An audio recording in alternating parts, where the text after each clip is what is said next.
My name is Shing. I have spent 18 years in the village of Laughter since I was reborn here. Today, I am finally setting out on a journey down the long road lined with golden wheat. When I was young, I dreamed of becoming a holy knight and marrying the flower shop girl. But those dreams vanished when she married another man. I decided to leave my sorrow behind and find a new path. On my 18th birthday, everything changed. I awakened to a rare class called the Star Traveler. Unlike others who need to serve a god to gain power, my awakening was natural and rare. A strange god, one that speaks in meows and buzzes, seems to have chosen me.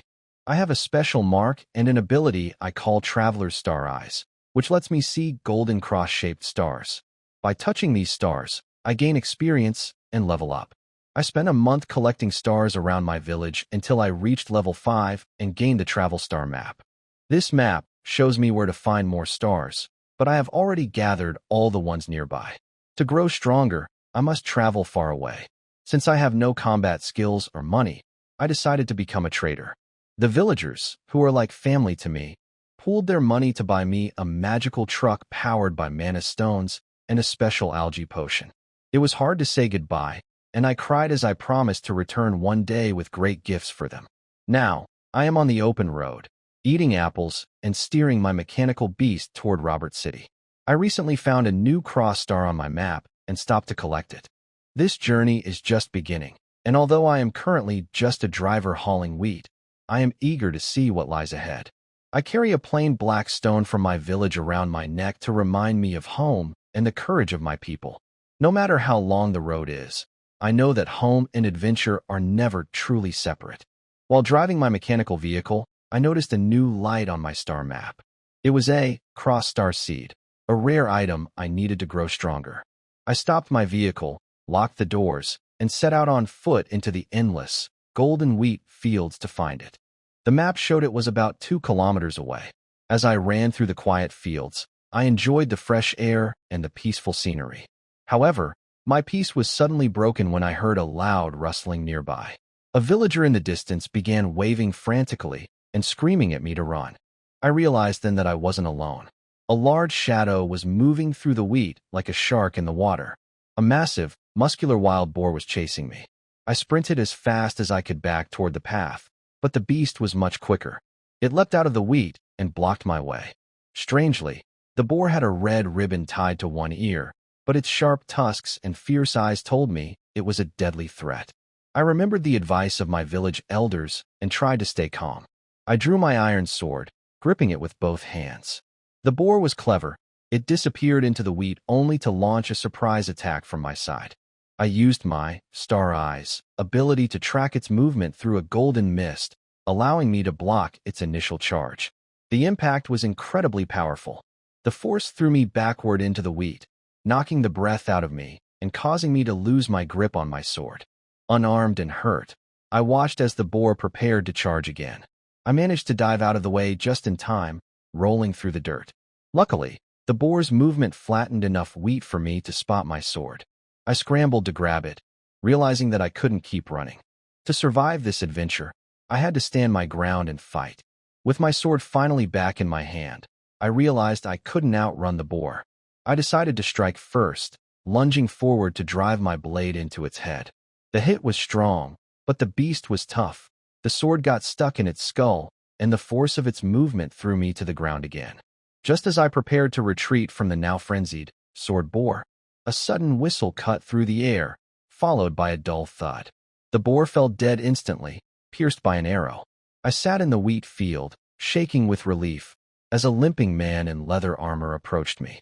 He was the hunter who had saved me. He offered me his water pouch, but I wasn't prepared for the taste. It was filled with a spicy mint liquid that made me choke and cough while he laughed. He explained that the drink helped him focus despite his age. Although he claimed to be 58 and felt slow, I thought he looked much younger and stayed very sharp. We sat together and talked. He praised my courage, and I lied slightly, telling him I was just a simple wagon driver looking for something I had lost. He told me the boar was a notorious pest called the Princess, and it actually had a large bounty on its head. To my surprise, he offered to share the reward with me. When he pulled out a slime pouch containing valuable metal slime, I realized he was a real adventurer. Since I had no way to carry slime, I asked for a few silver coins instead. He gave me 7 silver coins, but then insisted I join him for dinner. I was worried about my delivery schedule, but he reminded me that life is about more than just hauling wheat. He told me that sharing a meal and listening to stories is also a part of a true adventure. His kindness and wisdom won me over, and I realized that learning from an experienced traveler like him was an opportunity one couldn't miss. I went back into the wheat field and found the cross star. It merged into my arm, but I still need one more to reach the next level. I thought about the fight with the boar and how I need more strength to be a true divine child. Meanwhile, the villagers in Lorn were celebrating their feast, but I chose to return to my truck. Soon, the old hunter joined me, carrying a boar's leg. We sat by a campfire, and he taught me how to cook in the wild and how to use spices. He told me that good food helps a person stay strong and focused when they are lost or in trouble. I even copied his secret spice recipe to keep for my own future travels. As we ate, we shared many stories. He told me about his dangerous adventures, fighting bandits, escaping dark cults, and meeting different groups of druids. He also told me a sad story about losing his partner, a wolf, during a battle with a legendary beast. I promised to help him find the wolf if I ever saw it on my journey. When it was my turn, I told him the legend of my home, Lofter. I explained how an old swordsman and the stubborn villagers worked together to carve a road through the mountains because they never give up. The stone charm around my neck represents that courage. The hunter liked the story so much that he decided to visit Lofter himself. Eventually, the fire died down, and it was time to say goodbye. Before he left, he warned me about robberies on the road ahead. I asked for his name, and although he first said travelers don't need to remember every stranger, he eventually told me his name is Pelao. I told him mine is Shing, and we promised to remember each other. I climbed back into my magic-powered truck and drove toward Robber City under the moonlight. I felt happy and excited. I wondered who I would meet tomorrow and what new stories I would find. My journey has just started, but I feel more like a real traveler now. The second day of the journey. Last night, Shing parked his magic-powered truck on an open field outside Robber City, ending his day's journey. He didn't go into the city, but chose to sleep in the truck instead. Although there was no bed in the cab, the seat was a long bench. By laying a soft mat on it, he could lie down and rest comfortably. In this world, vehicles had developed a bit differently from those in his original world. While the cab was still a metal box, this magic-powered truck looked more like a magic carriage. The driver's seat in a carriage was a long bench, and this truck followed the same design, like a long sofa placed inside the cab. In front of the seat was some space to stretch his legs, and beyond that stood a wooden cabinet for storage. Because it was a bench, there was no distinction between driver and passenger seats. If people squeezed together, about 4 could fit. Oh, and one more thing. The vehicle was called a magic-powered carriage, or sometimes a magic-powered truck. Calling it a truck wasn't wrong either, since that word was just a borrowed term meaning a large cargo vehicle. Shing simply preferred to think of it as a truck. So now, Shing was sleeping on the truck's long bench, resting his head on a soft pillow and easing the fatigue of his travels and peaceful dreams. By early dawn the next day, the city gates, closed during the night, were still shut. Outside the gate, near the river, several merchant wagons were parked. Many traders were camping there, along with adventurers who hadn't returned to the city for the night. Since they planned to enter the city early, they woke up before sunrise. Gradually, the area came to life. Shing woke up to the sound of an adventurer washing his face nearby. He rubbed his eyes, looked around, first checking the city gate, then glancing toward the river. By the small river and stone bridge, people were fetching water, drinking, and washing up. Thin trails of smoke rose from the open field as adventurers who had camped there started cooking breakfast, chatting and laughing beside their travel spoils. Some merchants were promoting their goods, while others exchanged information and traded items. A new day had begun on this lively continent. Shing sat up and stretched lazily. Watching others eat made him feel a bit hungry too. Because he had brought too much food from his hometown, he didn't bother to start a fire to cook. Instead, he took a loaf of bread from the cupboard and began to eat. While chewing, he opened the car door and jumped out. The handsome blonde young man looked especially striking as he appeared. In this area, such mechanical vehicles were not very common. So even before Xingming was fully awake, people had already noticed him. Standing in the open space, Xingming stretched his body to ease the stiffness, then walked a few steps to the river to wash his face. He and a nearby middle-aged man both made the same refreshing sounds as they washed. Finally, with a satisfied awe, the young man and the man lifted their heads, brushed their hair back, and squinted as they enjoyed the breeze carrying the scent of grass. The cool, gentle wind felt pleasant and woke up his senses. They exchanged a friendly smile. "Good morning, handsome blonde fellow." The voice didn't come from the man beside him, who had already turned back to his group. It came from behind, a deep, pleasant male voice. Xingming turned around and saw a man in a white robe. The man's smile was kind and friendly. Since Xingming didn't know him, he asked, "Good morning. May I ask what you need from me?" The man slightly lifted his black felt hat as a polite gesture and introduced himself. "My name is Maken, leader of the Maken caravan. I'd like to invite you to have breakfast with us." Xingming was surprised. He had heard of the Maken caravan before. They had once visited his village, and the village chief had even bought him a small toy from them. Although the caravan wasn't large, it was well known among the locals because it only traded within this region. Then Xingming felt puzzled. Why would someone as important as Maken invite him to breakfast? It was hard not to be curious. Maken seemed to notice his confusion and continued with a smile. "Lately, I've been very interested in magic-powered machines. I'd like to talk with you about this truck. Of course, you can also ask me anything you're curious about. As the leader of the Maken caravan, I should be able to answer many of your questions." Xingming suddenly understood. Perhaps the Maken caravan wanted to find a more efficient means of transportation. So he reached out his hand and happily agreed. "With pleasure. Your caravan passed through my village, Lofther, and I even bought a toy from you." Maken shook his hand and smiled. "It's a nice little thing, isn't it? I think it won't break easily, so if it did, you probably wouldn't accept my invitation." It was clear he was confident in his goods, and indeed, Maken's caravan had a very good reputation locally. Because of this, they could keep wandering in one area. Xingming smiled and said, "It has kept me company for a long time." Maken exaggeratedly patted his chest and laughed. "Haha, hearing that, I really feel relieved. Honestly, I was quite nervous just now." He was very witty when he spoke. Xingming walked over to him and introduced himself. "My name is Xingming. I am a driver just starting to do business." Maken walked beside him without any airs. "Future caravan leader, nice to meet you, Xingming." Xingming smiled and said, "Nice to meet you too." He could save his bread for later. Xingming and Maken went together to the front of a wagon train. There were people cooking over a fire. As he approached, a group of people greeted him, and some handed him stew and bread. But only Maken sat with him to eat. They sat by a small campfire and started chatting. Maken asked him about magic energy vehicles. Xingming could tell he knew a bit about them, probably from talking to other vehicle owners or reading about them. Xingming shared many things that interested Maken. As for what Xingming was curious about, he didn't quite know how to ask. Maken was a good person.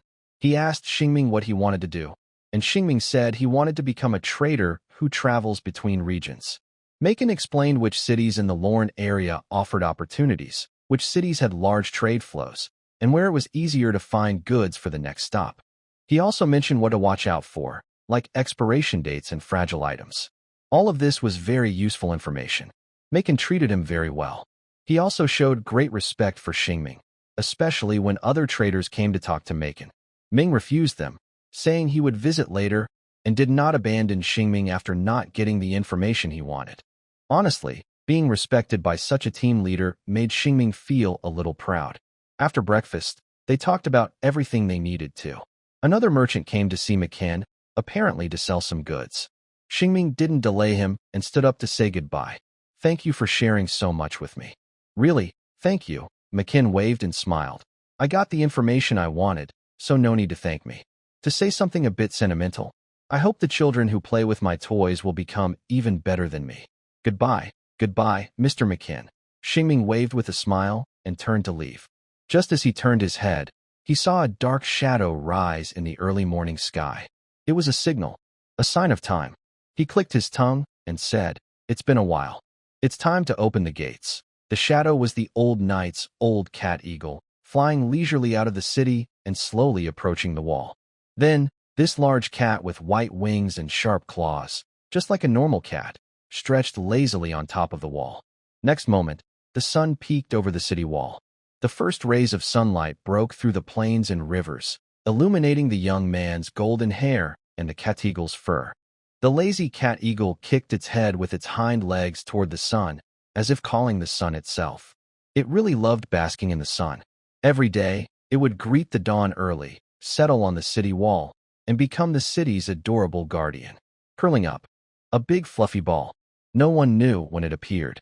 It had become the signal for soldiers to open the city gates. Open the gates! Bang! Bang! Bang! As the great iron bell was struck. The city gates, closed at night, slowly opened with a creak, sounding like the city was yawning. Shing withdrew his gaze and trotted toward his cart. He passed by a nearby carriage, ran forward, and suddenly noticed a pair of bright vertical pupils watching him from the curtain of the carriage ahead. Shing responded to the gaze and looked at her. A faintly visible girl with silver hair and cocoa-colored skin. Although her features are delicate, like those of a beautiful local girl from Rob City, her skin and hair color suggest she is not from here. Their eyes meet in the first light of dawn, and they gradually draw closer. Soon, he notices her wearing a white cloth dress and sees the tail she holds close to her chest. Gradually, his steps slow down. Then, a merchant who had just visited Lorn passes by, blocking his view. Starming's steps slowly pick up again as he leaves the scene. Amid the lively crowd of adventurers and merchants, Starming drives his magic energy truck into the city. He travels along Rob City's main road, which is made of hard gray stone bricks. The road is very tough. Over the years, only lazy footprints remain from people and giant beasts that have stepped on it. The main street is wide enough for large beasts to walk side by side, leaving footprints on the stones. Shops on both sides set up stalls and tents outside. As the wheels roll over the hard stone bricks, they make a clear, rhythmic sound. The road stretches straight ahead, lined with 3- or 4-story buildings. They are simple in style, but look nice. Sunlight slants down, adding warmth and brightness. A gentle breeze carries the distant noise of the city. Adventurers hurriedly pass by, heading to the guild to deliver their loot. Starming, the driver, is headed to a warehouse in a corner of Rob City. He soon arrives there. In front of the warehouse, a girl with a good figure, wearing a pale yellow long dress, is looking down at a notebook. As Starming and his vehicle approach, she shifts her gaze to his face and smiles. Starming responds with a bright smile, pulls the brake lever to stop the vehicle, and jumps down. Good morning, she greets cheerfully. Good morning, Starming replies, also introducing himself. I am Starming from Loftor Village, here to deliver wheat for Harvey Grain Store. I'm Kelly, the warehouse manager at Harvey Grain Store, she says with a smile. After saying that, she looked through her notebook again to confirm the order from Harvey Grain Store to Loftor Village. Then she continued, I found it. Please wait a moment. The guy unloading the grain is still having breakfast. If they didn't drink alcohol this morning, they should arrive soon. Okay, I hope their drinking habit doesn't make them late, Shing casually said. Kelly smiled and said, if they're late, I'll go find them. Shing smiled and said, I can help. This city has a slow pace of life. It's common for people not to come to work on time. Shing moved into the shade of the building where Kelly was and stood beside her. This relaxed, lazy time makes people want to chat casually. Kelly looked at him curiously and asked, I've never seen you before. Are you a new driver who just moved nearby? Leaning against the wall, Shing shrugged and said, I'm a real local. It's just that this is my first time transporting goods, so you might find me unfamiliar. Kelly blinked playfully and said, I see. We'll get to know each other soon enough. Yeah, Shing replied with a smile. Kelly also smiled and said, maybe we already know each other. Exactly, Shing agreed. Kelly, with her hands behind her back, smiled again and looked away from his face, shifting her gaze to the cart. The conversation changed. It's quite rare to see magic-powered wagons in the Lone area. By the way, why did you choose it as your partner? Shing explained, not like a typical driver. It's faster, cheaper than large magical beasts, and doesn't need rest. Kelly nodded and said, I see. But those weren't the main reasons Shing chose it. He added, the main reason is that I'm not good at dealing with large magical beasts. Huh.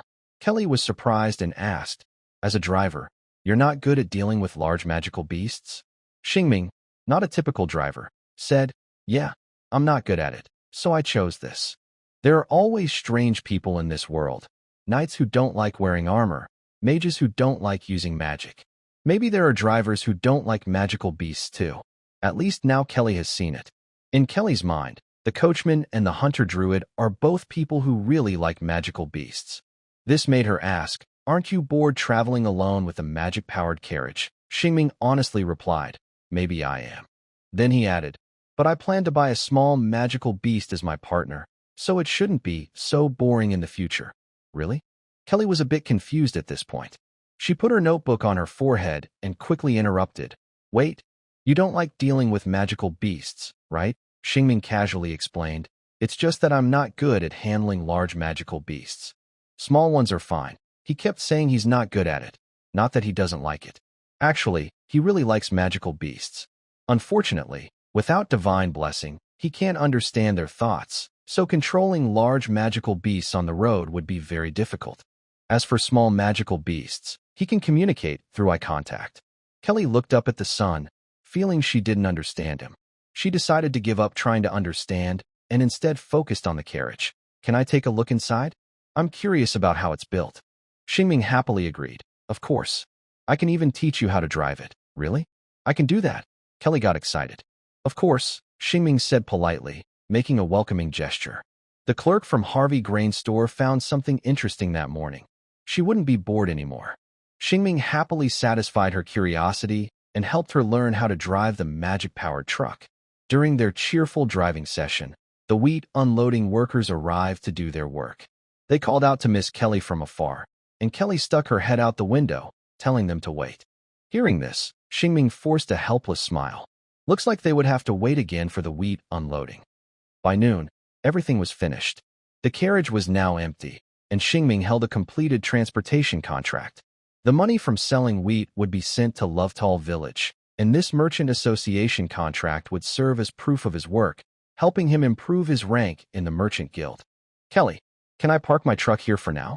I need to go to the merchant guild." Shingming was nibbling on the sandwich Kelly had given him and asked. Miss Kelly smiled and replied, "Of course, but you need to step back a little because this afternoon, the carriage will take the wheat to the mill." "Okay," Shingming agreed. He said goodbye to another traveler he met on his journey, Miss Kelly. Shingming was walking toward the association. Even though his stomach was full from the sandwich, he still felt eager to explore. "Big, sweet pears. Come try some," called out a fruit farmer. "Fish, buy or not," shouted a frog. Various farm products were displayed, shining in the sunlight, making the city smell richer. There was the smell of fish, fruit, vegetables, flowers, the cobblestone street, and soap from people washing clothes. The smell wasn't very pleasant, but it was lively, simple, and comforting. Shingming, feeling thirsty from eating the sandwich, casually bought 2 pears and bit into them. As he ate, he walked from the corner of Rob City to the center of the city where the Merchant Association was located. This was an organization found all over the world, with a golden slime emblem hanging high, which was the symbol of the Merchant Association. He entered through the open big door. The elegant layout inside looked like a bank, with a long desk behind which 3 young, capable girls handled different tasks. Shingming stepped on the creaking floor and approached one of the service windows. Only 2 people were working on a small matter there. From behind, Shingming faintly overheard their conversation. They seemed to be notarizing a contract about apples. The fruit farmer had already found a buyer before the apples ripened. The buyer paid in advance, but was worried the farmer might not give him the apples when harvest time came, so they needed a small notarization at the Merchant Association. The contract was simple and involved a small deal, so it was quickly completed. Of course, larger deals wouldn't be handled on the first floor. Next, it was Shingming's turn. "Hello," the clerk greeted with a smile. Shingming also smiled slightly and greeted back, then straightforwardly said his purpose. "Hello, I want to improve my reputation level." He then took out 2 scrolls. One document is a contract for transporting wheat, and the other is proof of his personal information. The saleswoman looked over the papers and said, "The fee for this contract has already been paid in advance." Shingming nodded and replied, "Yes, that's correct." The payment was 50 silver coins, twice the market price, and it was already in his pocket before he left. Of course, family matters couldn't be paid with money. The money they gave Xingming was for his travel expenses. He was helping them by doing some tasks for their family. The saleswoman then picked up a pen and began to write, while also congratulating him. Congratulations on becoming a bronze slime level driver. Thank you, Xingming said politely. A month ago, he registered here as an apprentice driver. After completing a wheat transport task for Lofter Village, he was promoted to a bronze slime level driver. This level is very important. Because some goods are very valuable, the owner will specify the driver's reputation level when giving the task. If the goods are damaged or stolen, it would be a big problem. So, only drivers with high reputation levels can take on better jobs. Many drivers also do some small business on the side while transporting goods. Many merchants start as traveling drivers before becoming full-time traders. A driver's reputation level also shows their ability. Many merchants rely on their driver's reputation to get their first big order. However, merchant reputation and driver reputation are different. To do larger deals, one needs to register for a merchant reputation certificate. Xingming doesn't have that plan now. His goal is just to collect star-shaped stones while transporting goods around the world.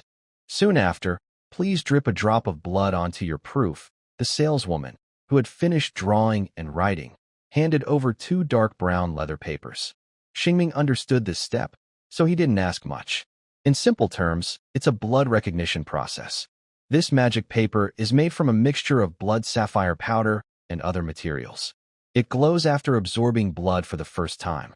The second, third, and future times, it will only glow if it absorbs the blood of the original owner who first dripped their blood, proving that the proof belongs to them. Xingming casually drew his small sword from his waist, preparing to cut his hand. The saleswoman smiled and said, "I can give you a needle." Xingming looked at the shiny new steel needle she pulled out. Although using a sword was cool, he didn't argue and smiled brightly. "Thank you." He took the needle and quickly pricked his finger twice, dripping blood onto 2 credibility certificates, which then linked to him. The saleswoman kept one certificate and left the other on the table, smiling and saying, "Now you can use your credibility certificate to accept bronze-level transportation orders. Oh, and don't lose your certificate. If you do, you'll have to reapply at your previous credibility level." "Thank you, I understand," Xingming replied, accepting the advice and thanking her. He then picked up his credibility certificate and looked at it. The certificate was very simple. It only had his name, his registered location, and a line that could be called his achievements. There was proof of transporting wheat from Lofter Village, a small seal from a merchant association, and a tiny bronze slime badge embedded in the corner of the certificate. Holding his precious certificate, Xingming turned to leave but remembered there was something important he hadn't done, so he turned back. He scratched his head and asked shyly, "Almost forgot to ask, are there any transportation orders to Petrot or nearby areas?" Petrot was the next city he planned to go north to, similar in size to Rober City. The saleswoman looked at her entrusted tasks and began to explain. "There are 3 shipments you can transport. The Poison Fong Blacksmith shop needs to send 300 shields to Petrot, with a reward of 80 silver Lorents. Mr. and Mrs. Laura want to move, needing to transport 2 wardrobes, a bed, and a piano, with a reward of 40 silver Lorents. And the ranch at Lomer Village recently caught 7 wild boars that they want to sell in Petrot, with a reward of 20 silver Lorents." Xingming chose the most expensive task directly. "I want to take the Poison Fong Blacksmith shop's order." The saleswoman looked at him. Since he was a genuine beginner, she couldn't help but remind him, "Do you think your vehicle can carry the weight of 300 shields? It might be about 9 large puts. Puts is a unit of weight. The water in the Aya world is very diverse, so no one has thought of using water to define a standard weight unit. The large put is based on a certain volume of bronze slime. Compared to the ton in the original world, its weight is a bit heavier." Xingming smiled and said, "My magic-powered carriage can carry 14 large puts without any problem. By the way, do Laura and her husband mind their furniture and shields arriving together in Petrot?" The salesgirl shook her head and said, "Transporting their furniture and shields together might cause damage, so we can't do that." Not discouraged by the chance to earn more money, Xingming smiled brightly and asked, "In that case, would Mr. Blacksmith from the Poison Bee Smithy mind if his shield gets some pig dirt on it? I can pay a little less." The salesgirl twirled her pretty bow-shaped hair accessory, hesitated for a moment, then said, "I can give you the order from the smithy first, but you'll need to ask the owner of the Poison Bee Smithy yourself." The blond young man smiled and said, "Okay. Dear Blacksmith, I am the driver responsible for transporting your finely crafted shield to Petrot. Before we leave, I have a question for you. Would you mind if your shield travels with a group of elegant, smooth-haired, clean, and tidy wild boars on the same carriage to Petrot? What? If your artistic shield gets covered in pig dirt, I won't pay you a single coin. All right, I won't mention it again. Please load your shield into my carriage." Unable to negotiate successfully at the hot Poison Bee Smithy, the young blonde guy had to give up. He pouted in dissatisfaction and looked at the shields being placed into the carriage with disdain. He thought to himself, "Are these shiny silver things really so noble?" Xingming asked the smithy owner, "What kind of shield is this? It looks heavy but elegant. It's really beautiful." The smithy owner, with his strong arms, grinned widely and laughed heartily when he heard the young man praise his shield. "This is top quality. Almost no monster in the Lorn area can break through it." "Oh," Xingming was intrigued and asked, "Does it contain metal slime?" The blacksmith owner shook his head and said, "No additives, but my skill in forging and the quality of materials make these shields comparable to ones with copper slimes added." Boom! Hearing the sound of the shield hitting the wagon, Ming seemed to understand what unbreakable really meant. It's all about using more materials to win. This kind of shield would probably slow down an ordinary adventurer's movements. Ming wondered who would buy such a thing in large quantities and started to browse the blacksmith shop out of boredom. On the back wall, many finished weapons and armor were hanging. There were long and short ones, light and heavy, and even strange swords with curved blades. Currently, Ming's class doesn't give him any combat power, so he still relies heavily on his equipment. Of course, classes that boost fighting ability also require good weapons, which are essential. A great swordsman can swing branches to create wind, but can't use branches to pierce the scales of a high-level monster. Adventurers improve their strength in two ways: by upgrading their class and physical qualities, or by buying better gear. Sharper swords, stronger armor. These are what adventurers pursue their whole lives. Ming looked down at the small sword at his waist. Honestly, he also wanted better swords and armor to protect himself. But without the support of a class, his strength is limited, and he can't carry very heavy swords or armor. His only options are a small sword and leather armor, or high-quality gear that has been reinforced with metal slimes, making it both tough and lightweight. Curious and eager, he asked the blacksmith owner, "Do you have swords and armor with added metal slimes?" The blacksmith, who was not working at the moment and was drinking tea, began to explain to the young boy, "This snake-belly sword has a small copper slime added, and the silver chainmail has 2 small copper slimes." Ming asked again, "How much do these swords and armor cost?" The blacksmith thought for a moment and said, 6 gold coins for the snake-belly sword, 13 gold coins for the chainmail." Ming, whose savings weren't enough for even a single gold coin, exclaimed, "That's so expensive." The blacksmith patted his shoulder and smiled, saying, "This is my proud work. You don't need such high-level gear when adventuring near Rob City. The loot you gather wouldn't even cover the cost of repairing your equipment." Xingming thought that made sense and sighed. "Maybe I'll buy it later." The blacksmith asked curiously, "Are you planning to go into dangerous areas with stronger monsters?" Xingming thought for a moment and replied, "I'm just worried a wild boar might take my life." Although he didn't know what the young man in front of him had been through, the blacksmith burst into laughter. "Huh? If you're afraid of wild boars, have you considered buying a chest protector?" Xingming was very interested and asked, "What material is the chest protector made of? Would it suit someone like me, a driver?" The blacksmith said, "There's definitely one that's right for you." He took off the wheat and put on a shield. During this free time, Xingming chose a light leather chest guard that could protect his chest. It looked like a brown vest, but with sharp edges and a cool appearance. It cost him 8 silver lorents, and his defense was greatly improved. Very good. Xingming spent almost the whole day in Rob City, feeling fulfilled and happy. When he finished packing his goods, the sun was about to set behind the city walls, but his journey in this city was not over. He left his magic energy truck at the blacksmith shop and went alone to the magic stone shop.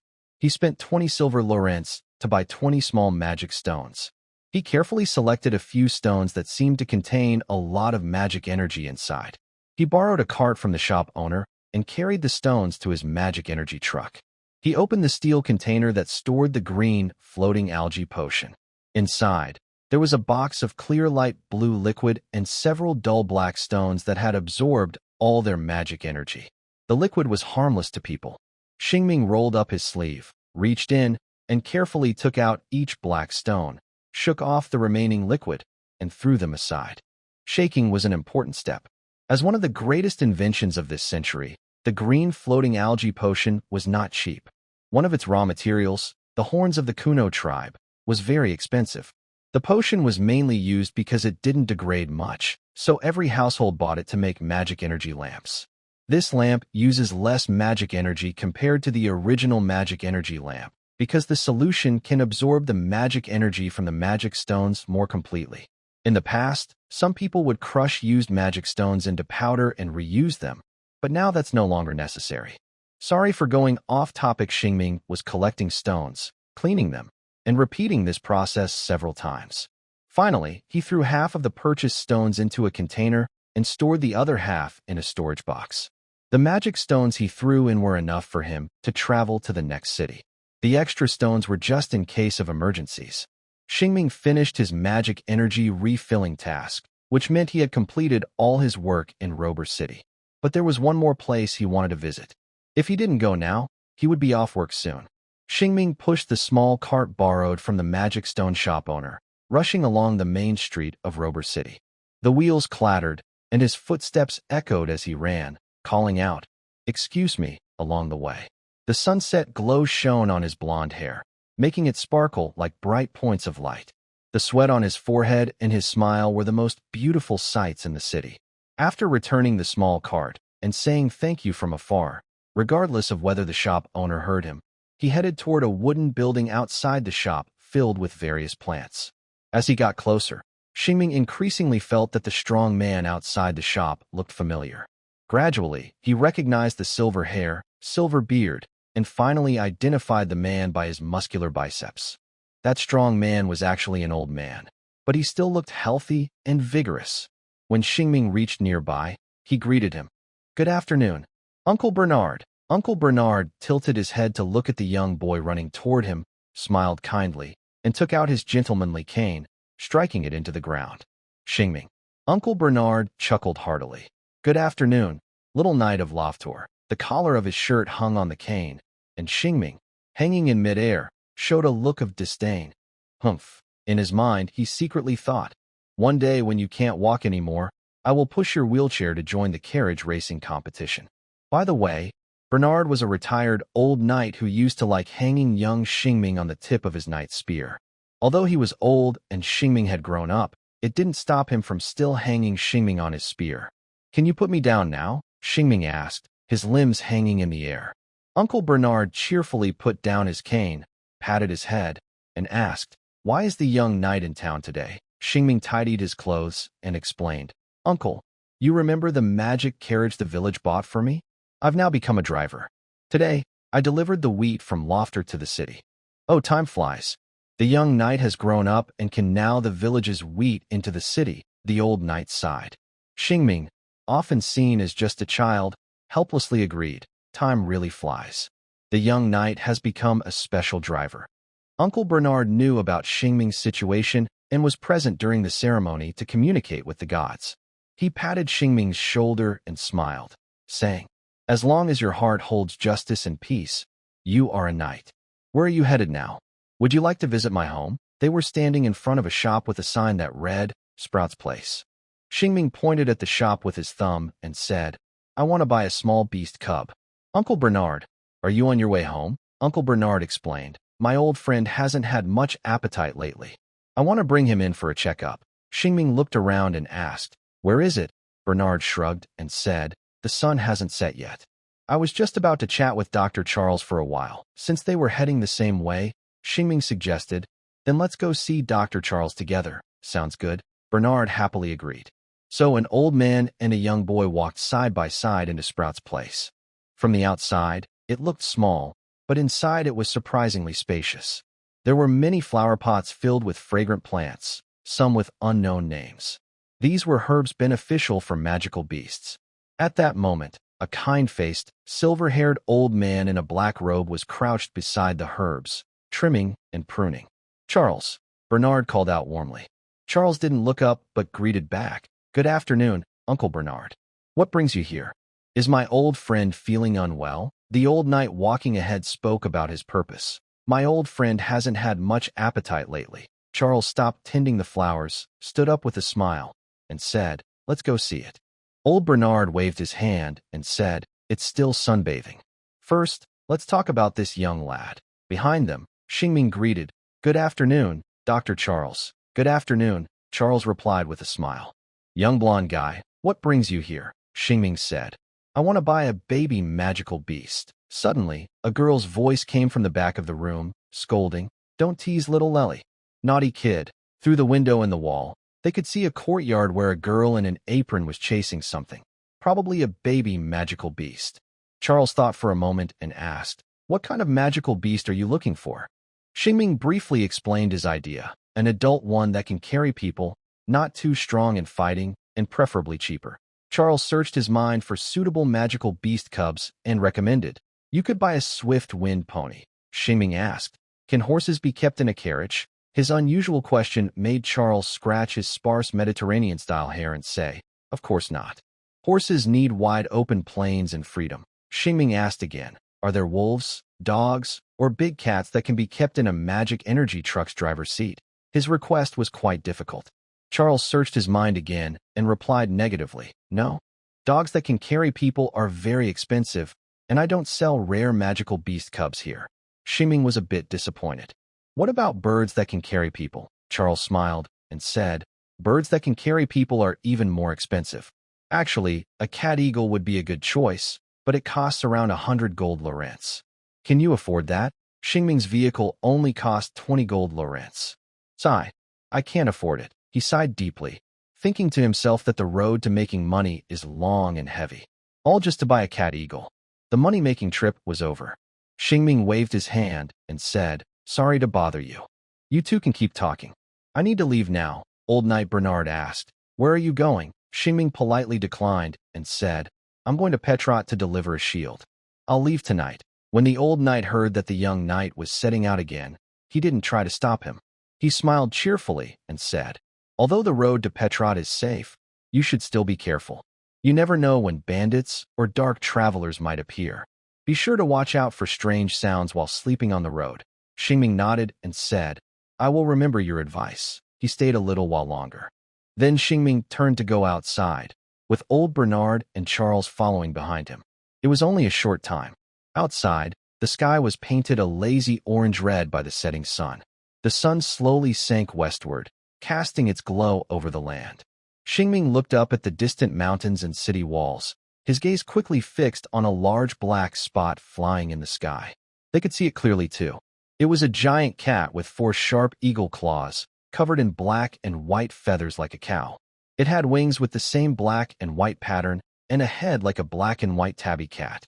It was a giant cat, descending from the sky. It moved very fast, darting through the air like a cat running under a roof. A strong gust of wind followed it. With a soft thud, the giant cat landed smoothly in front of them. When it stood up, it was taller than they were. This huge cow-like cat blinked its round eyes and looked down at the 3 tiny humans, letting out a rough roar. Meow-ow. Seeing the giant cat, Shing's eyes immediately lit up like stars.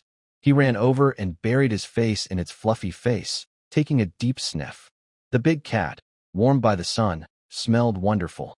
Meow-ow. Shing grabbed the cat's chin. The cat quickly closed its eyes comfortably, curled up into a fluffy ball, and purred. He knew he probably wouldn't get to pet this big cat for a long time. So Shing boldly flopped onto its neck and said, "Sinnoh, do you want to go on an adventure with me?" He had been thinking about this giant cat for quite a while. Grandpa Bernard laughed heartily and said, "It's no longer curious about the world and doesn't want to go on adventures anymore." Starming also spoke casually. Finally, he took a sip from the soft belly of the big cat and said goodbye. All right, Sinuo. Stay in the city and enjoy the sun.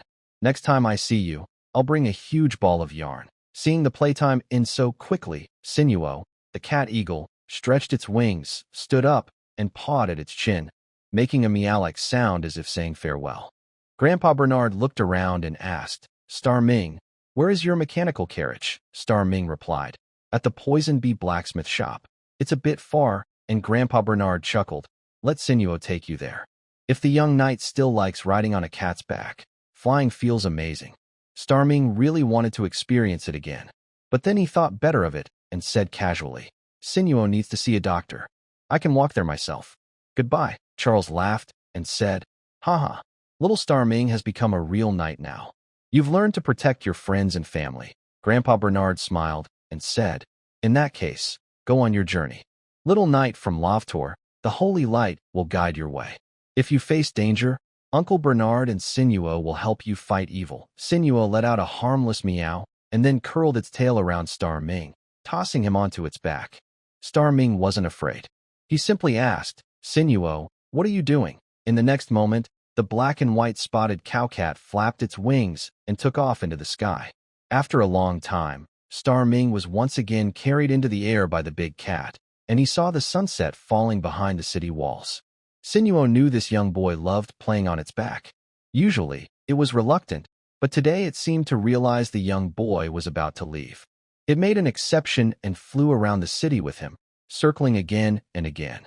The joy of flying made Star Ming shout with excitement. The old folks in the city watched and smiled happily. On the surface, their lives seemed to have lost purpose, and time no longer mattered. But in truth, it was still meaningful to see the young boy laugh so freely. The young man with golden hair, holding onto cat fur, had the courage to lift his head against the rushing wind and look toward the unknown road and distant future. Feeling that he had played enough, he said to Sinuo, you should see a doctor, and we landed there. Meow? Xingming returned to his truck, gave a final hug to the big cat's neck, said goodbye, and set off alone again at another evening. On the other side, at the Sprout house, old Mr. Bernard asked, how is Sinuo? Charles patted the cat's belly and said, too much inside, which makes it lose its appetite. What have you been feeding it lately? Old Mr. Bernard replied, it really likes the bread my son-in-law makes. While the city gate was still open, Xingming entered through the south gate and left through the north gate. The straight stone brick road inside the city stretched forward on firm ground until it reached a small river flowing gently. Across the river was a simple but practical stone bridge. After crossing it, the road suddenly widened, changing from hard stone bricks to packed dirt, flanked by apple orchards and wheat fields. A gentle evening breeze swept through, making the wheat waves roll and filling the air with the scent of fruit. On the hillside, a small mill could be seen. It was Harvey Grain Store. If it was your first time visiting Rabar City, you might think the scenery from the south and north city gates looked quite similar, both showing peaceful countryside views. But Xingming, who always entered and exited through the south gate, could feel a big difference. Because he knew this road led to the unvisited city of Petrod, a path toward freedom. The scenery was unknown, and the people unfamiliar. Everything on this road was new and fresh. Since awakening his class, Xingming had been searching for the cross star on the roads between Rabar City and Lofter Village. This meant that on the way to Petrod, treasures were hidden everywhere. Nothing excited travelers more than the adventure of finding treasures. The wheels rolled on the dirt road. Breathing in the fresh evening breeze, Xingming gradually left Rabar City behind. The small river behind him was lit by stars and fireflies, and the distant road grew dim but peaceful. Facing the unknown, Xingming felt no fear. The young man in the carriage hummed a song, stared at his star map, and a passionate fire burned in his chest, matching the calm night around him. Surrounded by apple trees and wheat fields on both sides, he enjoyed the journey and felt excited to move forward. After traveling about 2 miles, the star map started to flicker. Already the first one, just one more star to reach the next level. Ming eagerly pointed around the star map to confirm the direction. He continued driving for about 10 more minutes. On the main road, Ming and the cross star stopped at roughly the shortest distance. There were no more wheat fields along the road, only a hillside with low plants, and in the distance, a light could be seen on the hill. Looking carefully, it was his cross star waiting for him on the hillside. Ming smiled as he searched inside the car, the sound of metal clinking. Soon, he found a magic lamp that emitted white light, used for walking at night. Before getting out, he also took his small iron sword to defend against wild boars. Locking the car with his key, he held his sword in one hand and the lamp in the other, wearing the chest armor he bought in Robber City, and began his short journey to find the star. Remembering the wild boar incident, Ming was very careful when stepping into the low grass. He walked while sweeping his sword through the grass, not because of fear of boars, but to guard against a sudden attack from a poisonous snake. He moved forward through the grass, and the evening breeze carried the rich scent of grass as he passed. The floating grass leaves drifted with the breeze under the moonlight, falling down the hillside toward Robber City. The young man with golden hair, bathed in moonlight, climbed the hillside step by step, breathing heavily. The other star in his cross-star pupil grew closer and brighter. Finally, after passing through a safe stretch of road, he reached the cross-star. Phew! He took a deep breath, wiped the sweat from his forehead, smiled, and reached out to touch it. The cross-star suddenly dissolved into a golden glow that circled around his body, illuminating the hillside.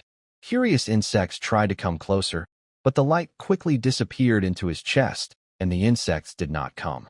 As the glow faded, something unusual also appeared. A delicate golden cross star slowly emerged at the corner of his left eye. His rank was upgraded after absorbing this cross star. Star Ming also sensed through his divine consciousness that he had gained new power. At this moment, his understanding of this power was vague, and it had no name. He instinctively wanted to try it, calling upon that power with his divine awareness. The golden cross-shaped star in the corner of Star Ming's eye began to peel away from the star. Gradually, the full, vibrant cross-shaped star became a hollow outline.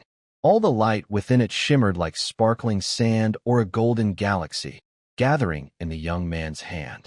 Startled by this sudden change, Star Ming instinctively stepped back. The golden glow belonging to him followed, rushing forward and slowly forming an outline in his hand. "Ah!" he exclaimed, because in his hand, a huge cross-shaped star was gradually taking shape. One side of the cross star was short, the other long, making it look like a sword with a cross-shaped blade. The cross star reflected in Star Ming's pupils, showing a beautiful sword. On a hillside bathed in the brightest moonlight, the young man with golden hair raised the star sword toward the night sky and laughed excitedly. "I finally have a powerful spell. Haha, I'll call it the Star Sword." His naming was still casual, but it suited well. Insects found the light again. Dragonflies and glowworms danced around him in the evening breeze, and earthly stars and stars from the sky shone together. Far away, soldiers patrolling the city walls whispered to each other, wondering why a star had fallen onto the hillside. Maybe it was a lantern, maybe it was the refraction of moonlight. Or perhaps a star was bored in the sky and wanted to go on an adventure, they discussed. Whoosh, whoosh, with the star sword in hand, Star Ming swung the star on the hillside, slicing out 2 brilliant streaks of light. Feeling it wasn't enough, he swung it a couple more times. Whoosh, whoosh, the star sword had no weight, like swinging a giant glow stick. He had just said he now had a powerful spell, but he wasn't really sure. Star Ming swung the star sword left and right, trying to see what power it held. So he looked around and finally found a big, black stone on the hillside, so big and dark that even jumping and kicking couldn't flip it over. Standing in front of the stone, he raised his star sword high and aimed at the large rock, swinging it down in a single strike. At the moment the star sword made contact with the big stone, bang, his sword turned into a dense golden mist. After a brief pause, it dissipated into the air with a gentle evening breeze. The blond young man maintained his chopping stance, tilted his head to look at his sword drifting away in the wind, and after a long moment he muttered, "Where's my sword?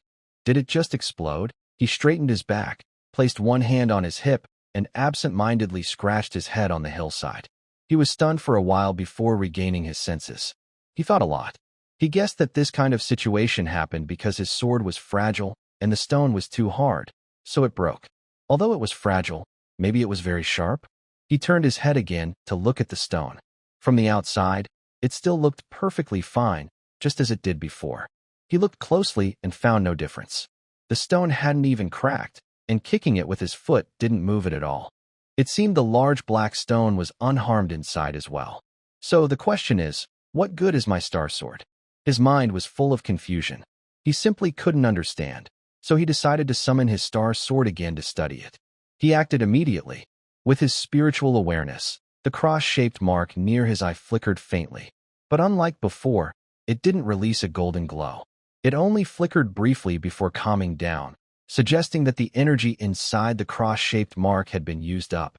Although he couldn't see the change in his eye, he could feel something strange in his body. He exclaimed, "All my star energy is gone." Using his star eye and star map for travel consumed very little. But the new power he gained was different. It was terrifyingly draining. Just one summon used up all his star energy. In stark contrast, the power of his star sword was weak. It couldn't even break a piece of black, hard stone. A fireball spell, which is friendly to flames, could burn the stone darker, but he couldn't do anything. He sat cross-legged on the large stone, deep in thought. No matter how much he pondered, he couldn't figure out what his star sword was really for. He believed that using so much energy must have some special purpose, but he was too clumsy to realize it. To comfort himself, he patted his buttocks and stood up, ready to leave this place. On his way back, Shing thought about how to test his abilities again. To do that, he needed to restore his star energy. There are two known ways to recover it. One is to sleep for a night, which fully restores star energy. The other is to absorb a new cross-star seed, which also fully restores it. Shing couldn't wait and decided to try the second method, absorb a new cross-star seed. He took big steps along the path back, occasionally checking his attribute panel with his star eye. Shing Lovetal, level 6, 0/5, star energy, 1 star, empty. Abilities, travel star eye, travel star map, star sword, huh? As the young man ran downhill, he suddenly saw something extra and was startled, braking sharply. But he slipped on the wet, torn grass and fell. Grass. The young man, caught in the grass's revenge, slid down a short distance on the slippery grass. He gritted his teeth, stopped near the bottom, rubbed his waist, and examined the new thing he saw. First, his level had increased to 6. That wasn't surprising. He still needed 5 cross-star seeds to level up again. Next, he noticed the new ability, Star Sword, which he had just named. Finally, he understood his star energy, which is the power flowing inside his body, now visualized for the first time in his star eye. Star energy, 1 star. Is it empty now? He muttered the characters in his mind and started to understand. My total star energy is 1 star, and because I used the star sword once, it's all gone, so it's empty. As he understood, new words appeared. Total star energy, 1 star, empty. Star sword, consumes 1 star. I'm probably right. Shing rubbed his waist and slowly got up, leisurely heading toward the nearby road. Visualizing what he already knew was also a good way to improve. After checking his status, Shing returned to his truck and continued driving along the road, not forgetting to open his star map to search for new cross-star seeds. As he looked, he suddenly thought of a question. My star energy is already empty, so why can I still use the star map? After thinking carefully, he guessed, maybe I can recover star energy as fast as I use it, since both the star map and star pupils consume very little. Then he looked up at the stars and had a new idea. Perhaps my star map and star pupils don't consume energy at night, he guessed randomly. And his star pupils appeared with clear words. Star pupils, star map. No? Consumption at night. That must be it. Shing was happy to learn something new. Tonight, good news kept coming. Before he traveled far, his star map lit up with another star. Shing lips curled into a big smile, and he punched the air. Here we go again. A new journey is great. There was even more exciting news. Another one. His star map lit up with 2 stars in a row. 1 star was directly ahead, and the other was slightly to the right front. With his star pupils activated, he traveled for a while. After crossing a small hill, he saw the first star.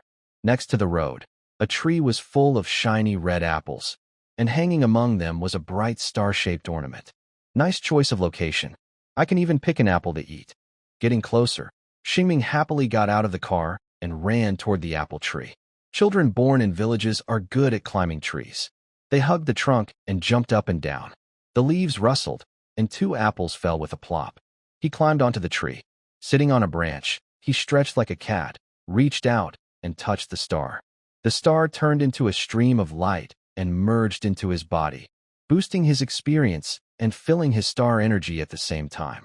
Just as he was about to happily wave his fist in celebration, suddenly, a loud shout came from afar. "Thief! Huh!" He was startled and wobbled, then jumped down to the ground. In the distance, he saw a shadow holding a lantern running toward him, cursing as he ran. "You sneaky travelers! Trying to steal my apples again." It turned out the fruit trees by the road had owners. And because the apples were often stolen, someone built a small wooden house nearby to guard them. Shing wanted to explain, but felt he couldn't find the right words. He grabbed an apple that had just fallen from a tree and ran toward the car.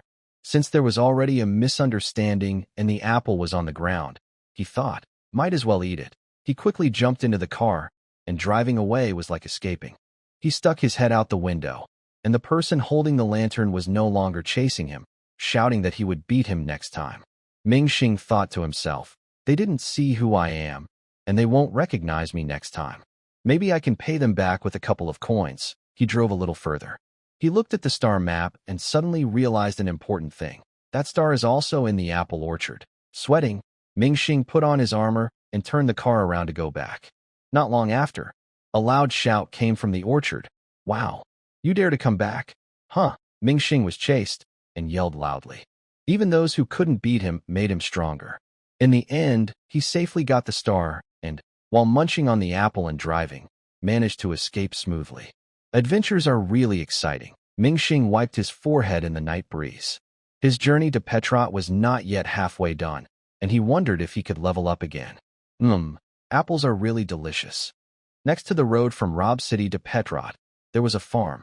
It was a vast grassland with neatly arranged wooden fences like guards.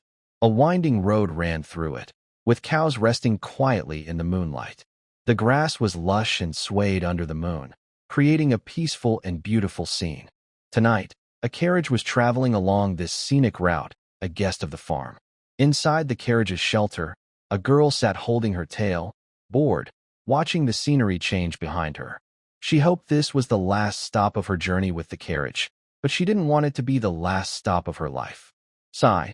Another faint sigh floated toward the moon, which was half covered by clouds. The arrival of the guest caused shadows to flicker in the lights of the wooden house on the hillside. Soon, the farmer's family appeared outside the cabin, curious as they looked at the carriage, wondering who was visiting. As the horse's hooves lightly stepped on the grass, the carriage stopped. The man driving the carriage got out, and the answer was revealed. There was a rustling sound of conversation outside the shed. They were talking, and the girl knew what they were saying even without listening closely. The owner of the carriage was trying to sell himself. More precisely, he was trying to sell his work contract, a contract with a very low salary, and if broken, a huge penalty. The contract lasted 20 years. The girl hugged her tail and sighed softly at the moon again. She wondered how she ended up in such a situation. She blamed the remote hometown, which was very poor and closed off, and she blamed the cunning merchants. It's a long story, but I'll keep it short. 6 months ago, the Sinclair tribe, which was her hometown, survived by hunting and taking on adventure jobs. A group of merchants came. They helped rebuild many basic facilities for the tribe, greatly improving their living conditions, and bought many crafts made from monster bones. For a while, the tribe thought these merchants were good people, but it didn't last long. The merchants started tricking young people from the tribe into becoming adventurers outside, signing work contracts with adventurer guilds. Having seen the outside world and heard stories from the merchants, the young people wanted to see it for themselves. The pay was very good, much better than hunting near home, so they agreed. A group of young people, including the girl, signed contracts with the merchants. She was the youngest and the weakest among them. When they crossed the ocean and arrived in another continent in the Aya realm, the merchants revealed their true nature. They sent well-equipped mercenaries to watch over the young people, put shackles on them, and then sold them off in different regions. Some became soldiers, others worked as cheap laborers or adventurers. Only then did they realize the contracts they signed were a problem. They weren't good contracts. They were slavery contracts. The young people of the Sinclair tribe want to escape, but once they do, they become wanted criminals in this area. Still, some manage to escape, though no one knows what happens to them afterward. The tribe members who sold her were not wealthy and lived near Robur City, which had no wars.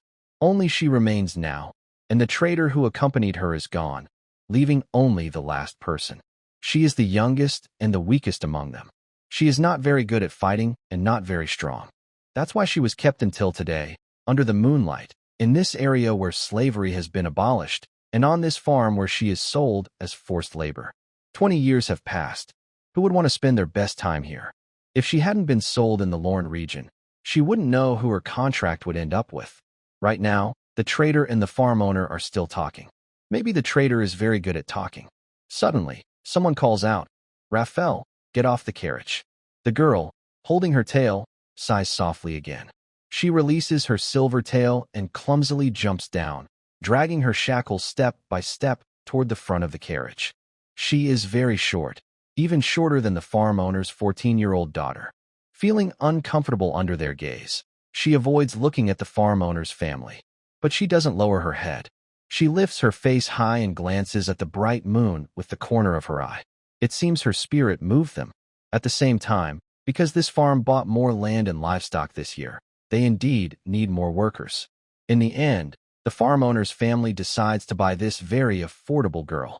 The trader is also happy, secretly thinking he finally got rid of the last item. They go into a wooden house to exchange the contract, then happily shake hands and chat about trivial things. It's already late, and the trader decides not to bother anymore. He leaves, giving one instruction: don't unlock her shackles, and then departs, leaving the girl alone on the farm. The farm owner's family notices that her delicate ankles, shackled, have inflamed wounds. The farm owner's daughter feels sorry for the girl her age and asks her father to unlock the shackles, wanting to help treat her wounds. Actually, the farm owner's family intends to treat this girl kindly, despite her strange arrival in their land. But the girl thought this was a chance. She was tricked into coming here and believed that everyone outside was bad. Before the merchant could cross the grassland, there was noise behind him. Chickens flapping, pots and pans clattering, and a door slamming. The girl, who was not chained, ran so lightly and quickly under the moonlight. The farm owner's family didn't expect her small body to have such strength. She was so agile and graceful. A silver tail followed behind her. It looked like a free sail in the wind. Then, the merchant who hadn't yet left the door was unlucky. He was captured along with many awakened workers by the farm owner. It seemed the money he just earned would be taken away under the threat of many rakes. He secretly cursed these people for being so foolish. A new adventure was very exciting. That night, because of the excitement, he didn't have a good dream to end the day. Puff! A young man's face peeked out from the bushes. His blonde hair was covered with grass, small twigs, and a caterpillar eating dinner. He didn't mind these. His eyes were full of the pattern of a cross star hiding behind the grass. Good, another one.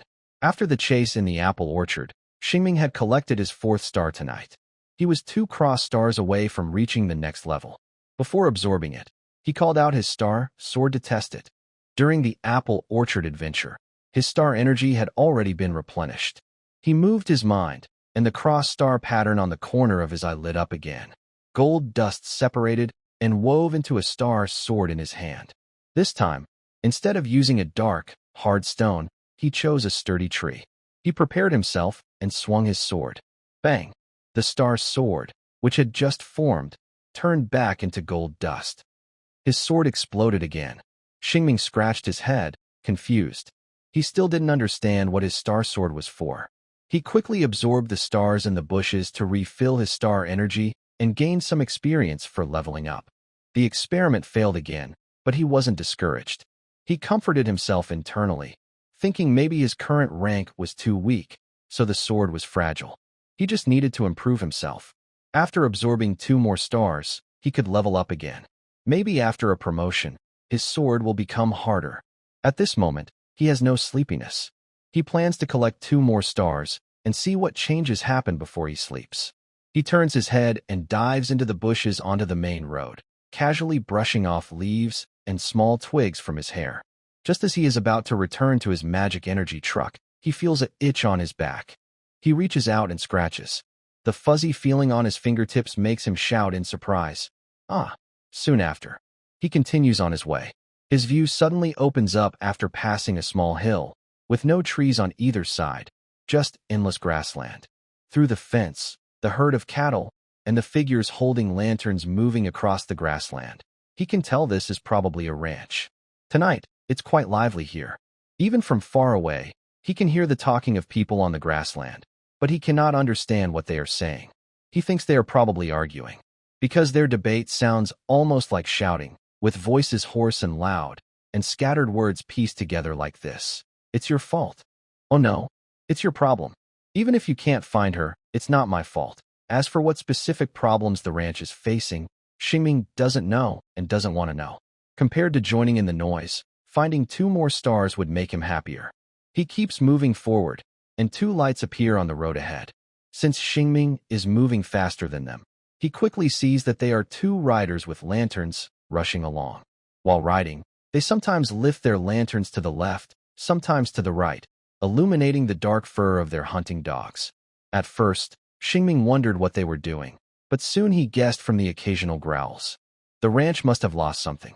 Maybe cows or sheep found a gap in the fence and ran away, or strange magical beasts are wandering around, stealing livestock, and being hunted down overnight. These kinds of problems. Of course, none of this concerned Shing, so he just thought about it briefly. Suddenly, his star map once again provided him with the position of a constellation after some time. The destination is still straight ahead. Excited, Shing drove past the riders, heading toward his own star. His magic-powered carriage's burst speed and agility might not match their horses, but if he kept running non-stop, his mechanical partner was still faster. Soon, those riders could only watch the magic lights on the back of his carriage from afar. However, Shing didn't continue to widen the gap. At one point, he stopped, locked the door, and drew his sword to set out again. The star he was looking for was right next to the fence of the pasture, now the closest he had been. This was already at the edge of the pasture. Shing ran toward the star very quickly. It wasn't because he was afraid of being mistaken for a cow thief. He was just worried that the knights behind him might steal the shield inside his wagon. Far away on the plains, people were still arguing, but under the moon, the grassland remained peaceful. The sound of the young man stepping on the grass and the mooing of the cows waking up covered the breathing of a girl hiding in the grass. Just then, a cloud drifted past, partially covering the moon. The young man running didn't notice the pair of silver ears growing on the grass. Moreover, the girl was still peeking out from the grass. The boy busy searching for the star didn't see her, and the knights carrying lanterns on the road ahead were even more invisible. At least, for now, she was unnoticed. Shing quickly caught the star. Actually, before absorbing the star, he could try using the star sword again. But he lost confidence in the star sword because earlier, he couldn't break stones or wood with it. As for practicing swordsmanship with the cows, he couldn't do that either, since someone was behind him. If they found the light and the cows got hurt, he would be responsible. So, he quickly absorbed the star, then looked back at the carriage and said, "The shield should be fine." Then he ran back to the carriage. When he sat on the bench inside the driver's cabin, clang, the young man froze. What was that sound? He looked around, trying to see if his heavy sit had damaged something or knocked something loose. In the end, he found his chair was fine and nothing was missing. It was really strange. Star Ming pursed his lips, then quickly put on a smile again. Who cares? Just one last star to find. Stars are the most important. Star Ming continued on his journey, chasing after the final star of the night. This star was a bit far away. He traveled until late at night before finally finding the last cross-shaped star. After some walking, he absorbed it. This time, he didn't feel like he gained new power. But on his other side, a delicate cross-shaped star badge appeared near his eye, shimmering faintly as his star pupils opened. When the star pupils closed, the badge disappeared into his skin. Star Ming didn't know how his appearance had changed, but he could feel that his star energy limit had increased. It seemed to have doubled. He opened his star pupils again to check himself. Sure enough, star energy. 2 stars, from 1 star to 2. Such a big change made Star Ming smile again, perhaps for the many times that night. His star energy had doubled, and he could now use his star sword twice. Although I don't know what this star sword is for, who cares? That night, his star-chasing journey was very enjoyable. His power had grown a lot. He ran back to his carriage and continued forward for a while until he found a flat open space, where he parked his big vehicle. He stopped, took out a pillow, and went to sleep. That night, the young man, busy all day, snored peacefully, and a shield with a small tail was breathing evenly.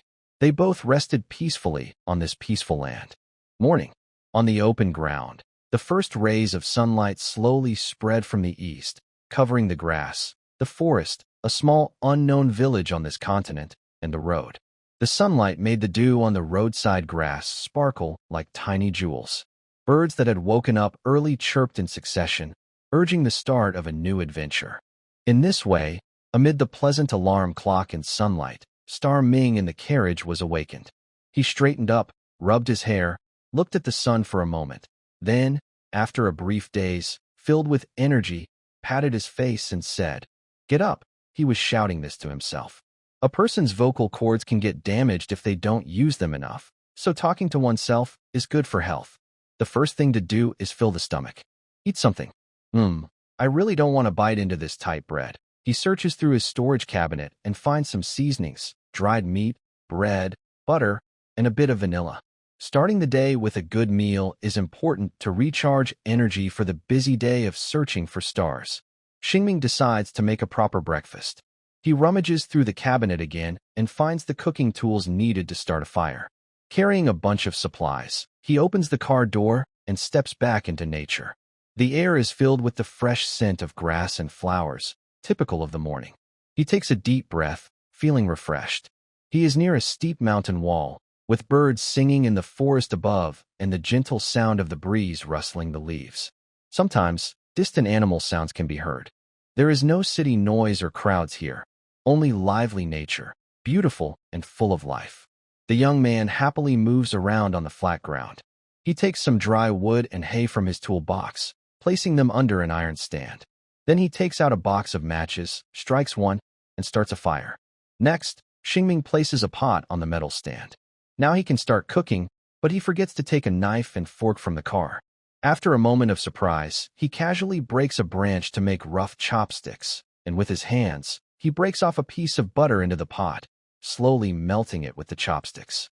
Then he adds vanilla, dried meat, and seasonings. The rich smell of milk and pepper spreads as he stirs with the branch, blending with the rising smoke. Suddenly, a rustling sound comes from the hillside. Soon, a line of fluffy little ferrets appears on the mountain wall. They stand still, paws on their chests, mouths wide open, clearly craving the food. At the same time, a pair of silver ears and a dusty face peek out from his car, showing the same eager expression as the ferrets, mouth wide open, drooling between sharp teeth. These little creatures are very greedy and quite timid, so they don't dare to come and steal food. Around the same time, Ming took out a water pouch, unscrewed the lid, and poured in some water. With a soft, puff sound, the little wind ferret retreated into the forest to find its breakfast. Meanwhile, the pair of silver ears peeking out from the carriage quietly shifted position. This was the beginning of fate. It could be a delicious meal. Some moments are happy, others are not. Quietly, with a soft puff, a silver tail appeared under the carriage and slowly moved. If Ming looked back now, he would surely catch sight of the small girl moving with good agility through his sharp eyesight. Now, it's worth explaining why she appeared on Ming's carriage. This leads to an exciting adventure. The girl, with fluffy ears and tail and cocoa-colored skin, was a poor girl from the Sinclair tribe, tricked into coming here from her hometown. Last night, she used all her strength to run happily to the edge of the pasture. She hadn't run like that in a long time, and she was tired, hungry, and had a hurt ankle. By then, she was exhausted. If she had been in good health, she wouldn't have been so weak. At that moment, she should have kept running forward, no matter what, and definitely not let herself be caught, because that would be the end. Just as she was about to grit her teeth and keep running, she suddenly saw someone running toward her. Thinking it was pursuers coming from ahead, she was so scared she hid in the grass in the dark. But soon, she realized the young man with blonde hair wasn't after her. He was running purposefully to the edge of the pasture, looking for something. He lit up with a golden glow, as if holding a shiny, golden object. Then, the young man excitedly said, "Another one," and he looked behind him with the same cautiousness as her, watching for pursuers. From his eyes, the clever girl guessed that he was just a traveler or maybe a thief. Far behind, she heard the distant barking of hunting dogs and faint hoofbeats, breaking her thoughts about the young man's identity. Suddenly, she realized her escape plan was a bit reckless. Her desire for freedom seemed to make it impossible to escape safely. But then, she also realized there was a chance right in front of her. She has outside help she can rely on. So, while the young man was getting into the car, the girl sneaked into his compartment, covered herself with 2 shields, and hitched a ride. The car was fast, taking her toward freedom. The girl didn't know where the car was headed. Anyway, it was definitely good to stay away from those people. On the way, she fell asleep on her big tail.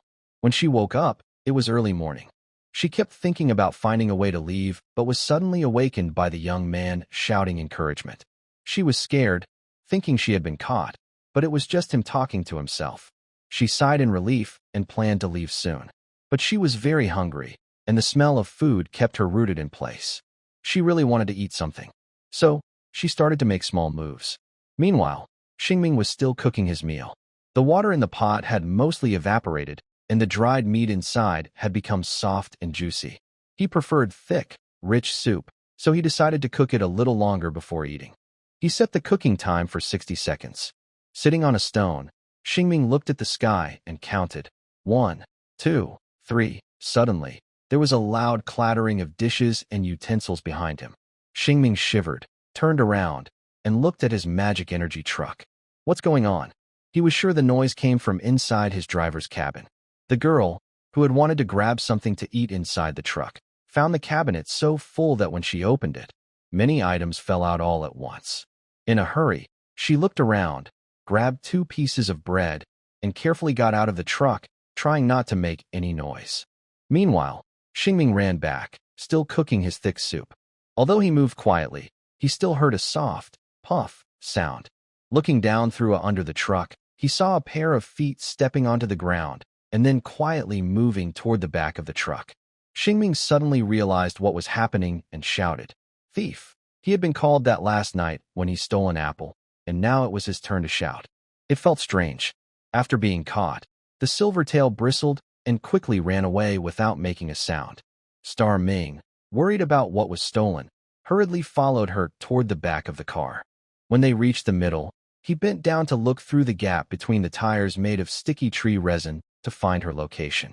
Coincidentally, she was doing the same, sticking her face out to look at him. Their sudden encounter made both blink in surprise. Then they realized who they were. "Thief! Give me back my stuff!" Star Ming shouted loudly again, restarting the chase.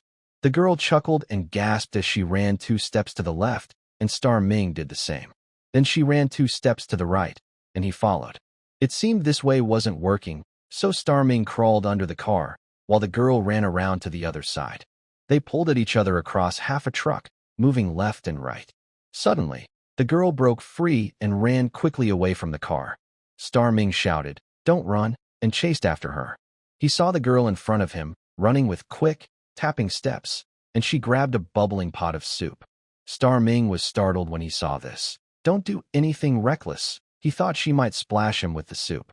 But the girl, dressed in a dirty white dress, kept running without stopping, holding the pot of thick, sticky soup in her hands, with a big bread in her mouth and another under her arm, rushing toward the nearby forest. Star Ming paused for a moment, realizing what she was doing, and let out a cry of despair. "My food!" He kept chasing her wildly, but she was faster.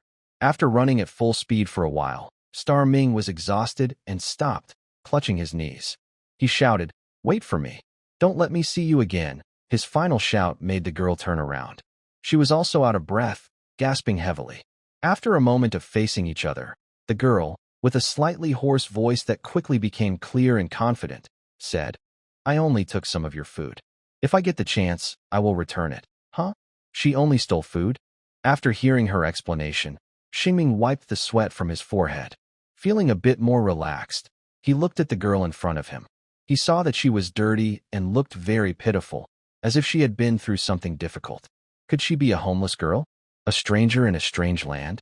Suddenly, Xingming remembered where he had seen her before. If he remembered correctly, it was outside Robber City.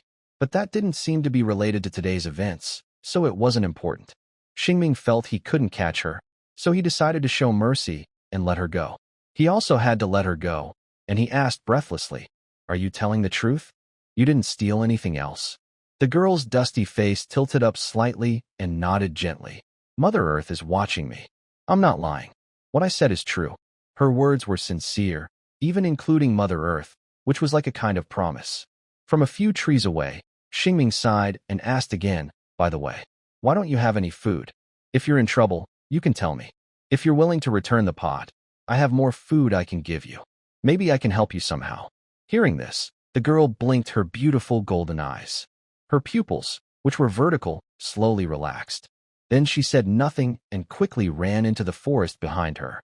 "Hey, don't run away," Xingming called out, but he couldn't stop the girl who had almost lost trust in people. The path ahead was all forest, making it even harder to catch a girl with a tail, a wolf girl, who ran too fast. He watched her figure disappear into the distance, then sighed and reluctantly returned to his truck. Inside, he comforted himself by thinking he had done a good deed. When he got back, he didn't feel like cooking. He tidied up the mess the girl had left in the cab. He carefully put everything back in place. At the same time, he checked carefully to see if he had lost anything. After a long search, he finally confirmed that he had only lost 2 pieces of bread. Oh, and a breakfast meal, plus a pot. He sighed in relief, feeling lucky despite the mishap, and his mood lightened a bit. Travel always comes with some bad luck. If every little thing made you upset, there would be no point in traveling, just drinking and sighing every day. Star Ming, who still feels somewhat open-minded, considers this just a small part of the journey. After adjusting, he finds a tight piece of bread and takes a bite of clean water, choking a little. He hasn't eaten much yet. Suddenly, a large creature emerges from the forest. Star Ming widens his eyes as he watches the silver tail sway and notices the other person holding his pot. Unlike before, the girl's mouth is stained with soup, and the pot is now empty. She only steps 2 steps onto the open ground, then puts down the pot and quickly runs back into the forest. Seeing this, Star Ming smiles helplessly and teases himself inwardly. "Thank you for returning the pot." Not wanting to ask her for breakfast again, Star Ming simply gnaws on his bread. After a while, those silver-gray ears peek out from the forest again. This time, they hold a long wooden stick. Star Ming is a bit confused. What is she trying to do this time? She quickly runs to the truck. Confused, Star Ming opens the door and jumps out, and the girl is waiting for him nearby. Just as he is about to speak, she points her stick and warns, "Stay back." Star Ming stops moving forward, helplessly puts his hands on his hips, and asks, "What do you want from me?" "If you're just thanking me, I accept." The girl's sudden return was part of her well-thought-out plan, while she was hurriedly eating the delicious thick soup Star Ming made.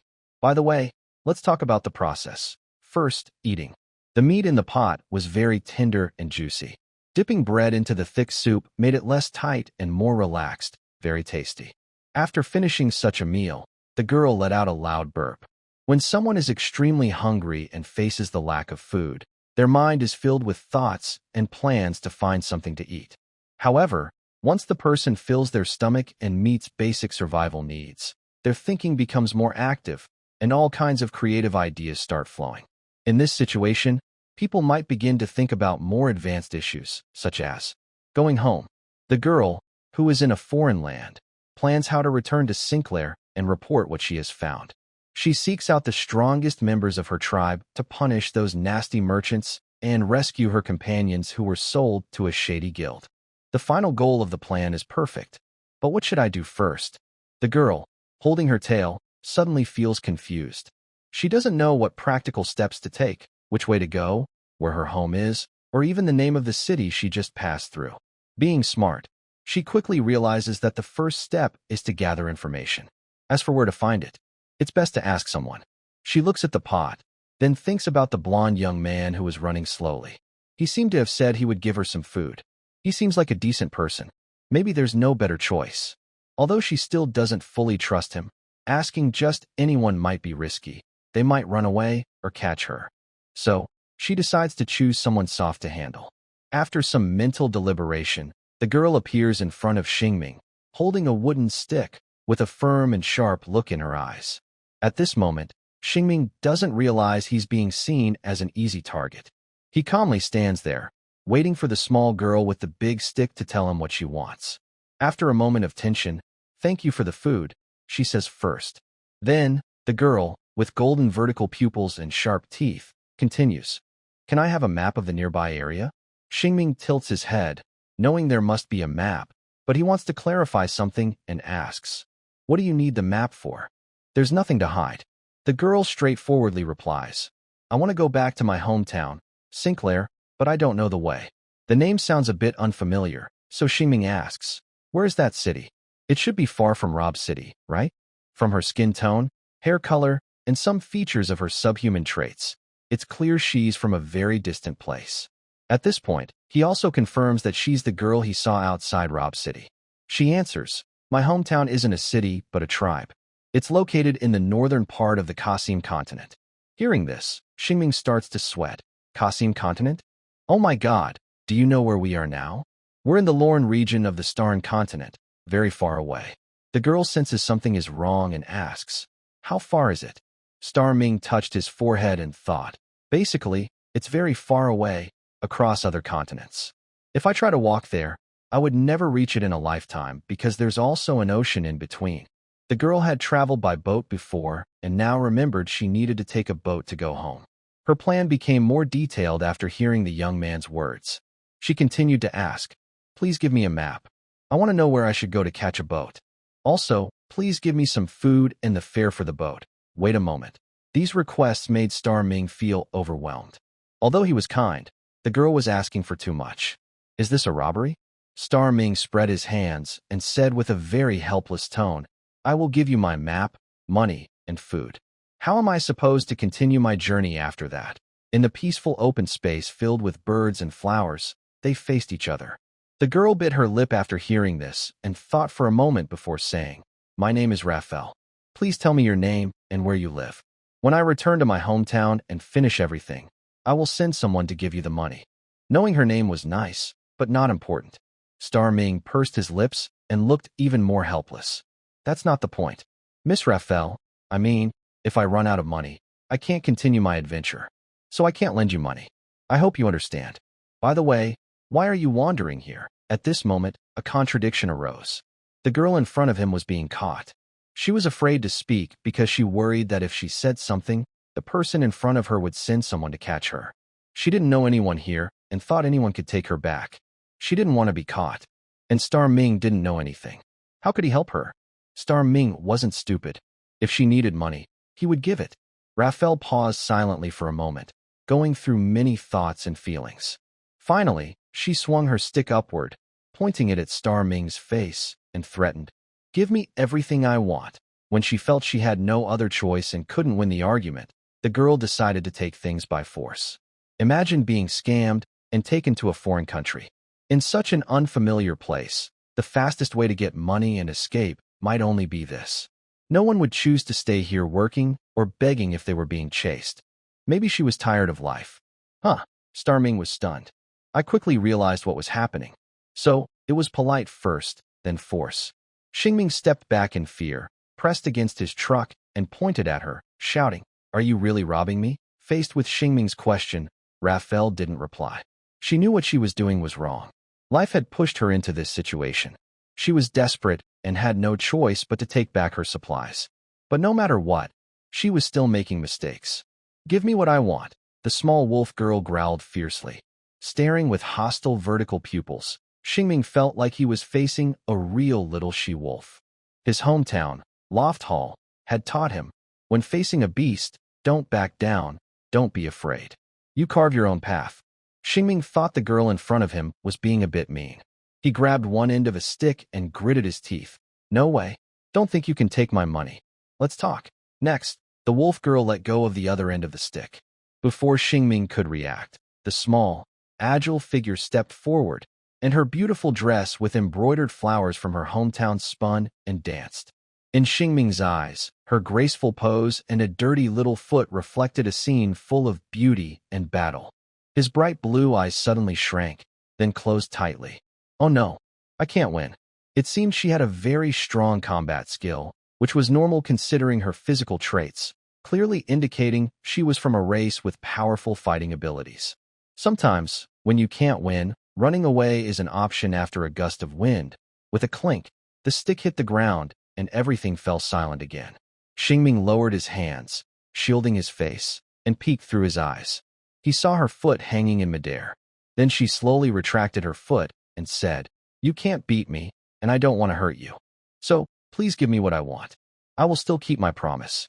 When I return to my hometown, Sinzer, I will return the money." Xingming lowered his arms and stared at her. "But the problem is, you didn't tell me anything and just took my money. Isn't that too much? And I am not rich. I am really short of money." Raphael still insisted on her story. "I told you. I will pay you back. I have to go back now." The other person didn't want to talk to him. Xing had no choice. At the moment when the money was about to be taken away, he suddenly had an idea. His small iron sword was right on the edge of the cockpit above his head, just under the bench. It turns out that only with force can you speak well. So he pretended to surrender by stretching out his hand. Okay. This move didn't make the girl suspicious. With a quick instinct, he felt a cold touch that made his heart jump, and he backed suddenly. But Xing underestimated the girl with a fighting spirit. Her natural sense of danger made her move instantly. Before he could bring the sword to his face, the well-fed girl took a step forward and gracefully kicked. It was natural and wild, full of beauty, and her foot hit his hand, knocking the sword to the side. At this moment, the girl was a little anxious. "If you make any more small moves, I will really kick your head. I don't want to hit you." Xing was also angry. "You say nothing. How do I know if you will really pay back?" The girl was anxious. "I can't say, but I will pay back." The conflict continued. Xing didn't know what to do. He didn't want to be robbed of his money for no reason, so he had to think of a way. What kind of trouble was this? Suddenly, he remembered he still had a secret move, even if it wasn't very strong. With no other weapons, he decided to try it. He thought to himself. The blond young man called upon his inner strength. His eyes turned into a golden cross star after blinking once. At the same time, a small cross star at the corner of his eye quickly detached into golden dust. Since it was an urgent situation, the cross star sword appeared in Xing's hand at an extremely fast speed. This sudden change made the girl furious. She quickly struck again, using her foot as a support and kicking at his arm. Xing was still a step slower. But this time, the sword was not kicked away. Something surprising happened. When the wolf girl's foot touched the hilt of the cross star sword, the sword suddenly moved on its own. With a swoosh, a flash of light and shadow shot out. A 5-pointed star easily pierced through Xingming's wrist, the girl's calf, and her body, embedding her into the ground. This scene shocked Xingming. He almost shouted from his soul. "Oh my gosh!" He looked in horror at the girl, who was pierced by the star and fixed in the ground, still holding her foot position. Xingming felt a chill run down his spine. Yes, she was pierced through. He suddenly realized he might have hurt someone. No, perhaps even killed her. Fear made his mouth go dry, and he stammered. I didn't mean to hurt you. I didn't know my magic was so strong." He truly hadn't expected that a star sword, which could break with a touch, would suddenly become so sharp that it could pierce a person instantly. Oh no, this looks like a fatal wound. Although the girl was quite annoying, she seemed to just want to go home and didn't want to hurt herself. Undoubtedly, she was guilty, but even if she faced the knight's judgment, she wouldn't deserve death. Moreover, Xingming didn't intend to punish her. The sword moved on its own. Before realizing the problem, Raphael, who was frozen in place, widened her eyes and said, "What kind of magic did you use? Why can't I move?" As soon as she spoke, Xingming's heart pounded hard. He trembled and pointed at her, asking, "Are you okay?" The wolf girl sensed something from his frightened tone. Her eyes flicked, and when she saw herself pierced by the sword, she was terrified and asked, "What did you do?" Xingming let out a sad cry. "I don't know what I did." Oh no, from his eyes, it was clear he had used a sword to pierce the girl. Raphael, who wanted to go home, had never felt death so close to her. She was pierced through and felt she might not survive. After experiencing so much, her nose twitched, and tears of frustration finally welled up in her eyes. Though she was brave, she was just a child who had recently started her adventure. She couldn't help but break down and cry loudly. What did I do wrong? Why am I going to die? I just want to go home. I didn't want to be tricked here. I didn't want to rob outside. I just want to go home. Wah, Grandma Shaman. Sweaty and out of breath, Shing quickly said, Don't cry, don't cry. I will think of a way. You won't die? I know Pastor Lorn. He's the best pastor in Rob City. He will heal you. Don't be afraid. Wow. I still want Grandma to find me some honey. Don't cry. Don't cry. You're okay, and Grandma's okay too. Shing hurriedly stepped forward, lowered himself, and hugged her, keeping one leg raised. Suddenly, there was a loud bang. The familiar sound returned. The girl's star sword suddenly shattered. Her body went limp, and she fell back into Shing's arms. Wow, Grandma, help me, she cried loudly. Sweaty, Shing reached toward her lower belly, which had just been pierced by the star sword, and said, Don't look for Grandma now. I'll stop the bleeding. Don't be afraid. You'll be fine. Then he suddenly realized there was no blood. Could it be internal injury? How should I handle this emergency? Oh right, he had healing medicine. He asked, Does it hurt? Does it hurt? The girl felt a little itchy and reached to her stomach, crying and shouting. It doesn't hurt. Shing wiped his sweaty forehead and then touched her shoulder, which had just been pierced by the sword. There was no blood, and he asked again, Does it hurt? The girl replied, No, it doesn't hurt. Confused, Shing wiped his sweat again and asked, Then where does it hurt? I'll put medicine on you. The howling wolf girl kicked her limbs wildly in his arms. Gradually, her ears, which had been drooping, slowly stood up and trembled slightly. Her intermittent sobs also gradually stopped over time. At this moment, the girl in his arms gently lifted her delicate cocoa-colored face, still faintly blushed from crying, looking adorable. Her beautiful golden eyes still shimmered with tears, but also showed a hint of surprise. Her expression was a mix of crying and smiling. Her breathing became gentle, no longer wild like in the forest. Instead, she resembled a little cat purring softly, making gentle snoring sounds, cute and less fierce. After reacting for a while, she spoke. I don't seem to hurt anywhere. Shing. Huh. I'm really sorry, Raphael lowered her head, realizing her mistake and calming down. Let's not talk about that now, Shing sighed. About 10 minutes later, the two frightened little ones calmed down and sat facing each other in the open space, looking at each other. Shing, holding the healing medicine, asked again, Are you really okay? Raphael nodded and said, I feel fine. Hearing this, Shing finally relaxed again, thinking, It seems my star sword is really weak. Luckily, that's a good thing. After the big scare, everything was safe again. Raphael pouted and said, It's obviously your magic, yet you don't even know what power it has. That's embarrassing. Shing said, scratching his head. Actually, I only recently awakened this kind of magic. It might be a spell, or maybe not. Anyway, the sword just now was because I just awakened it, so I don't know what it can do. But from what I see now, the wolf girl wasn't hurt, and the sword did pierce her. There's only one possible answer. Star sword. When it hits an enemy, it can freeze them in place. I think I now understand what my star sword is for, Shing finally said. It might not be so weak after all. Next time he encounters a wild boar, he can use the star sword to freeze it, then easily finish the fight with a small iron sword. Raphael also faintly sensed this because, when hit by the sword, she couldn't feel her body at all, so she replied, It's a kind of immobilizing magic, right? Shing nodded and said, Yes, it doesn't hurt others.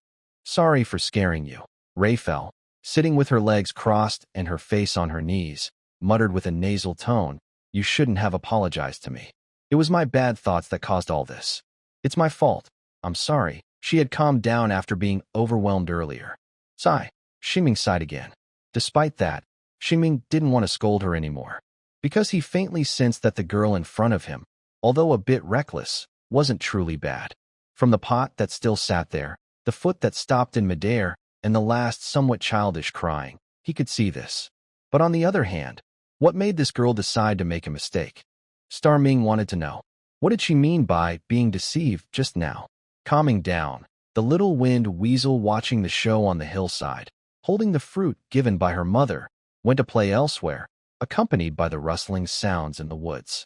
The clearing where they had just fought a battle now felt somewhat awkward. Yet, the conflict was somewhat resolved. Maybe it all started from never fighting before knowing each other.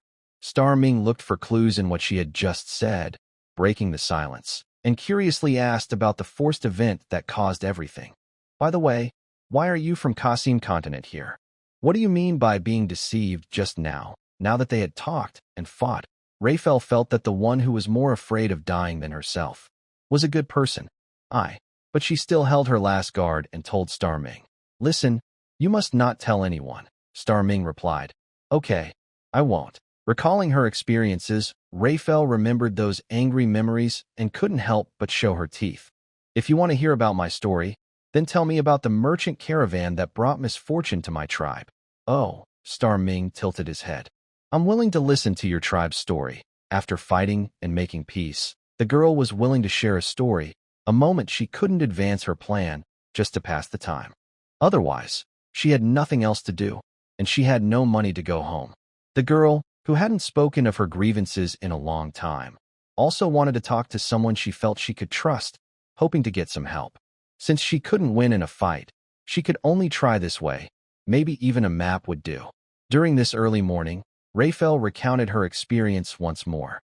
From her confident plans to explore the outside world, to being deceived onto a ship with her companions.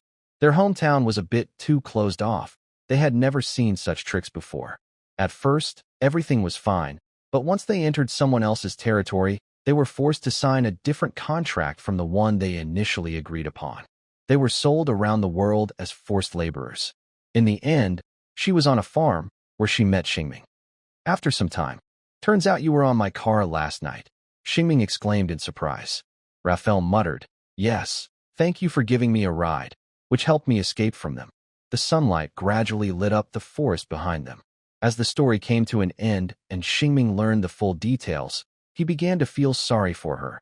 This trading caravan is really terrible. Even in a world where slavery has been abolished, they take advantage of adventure contracts to sell cheap labor. And this happened right in Robber City.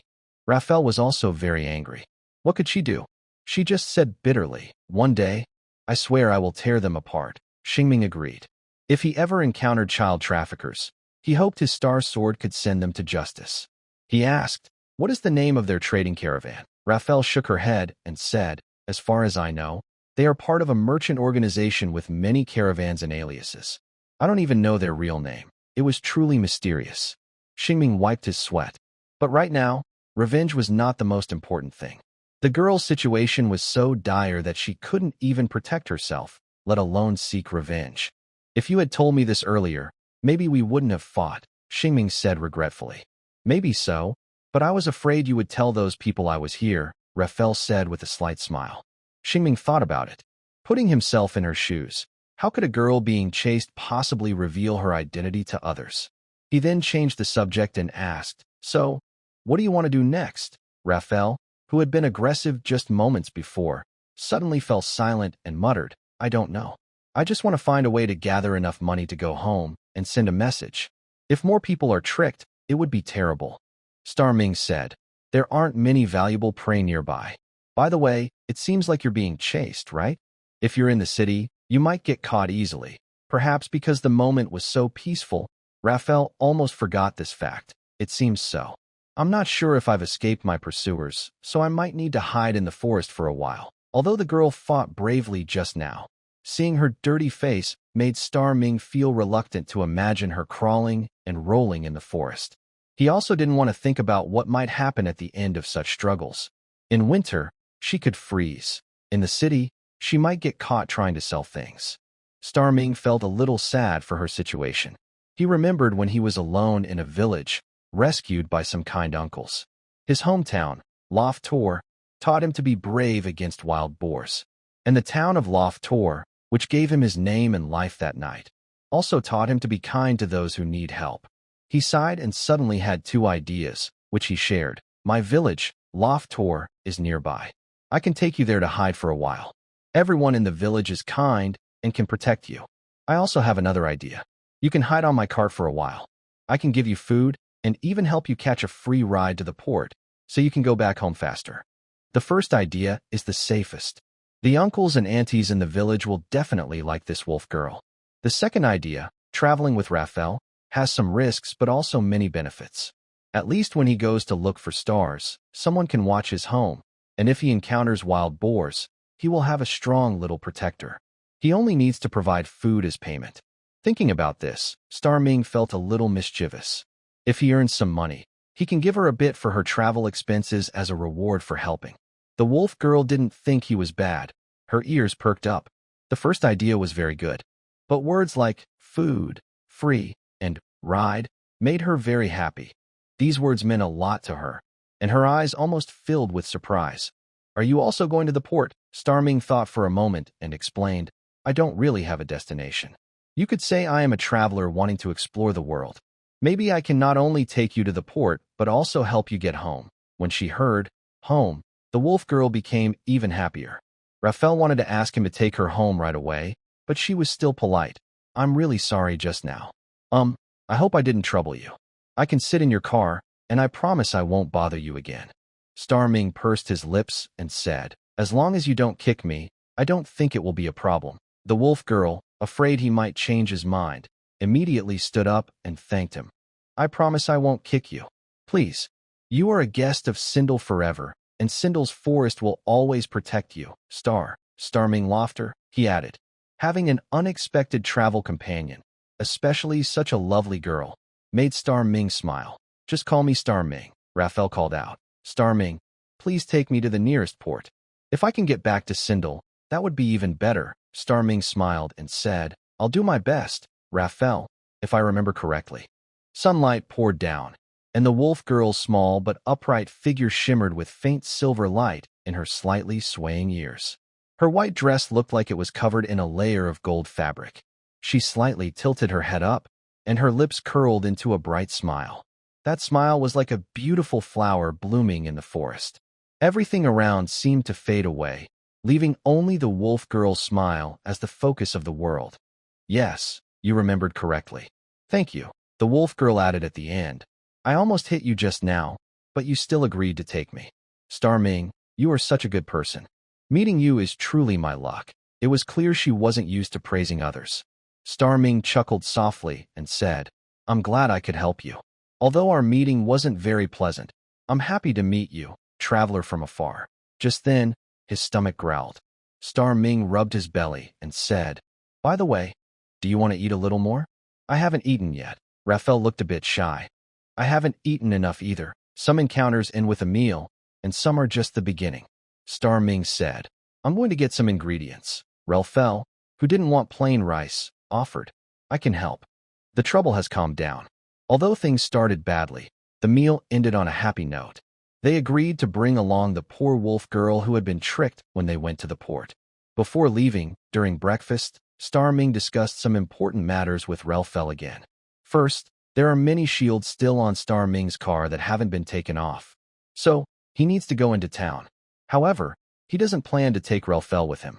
Because she is a half-orc, a noticeable race in this area, and with recent trouble, it might cause problems. He plans to go alone, remove the shields, buy supplies, and then return to pick up Raphael. They will go around Latepet and turn at the big crossroads to head to other cities. This is the safest plan. Raphael listened and agreed to Star Ming's plan. So, the two of them, who just met, will have a short farewell on this familiar open space. Before leaving, Star Ming took 2 days' worth of food and a warm coat. They agreed to meet again at this same spot, probably tomorrow. Raphael, holding her supplies, stood at the edge of the forest, looking over with a subtle expression. Right now, she was a little scared, worried that the person she just met might deceive her again. She was afraid that her innocence might cause her to be caught by the young blonde man with guards tomorrow. But what could she do about it? See you tomorrow, said the young man with shining blonde hair, smiling in the sunlight, squinting his eyes with a bright smile. She sighed, realizing she could only trust him for now. She needed help, but she also had to stay cautious. With hope of returning home, Raphael waved goodbye and turned into the forest. Star Ming didn't waste time either. He turned back and continued his journey, which had been delayed by the small incident. It was about half a day's drive to Petrot. Star Ming drove his magic-powered carriage along the wide road. The sound of wheels rubbing against the ground creates a cheerful melody. As the speed increases, the wind into the car through the window, brushing against Xingming's face. The scenery on both sides of the road quickly passes by, but Xingming has no interest in admiring it. His only thought is to finish his task quickly, to leave with his companion he met during a fight, and start a new adventure. As time goes on, the sun gradually moves to the top of the sky. Xingming also sees his first star in the second half of the journey, located on a small hill. It's normal to find stars by the roadside. Sometimes luck isn't on your side. He stops the car at the foot of the hill, puts on his armor, and climbs up with his sword, reaching out to touch the star. As usual, he needs to collect 5 cross-shaped stars to level up. He has 1 already, so he still needs 4. Although he's in a hurry, Xingming is exhausted from the climb and rests on a large rock for a while, drinking water from his bottle to avoid falling when he descends. At the same time, he looks at the distant scenery. Finally, the wide road comes to an end, and Petrot City stands under the sunlight. It belongs to the Lone region, just like Rob City, and is similarly prosperous. Behind the not-so-grand but sturdy city walls, a bustling scene unfolds. Shops line the streets, and various adventurers walk through, some with long swords on their backs, others holding magic wands, or wearing heavy armor, all gathering at the Adventurers Guild. Vendors shout enthusiastically, their voices echoing from the hilltop. There is no shadow of war here, only love for life and hope for the future. It should be a city similar to Rob City. But today, something feels unusual. At the city gate, many guards stand in line, with carriages and adventurers waiting to enter. If it weren't for some suspicious, sneaky-looking people passing by, the guards in Rob City wouldn't bother to check or search.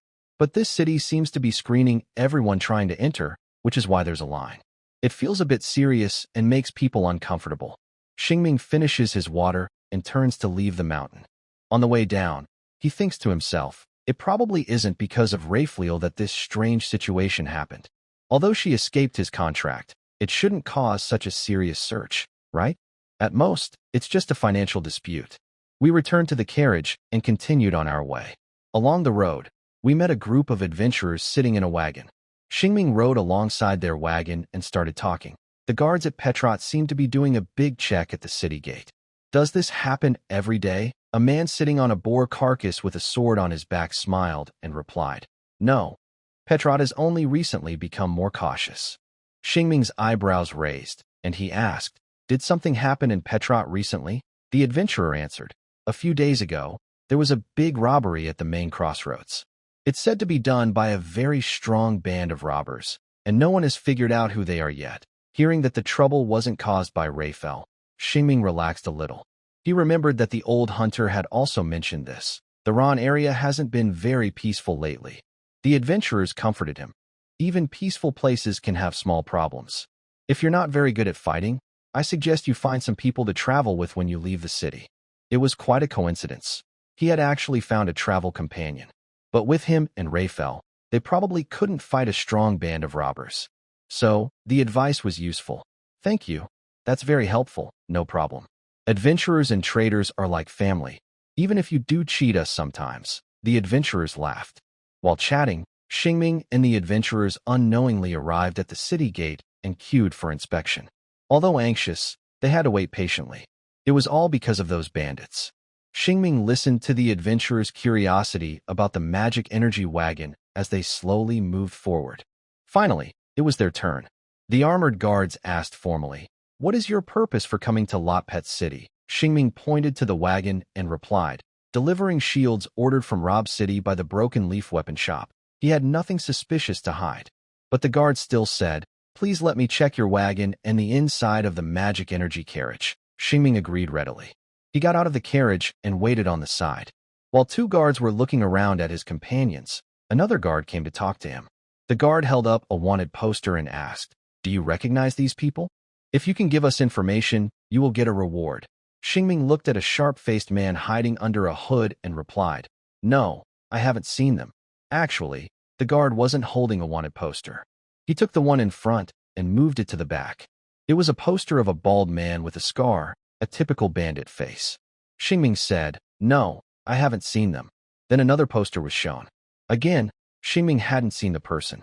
Finally, a poster appeared showing a small girl with fluffy ears, a tail, and a skin tone marked as cocoa color, wearing a white dress, a half-beast person, only 1 meter 5 tall. Xingming recognized her. He said, "No, I haven't seen her." "Is a girl this small also a bandit?" The guard replied. "This is a private wanted notice issued this morning.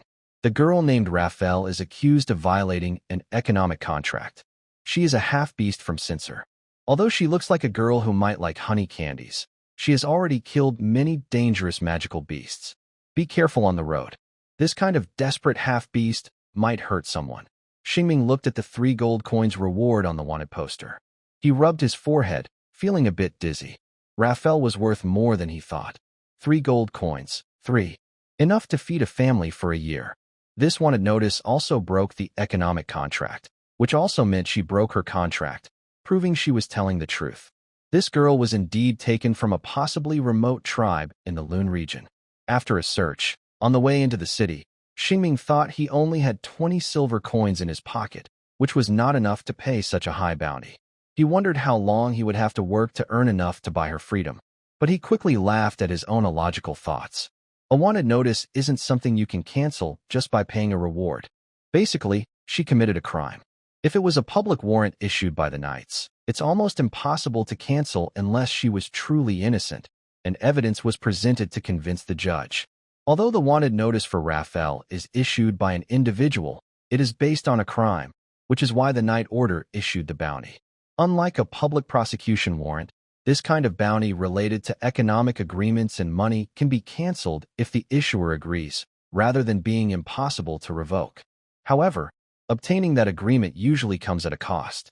In simple terms, it means paying a huge penalty for breaking Raphael's contract or negotiating with the other party to buy her out at her true value. The latter option is also expensive, since the reward for capturing her alone is 3 gold coins. Xingming definitely cannot afford that. Thinking of this, he finds it quite funny. Even though Raphael hasn't done anything wrong, the law and the Knight Order side with the traffickers who kidnap women and children. Meanwhile, he can only run away with Raphael. Where is justice in all this? By the way, the wanted notice came very quickly. The unscrupulous merchant probably hurried overnight, and after speaking at the Knight Order. His was a dangerous wolf from Cincel. This made the Knight Order think Raphael was a dangerous person, possibly hiding in the forest to ambush travelers when she was desperate. That's why the bounty was issued so fast. Xingming didn't know what to think at that moment. Although Raphael is very capable, she wouldn't hurt anyone, and she's not bad. She's even a girl shorter than him. She had the chance to kick him unconscious and take all his belongings, but chose not to. She cried loudly like a child. This is not the cold, ruthless beast they talk about. Back to the wanted notice. It came quickly and was very eye-catching, so her news will probably spread fast. Xingming must act quickly, or Raphael will be in danger. If she gets caught by the traitors, the consequences could be terrible, and he won't be able to help her then. So he hurried to the Broken Leaf weapon shop. This place is much busier than the weapon shop in Rob City because, at the big crossroads, besides wild boars, there are also some dangerous monsters from the more forest wandering here.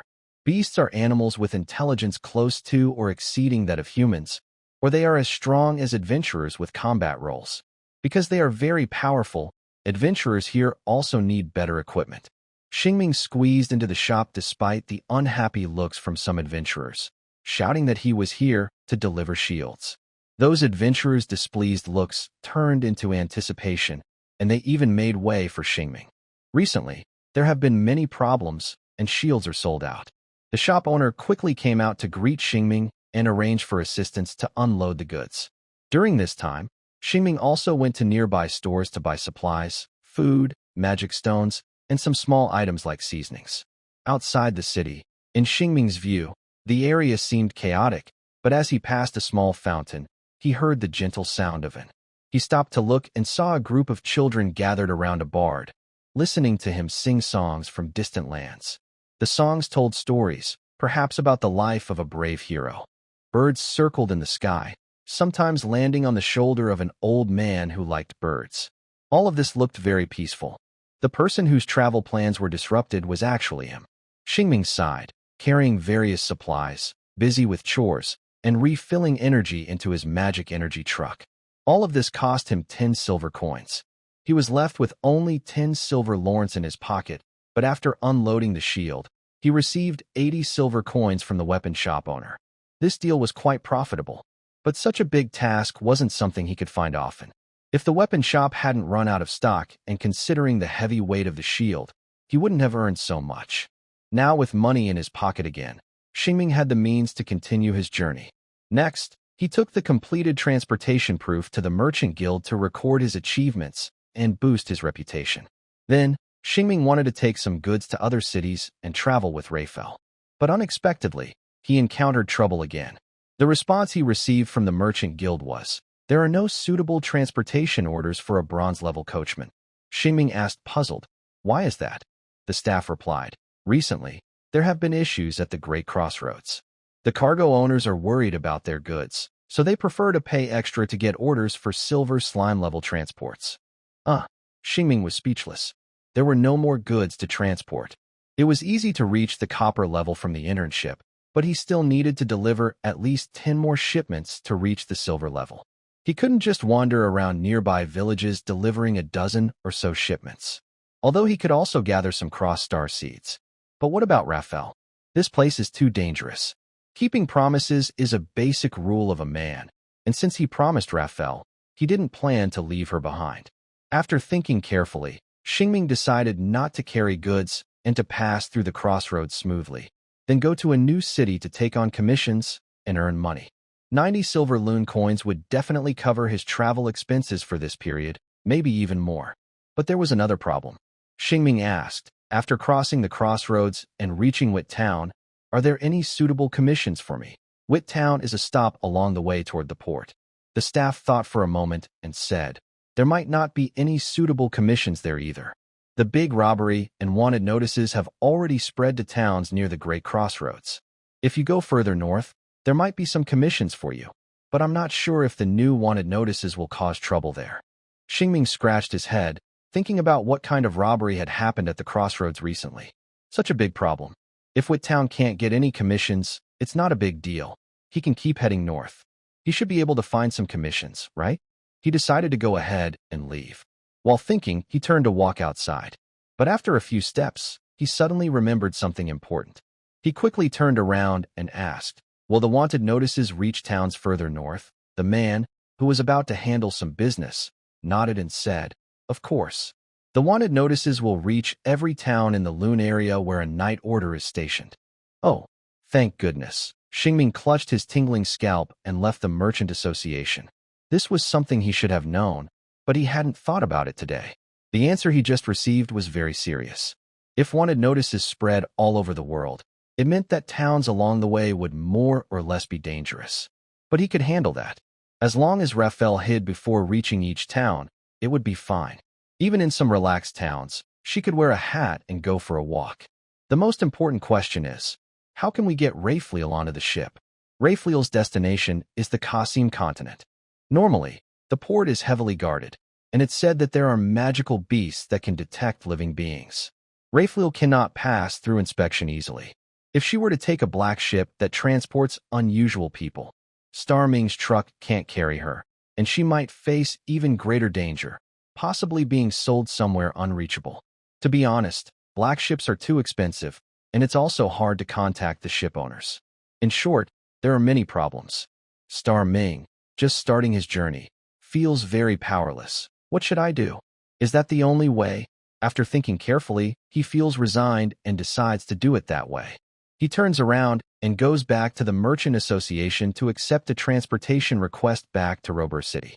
The so-called plan is based on the first idea Star Ming and Raphael discussed. They return to the open space in front of the forest. The sun is slowly setting behind the trees. Dragonflies fly lightly in the evening breeze, sometimes resting on the treetops, sometimes circling in the air. One dragonfly, curious about him, quietly lands on the young man's shoulder. He doesn't notice this small visitor. His gaze stays on the forest. Soon, Perhaps she is watching over him somewhere.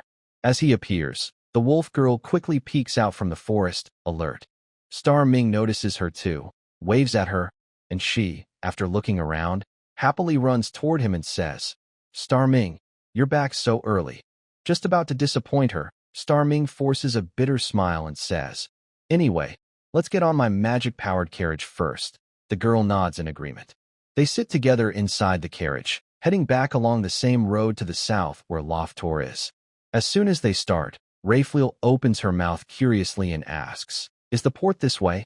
It's always necessary to say what needs to be said. "We're not going to the port," Star Ming replies with a bitter smile.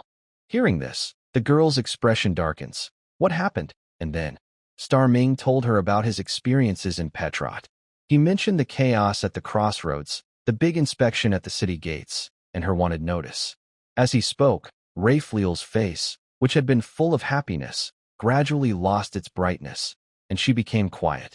Star Ming understood the pain of preparing to leave, but being forced to stay because of unexpected events. Still, he continued to share his thoughts. He suggested she go to Lofter Village to stay safe, at least until the trouble at the crossroads was over, and then they could discuss how to send her home. This was the best plan. By then, Raphael, who had been silent, grew a little impatient. "How long do I have to wait? Even if the chaos ends, my wanted notice won't be lifted." Star Ming didn't know what to say and comforted her. "Just wait. There will be a way," Raphael hurriedly said. "But what about my hometown, Sinzer? If things go on like this, many others might be tricked and scattered across the world." Star Ming still had a solution. "I can write a letter to Sinzer for you. Maybe once they receive it, your tribe will try to come and get you." Hearing this, the wolf girl, who had almost been arguing with him in the driver's cabin, calmed down a lot. Star Ming continued to comfort her. "The most important thing now is to protect yourself. If your grandmother comes to find you and can't, she will be very sad." The girl wanted to speak, but was choked up. They fell silent again. At this point, Star Ming didn't know what else to say. He had given her hope, but also unintentionally shattered it. He wasn't sure what the wolf girl was thinking. In any case, after some time of overthinking and weighing the pros and cons, perhaps out of a cautious attitude to observe the situation first, she finally agreed. I will go back with you. When my grandmother comes, I'll wait for her. Thank you. And please, write the letter for me." "Thank you so much, Star Ming. Even though I treated you badly, you still want to help me." "Thank you." She agreed to stay in Star Ming's hometown for a while and sincerely thanked him. "You're welcome," Star Ming said. "Sorry, that's all I can do." Lafayette forced a weak smile and said, "Don't apologize to me. You're helping me. I understand." Xingming smiled but didn't reply. Then they started their journey back, carrying some fur. Xingming took a simple job that would earn him only 15 silver coins, enough for the trip back to Robber City. Although he couldn't take jobs at the crossroads, there were still some on the way back. There were no more stars in the sky. Xingming focused on the journey, and the girl beside him sat silently on the bench, as if made of wood. After he whispered, "Bend down a little. Don't let anyone see," the girl curled up under her tail in the space under the bench. She didn't speak a word all along the way, from the sunset on the horizon to the dark night covering the sky. Until very late at night, Xingming finally stopped. They were still some distance from Robber City. They stopped by the roadside. He hadn't eaten properly all day and felt a little hungry, so he asked, "Do you want to eat something?" Lafayette was not asleep, just lost in thought, curled up in her position, and quickly replied, "I don't have much appetite. Thank you." Xingming was worried about her and continued, "Just a little. You need a good body to wait for your grandmother to come and pick you up." Lafayette still refused with the same excuse. "I really don't have an appetite." "Thank you, Xingming. Don't worry about me." Xingming looked at her, hesitating to speak. The wheat fields under the moonlight were still peaceful and beautiful. But what kind of scenery would it be in the girl's eyes? Maybe it was the same as when children listened to bards singing. She might still feel the beauty of this land. But in her eyes, it was a cold, indifferent land, where she couldn't find a place to feel safe. She carried her dreams and headed toward the distance. But she was chained, drifting like cargo on the sea. Eventually, she landed on this land, escaped from pursuit, but was still wanted and seen as a villain. No one could understand her feelings of helplessness and confusion about the future.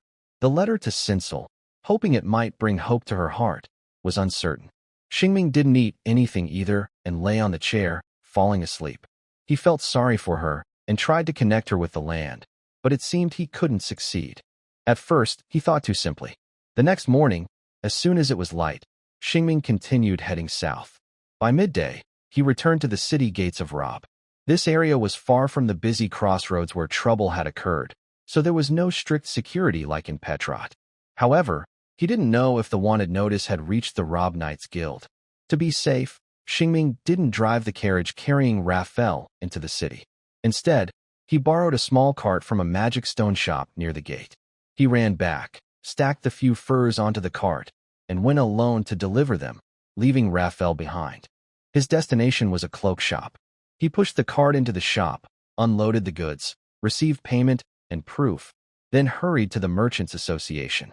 There, he used a transportation contract to gain some reputation that could upgrade him to a silver slime-level driver. Rob was busy as usual, everyone working hard. But there was one creature that was usually very relaxed. Today, it was forced to exercise because of indigestion. That was Rob's city alarm clock, the cat eagle Sinuo. The black and white spotted big cat was soaring in the sky, circling aimlessly. An old knight riding a cat saddle was reliving some of his adventurous youth, performing daring flying maneuvers with Sinuo. Sometimes diving, sometimes flipping, looking very cool. The children on the street couldn't help but applaud this lazy big cat and marvel at how impressive Sinuo was. Sinuo's little fans increased, just like when Xingming first saw Sinuo soaring in the sky years ago. During these post-meal exercises, the old knight suddenly noticed something very noticeable outside the city, Xingming's magic carriage. He wondered if that young knight had gone to Petrot. Soon after, he saw a striking blonde boy walking out of the Merchants Association, shining in the sunlight. Curious, the old knight Bernard descended from the sky. As the wind from Sinuo's wings reached him, the handsome young man looked up and saw who was approaching. The other person greeted first. "Look who I've met, the little knight Xingming who just went on an adventure." Hearing this, Xingming forced a smile and said, "Good afternoon, Uncle Bernard and Sinu. Nice to see you again." "Good afternoon," the old knight cheerfully responded. From his deep voice, it's clear he's healthy and will live many more years, enjoying a comfortable retirement. Bernard leaned down from his cat-shaped mount. The strong, silver-haired old man smiled and said, "Why did you come back so soon? I thought you'd be delivering goods to the north at Latte Petra." When he mentioned this, Xingming sighed and said, "I also wanted to go north, but there's been trouble at the Great Crossroads.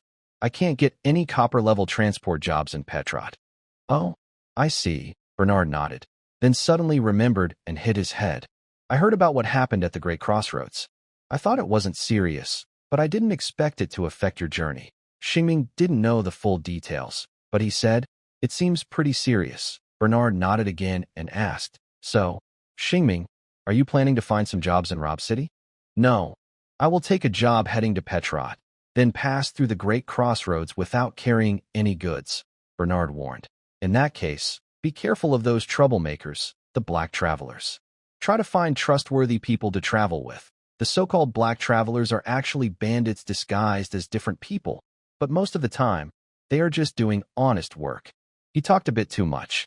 Lafayette was still on the carriage, and Xingming, eager to return, said, "I'll be careful. Well, I have to go now. Goodbye, Uncle Sinu." Sinu meowed loudly. Old Bernard waved and said, "Goodbye, young knight." Xingming didn't really like knights and muttered casually, "I'm not a knight, and I don't want to be one." "Huh." The old knight, being experienced, was momentarily stunned by this statement. When Xingming was a child, he really wanted to become a knight. Until recently, he still felt that way. So why did he suddenly say this? Old Uncle Bernard noticed something strange from the other person's unhappy face. "Xingming, did you encounter anything on the way to Latte Pet?" Xingming was surprised and a little confused about why he was being seen through. "Does my face show my thoughts?" He replied, "No, I didn't encounter anything." Uncle Bernard couldn't understand and asked, "Why do you dislike becoming a knight?" Xingming, often called the little knight, muttered, "Because I found that justice isn't always on the knight's side. Even though Raphael was innocent, she was wanted by the knight order. Doesn't that prove my point?"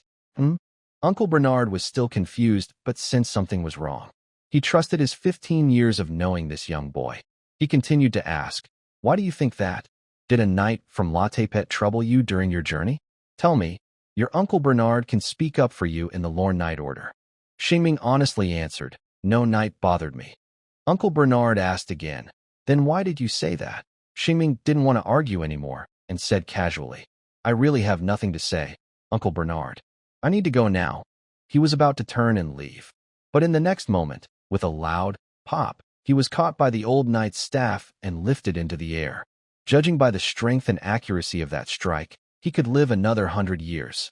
Hanging in the air, Shing turned his head with a resentful look and said, "Uncle, I need to keep moving. As a knight, the honor of the Knight Order must not be tarnished. That's the first point." Secondly, Uncle Bernard was sure that the boy he watched grow up had worries. He asked again, "Tell me, what happened?" Shing stubbornly replied, "I really didn't encounter anything." Uncle Bernard asked once more, then explained. The idea that justice isn't always on the knight's side didn't come out of nowhere. Your Uncle Bernard has always led by example to teach you these things. Indeed, Uncle Bernard had taught him many principles of how to be a good person. He must be a good knight and a mentor in life. However, regarding Raphael, the old knight is definitely not in the right. Star Ming is clear about that. On the other hand, the old knight must be a good knight and has influence in the knight's order. So, is it possible that Uncle Bernard could become a messenger of justice to help Raphael? Star Ming thought about it and decided to try telling him. If he alone cannot connect Raphael to this land, he wants to include his family in the effort. What if it works? But he must not tell everyone, to avoid harming Raphael. He said, "Uncle, I have indeed encountered some issues, but promise me you won't spread this around." Uncle Bernard replied, "Don't worry, I've kept your bedwetting secret at the monastery all this time." Star Ming rubbed his forehead and said, "This matter is much more serious than that." Hearing this, Uncle Bernard burst into laughter. "Huh? I just don't want you to look so worried all the time. Just smile more." Not long after, Star Ming shared some information about Raphael. He didn't tell everything, only her experience, how she was tricked from afar, escaped from her pursuers recently, and is now wanted. He kept her name and current location secret. After sharing this, the usually cheerful old knight looked worried and said to Star Ming, "Let's find a good place to talk about your friend." Star Ming nodded gently, and they left the alley near the merchant guild together, then mounted Sinor. Soon, they arrived at a 2-story house with a large balcony. This is the old knight's home. Star Ming had been here many times before. They entered the house, went up the spacious stairs, and followed the old knight into an elegant living room. On the walls, there are badges, his armor and shield, and some picture frames, his honors.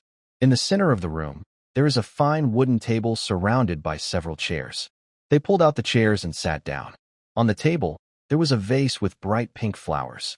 But, despite their beautiful appearance, the flowers emitted a bitter smell that made people frown.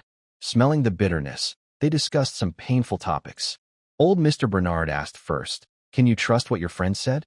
Are you sure her story about her experiences is true? Especially about her features and age. Are they accurate?" Since they had only known each other for a day, Shing hadn't witnessed everything that happened. Old Sir Bernard knew this, so he asked carefully. Shing believed he hadn't mistaken the person, so he answered confidently, "What I said is true. I believe her story is true. Please trust me." Old Mr. Bernard crossed his arms and sighed. "It's not that I don't trust your judgment. If what she said is true, then it's a difficult problem. This kind of thing is quite common. I also believe she went through this. She's not at fault." Shing was surprised. "Very common? So, what happened to Raphael isn't an isolated case." Old Mr. Bernard continued. "This kind of thing happened many times during the time when slavery was abolished in the Lone area. Owners used forceful methods to turn slaves into cheap labor. Those slaves, aside from having some basic rights and not being beaten, didn't see much change. The friend you mentioned probably experienced something like this." Shing felt a bit headache and asked, "Is there no way to get the knight's order to lift the wanted notice on her?" Old Mr. Bernard explained, "If she was wrongly accused and the knight's order is after her, I could help clear her name. But for contract disputes like this, I can't solve them." "All right." Shing sighed deeply, feeling there was no need to continue talking. Since that's the case, let's pretend I never mentioned this. Please don't tell others about it. Old Mr. Bernard clicked his tongue and suddenly changed the subject. However, although I can't help with this matter, a kid I really dislike might be able to help your friend. Xingming's mood was like riding a roller coaster. He didn't know whether to sigh or laugh. He asked, "Can he solve such trouble?" "How?" "Who is he?" Well, old Mr. Bernard also didn't know how to describe him, so he said, "Recently, his appearance has made Judge Edison lose hair in clumps. All the knights hate him, calling him the enemy of justice, a bad kid." Ming, feeling confused, asked, "Can he help my friend?" Old Bernard smiled and said, "I believe he has a way. This little guy is very clever. If he can't help your friend, then I might seriously consider putting him in jail." Ming wiped his sweat and, eager to find a solution, asked, "Where is he? Should we go see him now?" The old knight stood up and said, "No time to waste. Let's go now. He should still be here today." Before they even sat down, they headed back to the balcony. The cat-eagle, Sinner, hadn't enjoyed much sun before being called to wake up. Reluctantly, it let out a meow and, with an old and a young person, flew toward a pure white building in Robber City. This was one of the few buildings Ming hadn't visited in Robber City. On the gate hung a crest of a sword and a balance scale, symbolizing the night court. Old Bernard asked the knight guarding the door, "Where is that kid, Remy?" The knight pointed inside the building and said, "He's currently defending Mr. Court, who was accused of stealing eggs from the neighbor." Hearing this name, Ming tilted his head. Old Bernard nodded and said, "I want to go in and listen." The guard knight opened a small door, and old Bernard and Ming slipped inside. Their movements didn't attract much attention from the few people present, because at that moment, they were all blushing and loudly arguing their cases. Ming's eyes fixed on a young man with dark red hair, wearing a wine-colored tailcoat and a shirt with sleeves that looked like they were blooming. His appearance hadn't changed much, still thin, with thin lips and narrow eyes. If Ming's standards in the lone area considered handsome men, then he was sly and a bit androgynous. But unlike his looks, he spoke with strength, and his gestures were exaggerated, almost jumping up and pointing at the other's nose, shouting, "How dare you say Mr. Court stole your eggs? Do you have any proof?" The neighbor shouted back loudly, "I caught this scoundrel in my chicken coop. What's there to argue about?" Mr. Court felt guilty after hearing this, but that kid Remy was not at all ashamed. He continued shouting, "Do you have any proof that Mr. Court went to your hen house to steal eggs? Maybe Mr. Court was just trying to help feed the chicks. Don't you think so, Mr. Court?" His excuse was very weak. The neighbor angrily shouted, "You're talking nonsense." Star Ming felt a bit overwhelmed. Judge Addison struck the gavel and pointed at Remy, saying, "I don't think your reason proves Mr. Court is innocent." At this moment, Mr. Court wiped his sweat and tremblingly said, "Judge Addison, although I am not really a helpful person, I did not go to the hen house to steal eggs." He explained, "Here's what really happened. I was playing with a coin, and when I accidentally flicked it into the air, I hit it too hard, and it landed in his hen house. I was just looking for my coin." The neighbor shouted, "Nonsense. When I caught you, you still had my egg in your hand." Mr. Court continued, "I was looking for my coin and found an egg on the ground. I wanted to put it into your hen house, but then you caught me." The neighbor was furious. "When I caught you, you didn't say that. You kept saying, 'Sorry, I shouldn't have taken your egg. Don't hit me, I'll pay you.'" Judge Addison's eyes narrowed and asked, "Mr. Court, do you have anything else to say in your defense?" Mr. Court replied, "Judge Addison, I never said that. He misheard me." The neighbor was so angry he almost jumped. "Judge Addison, don't believe his lies. All of this is made up by that kid Remy." Judge Addison didn't believe their stories. He said, "Honestly, I don't believe the story about flicking a coin into the hen house. Also, Mr. Court has been in prison before for theft. This is all nonsense. Do you have anything else to say?" Remy, dressed in a small tailcoat, gracefully took a handkerchief from his pocket, opened it elegantly, and revealed a beautiful egg. He performed his act silently, leaving everyone confused. He gently picked up an egg, showing everyone its perfect shape. Then he cracked the egg open and slowly poured some of the liquid onto his fingers. Next, Remy used his egg-covered fingers to gently touch Mr. Court's lips. A wonderful thing happened quickly. In front of everyone, Mr. Court's mouth swelled into a perfect sausage shape in a short time. Yes, The purpose of this performance was clear. Remy said, "That's right, Mr. Court is allergic to eggs. He has no reason to steal eggs because he can't eat them. Also, Mr. Court hasn't sold eggs to anyone recently. So, the conclusion is he was just looking for his coin." Judge Addison's eyes widened in shock, surprised by what was happening. Remy then added to Mr. Neighbor, "I believe Mr. Court has no conflict with you. He probably didn't steal your egg and drop it on the ground. That's impossible," shouted Mr. Neighbor. Then he looked at the judge and explained, "That egg must have been part of a trick. Mr. Court wouldn't be allergic to eggs." Judge Addison also felt something was wrong. He told the knight standing nearby, "Go buy an egg." The knight quickly followed the order and ran out to find an egg. Remy was calm and confident, standing with his hands on his hips, watching the knight leave. His eyes naturally fell on the faces of the people listening. He was momentarily stunned, then shouted, "Shingming." Shingming waved and said, "Long time no see, Remy." Yes, this was his childhood friend from the neighboring village, Roland's clever little boy, Remy. They hadn't met again at the tavern at the crossroads, but in the court of Robber City. Remy smiled and greeted him. "Hey, how come you're here?" Shingming replied from afar. "I'm here to see you. I might have something too." Remy raised his hand to stop him and said, "Wait until I clear Mr. Court's name. Then I'll catch up with you. I don't want our chat to interfere with Judge Addison's fair judgment." Starming understood his meaning and nodded with a mix of tears and laughter. The knight quickly went to get the eggs because the nearby place was a monastery. He hurriedly took eggs from the monastery's kitchen and handed them to Judge Addison, then stood guard nearby. To prove his earlier statement, Judge Addison said to the neighbor, "This is a safe egg. Now you can test whether Mr. Kurt is allergic to eggs." The neighbor quickly walked over, took the egg, and then approached Mr. Kurt, who had a sausage-shaped mouth. He cracked the egg and said fiercely, "Put out your hand." Mr. Kurt looked at Remy with some worry, and Remy explained, "People allergic to eggs won't show symptoms just by touching the egg liquid. Judge Addison probably knows this too. So, I will tell you the correct way to test. Please let Mr. Kurt drink a little egg white, but only a small amount. It could be dangerous for him." And before that, halfway through, Remy, prepared in advance, took out a contract and a pen and handed them to the neighbor. "Please sign this contract. If your actions cause Mr. Kurt harm, you will pay for his medical expenses. After all, you are falsely accusing him of theft.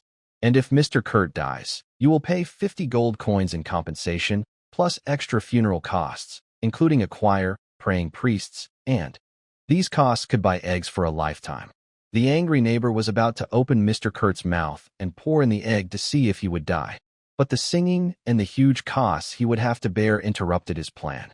The neighbor stared at the contract, slowly took it, and read the long list of conditions. Wow, the words on it were really frightening. Knowing this might be a threat, the neighbor hesitated and didn't sign immediately. Instead, he thought, "Forget it, just a few eggs. I'll take the risk.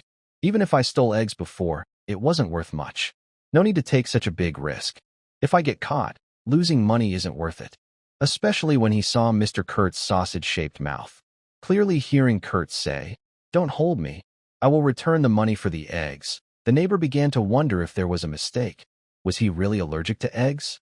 In the end, the neighbor noticed a sneaky little boy staring at him with strange eyes. It was as if a poisonous snake had locked onto him. It seemed that the other person not only wanted to clear Mr. Kurt's name, but also intended to extort him. After a long mental struggle, the neighbor gave in and angrily said, "Even if I invite you, He placed the eggs on the table in front of Kurt and Remy, then turned back to his seat.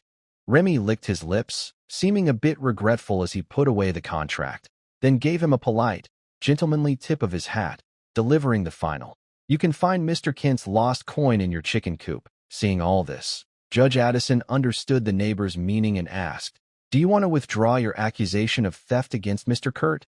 The neighbor said bitterly, "I withdraw." Judge Addison struck his gavel. This meant the trial was over. Everyone's expressions varied. Judge Addison looked helpless. Kurt was secretly happy. The neighbor was angry. Remy was proud, and old Bernard was half smiling.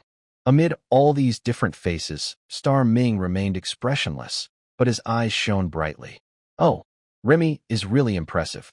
It seems there is indeed a solution, and things are turning around." One by one, people left the scene. Remy whispered a few words to Mr. Kurt, then walked toward Xing Ming, who was waiting at the door. Judge Addison watched their backs and quickly realized he would see them again soon, only to be tortured once more. But one thing the judge didn't quite understand was why old Bernard was with them. Xing Ming, let's go have a coffee. I know you have a lot to tell me, Remy said, putting his arm around Xing Ming's shoulders as they headed outside. The ignored old knight smiled and said, "Come sit at my house. It's a better place for a talk than the restaurant." Remy was surprised, tilting his head and exchanging looks with Xing Ming. "Did you come with Sir Bernard?" Remy immediately pulled him aside, took off his black bowler hat, and protected them in front. He whispered to Xing Ming, "If you face trouble that needs a trial to solve, I suggest you talk to me alone. That old knight might ruin our good thing." Xing Ming understood most of it, but still explained, "Uncle Bernard recommended you to me. Actually, before this morning, I didn't know that person was you. Remy, you are a lawyer, and you live in Rob City. I thought you had gone to a farther city to do business." Remy looked confused and asked many questions. "What is a lawyer? Is it a new name for a defender?" "Never mind, that's not important. My bad luck isn't important either. You said Uncle Bernard recommended me to you," the old knight on the side shouted. "Stop whispering. This will be your first time being a true partner of justice, Kid Remy." Smart Remy quickly understood and put his hat back on, smiling. "I've always been a partner of justice. Let me help you." Then, Remy eagerly pulled Xing Ming to the old knight and asked, "Tell me quickly what kind of unfair treatment you faced." Xing Ming sighed and said, "It's my friend who's in trouble. We're going to Uncle Bernard's house to talk." Remy calmly said, "We can walk and talk. Honestly, I haven't spoken to anyone on the street for a long time. I miss it."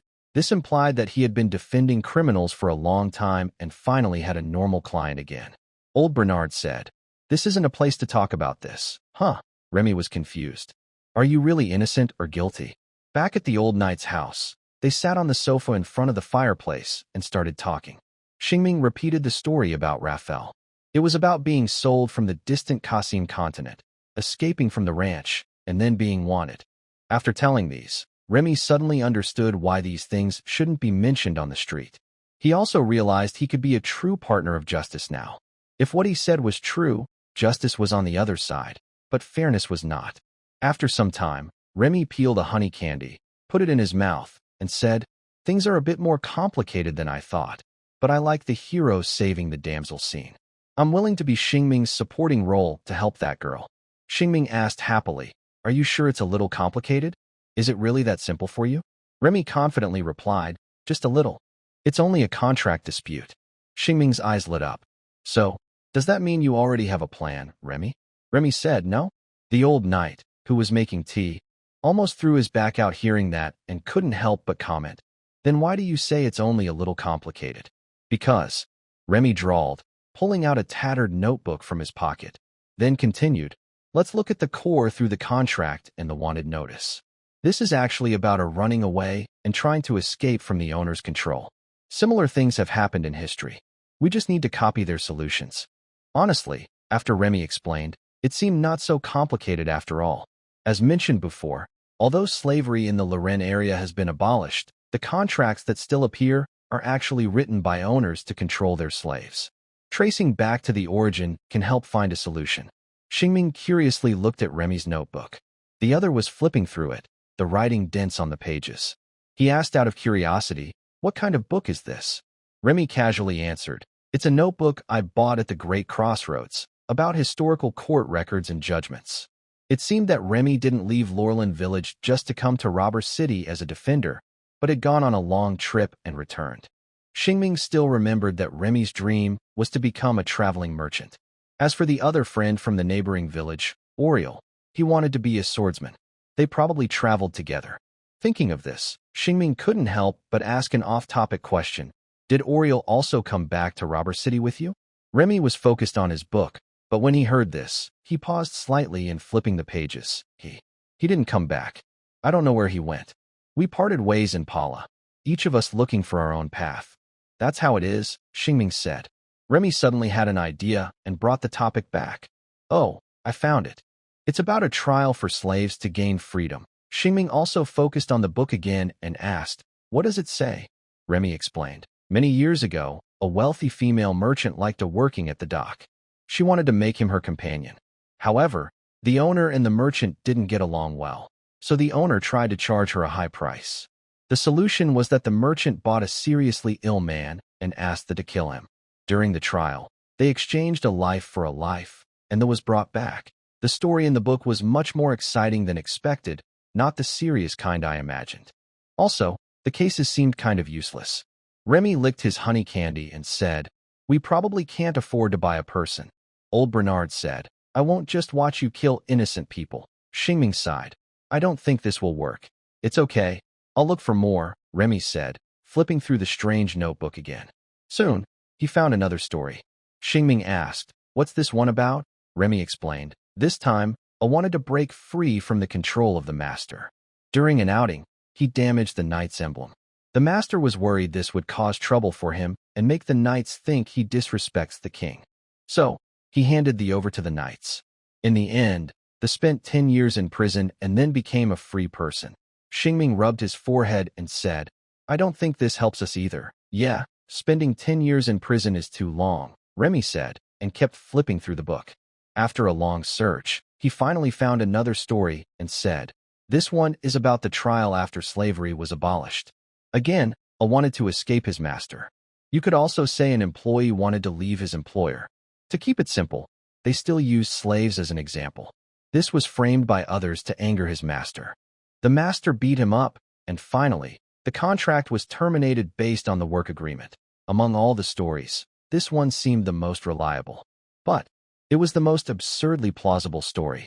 Remy said, "Do you want her to try this method?" Starming covered his face and said, "I'm worried that if she is caught and taken back, she might be sold somewhere we don't know, and no one would judge her fairly." Remy thought that made sense.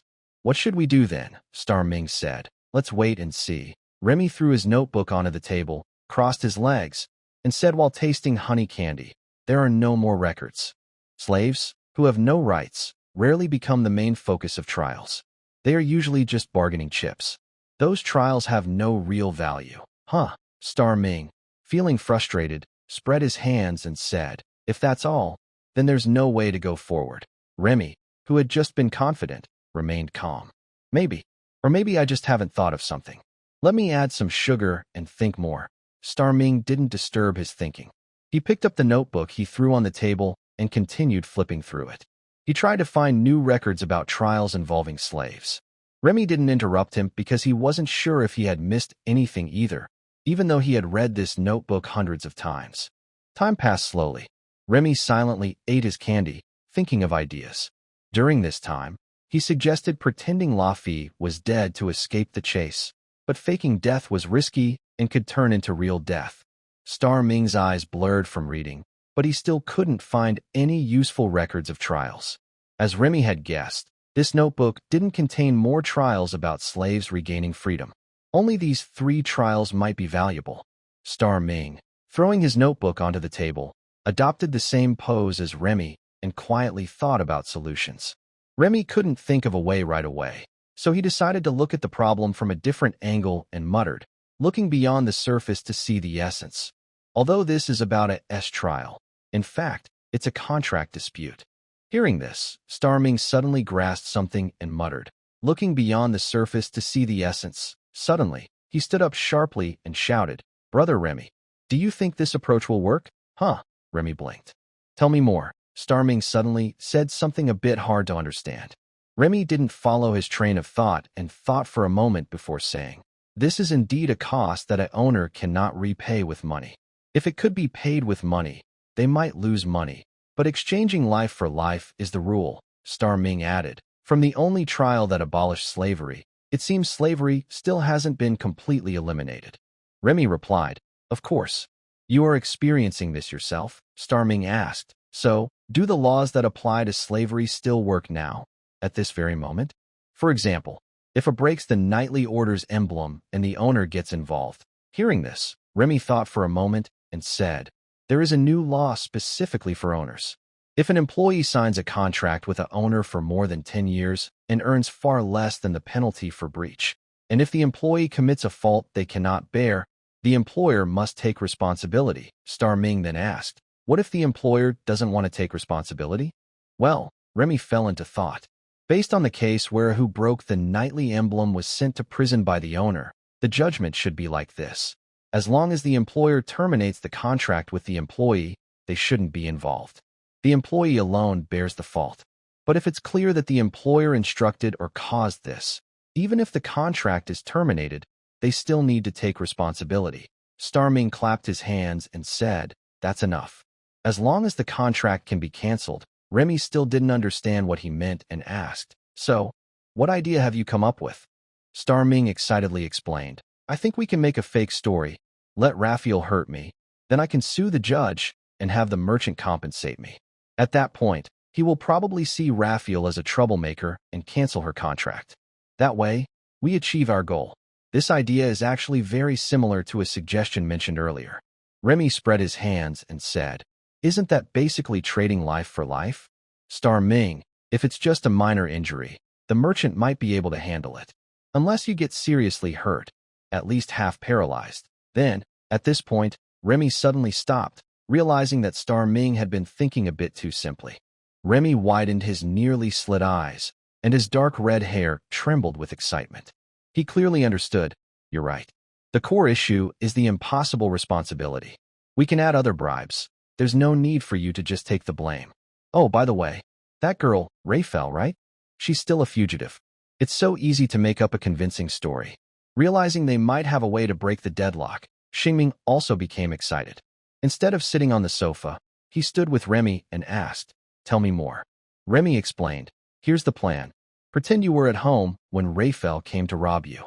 She injured you during the fight, and in the process, she also damaged a very valuable craft item of yours. In the end, you catch her and send her for trial.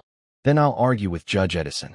The merchant will end the contract because he can't afford to pay for your injuries and the damaged item." That's brilliant. Such things really happen. Shing thought Remy was unbeatable in making false evidence, especially in times when investigations weren't strict. "Let's do it. But I don't have a priceless craft item." Remy said casually, "I love crafts, antiques, and religious artifacts. Even if they're worth only a few coins, their true value can't be measured. Breaking them makes it hard for the judge to decide. Just find something random, the weirder the better." The old knight, who decided to help the kids, shrugged and said, "I'll make sure Judge Edison favors you. Whatever you say it's worth, that's what it's worth."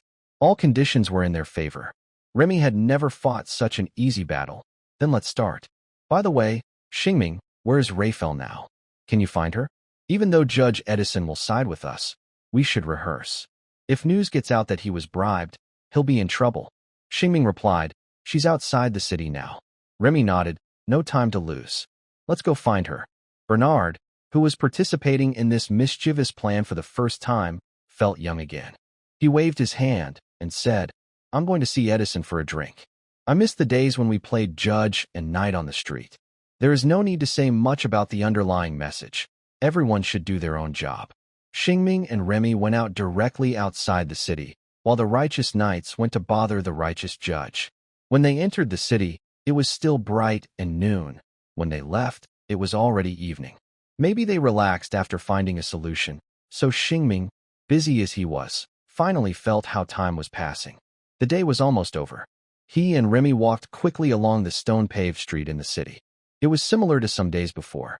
Although young, with experience, one still feels nostalgic. Remy stretched his body, his burgundy tailcoat creaking as he twisted his waist. He said, "The last time we met was in Lorn village. Back then, we were also taking a walk at dusk, talking about our future plans. Yeah, it's been a long time.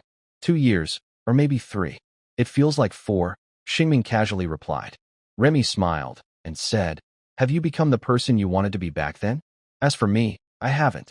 Shing didn't know much about Remy's past. Anyway, his life was quite extraordinary. He laughed and said, "You could say it's completely different." Remy lazily put his hands behind his head and asked casually, "Do you feel any regrets?" Shing, just starting his journey, answered without hesitation, "No regrets. Although it's just beginning, I like my current life." Hearing this, Remy, during a stretch, put his arm on Shing's shoulder, who was half a head taller, and smiled. "That's good. As long as your life makes you smile, forget about plans and regrets. Haha. Xingming chuckled softly, then turned his head and asked, Remy, what about you? How do you feel about your life lately? Remy's expression was not as simple as Xingming's. He looked half smiling and said, At least I can still smile. Xingming asked, Is that a good thing or a bad thing? Remy immediately changed the subject with a mischievous smile. Let's not talk about me. Tell me, that girl from Qasim continent. What is it about her that attracts you so much that you're willing to do all this? Hearing this question, Xingming was momentarily stunned. He even asked himself inwardly, why am I doing so much for her? They had just met. But after thinking carefully, he found many answers, simple ones like compassion, or that having a travel companion was wonderful. There are also complicated ones. Xingming touched the warm stone on his chest and said to the faintly visible stars in the sky, I asked them once why they did so much for me. They said, who wouldn't like a child born in Loft Hall? Back then, he was connected to this land by the stars that night and Loft Hall. Now, he's just doing the same thing again. Xingming wants this poor girl to stop resenting his hometown, so she won't become a thief or cause trouble at the big crossroads, ending up in a sad situation. He also plans to send her to find her shaman grandmother, so she can taste the honey from her homeland again. Someone has to do these things. If everyone prefers to stay isolated on their own little island, then who will connect the world? How was this city built? Remy knew Xingming was taken back by Loft Hall from the roadside and started to understand him a bit more. I agree with your idea, but I also hope you don't trust someone too easily. It might cause you trouble. Xingming smiled slightly and said, I'm not stupid. I know all that, but this time I choose to believe. Remy didn't say anything more, just replied, That's why Uncle Bernard helps us. By the way, is she pretty? Xingming sighed. Am I someone who only cares about looks? Remy asked back. Aren't you? You've wanted to marry the flower shop girl since you were young. Xingming then went off topic. Let's focus on the main thing. We're almost there. Is this your big machine? The magic-powered carriage from the City of Magic? Remy asked curiously, inspecting the magic truck.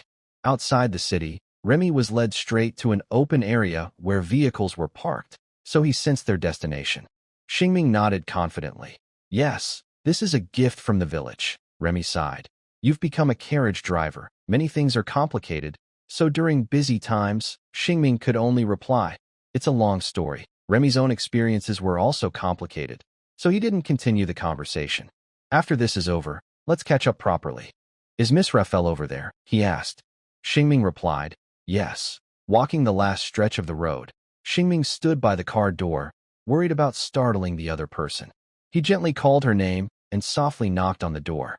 Raphael, knock, knock. There was no response inside. Thinking she might be bored and asleep, Xingming repeated, Raphael, I'm back. Knock, knock. Are you sleeping? Still, no answer.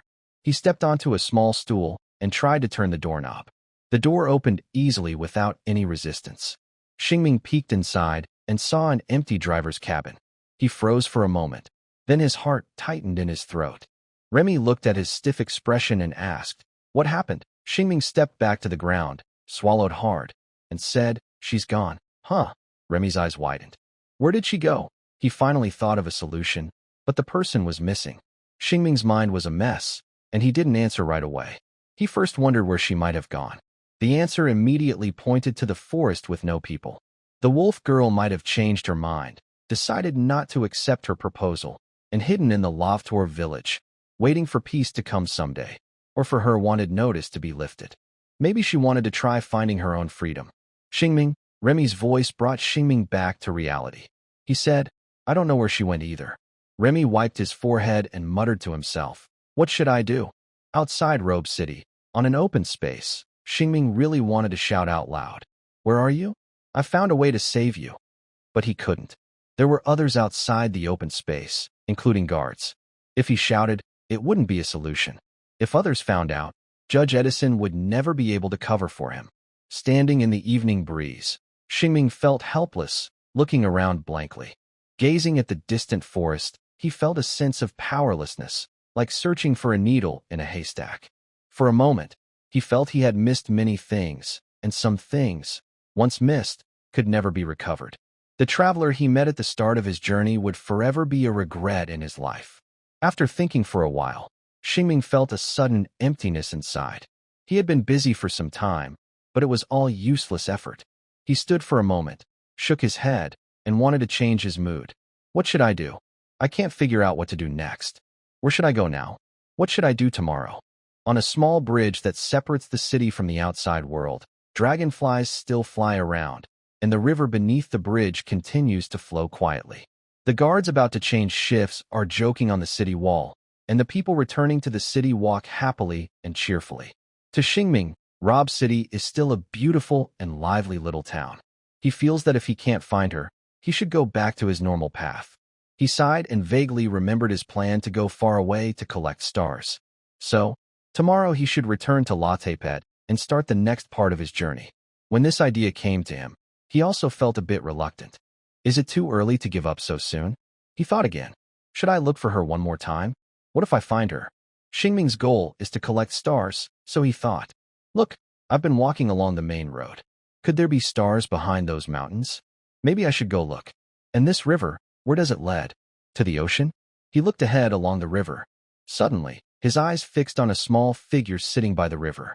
She was covered with a large piece of cloth, and if you didn't look carefully, you might think she was a stone. Xingming's heart jumped to his throat. He slowly walked toward her. Step by step, he approached her, moving from the stone brick road to the dirt path, then to the grass. Walking on the grass made a rustling sound. The small figure sitting by the river tilted her head. Because she moved too much, the cloth slipped off one corner, revealing a pair of playful silver ears. Xingming? His heart, which had been in his throat, finally settled down.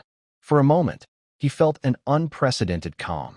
He smiled, and the handsome young man with blonde hair sat beside her and asked, "Why are you sitting here?" Lafayette replied, "I was thirsty, but there was no water in the mechanical carriage, so I came to the river to drink." Ming, who had been away for a long time, understood everything and said, "Sorry, I've been gone for too long." The girl blinked her golden eyes and looked back at the small river. She said, "I should be the one apologizing. After drinking water, I should have gone back quickly to hide. I shouldn't have stayed here. I know this might cause you trouble." Ming thought sitting by the river was fine and smiled, saying, "It's okay. I also like staying by the river, even if there are many mosquitoes." After a day, Raphael smiled again and said, "Yes, it's very cool and quiet. But now I should go back. Later, you can come and sit here alone if we're not in a hurry to go to the village of Laughter." She was very sensible. Ming interrupted the topic about the river and said, "I have good news for you this time when I go to the city." Raphael asked curiously, "What good news?" Ming reached into his chest pocket of his linen shirt and took out a honey candy, handing it to her. Raphael paused for a moment, then smiled and took it, saying, "That's great news. I haven't had candy in a long time. Thank you." She unwrapped the candy and put it in her mouth. Her cheeks quickly formed a cute, round shape, and soon she made the sound of the candy turning in her mouth with a crackling noise. Ming then said, "I found a way to help you regain your freedom. That's the real good news." The candy was just a gift. It was a sudden surprise. Suddenly, the crackling sound of the candy stopped, and the girl's pupils widened sharply. Then, her head slowly turned, as if catching a cautious cat, to face Ming directly. She asked in disbelief, "Ming, are you not lying to me anymore?" Ming nodded confidently. "I really found a way this time." With a creak, the honey candy was bitten into pieces by her sharp teeth. Her face quickly moved close to Ming, startling him and making him lean back. Raphael hurriedly asked, "What's the way?" Ming pressed his hand and said, "Don't get too excited. I'll tell you slowly." The girl sat back down cross-legged, looking obedient. From her tail swaying back and forth, it was clear she was very excited and not calm. Star Ming quickly covered her with a cloth, realizing he had left a gap. The girl then hugged her tail close to her chest. Then, Star Ming began to speak. With the sound of flowing river water, dancing dragonflies, and the chorus of frogs hiding somewhere, he started explaining a way to help her. This method truly surprised her because it was a real way to help her regain her freedom. But it also came with many costs. At the end, Raphael looked at him with firm trust, believing he would participate in the trial and reassuring her that she would be fine. Hearing this, Raphael no longer doubted him and thought, "Star Ming, why are you willing to do so much for me?" She said this unconsciously, interrupting Star Ming.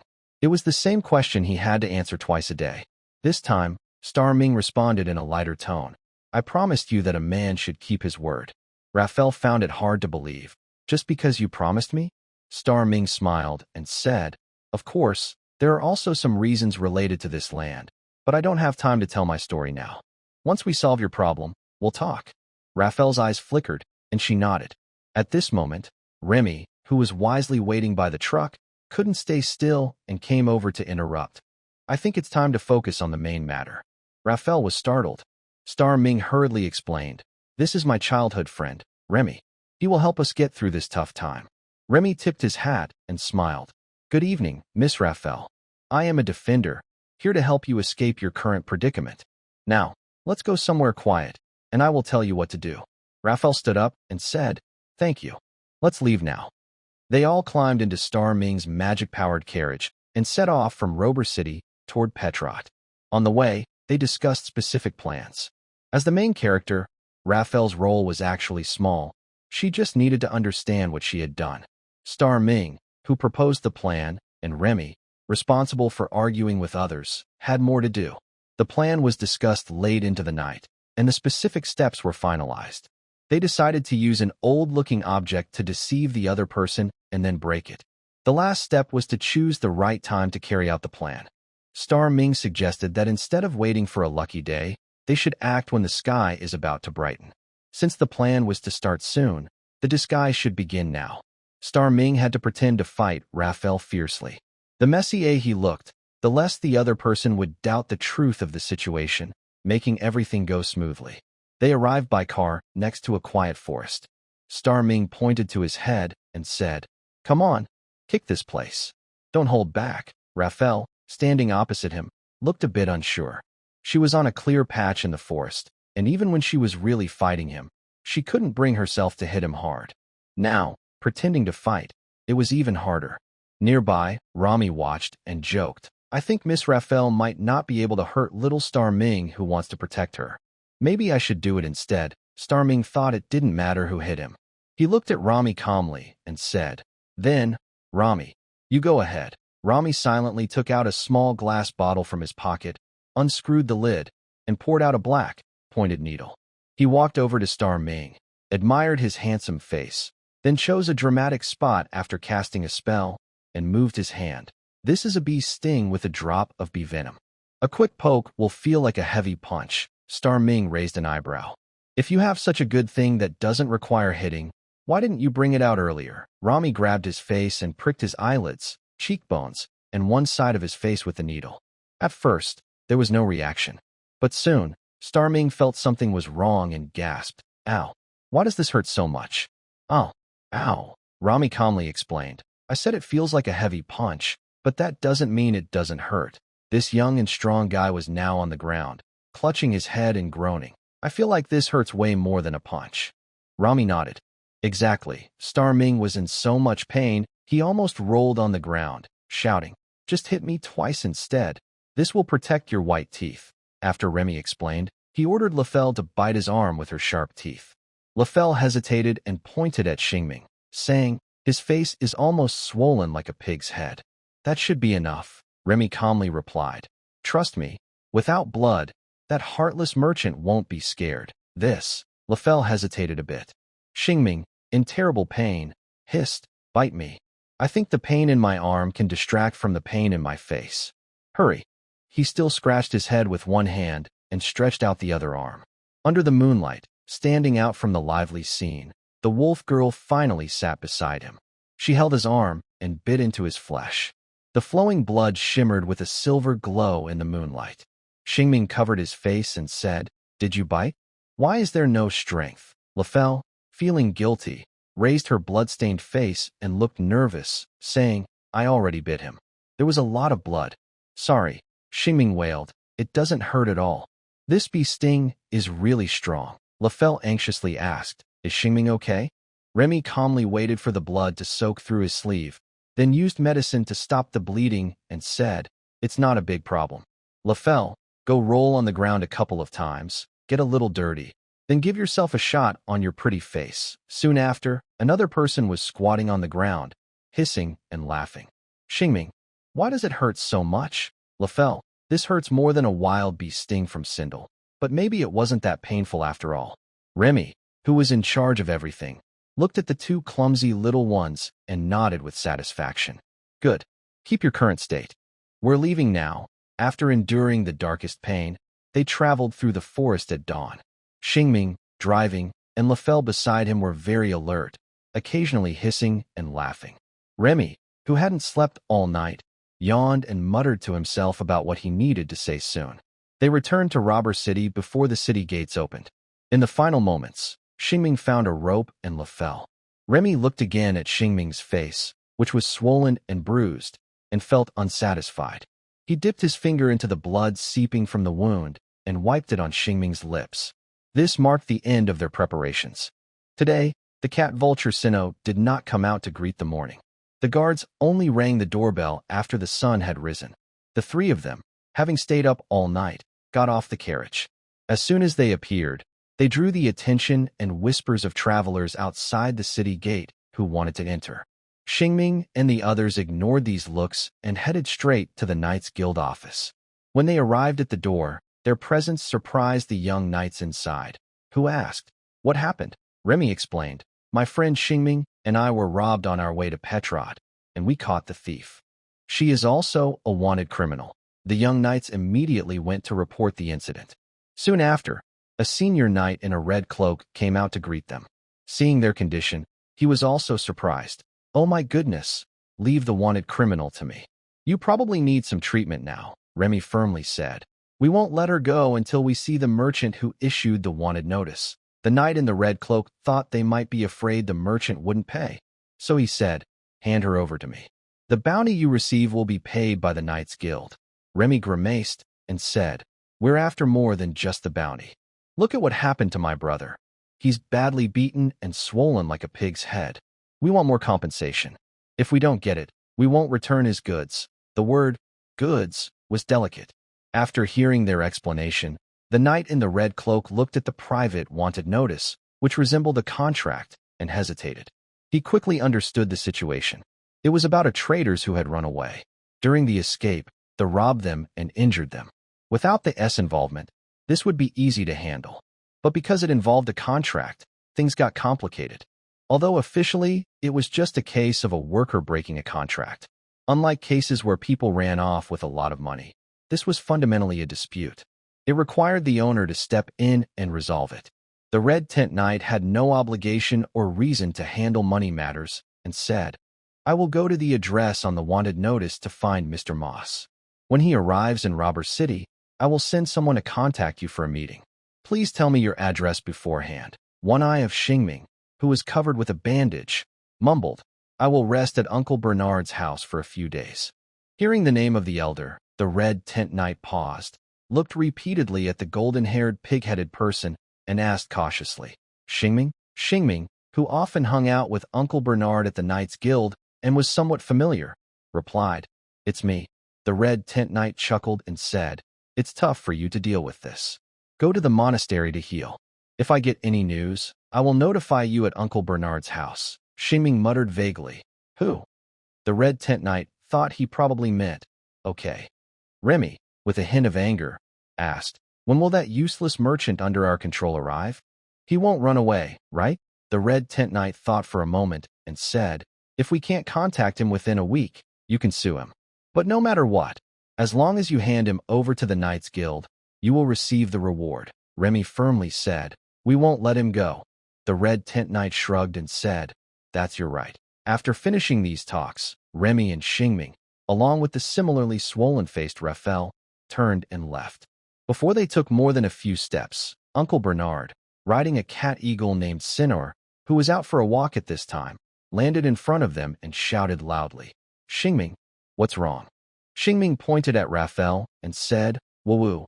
Watching the four and the cat disappear around the corner, the Red Tent Knight sent someone to the latte pet inn to find Moss. The event was temporarily over. Everyone gathered at Uncle Bernard's house, chatting about random things and eating delicious food. As for the injuries, of course, they hadn't been treated, just to show others during the trial. At this point, a question naturally arose. Raphael asked, What if our faces heal before the trial begins? Remy calmly replied. Then the knight's observations and statements will serve as our testimony. Star Ming was feeling bored as he tapped his fingers on the table and asked, what if he never shows up? Remy replied casually.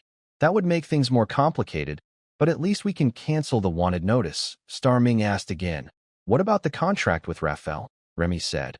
We have to wait until the other person comes forward for the trial.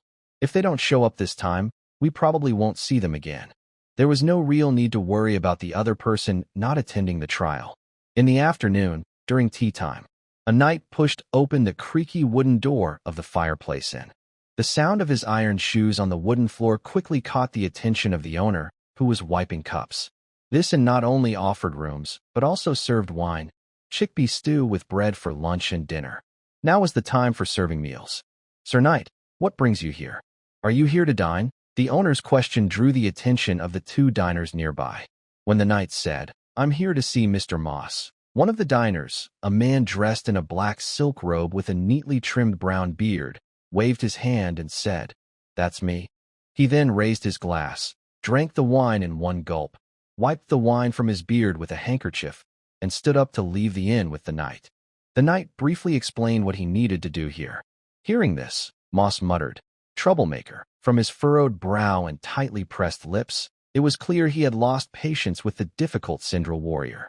He thought about how he couldn't sell her to the places where she was needed for fighting, so he might as well sell her to a farm or somewhere else. Although he would earn less, it would save time. But now, it seemed he was wasting more time. Moss said, I'll leave now and head back to handle this. He then went to the stables, mounted his horse, and headed toward Rabar City. The next morning, the weather was still good.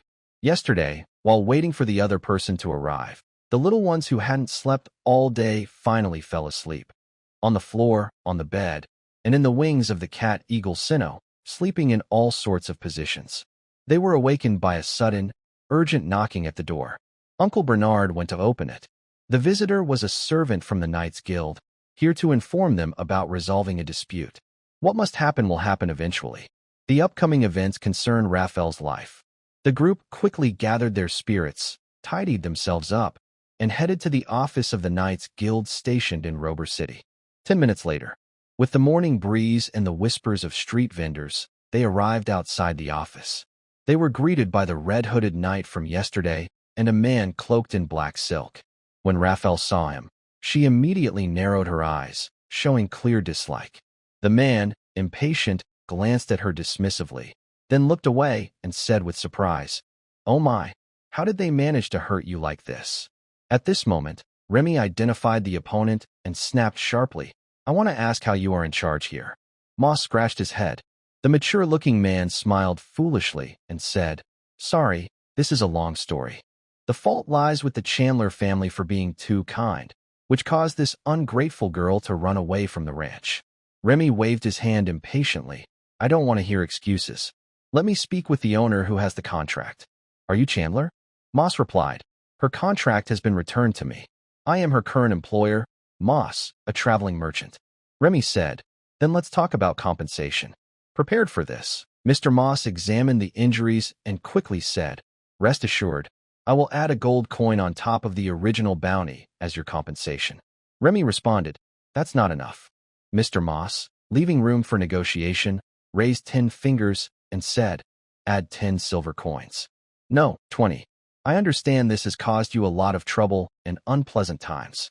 Remy remained calm. Don't think I don't understand compensation for harm. It must be at least 5 gold coins, or we will have to send you to jail. Moss continued bargaining. 3 gold coins. I haven't finished speaking, Remy interrupted him. Compensation for the injury is just one part. He also broke my brother's protective charm. The compensation for that. Forget it. I think you'll faint if I tell you. Let's first settle the injury compensation. 5 gold coins, no less. Hearing this, Moss's eyes twitched, and his attention shifted completely to the charm.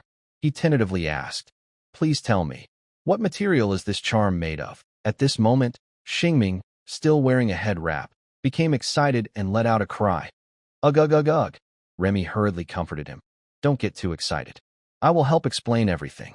I understand how important this charm is to you. Meanwhile, Ma sensed that things were getting more strange and pressed on. So, what is the broken charm made of? Remy turned his head. The thin young man suddenly raised his flamboyant sleeve and pointed at Moss, beginning a passionate explanation. Listen carefully. This is a protective charm containing an ancient hero spirit, William Lofter, the Peak Sword, embodying sword intent and willpower. It is a treasured heirloom from Lofter Village, priceless. My brother Shing, a young adventurer just starting out, was given this charm by the village chief, who was worried about his safety. But unexpectedly, before he had gone far, the charm shattered. If it hadn't protected him from that nasty orc attack, my brother might already be dead. Moss's expression changed subtly, shifting colors like a traffic light. What a load of nonsense. He had heard of ancient relics, but only in stories. He had never seen one. Could such a thing really exist in this small place? He felt like he was being extorted. Though he thought this, he didn't show any anger. Instead, he looked guilty and asked, "Sorry, could I see the broken charm?" Remy took the shattered stone wrapped in a handkerchief from his pocket and showed it. Now, it has no magic left. It's just like a stone. Moss stepped forward, wide-eyed, staring at the broken black stone. Carefully, he picked up a piece and examined it closely. After a long look, he thought it was just an ordinary broken flat stone, good for skipping stones, nothing special. He wondered if it had any magic power. No, maybe ancient heroes' sword energy or willpower.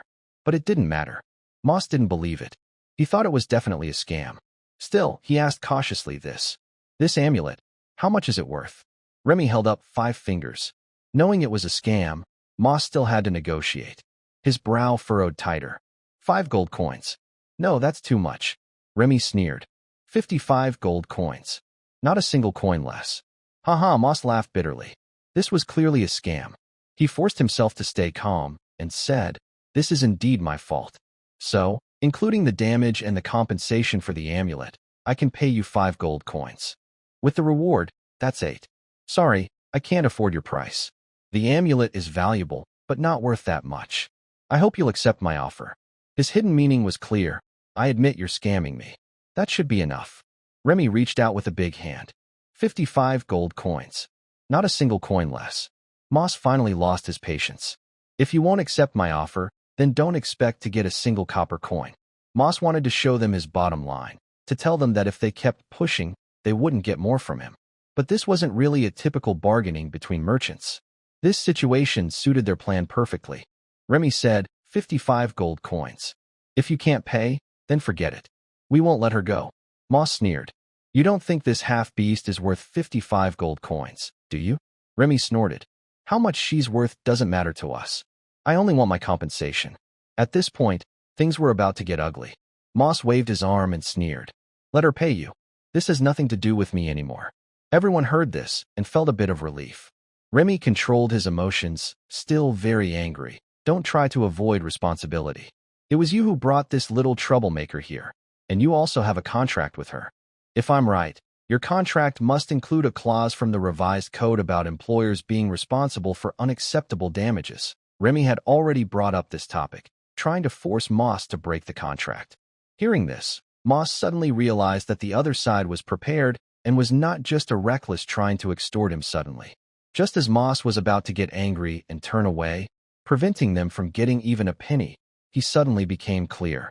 The other side's goal was to get compensation equal to his value or his contract. So, 20 gold coins might be their target for extortion.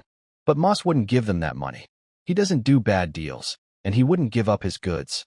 They want me to lose everything? Dream on. Moss thought to himself, then finally said, "If you refuse to accept 5 gold coins as compensation, we will go to court for a trial.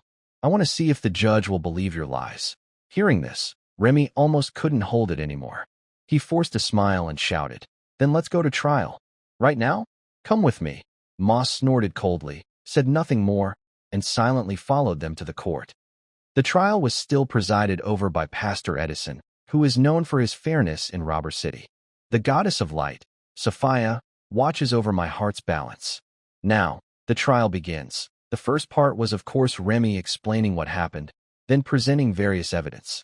First was Shing, with his pig head, then Raphael, who had hurt someone and was remorseful, and finally the broken amulet. Regarding the amulet, he used many words, passionately arguing with Shing in front of Judge Edison. Meanwhile, Moss watched coldly from the side and silently prayed that the local judge was not a fool who mistook stones for treasures. However, recent events always surprised him. Judge Edison paused and said, "I know the story of Lofter. The legend of that hero is still spread across this land, and Xingming Lofter is indeed a villager from Lofter Village." Moss immediately became anxious upon hearing this. "Honorable Judge, perhaps this land truly gave birth to a great person, but you cannot be sure that this stone is related to that hero. How can we prove that this stone still holds a fragment of the hero's will before it was broken?" Judge Edison tilted his head and asked, "But you also can't prove that it's just an ordinary stone." At this moment, Remy spoke up.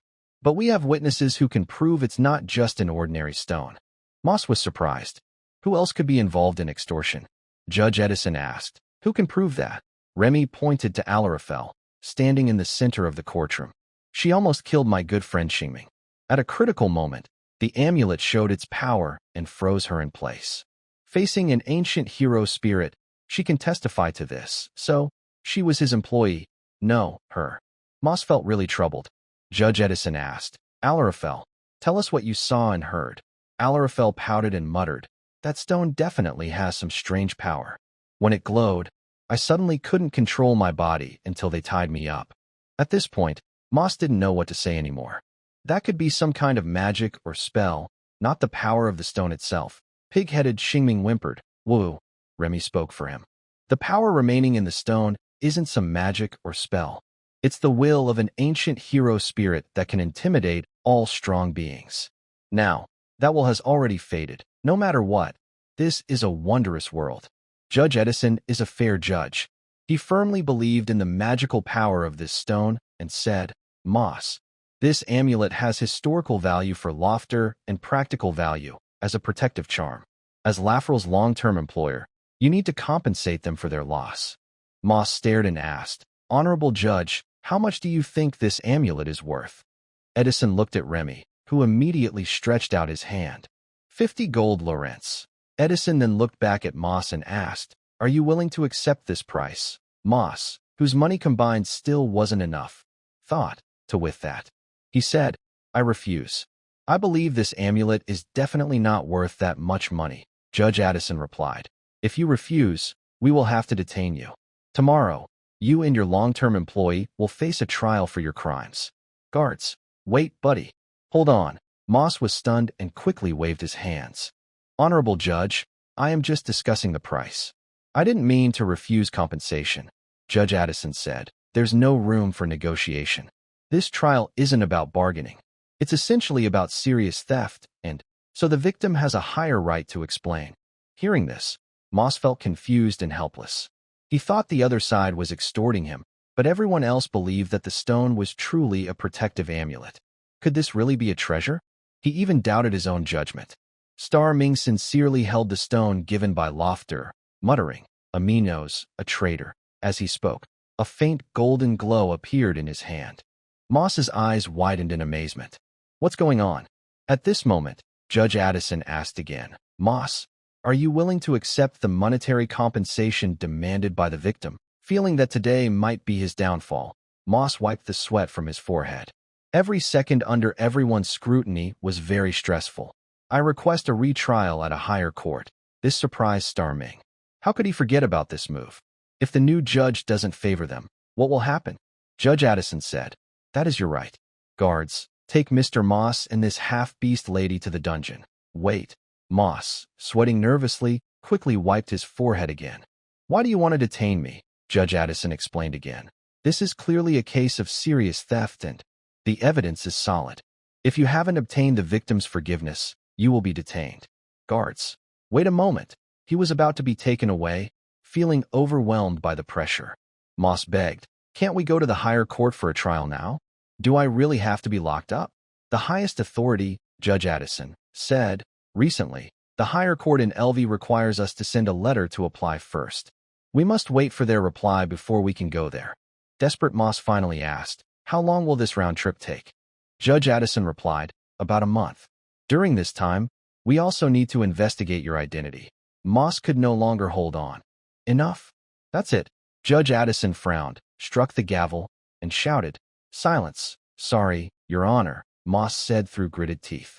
He suddenly pulled out a contract from his chest and tore it in half in front of them, saying, "Now, she has nothing to do with me.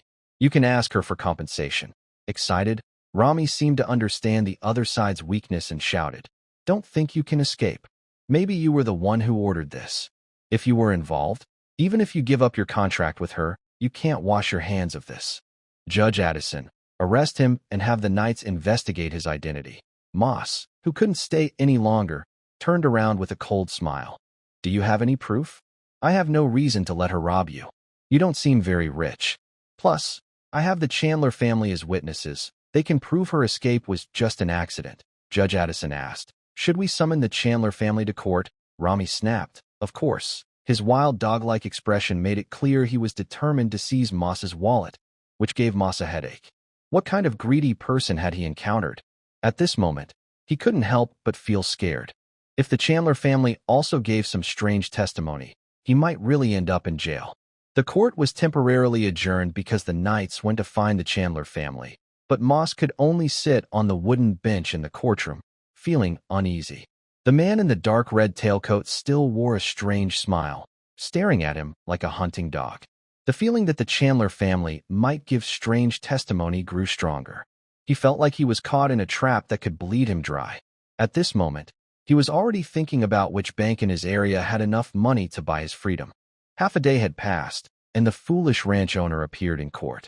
It can only be said that their eagle-taming strategy was very successful. After hearing Chandler describe a very ordinary event, Moss took a deep breath of relief, then inhaled the fresh air and said, "Dear Judge, you should understand the reason behind this. She is no longer involved with me. Goodbye. Now it's your turn." Coward who refuses to take responsibility. Coward. Amid the angry shouts of Rami, who was like a mad dog, Moss put on his black hood and left the courtroom. Everyone watched as he mounted his black horse and quickly rode away from the city, which was extremely terrifying for him. He waited quietly for a moment. Judge Edson asked, "Now we will proceed with the trial of Miss Raphael." Rami, the angry dog, and Shing, who had been speaking unclearly and pretending to be disappointed, waved his hand and clearly said, "We withdraw the charges against Miss Raphael. Anyway, she can't afford to pay. Now you are free." Shing stretched his arms and smiled at Raphael walking beside him. After everything settled, the wolf girl felt light and floating. Walking out of the court and stepping on the cobblestone street felt like walking on clouds, soft and without real sensation. In the early morning, the sun was just peeking over the city wall. When she returned to the city, the sun was gone. The sky was filled with complex, peaceful-looking clouds that blocked the sun and moved with the wind. The wind blew Raphael, making her feel lifted and as if she was floating freely. Thank you all." She looked at the sky, speaking somewhat absent-mindedly. Shing said easily, "Don't mention it. This is the freedom you deserve. There's definitely going to be a heavy rain soon," Rami said, making a sound of disapproval at the clouds, then asked, "Where are you going next?" That was a good question. Shing thought for a moment and said, "Uncle Bernard doesn't allow us to celebrate, so I plan to visit the Merchant Guild and look for a quest." Remy gently held his chin and said, "Since that's the case, I will head back to Lorn Village. I came back this time to visit my dear mother, but I was delayed in Rob City for several days due to various matters." Shing hesitated for a moment. "Brother Remy, actually, after I finish the quest, I want to buy some food and celebrate outside the city with you." Remy smiled slightly and pointed at the sky. "This isn't good weather for a picnic. Let's celebrate next time we meet. When the storm passes, we can celebrate openly. Besides, I'm eager to return to the village." Shing looked at the gloomy sky. "Then let's leave the celebration for next time." Remy patted his shoulder and said, "I'm leaving now." Shing's gaze returned to the red-haired youth. He opened his arms and gave him a big hug. "Say hello to Aunt Susie for me." The two quickly parted. Remy turned to the side and said, "I need to go to the inn to get my luggage and my horse. Take your time exploring the city. If you run into trouble again, come to Lorn Village to find me. Goodbye." Shing nodded. "Goodbye, Brother Remy." Lafayette, who had been silent all along, suddenly came to her senses and bowed. "Thank you for your help, Brother Remy." Remy liked hearing his name called that way. He smiled slightly, did not turn around or reply, but waved gracefully with his flower-like sleeve. In the early morning, the group was left with only Shing and Lafayette. By the way, Uncle Bernard was still in court discussing life with Edison. And also, by the way, during the farewell, Shing thanked Uncle Bernard. He simply replied, "It was more important for the young knight to understand that the law could not represent the justice of the goddess of light than anything else." Now, only the two of them remained. They looked at each other for a moment. Then Shing blinked and asked the adorable wolf girl under the dark sky, "Where are you going next?" Lafayette blinked her amber eyes, her gaze clouded with dark clouds that no light could dispel. She still remembered their promise and said seriously, "I want to travel with you, Shing, if you don't think I'm a burden right now." "I've never thought of you as a burden," Shing said with a smile. "Let's go. Let's see the Merchants Guild together." "Okay," Raphael replied. They walked side by side. After winning, everything felt much calmer than expected. They moved against the wind before the rain, heading to the Merchant Guild to ask around. They found there were no requests to other cities today. Outside the Merchant Guild, Shing felt a little annoyed. "Why am I not making any money?" He hummed a tune softly, unaware that the girl beside him was humming a hometown song. Suddenly, he was no longer bothered. A relaxing holiday is also part of life. Enjoying a peaceful break, living freely, he should be happy about that. Slowing down, he thought about things he could do leisurely. "By the way, you still need to write to Sindel. Let's go to the postal station." Raphael lifted her face from under her hood and cheerfully agreed. Okay. They headed to Rob City's postal station. The city's messengers hadn't received a request to deliver such a faraway letter in a long time. Raphael, with her cute face, pointed at the map. "My tribe should be here, or maybe here. After you arrive, you can ask the nearby residents. They all know where Sindel is. And make sure to give the letter to Grandma Shaman." The messenger smiled. "I only deliver letters to Elvie. Your requests can be written on the letter." He placed a piece of paper and an envelope in front of them. Raphael started drawing and writing. Suddenly, there was a loud thunder outside. The station lit up brightly. Then the peaceful rain began to fall, watering the city. The wolf girl in the station picked up her pen and started writing, while Shing quietly stayed beside her. The messenger was playing his harmonica, which looked new, as if he had just bought it. As she wrote, Raphael's pen suddenly stopped, and she made a thoughtful, sound. Shing was curious about what was wrong. After a moment of silence, she asked, "Can you write the name of this city for me?" Shing leaned forward and took the pen. Raphael wagged her tail and said, "Thank you." Starming wrote and said, "There's no need to thank me for such a small favor." Raphael didn't know what to say and waited quietly beside him. After the rain, the postman's clumsy harmonica sounded from the inn, while the tapping of pen on paper combined with the rain to form a melody for this letter to the girl's hometown. In the end, Starming paid 22 silver Lorents as his fee. Raphael watched carefully and said sincerely, "When I earn some money, I will pay you back." Starming waved his hand and said, "I need your help on the way, and this is part of the job, so you don't owe me anything. It's just an advance on your salary." Raphael still shook her head and said, "No, helping you is my travel reward. The rest of the money I will earn and pay you back later." Starming didn't really want her to be so polite, but he was curious and asked, "How do you plan to make money?" Raphael had already thought about it. "I can hunt some animals along the way and sell them." If Starming was a traveling merchant, the girl wanted to become an adventurer, just like that old hunter. Her original reason for leaving the tribe was for this. Starming found it interesting and asked, "Do you want to register with the Adventurers Guild to become a real adventurer? That way, you can take on quests and earn money." Raphael's ears immediately perked up. "Can I become a real adventurer?" Starming confidently said, "Of course you can. You are free," Raphael quickly said. "Then I want to become an adventurer. Can you take me to the Adventurers Guild?" Starming looked at the rain outside and said, "We'll leave once the rain stops." Raphael wagged her tail and happily agreed. "Okay, once the rain stops, we'll go. But when will the rain stop?" "Oh, in 10 minutes. The rain came with a loud storm, but passed quickly. Raindrops fell from the eaves onto Raphael's ears, which peeked out from her hood. Standing at the door, she reached out her small hand and said, "It seems to have stopped raining." Even a light drizzle was fine. Seeing her hopeful look, Star Ming decisively said, "Let's go. We should register before the Adventurers Guild closes. Let's go," Raphael shouted just as loudly as he did. Star Ming thought the Adventurers Guild would close early. In fact, the guild stayed open quite late, with loud cheers and toasts that echoed louder than the taverns in Robber City. Their boots stomped on the damp stone streets, making a series of sounds in the quiet night.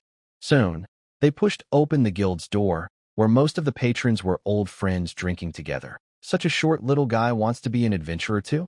Raphael heard them talking about her without showing fear. She pulled her hood over her cloak and strode confidently to the bar. In peaceful places like Robber City, the Adventurers Guild felt more like a tavern. They explained their purpose: to register as free adventurers. Free means adventurers without a guild. Raphael started filling out the form, her pretty face showing a look of confusion as she wrote, "Favorite drinks and foods? Why do I have to write that?" Star Ming, leaning on the bar with his arms crossed, couldn't help but laugh. "Maybe it's for safety reasons." Raphael pretended to understand, and then wrote honey water and cooked lizard tails on the form. She continued filling out other required information. Watching from the side, Star Ming felt curious and asked, "Can I also become an adventurer?" The clerk, maintaining a professional smile, said with a teasing tone, "Can you fight wild boars?" Star Ming almost hurt his back. "What do you mean, can I fight wild boars? Do I look like I can't?" The clerk examined his face and smiled as she handed him a form. "Actually, you could do some small jobs like helping find cats.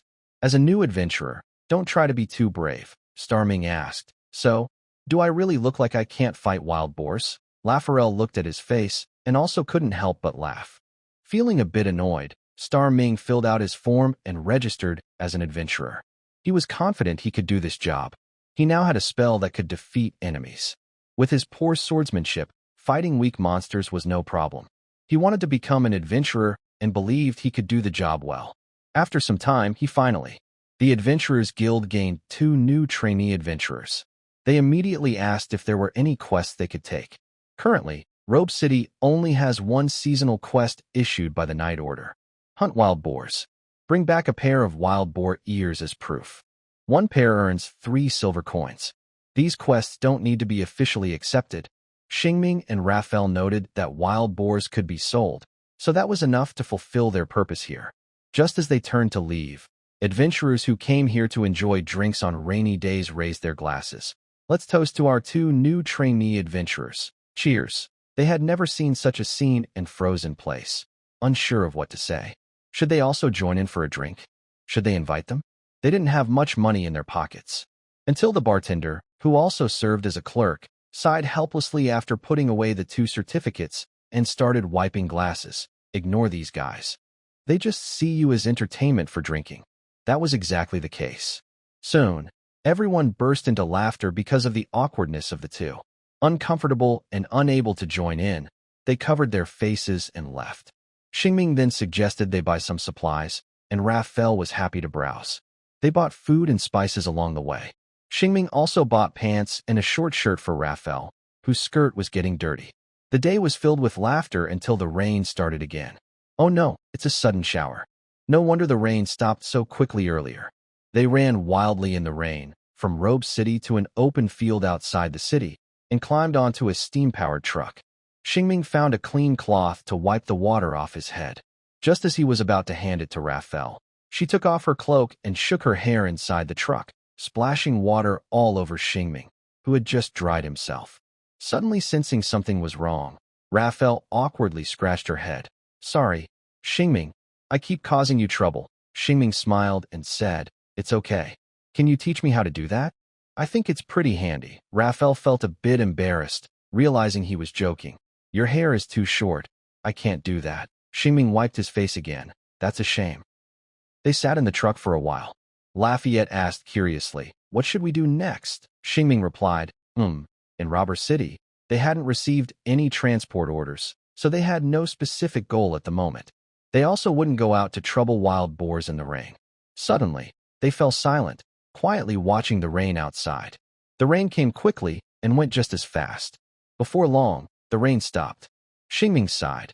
"I wish we had stayed longer in the clothing shop," Lafayette agreed. Yes, I think the rain is deliberately causing us trouble. Xingming smiled. Yeah. He rubbed his stomach and turned his head, asking, do you think it will rain again? Lafayette said, I think so. They looked up at the sky again. After a while, the clouds dispersed, the city gate creaked shut, and the moon peeked out from the sky. Xingming asked again, do you think it will rain again this time? Lafayette replied, maybe. Xingming decided to wait a little longer for the rain and looked toward the road to Petrot.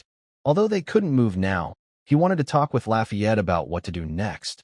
Our goal is the port, but it might take some time to get there.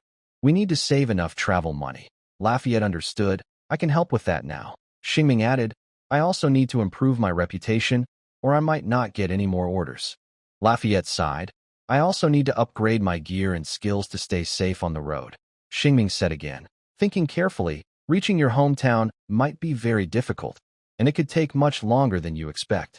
You should be prepared. Lafayette was silent for a moment, then smiled and said, it's okay. Taking it slow is fine. Actually, going back to my hometown won't solve many problems, and I'm not in a rush to go back. Xingming asked, don't you want to see your shaman grandmother sooner? Lafayette shook her head. I wanted to a few days ago, but now. The letter I wrote can do what I can do right now. I don't really want to go back. Starming looked at her, but didn't quite understand the girl's feelings.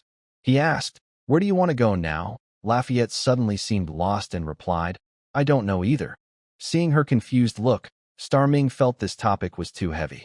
He looked at the sky, which was no longer raining, and opened the car door, saying, I'm sure the rain won't come back. Let's go. Lafayette snapped out of her thoughts and asked, where to? Starming waved towards the open space. Bring the food we just bought. Let's have a picnic by the river. Talking about food, Lafayette brightened up. Okay. The hunter uncle had told Starming that when faced with such feelings, it's best to enjoy a good meal. What's the use of feeling lost? Starming learned this and put it into practice. He followed the hunter uncle's recipe, mixing spices by the small river, then evenly spreading them on a piece of leg meat. Under a dry tree by the river, he lit a fire and started roasting the meat. The rain really stopped and didn't come back. The campfire was warm and bright. Smoke rose gently, drifting toward the moon. By the peaceful river, the firelight reflected in Lafayette's bright eyes, full of longing for food and free of worries. The silver tail was swinging in the open space, swinging and swinging until dinner time arrived. Starming used a small knife to cut the caramel-colored roasted meat and handed a piece to Lafayette. She eagerly took it, but because it was too hot, she let out a woo and threw the meat into the air. But meat shouldn't be thrown. She hurried to catch it, but it was still hot. Ow, Starming chuckled and said, I forgot to mention, the meat is very hot. In the end, she caught the meat and enjoyed it happily.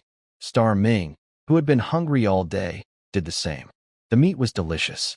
Lafayette wiped her eyes and said, I haven't had such good food in a long time. While eating, the clouds drifted away, and the sounds of insects and frogs filled the riverbank. A cool evening breeze brushed Starming's face, and every scene in his eyes told of peaceful days. While eating, Lafayette, who had been lost earlier, now had a new sparkle in her eyes.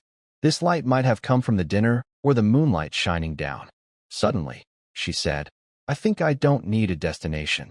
Leaning back on his arms, Xingming sat in the open space and asked, no need for a destination?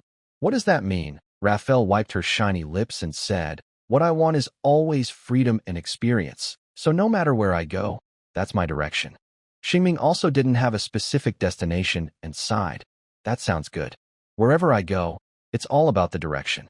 At this moment, Raphael asked, Xingming, is there a place you want to go? Xingming smiled and shook his head, not right now. But if I had to set a goal, it would be to raise my reputation level to silver, take on more tasks, and then cross the big crossroads heading north, Raphael said. Then let's follow your plan. Xingming nodded. All right, then you can come with me. After saying that, they exchanged a look. Raphael, with a smile, wanted to say that the future was as companions, helping each other during the journey.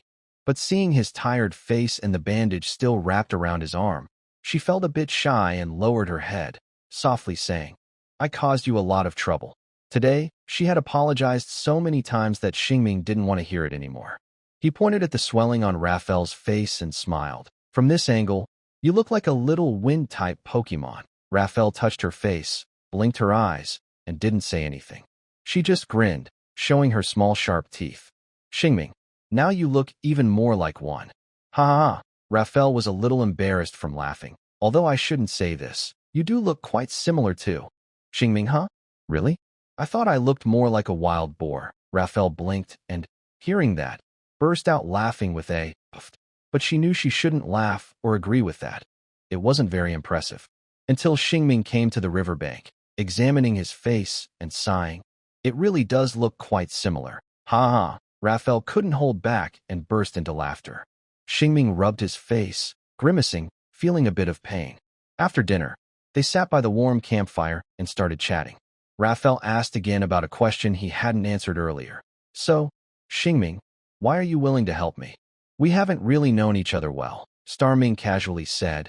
It's not like I didn't learn anything. At least after we fought, you told me a lot. Raphael looked puzzled and asked, back then, you said you helped me for other reasons. Did I say that? I think I did. This time, with some time, Starming gave her a piece of the broken talisman and told her a story. Raphael didn't expect that the talisman actually had a history, and she was worried about damaging something important. After confirming several times that Starming said the stone was everywhere, she relaxed and listened quietly. Starming's story included his village. There was a swordsman. There was courage to overcome difficulties. There was an old hunter they met in the wheat fields. There was his special spice. There was a kind uncle in the village, just like her shaman grandmother. Starming stirred the campfire and said, actually, it's nothing special. The uncle in the village saved me. Now I want to help you. That's all. It's that simple. Now, the talisman given to him by Lovtor had a piece broken off and given to her. And everything it contained was also given to her. Many things are like a circle. The beginning of the circle shows what the story is about. Raphael sat with her legs crossed, looked at him, then at the stone in her hand, and said, thank you. I will take good care of it. Thank you. Stop thanking me, Starming said many times. At the end of the story, as the campfire went out, it was a bit cold outside. Starming stood up, looked at her beside him, and reached out his hand. He said what he hadn't said before. From now on, we might be traveling together for a long time. Please take care of me. Raphael stretched out her warm, roasted hand and held his, saying very seriously, I caused you a lot of trouble before. I will do my best to help you in the future and protect you and the cargo. Starming teased, are you sure it's not me protecting you? You cried and looked for Grandma after I hit you. Raphael's serious, determined face suddenly turned shy, with a frown and a pout. Can you not always bring that up? Even before the sun rose, the morning after the rain looked especially bright. The fresh green grass swayed in the wind. The stone brick road in the city seemed different. Maybe it was just an illusion, but it looked less wrinkled, as if it had been washed. The air became clearer and brighter. The sky in autumn was very high and especially blue. This morning felt perfect for starting a journey. The two little creatures inside the magic energy truck, who decided to travel together, were still sleeping. One was lying on a chair, and the other was curled up in a gap under a blanket. Both were softly snoring. Their snores balanced each other out, so neither of them was disturbed, and they slept well. They had been through a lot these days. Last night, after dinner, they fell into a deep sleep. But now, a new day had begun. The guard responsible for opening the door yawned and walked to the big clock. He looked back at the city. Soon, he saw Sinnoh, the big flying cat, slowly flying up from the city into the sky. Sinnoh landed on a lookout tower not far from him. Sinnoh was the clock of Rabar City. The soldier struck the large iron bell loudly. The snoring from the control room continued even after the first chime. The second chime sounded, and so did the third, as the city gate creaked open. Starbright, who had been sleeping nearby, rubbed his eyes and sat up. He accidentally stepped on something fluffy. At the same time, he heard a loud shout. Tail. That woke him up completely. He remembered he wasn't sleeping on a fur rug. Looking down, he saw the adorable wolf girl clutching her fluffy tail tightly. Her amber eyes looked watery and seemed very hurt. Raphael's presence made Starbright momentarily stunned. Then he quickly realized he had made a mistake and hurriedly apologized. Sorry. I'm not used to having someone else here. Are you okay, Raphael? Raphael, still holding her tail, sat on a bench and soon smiled softly. It's okay. Anyway, I'm really sorry, Starbright said awkwardly, scratching his head. Good morning. Did you sleep well last night? Raphael looked up at the shelter and thought about last night. She replied, I slept very well. It was a night without dreams.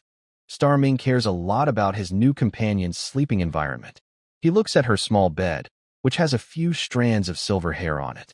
There is no control panel here, and the space is quite wide. The soft mattress is laid out on a flat area. He asks, is this okay? The space seems a bit small. If you're uncomfortable, we can set up a tent outside at night. Raphael, with her cute face, replies, I sleep very well here.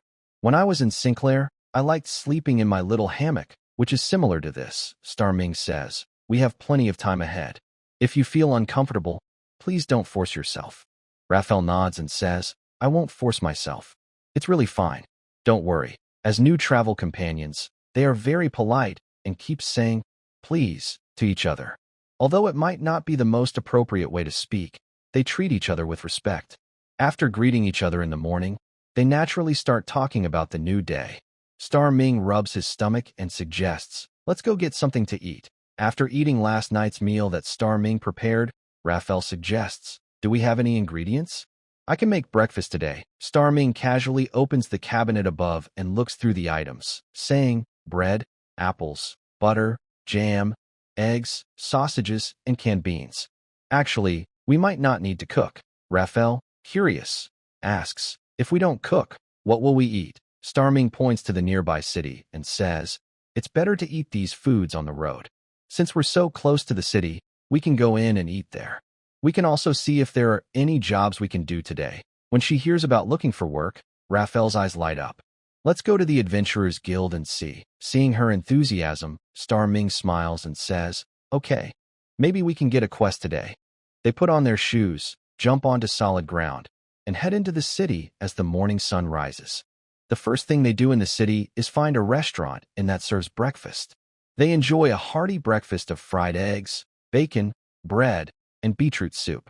After paying 17 copper coins, they gather their spirits and go to the Merchants Guild. Today, there are no transportation quests available. Maybe no one has posted requests yet.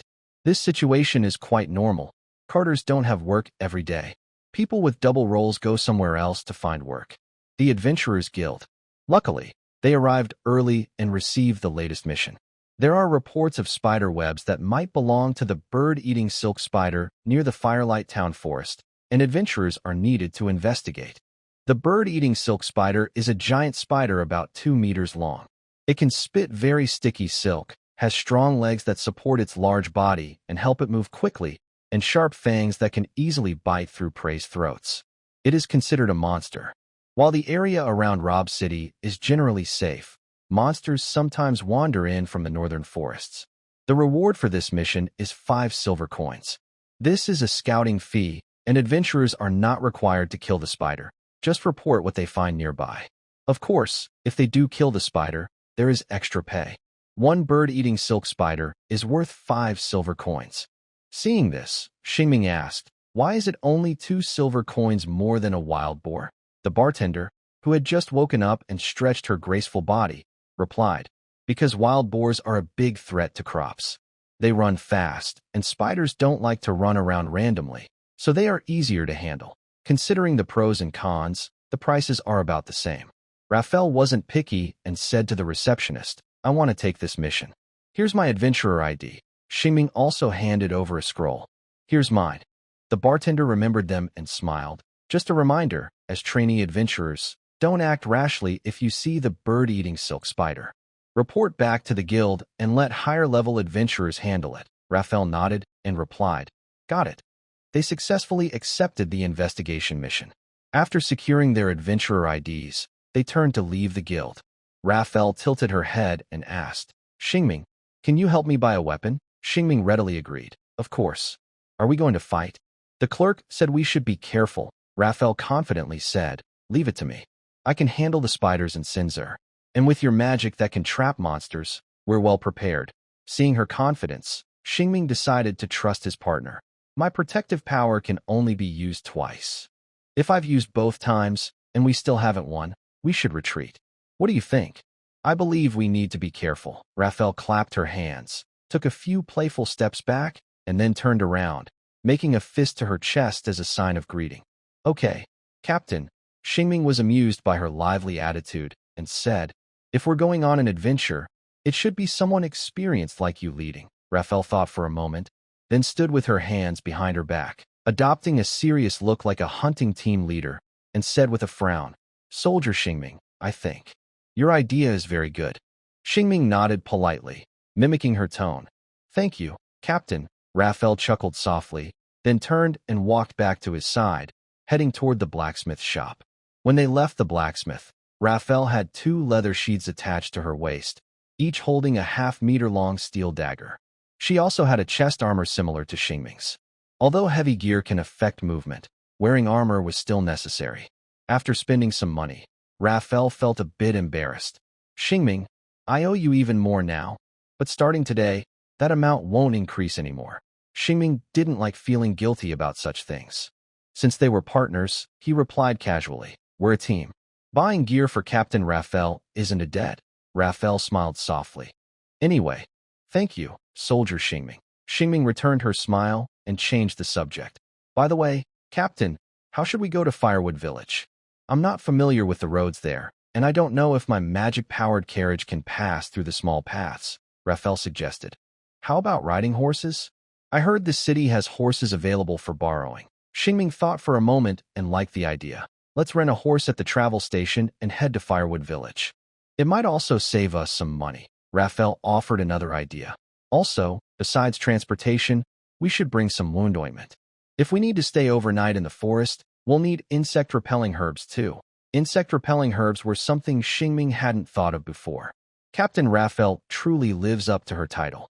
These things seem to have been prepared by the village's uncles for me. Let's go back to the car to restock supplies. Okay. They returned to the car, bringing all the necessary items, and each of them carried a backpack. During this time, Raphael changed her clothes. She put on the short shirt and shorts she bought yesterday. The short girl, who was part wolf, felt weak when wearing a skirt. But when she wore this outfit, she looked confident and brave. Especially with her silver wolf ears and tail, she looked wild and beautiful. Next, they went to rent a horse-drawn carriage at the station. On the way, Xingming asked, Captain Raphael, can you ride horses? Raphael nodded and said, yes, I can. I even ride Sindel's cheetah. Xingming thought for a moment and said, my riding skills aren't very good. Let's ride one horse together to save some money. Raphael agreed happily. Sure. Soon after, the two went to the station to rent a horse. Not long after that, outside Robe City, a loud cry was heard. Slow down. Slow down. I feel dizzy. The road under the sunlight kicked up dust. The horses galloped fast on the road. Their hair was in by the noisy wind. The 2 silver ears swayed with the wind, and the girl holding the reins looked excited. Yeah. In the bumpy ride, Xingming's eyes nearly bulged out. He's not just a buddy. Riding a cheetah must be really amazing. Starting out in such weather, Raphael felt as happy as she did yesterday when she gained her freedom. In the noisy wind, she deeply felt what it meant to be free. She felt her adventure was truly beginning. The other person, who was also starting a new journey, should be very happy too. But he was a little dizzy from the ride. Xingming, holding her waist tightly, looked terrible. When he looked ahead, he felt like he was about to die. A little more, and he thought he would die. Help! He wished he hadn't saved money on one horse. Raphael's riding skills are very fierce. Before leaving, they looked at the map.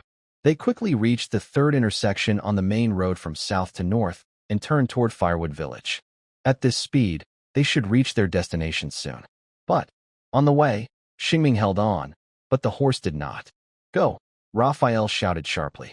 Suddenly, the scene changed. The once galloping horse became like a donkey walking in the village. The small forests on both sides had birds chirping, and ants marched in lines through the grass. In this peaceful moment, as they moved through the shadows of the trees, they were about to be overtaken by ants. Go! Raphael shouted again, but the horse didn't respond. She kicked the horse's belly again. The horse backed up 2 steps. Xingming found it hard to keep going. The wolf girl's cheeks puffed up quickly, showing she was very angry, and she muttered, I feel like the station lent us a sick horse. The horse looked very disdainful, snorting twice. You're the sick one, only giving me a few carrots, and you expect me to carry you like this? It was clear that in Robber City, where life was slow, the horse was also very slow. Shing, almost about to turn into a liquid from the bouncing, mumbled on Raphael's back. Let the horse rest. Let me rest too. Raphael, hearing this, let the little black horse go, saying, take a break for a while, then we'll charge again later. Little black horse, humph, dream on. In this relaxed time, Raphael happily looked at the scenery by the roadside and asked, Shing, can you eat those mushrooms? Shing struggled to straighten up, squinting to look. Pig tongue mushrooms, edible. Raphael pulled the reins to stop the horse, then jumped down and said, I'll go pick some. Sitting alone on the horse, Shing took out a water bottle from his backpack and took a sip, successfully renewing his energy. While Raphael was busy picking mushrooms, he didn't forget to open his star map to check. He found that there were no stars to collect in this area. This is probably because they are still close to the main road that has already been explored. Shing did not turn off the star map, allowing the star energy within him to slowly fill the gaps. It hardly used any energy. After doing this, he tilted his head to look at the wolf girl picking mushrooms, suddenly wanting to check her thoughts. Although they had known each other for a few days, they mostly talked about judgment matters, so they didn't really understand each other well. With the opening of the traveling star pupils, her blue eyes instantly shrank and changed into golden cross-shaped stars. As her eyesight improved, blood-red patterns floated on the girl's body, twisting and quickly forming into beast-like eyes. Being stared at by these eyes, Shing could feel a faint sense of intimidation. In short, the blood-red color represents the power of bloodline. What these eyes symbolize, he didn't know. So, after Raphael returned from picking mushrooms and mounted her horse again, he asked, Captain Raphael, what kind of blessing from the gods do you have? Raphael replied, I am a warrior of Sinzer, blessed with the power given by the wolf spirit. Shing asked, so you believe in the wolf spirit, right? Raphael nodded confidently. Yes, we believe in our ancestor, the wolf spirit. Shing could tell she followed the bloodline faith of beast spirits. At this moment, Raphael, curious about him, asked, I've always wondered, Shing, are you a powerful wizard? Shing shook his head, no. Raphael asked again, then are you a mage? Shing explained, I am a chosen child of an unknown god. My ability to immobilize might not count as magic or sorcery. Raphael, with bright amber eyes, blinked and said, that sounds impressive, a messenger of the gods, just like Grandma Shaman, chosen by the wolf spirit. If shamans are messengers chosen by the wolf spirit, he was indeed similar to a shaman, both being messengers. But whether he was powerful or not, Shing said, I am not very powerful now. I only know that one spell. Sorcery. Raphael confidently said for him, you will become very powerful. Grandma Shaman also gradually gained the ability to summon wind and rain from the wolf spirit. Star Ming received the letter and smiled, saying, hopefully so. They rode slowly on their horses along a cool, shady path lined with trees. At this point, they could see the village at the foot of the mountain. Lafayette tried to make her horse go faster, but the horse refused to listen, making her cheeks puff up with frustration. Your horse would be cooked in our tribe. The horse remained still. Star Ming muttered, if you walk like this, I'll buy you a horse, and Lafayette can ride it every day. Horse, Suddenly, it started to run wildly on the path. Lafayette leaned back in surprise. Clearly, Star Ming understood the horse better. After the bumpy ride, they arrived at the firewood village.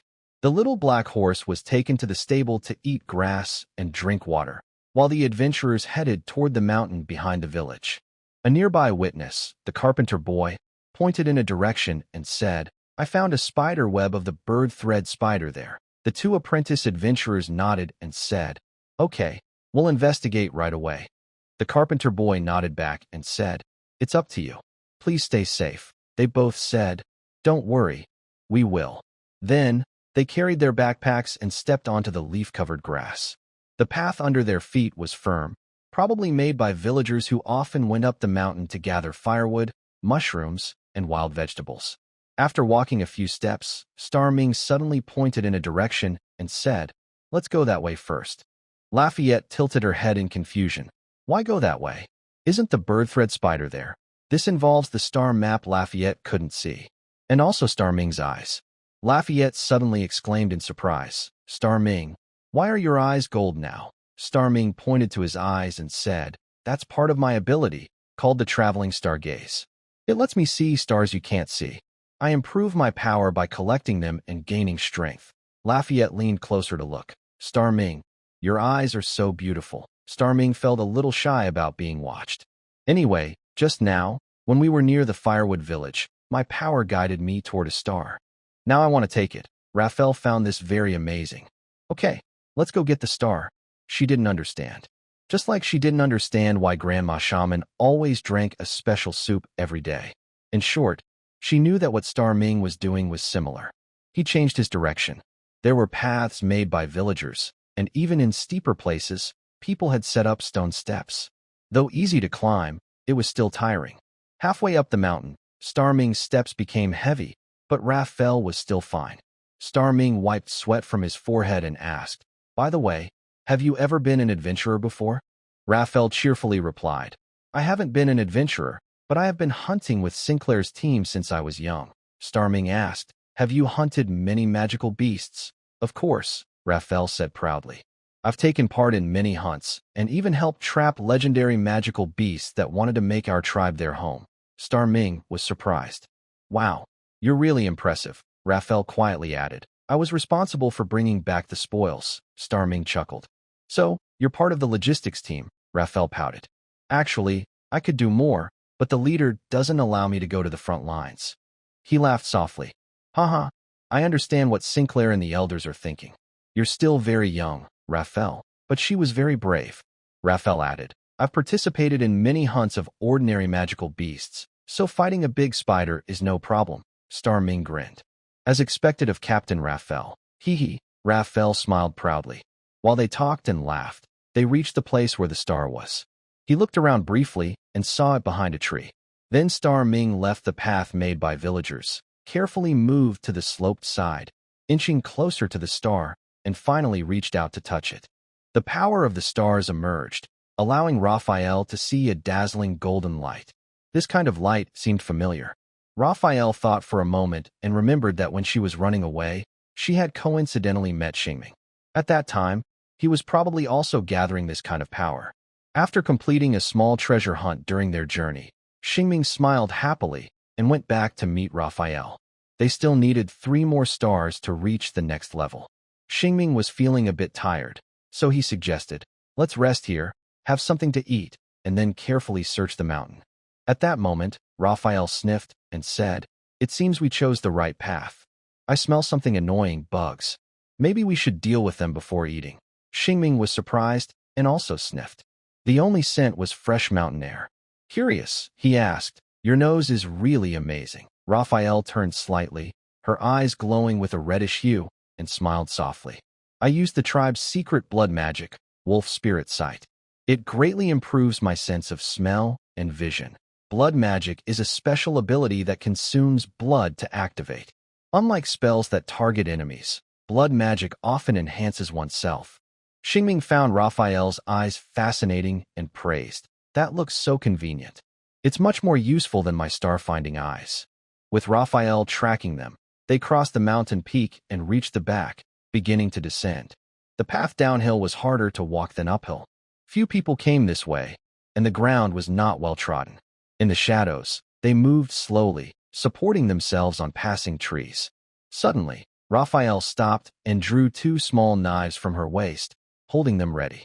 She said, it's below us. Shing also drew his small iron sword and looked down. There was a small broken wall on the mountain, forming a hollow. Between the trees inside the hollow, a strange gray color peeked through. As they moved down a little more of the gray color became visible, weaving between the trees. Finally, they saw a complex spider web. Shing had never seen such a breathtaking sight. The spider had transformed a small patch of open space into its own gray world. Raphael and Shing stand above the broken wall. One step forward, and they will fall into the spider web. They are above, watching and searching for the enemy's traces. Raphael mutters, big spiders are usually solitary creatures. When we find it, We should attack directly. Xingming nods and looks for the spider's shadow in the web world. Raphael's wolf spirit vision can detect the general area of prey with its sense of smell and excellent motion vision. Xingming's star pupils also have their uses. His eyes turn into cross-shaped star pupils again. He scans the scene, and some blood-colored shadows appear in his sight. Xingming looks carefully, pats Raphael's shoulder, and points at the top of a tree. His star pupils can lock onto enemies at close range. There, a large, furry, brown ball hangs, looking at them with 8 compound eyes, which is quite creepy. Xingming, your eyesight is also very good, Raphael whispers in admiration. Xingming always feels like he's being watched by a spider. He frowns and says, Captain, I found it. It seems to have locked onto us too. Do you think it might suddenly shoot out silk? Raphael shakes her head. Probably not. Spider monsters mainly rely on webs and their antennae for sensing. Their vision isn't that sharp. They can only vaguely see when prey is coming. In this situation, spiders usually wait for us to take the bait and step into their webs. After hearing her explanation, Xingming feels like they've already won half the battle. So, what should we do now? Xingming asks. Draw it over. As for how to do that, Raphael takes action directly, picking up small stones, sticking out her hand, and tossing them one by one, causing vibrations in the web. It seems like a trick, as if prey is approaching its trap. After waiting a moment, Raphael picks up more stones and throws them in. This throwing seems to follow a pattern, not random. Xingming vaguely feels like pretending to be struggling prey. The captain's actions are effective. Not far away, there are indeed sounds of rustling. Star Ming quietly peeked out from behind the tree and saw the large spider crawling down at a frightening speed. Having never seen such a creature before, he suddenly thought wild boars were very cute. Soon, the spider reached the ground and approached the broken wall. At this moment, Raphael asked, Star Warrior, use your magic to hold it in place. Okay. A faint glow appeared, transforming into a cross-shaped sword in Star Ming's hand. He held a steel sword in one hand and a star sword in the other, whispering, I'm ready. Raphael gave the attack command. Let's go. She then darted out from behind the tree. Her secret magic gave her better vision and more strength. Her silver tail shimmered with a streak of silver light, and the sound of her leather boots crunching on fallen leaves echoed. She leapt over the broken wall, locking onto the enemy in midair, with her 2 short knives pointed downward. Raphael fell like a silver meteor, her tail trailing behind like a shooting star. Pop! Hiss! Strange sounds came from the rocky wall below. Star Ming moved to the edge and saw the wolf the spider's back had already stabbed her twin knives into the spider's head, pulled them out, and stabbed again. The bird-eating spider was struggling, making hissing sounds, stomping on the ground and spinning around, spitting out gray silk. Raphael embedded her short knife into its back. As the spider twisted wildly, it looked like a leaf swaying in the wind, ready to be in away at any moment. Seeing this, Star Ming didn't hesitate and jumped down. The height was about 2 meters. While falling briefly, he drove the star's sword into the spider's rounded belly. He landed unsteadily and staggered to the ground. He quickly adjusted his stance and looked at the enemy before him. The large spider pierced by the star's sword was frozen in place, just as planned. Raphael, standing on its back, slowly got up. After steadying herself, she lifted her thigh and suddenly stomped on the hilt of a short knife stuck in the spider's head. Thud! The unpleasant sound of the weapon piercing flesh and the breaking of the star's sword followed. The big spider was defeated on the spot. Raphael took a deep breath and smiled at Xingming. Her eyes turned into a warm amber color during the smile, and she looked bright and friendly again, as if a certain state had been lifted. Xingming warrior, we did it. With Raphael's decision and help, the fight was very easy. Xingming stood up and gave a thumbs up. Captain, you're amazing. Raphael jumped down from the spider's back and smiled at him. Xingming, you're also very strong. They both exchanged bright, happy smiles. The first battle was a success. Both of them felt very excited. Then they started to look at their spoils from today. Xingming crossed his arms and said, I didn't expect it to be so easy. It feels like climbing the mountain was more tiring than fighting it. This fight might have been a little surprising, but there was no real danger. Xingming thought it would be a back-and-forth battle.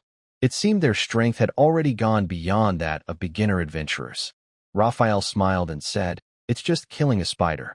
It didn't take much effort." Xingming remembered the price and said, "All right, maybe this thing is really only worth 5 silver coins." Raphael didn't think the money was small. She counted on her fingers and said, "Including the reward for the investigation, today's total is 10 silver coins." Not bad. Xingming also gained a star and was very satisfied. A day of full harvest. "Let's go back." Raphael nodded and then walked over to the giant spider lying on the ground, half her height, and looked at its wound with a frown. "I wish I hadn't stepped on it so hard. It was disgusting," but she remained calm. She pulled out a short knife covered in thick, greenish blood, dug out one of the spider's eyes as proof, and put it into a small cloth bag. Then she also took a spider fang and put it into her backpack. After a simple tidy-up, Raphael, looking relaxed, started cutting the spider's silk, blocking their way out, and headed back home. Back in Firewood Village, they told the village chief that they had finished clearing the back mountain of the bird-eating spider. They declined the village chief's dinner invitation and went to pick up their rented little black horse to go home.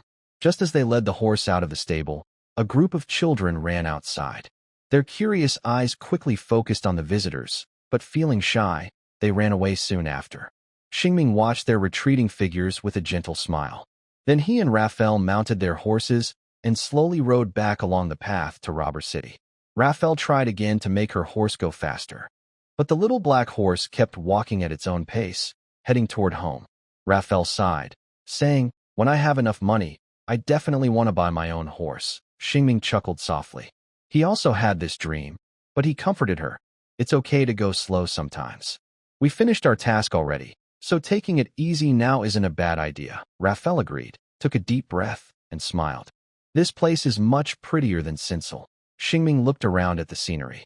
Behind them, the peaceful mountains and villages stretched out. In front, there were trees and a quiet little road.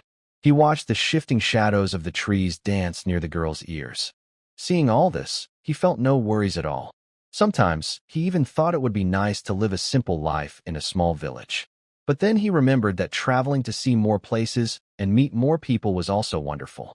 Lost in these flowing thoughts, Xingming suddenly felt he had forgotten something. What could it be? He touched his stomach and said, "We haven't had lunch yet." Hearing this, the wolf girl turned her head. Her ears accidentally brushed against Xingming's nose, making him sneeze. "Achoo?" Raphael asked. "Should we eat now?" Xingming rubbed his nose and said, "Yes, let's do that."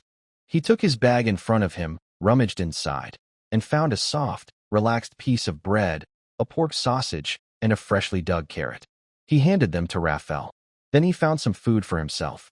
As they rode their little black horse and chewed on bread and sausage, their conversation and the sound of hooves drifted into the gradually dimming sky.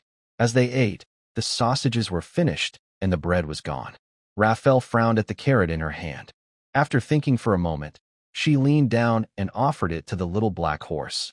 "Eat this." The little black horse opened its mouth and took the carrot, chewing happily.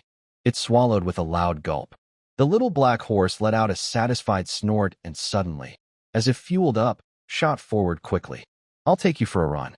Xing was about to take the last bite of the juicy sausage when he suddenly felt it moving farther away from his mouth. "Huh!" Raphael was very excited. "Charge!" With a splash, they dashed forward. Raphael, who loved riding horses, pulled on the reins and found joy in riding again. However, they ran out quickly, and Xing's sausage slipped from his grasp. "My sausage!" Raphael shouted. "Giddy up!" Xing cried out. "Huh! I didn't want to eat it just now." Together, they rushed back along the main road into Robber City, bathed in the sunset. After some time, they entered the city.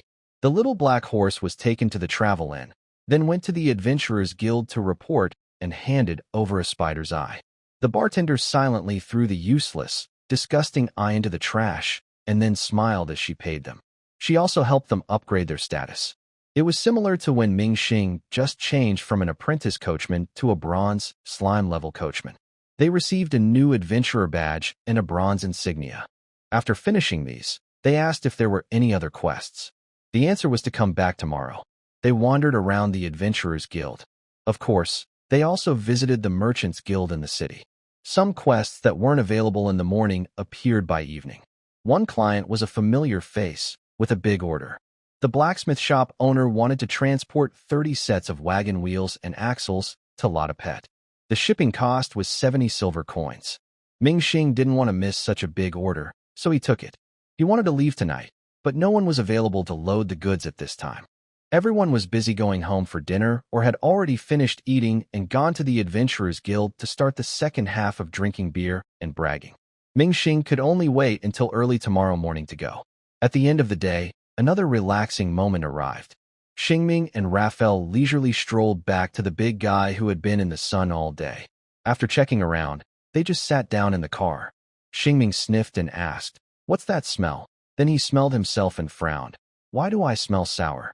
Haven't I showered in days?" Raphael chuckled softly and said, "Xingming, you smell like one of the uncles in our tribe." After a day of adventure and talking a lot, they grew more familiar with each other, and she started teasing him. Xingming found the teasing funny and said, "Time to take a shower and do laundry." He looked through the car for clean clothes, a linen shirt, black pants, and a fragrant goat milk soap. Just as he was about to leave, he saw Raphael's white dress and decided to bring it along too. He jumped onto the open ground. Raphael followed and said, "Let me do the laundry. You can take a bath in the river." That was a good idea. Xingming had been planning to take a bath earlier. In Lavtor village during summer, he often bathed in the river. It was cold, but very refreshing. But now, he looked at Robert City nearby, and felt that bathing here wouldn't be private, especially with Raphael nearby. After some thought, Xingming said, "Let's wait until the city gates close and it gets darker before I bathe. I'll wash the clothes first." Raphael agreed, saying, "Yes, the area is too open here. Let's wash the clothes first." So, in the evening, they washed their clothes by the river, removing the sweat from their adventures and the smell of grass from the journey, replacing it with the scent of goat milk soap. As the stars and moon grew brighter, the city gates closed. They then set up a pot by the river to cook dinner. Raphael, stirring the pot, reminded him, "Xingming, you should go take a bath. I'll handle the rest." Xingming didn't hesitate. With his goat milk soap, he headed upstream into the river, disappearing beyond the city and out of sight of Raphael and the cooking pot. He took off his clothes and stepped into the cold water, shivering. It was really cold. He missed the big iron tub in Loftor, where he used to soak in hot water during winter. Soon after, Xingming washed himself clean and shivered as he returned to the bubbling soup pot. Then, he received a bowl of thick soup from Raphael. Xingming smiled and thanked her, took a sip of the soup, warmed himself by the fire, and felt alive again as Raphael draped her cloak over his shoulders. Halfway through his soup, Raphael had finished her dinner.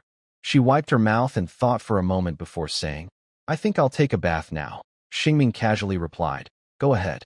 I'll keep watch here." Raphael smiled and said, "Thank you, warrior Xingming." He nodded politely. "I'll protect your honor, Captain Raphael." Then, the wolf girl took him to a nearby sheep milk soap and ran toward the river, heading upstream. Xingming stayed behind, drinking his soup, and looked at the distant campfire. It was a group that had just set up camp nearby. They were at a safe distance, and Xingming was sure they posed no threat to Raphael. As he continued sipping his soup, he suddenly smelled a sour scent. He frowned and sniffed the soup. The pepper flavor was strong, and there was no sour smell. He sniffed his own hand, which smelled nice, faintly of soapberry. Where was the problem? Xingming lowered his head, looked at his shoes, and sniffed closely. He sensed something was wrong and couldn't continue drinking the soup. But to avoid waste, he forced himself to finish it. Then, feeling intolerant of his shoes, Xingming quickly took them off, ran barefoot to the river, and took out a small piece of sheep milk soap to scrub vigorously. Scrubbing, scrubbing, scrubbing. Suddenly, a splash sounded from not far away. Xingming turned his head and saw a slender girl playfully splashing water into the air, her movements childlike. The water sparkled with moonlight, shining brightly for a moment before falling back into the river, creating ripples of silver. The wolf girl slowly looked up at the moon in the sky, standing quietly, perhaps thinking of the Sindral River. The water and moonlight outlined her graceful figure, making her look especially beautiful. This scene felt sacred, as if a famous painting was blending with what he saw. Not wanting to intrude, Xingming silently turned his head away, pretending nothing was happening, and focused on scrubbing his shoes. The sound of insects chirping and a girl in the distance stirring the water captured the peaceful night. The next morning, after an adventure in the back mountains of Firewood Village, Star Ming was still snoring loudly, refusing to wake up. He was awakened by the bell of Robber City. But this time, the familiar starry sky was peaceful, and Raphael was sleeping beside him. He didn't step on her tail, and the morning was calm. Unlike yesterday, today's sky was cloudy, which Sinnoh the cat eagle didn't like. It's likely Sinnoh would curl up in her big cat nest by the window tonight. Star Ming and Raphael didn't go straight to eat. Instead, they drove their cart to the blacksmith shop next to the poison bee. After explaining their purpose and showing the contract, the blacksmith owner called his assistant to carry 30 sets of wagon wheels and axles. Meanwhile, Star Ming and Raphael sat nearby with 2 big sandwiches, their faces puffed up like hamsters. After eating, the goods were mostly loaded. They set off from Robber City, heading again to Latte Pet, a place they only stayed half a day at last time. Their clothes, washed last night, hadn't dried yet. They tied them to a handle outside the cart, and as they traveled, the clothes fluttered like flags. 20 minutes later, Raphael took back her skirt, touched it, and sighed. This way of drying clothes is really good. Star Ming also handed her his shoes, washed yesterday, so she could hang them outside too. The journey was smooth without any trouble. Star Ming and Raphael, who was very interested in the machine, talked about how to operate it, spending the whole afternoon from noon to evening on the road. They passed by the pasture where Raphael used to stay and joked about how they met. As they reached the end of their trip, Raphael was already leaning back in her chair, sleeping and making soft giggling sounds. Star Ming looked at her adorable sleeping face and smiled softly. Having such a girl to keep him company made the boring trip less dull. Finally, they arrived at Latte Pet late at night, and Star Ming took out his pillow, ending this ordinary day. The next day, outside the city, an open space was shrouded in a misty rain. Fine raindrops fell like a curtain of beads, wetting the dry land. Rainwater splashed gently on the city walls and then flowed downward, creating ripples in the puddles below. The city gate of Latte Pet opened, and the scene inside looked especially quiet in the rain, like an empty city. Even the church bells sounded a bit lonely. Shing, who had just woken up, rubbed his eyes. The blurry scene gradually became clearer, revealing a swaying tail and a figure looking out the window. His waking noise made the other person notice. Raphael turned her head and said, "Good morning." "Good morning," Shing replied lazily while stretching. "We should head into the city." "Okay," Raphael responded easily, then sighed. Another day, another damp, rainy day. Shing started up the magic energy truck that he had rested in overnight and asked, "Do you like rainy days?" Raphael smiled and said, "I like every day of the journey." Shing smiled in agreement. "Me too." They entered the city. The city was unfamiliar to them. Shing drove slowly between shops and houses, following the address marked in the contract. Finally, they found a small workshop in a quiet corner of Latte Pet that sold fine carriages, which needed these wheels. After explaining their purpose to the shop owner, someone soon came to unload the goods and paid them for this transport. They earned 70 silver lorents. Shing opened his purse and counted the silver coins inside. Their total assets now were 105 silver lorents. In total, that was 1 gold and 5 silver. Recently, they had spent and earned a lot of money, and he hadn't had time to settle his finances. Now he looked at his money and felt quite wealthy. After completing this job, he usually went to the merchant guild to report and improve his reputation. Because Shing had been transporting heavy goods lately, his pay was high, and his reputation was rising quickly. He estimated that after about 5 more transport jobs, he could reach the silver level. As usual, Shing asked if there were any transport jobs he could do. He passed the main crossroads and reached distant assignments, but there were none available. However, there were some nearby jobs. One was delivering 40 steel bars to a nearby town. Another was delivering furs to Rob City, a task he had done before. Shing quickly accepted a steel supply order that would earn him 20 silver lorents. This job was nearby and could be completed in half a day. If he sent a coachman with a fast horse-drawn carriage, it might take several trips. If he used a thick-skinned rhinoceros or other giant beast to pull the carriage, it could take about 2 days. In summary, magic-powered machines are still very useful. The only downside is that they cost more magic stones on the road and are a bit harder to handle in difficult terrain. After accepting the order, Xingming planned to go to the warehouse storing the steel. However, Raphael stopped him. Let's check the Adventurers Guild first. If there are any jobs that can be done along the way, we can earn double. Xingming's eyes lit up. Captain Raphael is right. Let's go. Raphael wore the knight's cloak given by Bernard, and Xingming found the thick cloth cloak given by Loftor. The two small figures, cloaked, ran and asked questions as they headed in the rain to the Latte Pet Adventurers Guild. This guild was more formal than the one in Rober City. At least, the clerk handling adventurer affairs wasn't always busy wiping a drinking cup. Although both guilds were 1-star level, this one had more impressive-looking adventurers. For example, a man talking to the clerk, carrying a large dark purple sword and dressed simply in cloth, looked quite formidable. He casually said, "Please, Miss Phil, could you find me some work? My bones are almost rusted from sitting idle." The reason he looked so powerful was the large sword taller than Raphael. The metal of the sword rarely appeared purple naturally. It must have been made with special materials and a metal slime catalyst. It was definitely a high-quality weapon. Xingming envied his weapon. He was also curious why such a powerful and wealthy adventurer was in this place. Although Petrich's troubles were more than those in Rober City, it probably didn't require such a high-level adventurer to stay here. Xingming was very curious but didn't talk to the man, knowing many adventurers had bad tempers. Miss Phil, a saleswoman, sighed and asked, "We only have a bronze-level quest right now. Are you sure you want to take it?" The man carrying a big sword happily nodded. "Of course, I'm willing.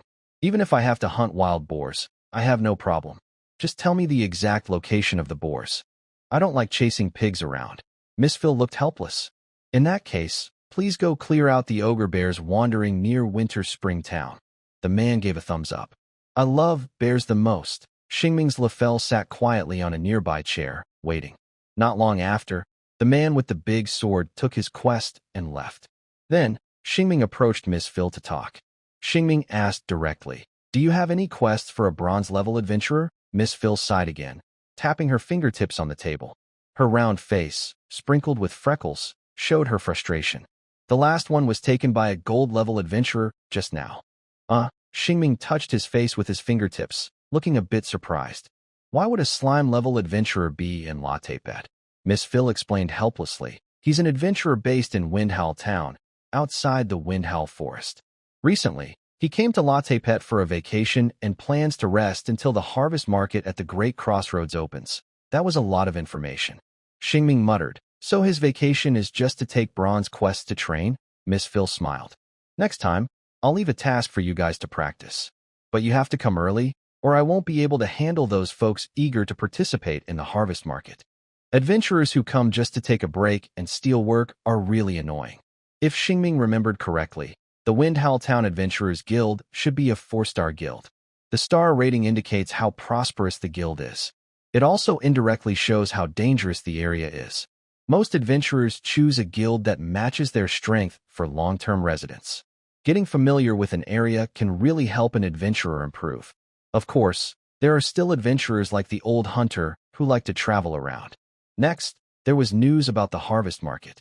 Xingming had heard of this event in Loftor Village. It's a big event held every autumn at the Great Crossroads. Many active adventurers and merchants from the Lorn area will come to sell their goods at that time. However, Xingming has never attended before, because he heard from an old man in the village that there are no towns nearby, only dangerous mountains, a big river, and a large crossroads built by various merchants. It can also be called a large rest stop. This place is in a no-man's land. Today, there was nothing gained from visiting the Adventurers Guild. Xingming and Raphael walked side by side out of the guild, heading toward the magic energy truck. On the way, curious Raphael asked, "What is the harvest market?" "It sounds very lively." "It's definitely a lively place," Xingming replied. He then explained what it actually is. First, the harvest market. It sounds like a warm and friendly name, like a market selling fruits, vegetables, meat, eggs, fish, and shrimp, something families visit before winter. But it's set up at a crossroads near no towns, so anyone can tell that no residents would go out of their way to visit such a place. The so-called harvest market is more like a scam or a money-making event. It's a place where all kinds of strange and unusual things gather. Perhaps unstable explosives recently developed by alchemists, or rare monster trophies never seen before. There might be temporary casinos or strange traveling circuses. In short, it's a place where all sorts of weird things come together. Of course, there are also many good items. It's said that the small sword capable of releasing flames, used by the captain of the Rob City Knights, was confiscated during a raid here. They also sell legendary equipment made from materials taken from legendary monsters. Of course, if such items appear, they would be very expensive. Basically, that's what this event is about. And such events definitely won't stop because of bandit groups lurking near the big crossroads. The strange characters gathering there, their combined strength, could probably repeatedly eliminate bandits several times over. If bandits do appear, they would only be customers buying things. Unless they get tired of living. Star Ming finished explaining about the harvest market. Raphael became more curious about this place. Should we go explore it later? Star Ming asked. Is there anything you want to buy? Raphael thought for a moment. I want to buy better weapons and leather armor to prepare for hunting stronger monsters. Adventurers always seek better weapons and armor. Raphael is the same. Although using the current fine steel short sword to deal with monsters is fine, it's always good to be prepared. Star Ming hesitated and said, if we want to buy these, we might need to save more money. Raphael's pockets are empty now. She awkwardly touched her head. You're right. I probably can't afford it. I haven't even paid back the money I owe you. Star Ming smiled. No rush to pay me back. Even if we can't buy now, exploring is still good. It broadens our view. The harvest market opens in 2 weeks. We may have money by then. Raphael agreed and wagged her tail again. Yes, maybe in 2 weeks, we'll have enough. They climbed onto the cart, ready to start today's earning journey. They headed to the steel warehouse to load the steel. Star Ming took a quick look at the magic energy tank on the magic energy truck. The water inside was almost clear. The truck has no fuel gauge, so to check how much energy is left, you have to look with your eyes. Seeing the energy was low, Star Ming asked Raphael to stay and watch the cart. He went to the magic stone shop and spent 10 silver coins to buy 10 small magic stones.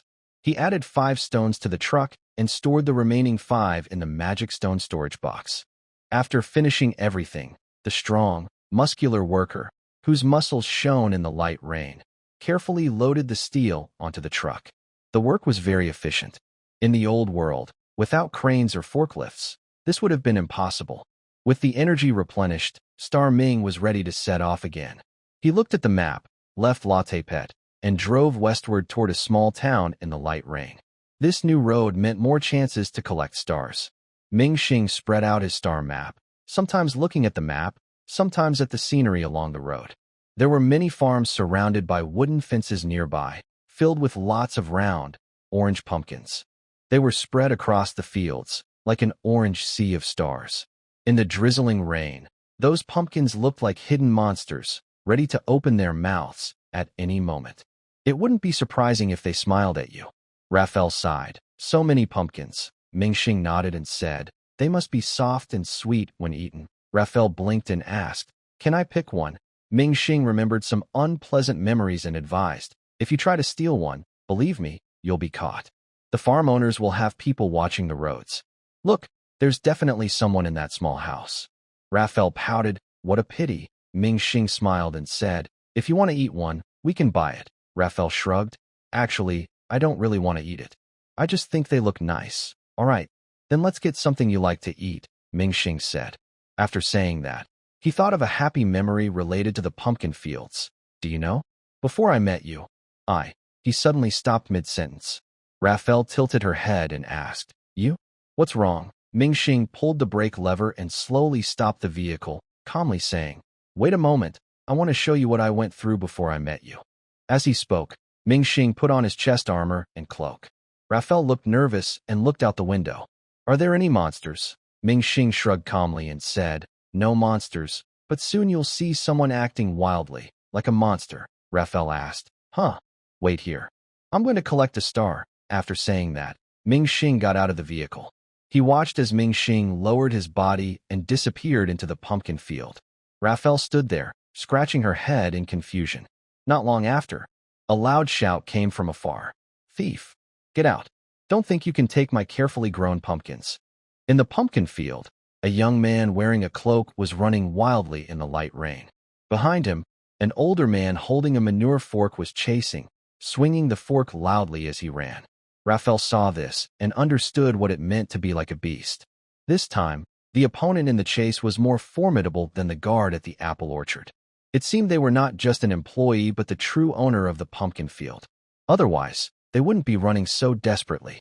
So much so that Shing, who was sprinting, couldn't even put enough distance between himself and the other. He called out from afar, "Raphael, drive the car." Raphael shouted in surprise. Drive the car? She had indeed asked Shing many questions about driving a magic energy truck on the road from Rob City to Latepet, and she had learned how to drive. But suddenly trying to operate it was a bit nerve-wracking. She sat down heavily in front of the control panel, muttering about the steps, and started the process one by one. First, put down the brake. Then, pull this lever.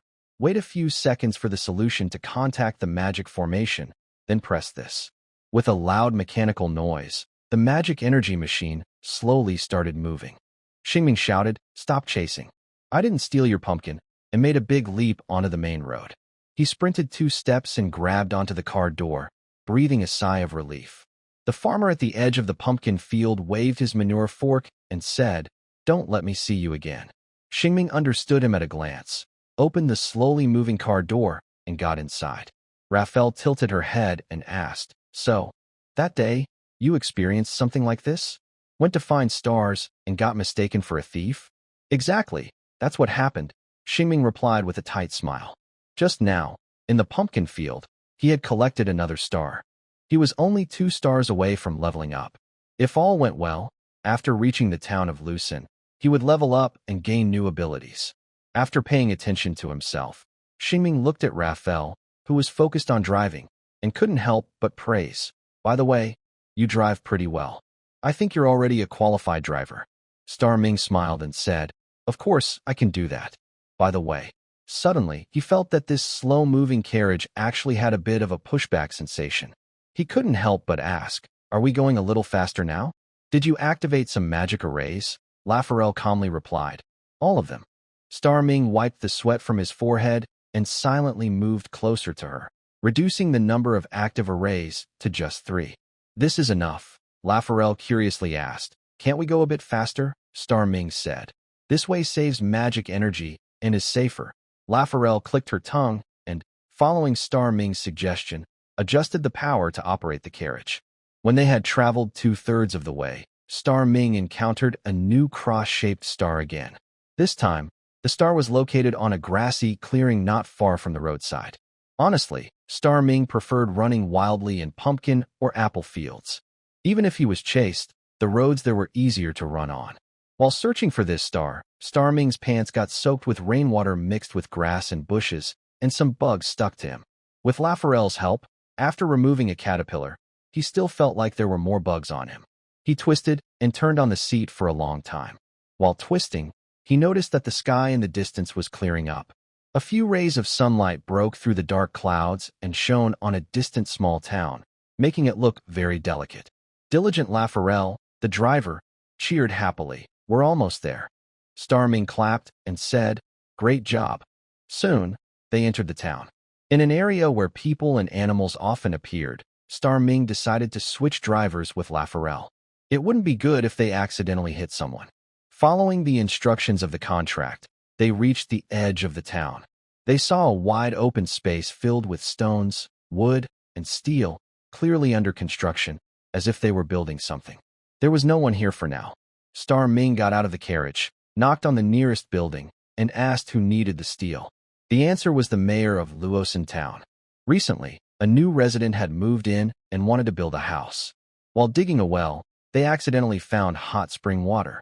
The town mayor decided to buy the recently sold land and develop tourism there, similar to Winter Spring Town, to boost the local economy. At this time, the natural hot spring bath was under construction and needed many materials. After understanding the situation, Shing went to the mayor's house, then returned with him to the construction site to find someone to unload the steel he brought. During this process, Xingming once again asked Raphael to watch over him. He borrowed the mayor's horse under the pretense of sightseeing around this beautiful town and set off alone. His goal was clear: to find a 10-point star that would help him reach the next level. This star was on the other side of the town. Xingming rode his horse through the town to another small road. According to the map, this road had a fork, with 3 branches leading to 3 different villages. The star he was looking for was in the wheat field near Luzon town, before reaching the fork. He told his horse to eat grass and wait, then stepped into the wheat field to find the hidden 10-point star. Golden light flowed into his body, and after a few days, Xingming was promoted again. He felt a new power inside him. This new power was merging with an existing one, meaning one of his abilities was being strengthened. But which ability was changing? Standing in the light shining through dark clouds, Xingming slowly opened his eyes and quickly noticed the difference. As he summoned his inner strength, a cross-shaped badge appeared at the corner of his eye. He reached out and drew all the power contained in a star. A cross-shaped sword gradually formed in his hand. His conclusion was that the star in his hand had changed. But what kind of change? What kind of enhancement? The young man holding the cross-shaped star carefully examined the sword, then closed his eyes again to feel the difference. That new power slowly emerged in his mind. Gradually, he learned what to do. He opened his golden cross-shaped eyes, and with his arm holding the star raised, he extended it outward. The star in his hand slowly lifted from his palm, floating in front of him, then moved forward little by little until it stopped about a meter away. This confirmed his answer. Star Ming tried again, making the star sword go farther, and it returned to his hand. He gradually got better at controlling it, becoming more confident and smooth. His slender fingers formed claws, slowly moving, and the star sword began to spin gently. As his fingertips stretched out, the star sword moved forward slowly. When he closed his fingers, the sword returned to his hand, as if connected by a thin thread. He mastered this skill, which is like controlling a sword or even controlling stars. Star Ming looked at the dark clouds sharply and suddenly waved his arm like a claw. The star shot up into the sky, tearing through the clouds. It turned into a beautiful streak of light and finally exploded into golden dust.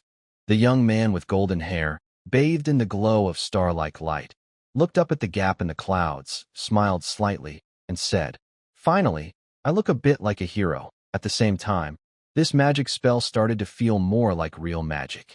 Although it doesn't have much power right now, but at least he no longer awkwardly jumps from high places and stumbles onto big spiders to control them. Now he can at least control things from a distance. After trying out his new skill, Star Ming felt very happy. He took a few steps, jogged, and bounced back to find Raphael, who was watching over the camp. When he was about to get on his horse, he looked back at the 3 villages pointed out by the fork in the road and suddenly felt like exploring them. He might not come to this kind of place again, so it's a good chance to explore, collect stars, and it's a real gain. The rest of the day could be spent chatting with Raphael while traveling, which would be even better. Having decided what to do next, Star Ming rode his horse toward the town.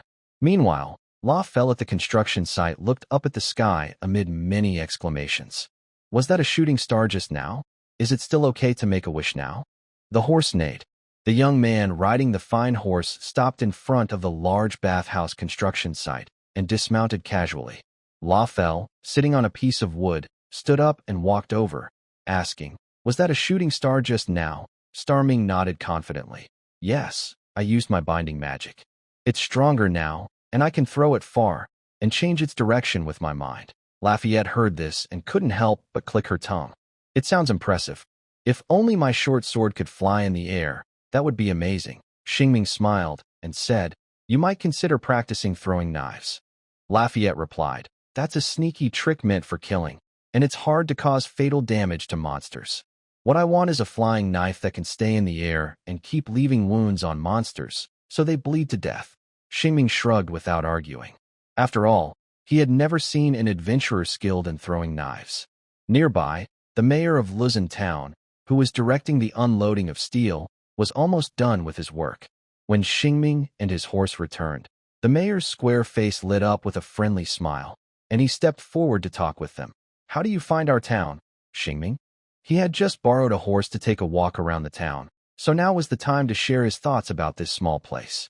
He spread his hands, indicating he was just giving his honest opinion, and based on what he saw on the road, he started improvising. I think Luzon Town is a great place, but if you want it to develop into a relaxing spot for adventurers, you need to find your own style. His casual words struck a chord with the mayor. The mayor rubbed his chin and said, I also want to know how we can compete with Dongquan Town, which has been developing wellness and vacation services for over 10 years. We've thought about it for a long time, but we still don't have a clear plan. Shing calmly said, I think you need to first understand what makes you different from them.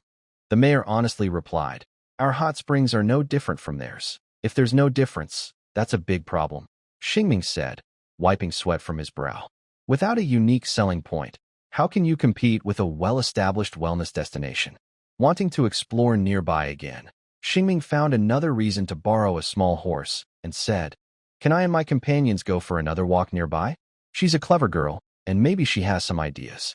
Lafayette turned her face, which was a dull brown color, looking as if she was thinking, Why am I being given such a task? After exchanging glances with her, Shing added to the mayor, Of course, there's a bigger chance that she won't have any ideas. The town mayor chuckled and said, It's okay. I really appreciate that you're willing to help us think about the town's problems. Finally, Shing smiled at the mayor and said, We're leaving now. See you later. The mayor replied, See you later. After saying that, Shing turned his horse around, reached out, and pulled Raphael into his arms. Let's go. The brown horse gracefully moved its legs and once again trotted along the road outside the town. Not far out, probably after turning a corner, Raphael, who was close to the saddle, looked up and asked, Why do you think I can help this town? Shing teased, Because you're very smart. Raphael sighed and said, But I have no ideas at all. I haven't even been to Winter Spring Town, which also has hot springs. Shing smiled and said, I haven't been there either. Raphael was stunned. Then what should we do? We don't even know our opponents. Shing, I know you really want to help this town, but we shouldn't just guess. Shing, who had been joking, stopped and said seriously, Actually, I just want to borrow the mayor's little horse, visit a few nearby villages, and collect some of my star tokens. Raphael relaxed and said, I thought you really expected me to save this town. Shing chuckled, Just joking. He added, But it's true that you're smart. They got back on the path, surrounded by the fresh green grass and wheat fields after the rain. Shing controlled the reins, and the horse walked leisurely, allowing them to chat comfortably. Raphael, with a wise and weathered tone, said, If I were really smart, I wouldn't have been tricked into coming here. Shing held the reins in one hand and gently patted her head, saying, You're still young and just don't know their tricks yet. Feeling the pat, Raphael felt a bit annoyed, as if she was being treated like a child.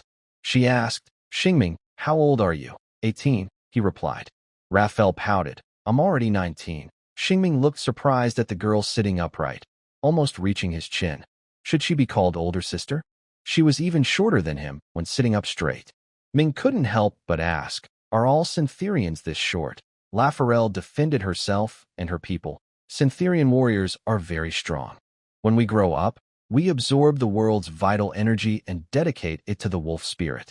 When we're old enough to hunt, we offer our spoils to the wolf spirit, gradually regaining strength and becoming stronger. Ming nodded as if he understood but wasn't quite sure. That's how it is. Each rank gains strength in a different way. Raphael's way of gaining strength seems to involve hunting and offering spoils to the wolf spirit. As for the world's vital energy, Ming didn't understand that either. At least, in their area, the concept of world's vital energy doesn't exist. Ming asked, Based on what you said, will you become stronger as you gain more power? Raphael confidently replied, Yes, I will. I will become stronger than you someday. Ming blinked, finding it hard to imagine a wolf girl full of muscles. He paused to think. Since he couldn't imagine it, he decided not to think about it anymore. He rode his horse leisurely toward the fork in the road leading to the 3 villages. Since he was going to explore, he decided to start from the right and move to the left. Ming opened his star map again and made his horse run a bit faster. The fresh breeze after the rain felt especially refreshing on his face. With the sound of hooves clopping, Ming's star map quickly pointed out a very good star coordinate. Got it, the first one. Although Raphael couldn't see anything, she still cheered for him. You're getting stronger again, Ming explained. To upgrade, I need 5 stars worth of power. Right now, I only have 1/5 of that. Running toward the star gave him more motivation. He urged his horse to run even faster. Suddenly, Raphael pointed ahead and shouted, "Something seems to be by the roadside." Ming, who was very relaxed earlier, tensed up slightly at her words, but he only squinted to look. However, the large black creature moving in the wheat field beside the road quickly made him sense something was wrong. That feeling of unease spread rapidly, to the point where his pupils suddenly dilated. He suddenly pulled on the reins. The horse let out a loud neigh. Xingming stared at the tall creature. It stood and moved like a human, but it was taller than a person, about 2 meters high. It also hunched its back, still looking strong and powerful. It had dark fur with some brownish mud stains, and its 2 thick arms held sharp claws. The only way to be sure of what it was are its round, cute-looking ears and its long mouth full of sharp teeth. Monster, why is there something like this by the road? This is a type of omnivorous beast. It hibernates in winter, so in autumn, it eats a lot more. At this time, they might appear near villages and towns with plenty of food. The chance of meeting such a beast near the town is low, but it's not impossible. Just like the chance of seeing bears in the mountains around the countryside is low, but it can happen. The path to the stars was blocked by the monster. Unexpected dangers can happen anytime during an adventure. Xingming licked his lips and asked Raphael, "Should we report this to the Adventurers Guild, or should we kill it? By the way, the monster's fur and bear bile can sell for a good price." Raphael showed her decision by getting off her horse. She said, "Of course we should kill it.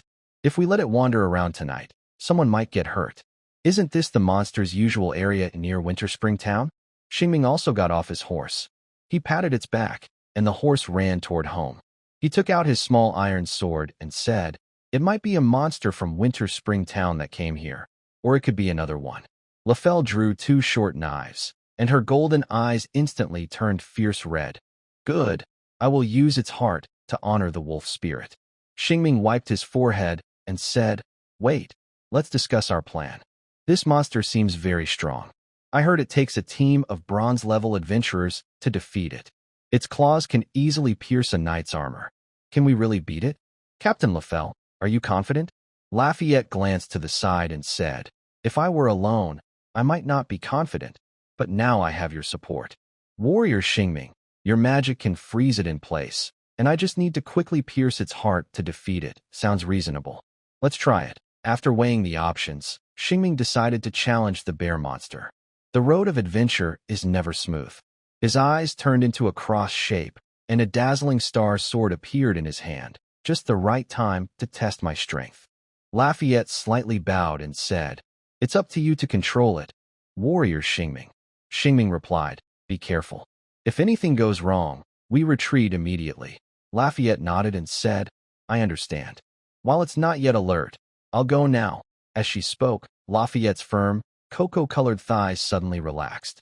She took a few quick steps on the dirt road, her speed soaring, her figure blurring. Meanwhile, Xingming loosened his grip on the star sword and leaned back slightly, his eyes fixed on the bear monster, which had sensed movement nearby. Then, with claws transforming, his arm controlling the star sword suddenly shot forward. His star sword accelerated sharply, faster than Lafayette's, leaving a streak of light. The battle among magical beasts in the forest is always intense, not a fair night duel. Now, they are the same. The bear monster is an uninvited guest invading their territory. After a brief discussion, Xingming and Lafayette launched a swift attack on the bear. For the bear, it was like a leisurely walk in the forest, suddenly interrupted by a hungry wolf rushing out from the shadows. The fight broke out unexpectedly in the peaceful sunshine. But bears are not afraid of wolves. The sensing bear roared a warning, opening its mouth full of sharp teeth, its face ferocious beyond Xingming's understanding of this simple creature. Roar, however, that roar and its fierce expression were quickly frozen in place by the swiftly approaching cross-shaped star sword. The star sword effortlessly pierced through its body. Just like a frozen giant spider, nothing unexpected happened. When fighting the swallowbird silk spider, Xingming didn't feel very powerful. But when the loud roar that could shake the heart and cause fear exploded in his ears, Xingming realized his ability was really strong. He could freeze the creature that made that roar in place, which might be more powerful than spells that deal damage. Next, he just needed to end its life. It was very simple. Shu, the wolf girl, with her blood-red eyes, had already come close. She charged with 2 short knives, stabbing toward the monster's throat with force. In her eyes, she could see the fur covering the throat collapsing, and she could feel her knife tip pushing into the skin. But the knife soon met great resistance. Maybe the monster's fur had become tougher during its evolution from a normal beast into a magical creature, or its throat bones had become harder, or perhaps her stabbing angle was wrong.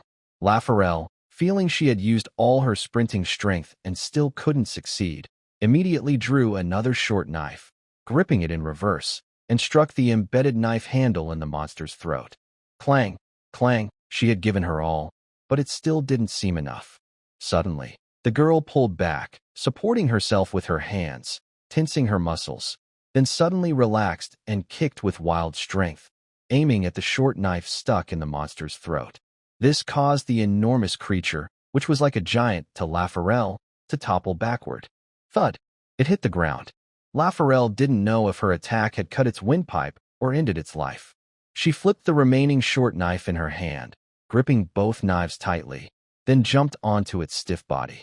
At that moment, Shing, who could only act as the caster and couldn't join the melee, shouted with all his might, "The sword is breaking." The sword broke much faster than he expected. It was definitely much shorter than the time it took to control Raphael. Using his traveling star pupil, Shing could see cracks forming in the cross-star sword's glow, and the golden light was fading. Lafayette bent down to look. The bear monster's bloodshot eyes were full of killing intent, glaring at her fiercely. Its body was trembling slightly, as if desperately trying to break free, almost succeeding. Lafayette could feel from its body that if it managed to escape, it would easily tear her apart with its sharp claws. Without hesitation, she lowered herself decisively and used all her strength to drive her short sword into its eyes, which seemed intent on destroying everything. Snicked, one. Another. Bright red blood splattered onto Lafayette's face. She had no hesitation and quickly jumped into the wheat field. Before she landed, a deafening roar erupted. Then, the cracks in the star-shaped sword suddenly widened, and in the next moment, it shattered into dust. Loud, painful roars echoed repeatedly. The blood-covered bear monster got up, wildly swinging its claws and legs, smashing and trampling the wheat, turning the stalks red with its blood. Star Ming, who had never seen a beast struggle like this, was stunned. He couldn't help but think that if he didn't face it with his star sword, he had no chance of winning and would be crushed into pieces. The bear monster charged wildly, following the sound of Lafayette's escape. But Lafayette was too fast.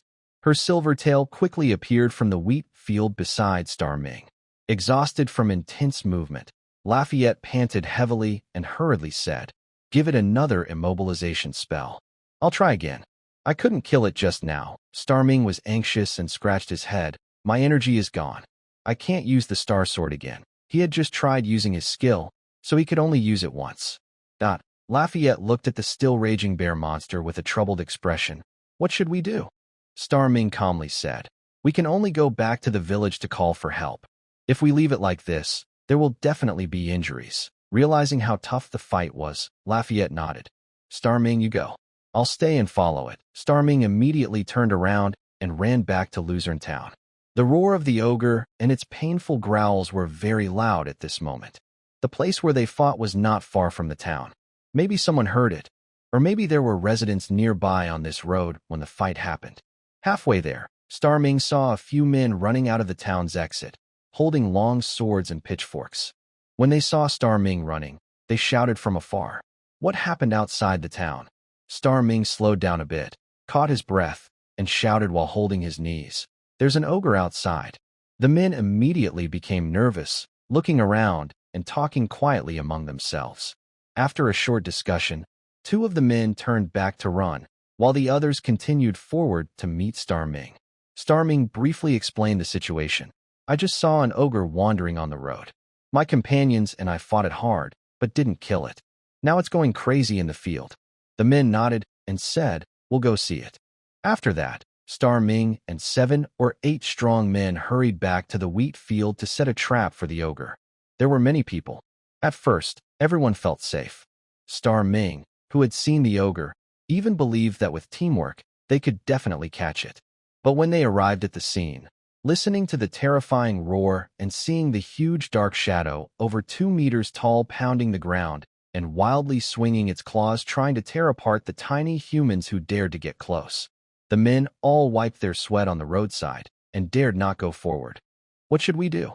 Star Ming also wiped his sweat. Their swords and pitchforks in front of the ogre looked a bit silly. It was probably an exaggeration to call the weapons toothpicks, but using these to fight the ogre was like hitting it with small sticks.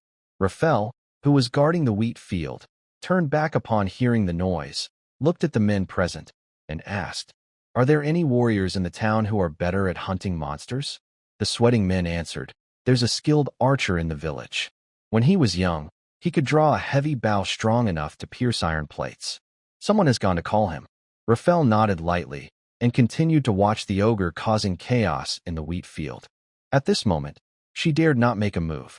If Cynthia's hunting team had handled this mad beast, they would likely have used arrows to slowly drain its life, rather than attacking it directly in close combat.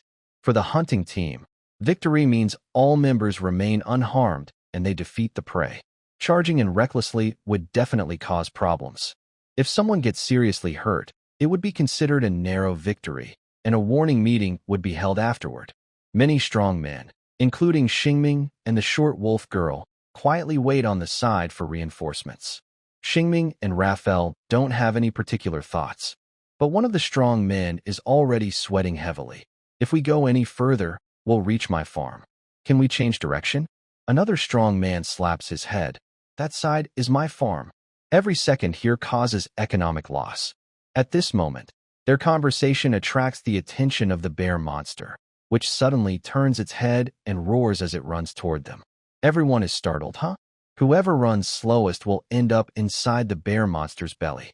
Everyone is so scared they back away quickly, knowing that accidents caused by bear monsters are quite common. Smart enough, Shing throws a stone at the nearby wheat field to distract the monster, easing this small crisis. After pulling and tugging, the bear monster seems to use all its strength and plops down on the ground, panting heavily. Just then, reinforcements arrive. 2 fast horses carry the town mayor and a man with a large reddish-brown bow on his back, followed by a group of men with long swords. When they reach Shing and the others, Shing briefly explains the situation. "We found a wandering bear monster. My companion and I blinded its eyes, but it's not dead." The man nods and dismounts. Under his feathered hunter's hat, his sharp eyes lock onto the resting bear monster. He takes down a heavy bow from his back, taller than Raphael's, and pulls out a steel arrow from his quiver, which is thicker than Raphael's thumb. At this moment, Shing already uses Raphael as a good reference for measuring weapons. Bolifer's weapon must be very powerful. The warrior drew his bow and knocked an arrow. His arm muscles suddenly bulged, making an exaggerated popping sound. Then, a magical scene appeared. It seemed like some kind of power was at work, as faint steam rose from his reddened arm. The way the opponent shot the arrow looked like a fierce tiger searching for food. Unlike the agile arrow skills of hunters, his archery was clearly a destructive, forceful style. The town mayor bit his lip and said, "I'll leave it to you, Alex." The man named Alex didn't seem to like talking much. He stared coldly at the beast. After a brief aim, bang! The loud of the bowstring startled Shing. Tough people really do speak less and do more. That heavy steel-tipped arrow shot out quickly, bringing a whistling wind as it headed toward the beast. Buzz, the beast, sensing something nearby, roared loudly. Roar, as these sounds faded into the air and ground. Everyone frowned and stared hard at the beast. After a moment, someone asked, "Where did the arrow go?" Because the arrow was moving so fast just now, they only saw a shadow dart into the wheat field, then nothing. They all looked for the arrow on the beast, but after searching for a while, they found nothing. At this moment, the beast was frantically attacking wildly in place. Shing frowned and asked, "Did it hit inside?" Bolifer had excellent eyesight and replied calmly, "It hit its ear." Hearing this, everyone suddenly realized the beast was missing an ear, which was bleeding. So, it was hit in the ear. No, Xingming felt that after preparing so long, Bilafer had shot a big mess. Why shoot the ear? Was that accurate or not? The mayor wiped his shiny head and said, Alex hasn't shot in a while. Maybe he missed. Overall, it was probably not accurate. Alex, a retired adventurer known as Heavy Cannon, said nothing. He calmly took out another arrow, nocked it, and drew his bow again. The veins in his arm bulged again, and his skin turned red once more, with faint steam rising. This must be some kind of special fighting technique. As he loosened the bowstring again, once more, with a loud snap, Xingming was once again stunned by this thunderous archery skill. This is the power of an adventurer. He squinted, searching for the arrow. This time, he still couldn't see the fast-moving arrow. Xingming had a gut feeling and immediately focused his gaze on the other ear of the bear monster. At this moment, the bear monster was frightened by the sound and ran chaotically. Surprisingly, the other ear of the bear was intact. So, the question is, where did the arrow go? A tall man standing behind the warrior asked. Alex, why aren't you shooting? Huh? Xingming suddenly turned his head toward the bow with the arrow still knocked, stunned. The arrow is still there. What was that noise just now? The sharp-eyed man let sweat run down his nose and said calmly, My back is broken. When he said this, it was as if he was talking about a flower he cared for wilting. Everyone present was too surprised to respond to what he was describing. The town mayor hesitated for a moment and said, My back is broken. Maybe we should go back and rest. This proud man shook his head calmly. I'm fine. No, I mean, Xingming was a bit confused. Are you really okay? Alex once again drew his bow, and a faint red glow appeared around him. Everyone hurried forward to stop him. Wait, if this continues, the bear monster won't hurt anyone, but someone might get hurt here. Alex coldly said, Move aside, don't stop me. The mayor also tried to persuade him. We should call the Adventurers Guild for help. We don't need to risk everything. Alex, the red-tempered one, replied calmly, You're not risking because this isn't your home. Xingming covered his face, feeling like he was about to break. It turns out he was just worried about the wheat. All right, let go of me now. I will end this bear monster's life. This proud man seemed as calm as if nothing was happening. But the moment everyone released him, this tough man suddenly seemed as soft as noodles. Let's rest now. Everyone cried out in distress. Alex said, I'm fine. Xingming felt that if they continued like this, someone might really get hurt or worse. He quickly thought of a plan and said, Let me borrow your horse. I will save your wheat. Hearing this, Alex looked at Xingming with a frown and asked, Can you really do it? Xingming firmly replied, Yes, I can. Good. Then send me back so I can rest. Alex answered very quickly. A group of people carefully carried Alex back to a safe place. Watching from nearby, Raphael sighed and said, Isn't this just causing more trouble? This fight lasted much longer than expected. People in the wheat field were trying to stop the bear monster from running into the town and hurting people, using stones to chase it away. The town mayor's head was shining brightly because he had wiped it clean. He asked Raphael for the third or fourth time, Can Xingming really deal with that bear monster? Do we really need to ask the Adventurers Guild for help? Raphael didn't know, but she calmly answered, I believe in him. Xingming rode his horse forward, which took about half an hour. When he returned, he looked very messy.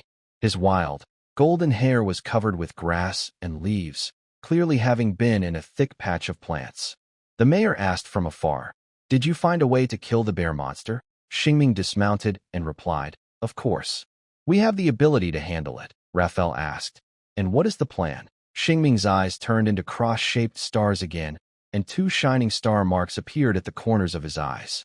As he opened his hand, a brilliant star sword appeared, shining like a flying sword from a fairy tale. Then, with a graceful flick of his hand, the star sword floated in the air, spinning elegantly like a magical weapon, and pointed diagonally at the bear monster in the field. Everyone was stunned. They thought he was just an ordinary coachman, but now they realized he was a spellcaster.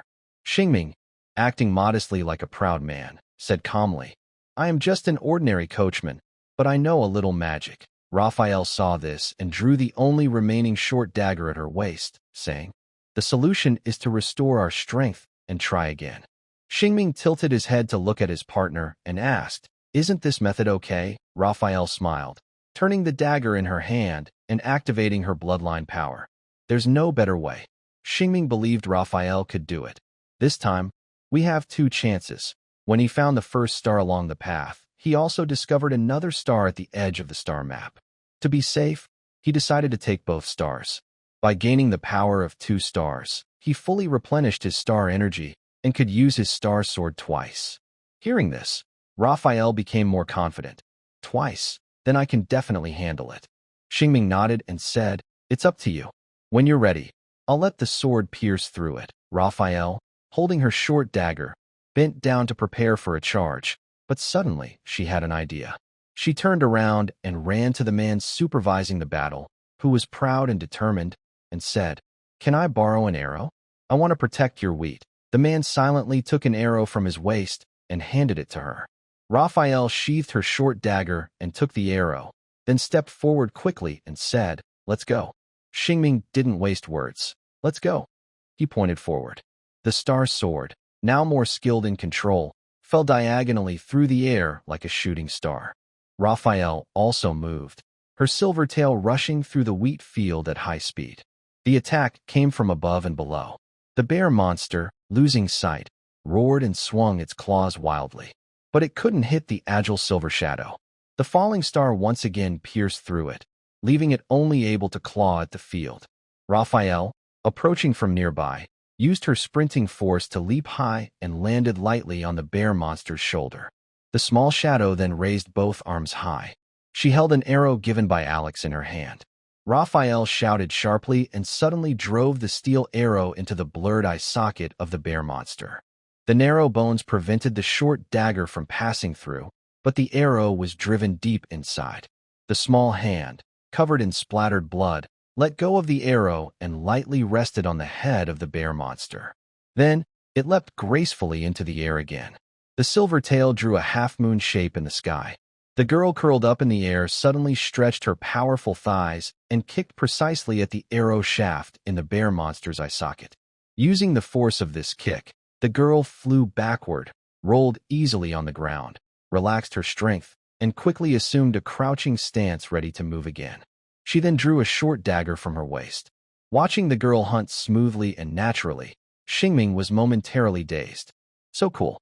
Those 2 words were all that filled his mind. He felt that his own star sword didn't seem as impressive anymore. No wonder some merchants risked being thrown into boiling water just to trick Sinclair's warriors. This smooth, agile fighting style was something Xingming had never seen before.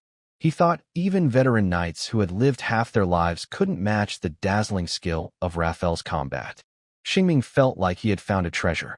On his future path, he definitely wouldn't be bullied. Suddenly, the sound of the star sword breaking pulled him back into the battle. Xingming cautiously looked at the unmoving bear monster, standing in place. Everyone present held their breath and watched quietly. Raphael, in her fighting stance, also remained still. The rustling sound of the wind through the wheat reminded them that time was still passing. Everything was not frozen. Gradually, the bear monster's stance began to tilt. The soft soil could no longer support its massive body. Boom! The bear monster collapsed to the ground.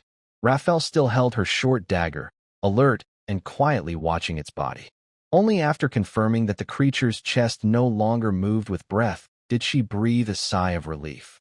She turned to the villagers and shouted, "It's dead." Everyone finally exhaled, relieved. Finally over. After saying this, Raphael smiled at Xingming who was approaching. "This bear monster's loot now belongs to us. No one can take it away." Xingming also smiled easily. "There's no better way. I see now. That's what you meant." Raphael put away her short dagger and said with a smile, "Exactly. I want to use its entrails to honor the wolf spirit, and I don't want to give it to other adventurers." While Xingming and Raphael were chatting, many residents of Luzhen town gathered around and clapped enthusiastically. "Oh, amazing. Look at them. Young and able to defeat a bear monster. Yes, this girl will surely become an excellent adventurer in the future." Whether the praise was sincere or not, the emotional value was quite high. The girl who was often scolded in the Sinclair tribe, now praised, nervously scratched her head, and Xingming didn't know how to be modest. The town mayor, who is the backbone of Luzhen, officially thanked them. If it weren't for Xingming discovering the bear monster, there might have been injuries in the town. On behalf of Luzhen residents, I thank you. Thank you both for solving the town's danger. Outstanding young people. Xingming waved his hand casually and sweetly said, no need to thank me. I like Luzhen town very much, and it's my honor to do something for this beautiful town. Raphael, who was not very social, mimicked Xingming and showed her good feelings. Yes, it's my honor too. Alex, the sturdy man with a broken waist, was carried over and said calmly, thank you.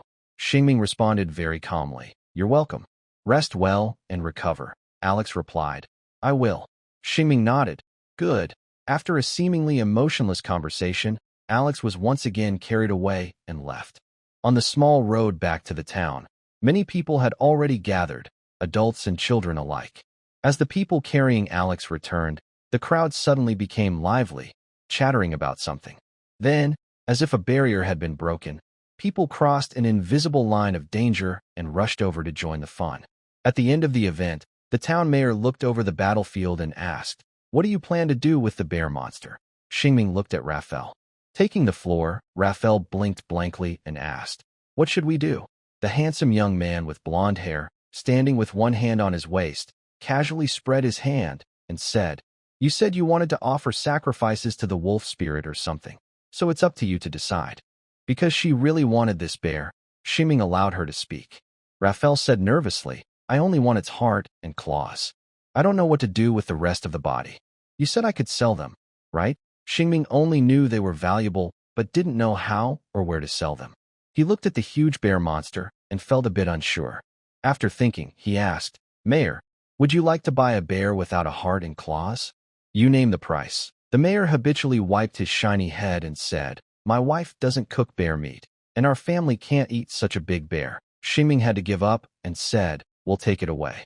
At this moment, a child's surprised voice came from the roadside. What a big bear. Xingming looked over and saw more residents standing nearby. At the same time, a loud and strong woman asked, young adventurer, did you kill this bear monster? Xingming replied, yes. The woman then asked, are you willing to sell its gallbladder and paws? Good things really sell well. He was planning to go back to the city and ask at a restaurant, but he didn't expect a buyer so quickly. Xingming immediately said, yes, I want to sell, Raphael added, but we want to keep its sharp claws, the nails. The woman smiled and said, even if you didn't say so, I would remove them. Xingming also smiled and said, that's fine. If you can bring a sharp meat cleaver, you can take them now. The woman then asked, how much do you want for selling them? Xingming, not knowing the market price and just wanting to get a good deal, asked playfully, Miss, how much are you willing to pay? The strong woman cheerfully replied, how about 9 silver coins? Xingming tentatively bargained, such fresh bear gallbladder and paws. How about 10? The woman shrugged and said, I can add 50 more copper coins. Unfamiliar with the market, Xingming decided to go along with it. All right, his cart couldn't freeze a bear, and transporting it back to Latte Pet might cause problems. The best choice is not to worry about earning more or less, but to earn money happily. Once you earn it, that's enough. You can think about the market situation later. Avoid mental stress. Start with Xingming. The trading was very pleasant. The older woman gave the 2 young ones a flying kiss and said, wait for me to come back. Inspired by her warmth, Xingming smiled unknowingly and said, I will. Their conversation just ended. Then another man asked, are you selling the bear pelt? I want a bear coat this winter. Xingming cheerfully replied, of course. How much are you offering? Honestly, this is a complete bear monster pelt without any damage. Making a coat from it would be a waste. I think it's best used as a rug at home. The man considering buying rubbed his chin and agreed that it made sense. A rug at home sounds quite impressive. I'll offer 5 silver lorents. Unlike with bear bile, Xingming thought for a moment and said, 30 silver lorents is a good price. The price was much higher than expected, and the man suddenly fell silent. In this world, bear monsters and bears are not rare. Even if the pelt is well made, it would probably sell for around 40 silver lorents, including processing costs. Xingming, who had experience with fur, continued talking about his item. You should know, a complete, large bear monster pelt like this is rare. Fur shops definitely don't have a bear coat made from this kind of pelt because top-quality fur doesn't usually sell here. Raphael, leaning beside him, pressed her face to his shoulder and whispered, it's missing one ear. Hearing this, Xingming instantly broke out in a sweat, thinking, "Oh, Mr. Heavy Cannon, why didn't your waist break when you shot the first arrow?" He quietly moved to block the bear monster's head. While the man hesitated, the town mayor was tempted. "Can you give it to me? I think our hot springs need a bear pelt rug." The first interested buyer nodded and said, "All right, I'll buy a finished coat in town instead." Xingming happily said, "Then, it's a deal. This bear pelt also bears the mark of the great adventurers from Lucin Town. It should belong to you." The mayor agreed. Deal. So, the bear pelt was sold. He earned 39.5 silver coins. For Xingming, who had only used copper coins since he was young, this was a huge amount. Feeling more confident in his business skills, he dared to promote again. "Does anyone want fresh bear meat? You can make hot bear meat pies or honey-roasted meat. Both are very good. Very fresh, free-range wild bears. 5 silver coins per cut." In reality, bear meat was extremely tough and not tasty. Xingming had tried it once and thought it was not as tender and juicy as wild boar. At this moment, someone asked about the meaning of one cut. "What's a cut?" Xingming calmly explained. "It means you cut as much as you can with one, until you feel you've made a good profit. Of course, leave some for others." The person said, "Then I want to try one cut." Just then, the aunt who went home to get her knife and money returned. Now they had a knife, and the goods were starting to be handed over to buyers. Tonight's lively market was entering the second half. Xingming shouted, "Can someone help us? Let's first peel the carpet from the great hot spring in Luzhen Town." The ogre had a hard time handling the bear, and the town mayor also joined in. "Everyone, lend a hand. I will buy the bear meat from this ogre. Tonight, we will have a bonfire party. We've been busy with the hot spring lately, so everyone deserves to relax." Xingming was happy to see others helping out. Seeing the mayor being generous, he decided to be generous too. "If I can join, I'll sell you this bear's meat for 50 copper coins. I'd love to give it to you for free, but I want to make a full profit and travel light. Being away from home, making friends was always a good idea." The aunt cheerfully said, "All right, I'll treat everyone. I'll pay 10 silver coins for the bear's gallbladder, paws, and meat." Xingming clapped and laughed. "Tonight's ingredients are on this beautiful lady." Then he turned to Raphael and grinned. "Look forward to what delicious food we'll have tonight." Raphael also smiled sweetly. "I want to try the honey-roasted meat you mentioned," Xingming said. "I advise you not to expect too much." Raphael smiled and said, "I still will." At that moment, someone shouted, "Is there anyone who can peel the skin?" Raphael waved and said, "Leave it to me. By the way, did you see the small dagger I dropped in the field?" The small wolf girl was talented and walked into the crowd. Star Ming didn't have any special skills. The man over there was busy lifting the bear monster, while Raphael was retrieving her lost dagger from the attack, sharpening her blade. "I wanted to help, but I couldn't squeeze in." After thinking carefully, Star Ming decided not to cause trouble here. It was time to go out and have fun, or rather, to help the town. "Mayor, can I borrow your little horse to ride again?" The mayor replied, "Of course, part omitted here." At sunset, the sky turned orange. Riding a swift horse through the countryside, rushing with the wind, blending with nature. This peaceful moment was full of the joy of exploration. Another part omitted here. A quiet wheat field. People watched the smooth peeling technique. As the girl finished a cut and wiped her sweat, suddenly the crowd burst into applause, breaking the silence. The wolf girl looked a bit overwhelmed by the praise, holding her face in her hands, with a slightly helpless but sweet smile, sweeter than honey. Carrying meat, fur, and stars, everyone returned to Lucin Town. As night approached, the town became lively again. The residents were busy, some baking apple pies, others going home to tell their families about tonight's dinner with everyone in town. Some were busy together, setting up bonfires, or figuring out how to cook bear meat deliciously. In short, everyone was busy, including Star Ming, who had just returned. In front of him stood a girl with a pouty face, who scolded him in a coquettish voice. "Why didn't you call me when you left?" Star Ming leaned against the eaves and shrugged, saying, "I thought they needed you," and that was true. Raphael sighed and said, "That's true. But do you know how hard it is for me to face their praise?" "I understand," Star Ming replied, understanding. He also saw the girl's slight smile, despite her sigh, and said softly, "It's tough, but it's also pretty good, being trusted by everyone." The wolf girl looked up at the moon glowing with the color of the sunset and smiled, saying, "Indeed, it was surprisingly calm," and Xingming thought she would be as tough as Alex the Cannon. But the girl in front of him was much softer than he imagined. "Next time you want to run away, please call me," Raphael said.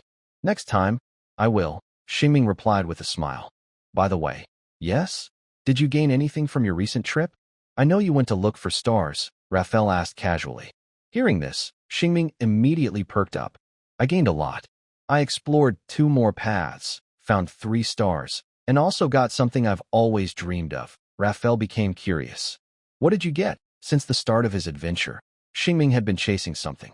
"Yes," he answered. "Now I have a magic that can cause damage." Raphael's eyes lit up.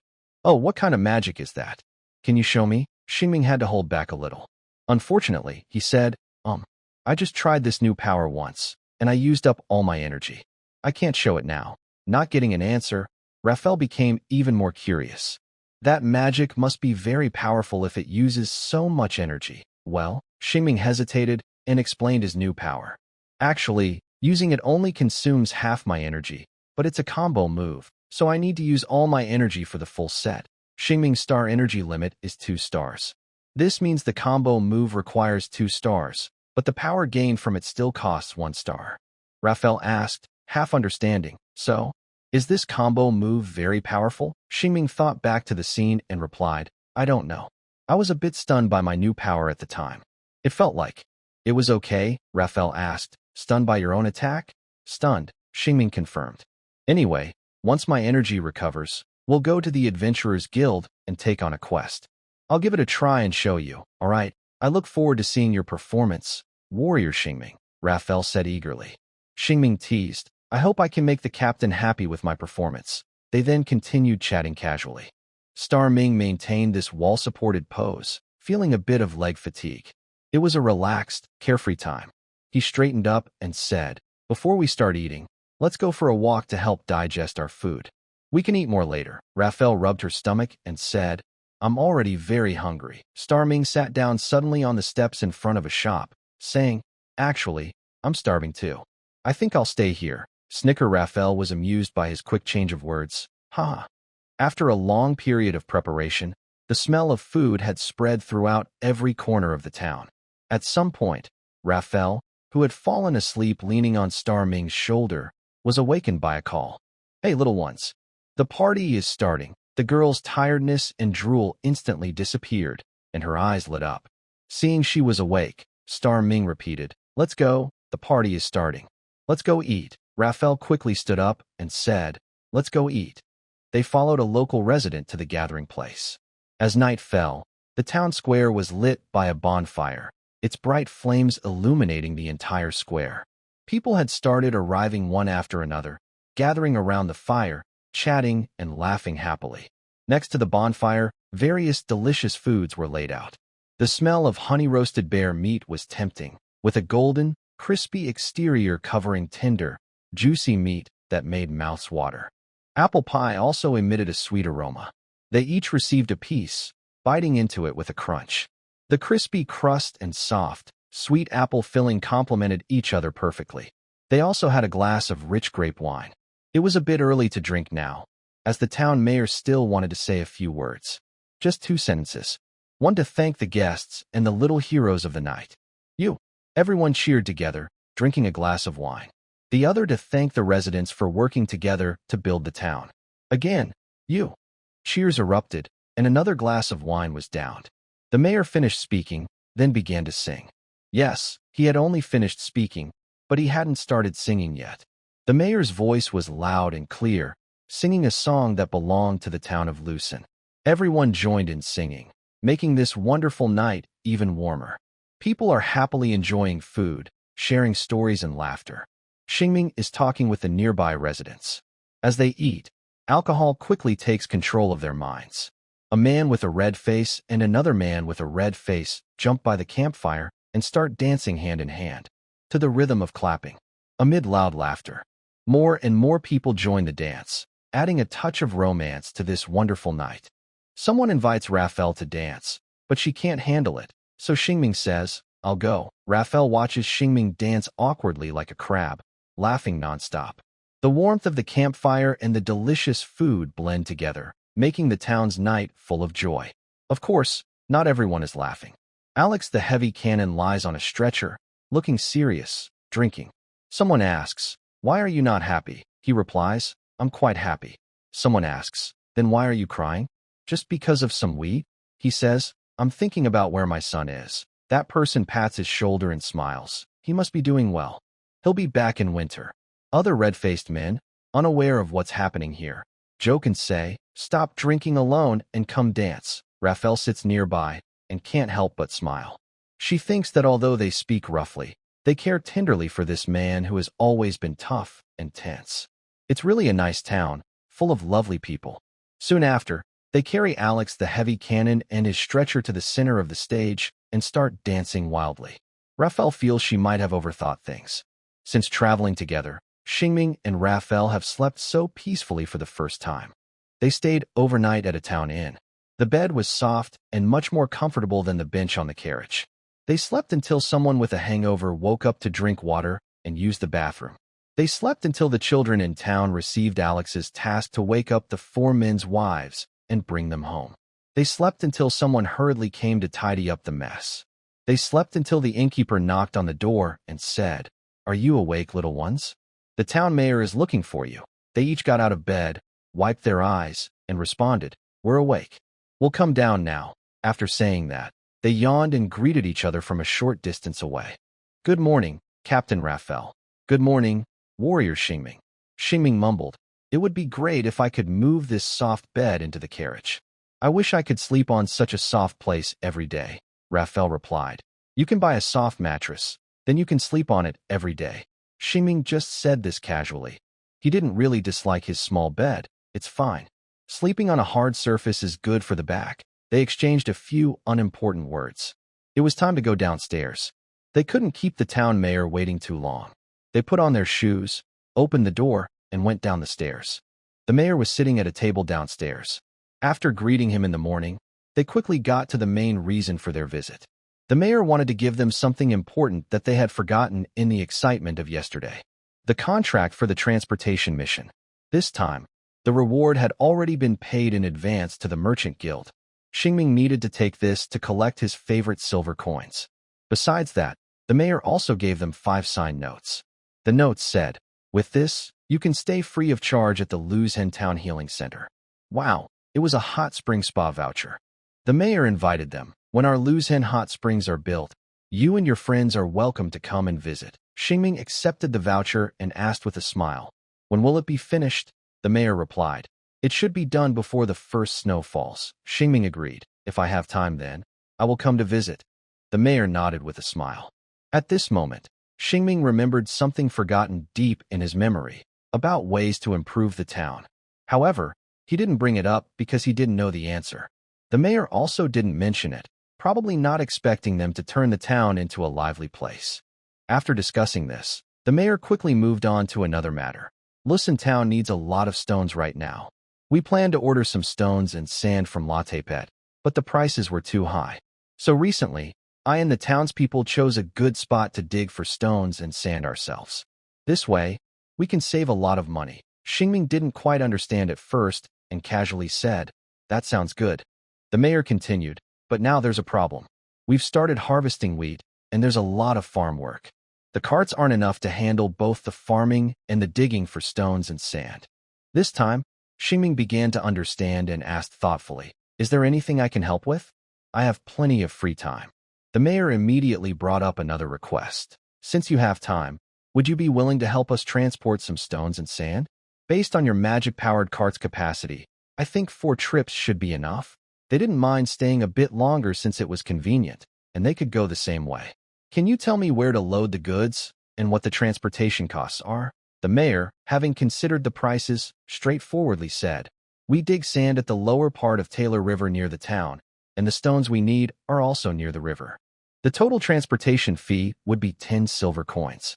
The town will also provide free food and lodging for the next couple of days." Shing recalled seeing the river on the way here. It's only a few hundred meters from the town. The places to dig for sand and stones might be a bit farther, but probably not by much. Such a simple, Easy job that doesn't require much effort. Why not take it? Plus, he could have fun by the river. Returning with furs from Latte Pet could earn only 15 silver coins, and after paying for fuel, he'd only make a few coins.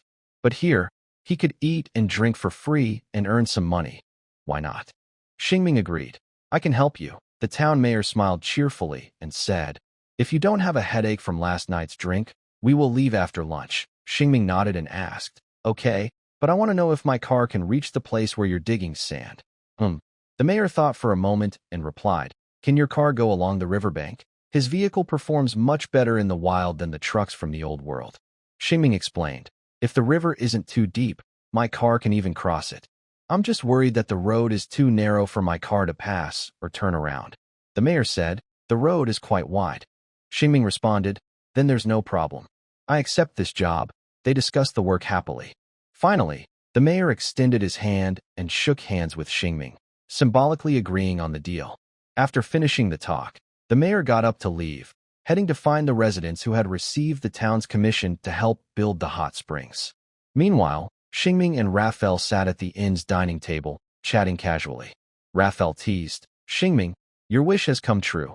You get to sleep on a soft bed for 2 more days. Xingming chuckled, haha, yes. By the way, I'm a bit hungry. Maybe we should get something to eat. Raphael turned to talk with the innkeeper. In the end, they learned that there was no breakfast prepared today. However, there were leftover pies and bear meat pies from last night, and they asked if they wanted to eat them. So, they ordered the leftovers from last night, and the innkeeper also made them a creamy mushroom soup. It was a fine meal overall. When paying, Xingming asked the price, and the innkeeper said, it's on the mayor's bill. It was also a free meal, which made the feeling of getting something for nothing even sweeter. After eating, they returned to their room to wait. At that moment, Xingming smelled a strange scent coming from a paper-wrapped object on the cabinet. He asked, what is this? Raphael replied, it's the heart and claws of the bear monster I need. Xingming vaguely remembered what she needed them for and asked, when are you planning to offer them to the wolf spirit? It feels like if you leave them another day, they might rot. Lafayette said, tonight, I really couldn't leave yesterday, and there were clouds blocking the moon. Xingming was still very curious about the ceremony. Can I visit then? Lafayette thought for a moment. Of course, but you won't see much anyway. Xingming turned around and lay on his small bed. He casually said, I have nothing to do anyway. I'll go out with you tonight. Lafayette had no objection and also lay down on another bed to rest. It wasn't until the town mayor called them outside through the window that they got up and headed toward the car. After some preparation, Xingming returned to the familiar driver's seat and stuck his head out the window, shouting, be careful. Don't fall. A man inside the carriage, with dark skin almost matching Lafayette's, showed a bright smile and gave a thumbs up. No problem. Let's go. Xingming retracted his head, grabbed a sand-sifting screen, a small cart, and a shovel, and with a large group of people, they set off together. They traveled from the east side of the town, the same direction Xingming came from. Soon, they turned onto a small road leading north to the riverbank. The road wasn't as wide as the mayor had said. If you rolled down the car window, the branches of the trees along the road could reach into the car. But they still arrived smoothly at the designated riverbank, driving along a stony shoreline for a while until they reached the sand-digging spot. Xingming then opened the car's protective barrier. Workers placed some inclined wooden planks between the car and the riverbank so the small carts could go up and down. The large group of people was safely delivered, and now it was work time. These men, not exploited by merchants but happy to build their hometown, would sweat here. Every drop of their sweat falling onto this simple land would turn into nutrients for prosperity. When the trees grow lush and the fruits ripen, they will share in the harvest. Xingming looked away, gazing along the river into the distance. The flowing water was clear, reflecting the sky's light, shimmering with ripples. A young girl by the river was beating clothes stained with wine, watching the scene nearby. Without paying attention, a lively catfish leapt out of the water, splashing water onto the girl's face. She let out a surprised cry, adding a touch of energy and life to the peaceful scene. On one side was a riverbank made of pebbles, about half the width of the river.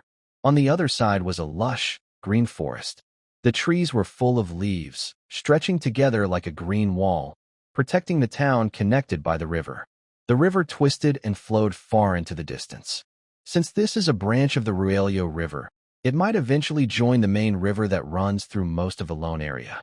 Following the river, it should lead to a crossroads. Today, Xingming's goal was not very far. His vehicle was much larger than a horse-drawn cart, probably taking a long time to load. He wanted to walk by the river, going wherever he felt like, finding whatever he could. So, Xingming invited his companion, asking if she would like to join him for a walk by the river and maybe splash in the water. Raphael happily agreed. Let's go. And so, they set out again. It was another day, a happy day. They walked along the riverbank, their steps uneven and sometimes stumbling over the pebbles. The girl occasionally stood on a large rock, and the young man picked up a flat stone to show off his skill at skipping stones. With a plop, the stone sank straight to the bottom. Raphael giggled happily. Are you fishing? Xingming smiled and said, that was an accident. They continued walking, having just found a good flat stone and wanting to show off. Now, Xingming was determined to protect his pride, carefully searching for a smooth, flat stone. Finally, he found one. With careful and swift movement, he threw the stone against the water, making it bounce and skip like a lively grasshopper, creating ripples that looked like tiny boats passing by. Raphael watched this with excitement, clapping her hands and saying, wow, amazing. Xingming beamed with pride. Do you want to try? Challenge my skill. Raphael thought for a moment and said, I can't skip stones, but I can show you another trick. Xingming. Oh, after speaking, Raphael picked up a stone and went to the riverbank. She frowned like Xingming and carefully aimed like him. As she threw the stone, a whistling sound followed, and with a loud splash, ripples spread across the water. Xingming asked confusedly, are you fishing by throwing stones? Raphael took off her leather boots and stepped into the river barefoot. Soon, she held up a large, blurry catfish. Xingming was surprised. You're fishing with stones. The wolf girl, holding the big catfish, smiled brighter than today's sunshine. The fish here are really slow. Sinclair's fish are much faster. Xingming exclaimed. So, it really is stone fishing. They went from walking together to a scene where they were walking with a fish. Raphael held her catch, and Xingming discussed how to cook the fish best. The autumn sun was gentle, and a light breeze was ing. It was a perfect moment. Not only did Raphael gain something, but Xingming also had a good day. After walking quite a distance along the river, he found a cluster of stars on his star map. He walked further. He saw a star resting on a raised rock in the river. Seeing this, Xingming took off his shoes and stepped into the cold water barefoot, feeling refreshed. The cool water made his dry skin feel soothed and invigorated. He took a step into the river, feeling the coolness wash over him. Before going to find the star, he rolled up his sleeves and splashed water on his face, feeling very refreshed. The gentle breeze made him shout with joy. Then he slowly walked into the deeper water, reached for his star, and with 1/5 of his strength, he gathered star energy again. Last night's rest had restored 1 star energy point, meaning his star energy was once again full. Back on the shore, Xingming said, I think 1 fish isn't enough for us, so I want to show you my fish frying skills. Oh, Raphael asked curiously, you can do that? It's actually quite difficult. Trust me, Xingming replied confidently. Raphael sat on a rock, holding the big catfish, and said expectantly, go ahead and show me, warrior Xingming. Watch carefully. Xingming cleared his throat and then stared with his twin star pupils. With the birth and gathering of the light flow, brilliant starlight shines as brightly as the sun, transforming into his star sword. He gazes at the river surface where faint strands of starlight drift, which is the vision given by his star pupils, indicating fish are swimming nearby. Once he locks onto his target, the star sword rises into the air as he lifts his hand. Then, he pushes his clawed hand forward, and the star sword plunges straight into the river. There are no ripples, no sounds. It's as if a ray of sunlight has entered the water and stayed there. Next, Xingming uses a new power. Suddenly, another cluster of star light appears in his palm. He quickly crushes the light with his hand. At the same time, the star sword in the river shrinks into a glowing point that seems capable of swallowing everything, then spreads out. Bang! The star in the water explodes, splashing water everywhere, confusing the fish. 1 fish flies straight toward the girl, Leah, landing at her feet and bouncing around. The girl looks at the fish, tilts her head, and appears a bit stunned by the explosion. Splash! The explosion of the star sword creates a gentle rain here. Under the sunlight, the sparkling water droplets make the scene especially beautiful, with a faint rainbow forming a stunning backdrop. Shing, who just stepped into the river and got his pants wet, now has some water stains on his clothes. His blonde hair is swept back into a stylish slicked-back style. The young man stands with his hands on his hips, smiling broadly. Does it look pretty? Here's a simple summary of what just happened. He used a new power. This power can trigger the explosion of the flying star sword, turning it from a control spell into an attack spell. That's what he calls a combo move. Sword control. Explosion. Leah, holding a big catfish, comes back to her senses and gives a thumbs up. That was impressive. I think your magic now has the power of the two-pattern shaman magic of Grandma Shaman. Talking about patterns, Shing clicks his tongue and says, by the way, my new power should also count as a two-pattern spell. A two-pattern spell requires two magic patterns to cast. If we consider the caster, Shing's power is based on stars. Because creating and detonating the star sword requires 2 stars, it can also be called a two-line spell. Speaking of which, I should mention the mage. Although Ming has not interacted with highly respected mages, he learned about their rank from a book. Mages are like friends of the elements.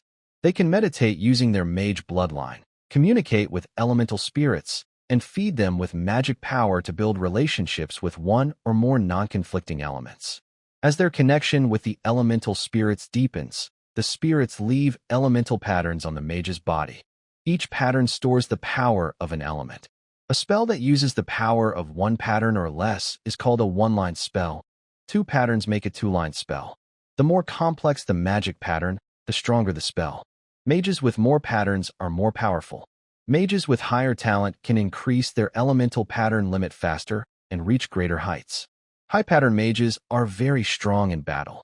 They may not cast world-destroying spells, but they can build terrifying siege machines. Speaking of Raphael's shaman grandmother, although she doesn't have a mage bloodline, she has a special ability to communicate with wolf spirits. Similarly, the wolf spirits provide her with a pattern to release their power. From what Raphael has said, her grandmother probably enhances her connection with the wolf spirits by drinking special herbal soups, which increases her patterns and levels. Then she can cast one-line and two-line shaman spells. It's very similar to mages. However, the power of one-line shaman spells may differ from one-line mage spells. In general, spellcasters improve themselves by following this pattern and using their own strength. As for Ming doesn't really know what he's communicating with, but he is gradually gaining some kind of power. Compared to other spellcasters, Ming has an advantage. He was chosen by a divine being, so he doesn't have the high or low talent of a mage. As long as he keeps moving forward, he can keep breaking his limits. Now, back to the present. Anyway, I think my two-line spells should be enough to deal with fish, Ming said as he looked at 3 or 4 fish flipping their white bellies on the river surface. Then she changed the subject. I just don't know if it will work against the monsters. Raphael smiled easily. It will definitely hurt the monsters. Shing laughed. I hope so. This is a power I can only unleash by using all my energy. If it's too weak, it would be embarrassing. Absolutely no problem, Raphael comforted him. Then she added, even if this move doesn't work, you can still freeze the monsters in place. That's already very strong. Shing thought it made sense. Yes, if this move isn't useful, I'll keep helping you. Honestly, I think freezing twice is more rewarding than exploding once. The wolf girl, carrying 2 big catfish, bumped his arm with one of them. Stop analyzing everything. Don't think your new power might be useless. We don't have any tasks right now. You're right, Shing agreed. He gave up on the useless thoughts and decided to take things as they come. He took one of the catfish and continued walking along the riverbank with Raphael. They had been playing for a while, and the return trip would take the same amount of time. Shing's star map stopped responding. Now, collecting 4 more stars would let him reach the next level. Honestly, he really wanted to gather those 4 stars today and open a power-up box to see what new abilities he could get. Shing was starting to get a little addicted. But unfortunately, Raphael asked, any new gains? If not, I think we should head back. Shing pouted and said, nope, we've looked around enough. Let's go home. On the way back, Knowing there wouldn't be any more stars appearing, Xingming relaxed more. He walked along, casually tossing stones into the water for fun. He didn't know why he was doing it, but it just felt good. At the same time, he casually said, "By the way, I haven't named my new magic yet. Do you have any good ideas?" Raphael slapped the mischievous catfish, knocking it out, and said, "I don't know how your magic works, only that it can explode fish. So, I think it's better if you decide the name." Xingming thought for a moment and said, "Let's call it Exploding Fish Flying Sword." Huh? Raphael looked at him in disbelief. Just a moment ago, she thought it would be better to let him choose the name, but now she regretted it. "No, you can't give your magic such a casual name. That's an insult to it." "Casual? Well, maybe a little. But it sounded kind of nice, didn't it?" If the enemy heard him shout, "Take my fried fish flying sword," they would probably be completely confused. Xingming asked, "Since you don't like that one, do you have any other ideas? If not, I'll just call it fried fish flying sword." Flying sword fried fish isn't bad either. Raphael covered her small face with her hands. What about star explosion? Or maybe exploding star?" Xingming said, "Honestly, I think fried fish flying sword sounds better." Raphael tilted her head. "Is it really that bad?" Xingming didn't hold back. "Yes, absolutely." Then Raphael thought again. "How about starburst? Or the other way around?" That gave Xingming an idea. "If we want something that sounds cool, I think stellar burst sounds great." Raphael, who clearly liked dramatic names, snapped her fingers. "Xingming the warrior, you're a genius at naming things." Feeling that he understood this girl more and more, Xingming also felt himself blending into this new world. Suddenly, he started to think that fried fish flying sword really did sound silly. After all, in a world of swords and magic, if your ultimate move didn't have a dramatic name, you might as well go farming. "Then let's call it Stellar Burst," Xingming said with a shrug. Raphael gave a thumbs up. "That's the one. It sounds like a great spell." "It really does sound impressive," Xingming laughed. Soon after, they returned to where the townsfolk were digging sand. The timing was perfect. The strong men, blessed by the gods, had already filled a whole cart with sand. Seeing this, Xingming sent them back to Lusen town. When they unloaded the sand at the construction site, Xingming and Raphael gave the catfish they had caught to the innkeeper for dinner. Then they went back again. By the time they finished unloading the sand, it was already around 4 o'clock. By this time, the villagers had already started cooking. The men loading sand decided to do one more load. They said that the carts had always been slow on the road, and this time they could dig continuously. It had been a long time since they felt so happy doing this. Hearing this, Xingming felt a bit embarrassed. It's really satisfying to work like this. He believed that if he were working for a merchant, he wouldn't say such things. Instead, he might think, "Is this beast using me like a beast?" Anyway, they set off again to the riverbank to start digging, sifting, and loading sand. Xingming and Raphael didn't plan to walk along that road again. Although they didn't exert much effort today, they decided to sit quietly by the river and enjoy the evening sun. Sometimes, they helped out by picking stones caught in the sieve, passing water, or playing with the children who came here before dinner. But honestly, it felt more like they were here to play. As the sunset turned the river into a golden color, amid laughter and joy, Raphael moved to a new spot and was splashing water with the children. The children shouted out various cool names for their moves, and Raphael did the same. Some called it Broken Water Blade. Others called it Water Dragon Technique. In terms of style, the children seemed to win, but in power, Raphael was better. The slender arms of the wolf girl lifted waves of water each time, as if summoning a wave or throwing a water spear. One after another, a few children were splashed and laughed loudly, wiping their faces. Xingming couldn't stand it anymore and called out with a smile, "Can you please stop splashing water?"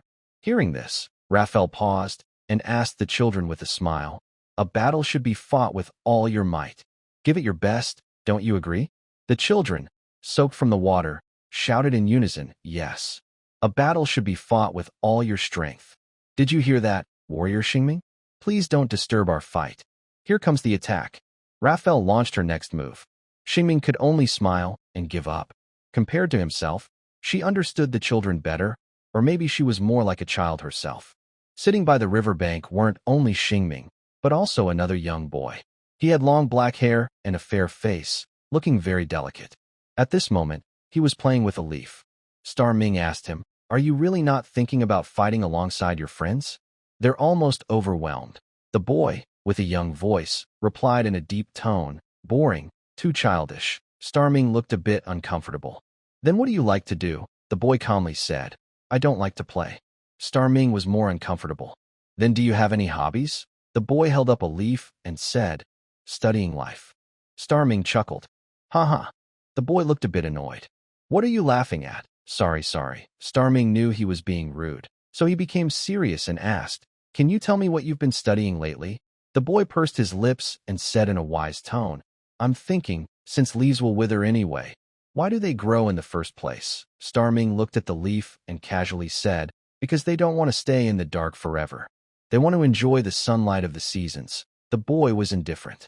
Is sunbathing fun? Starming smiled. I don't understand leaves, but right now, I think sunbathing is pretty fun. The boy glanced at him sideways. In his view, there were friends playing in the river and a childish wolf sister. For some reason, he shook his head and picked up a stone to look at it. Just as he looked, suddenly a child shouted, Brother, come help us. We can't beat the wolf sister. The boy muttered, so annoying. The girl shouted again, Brother, help us.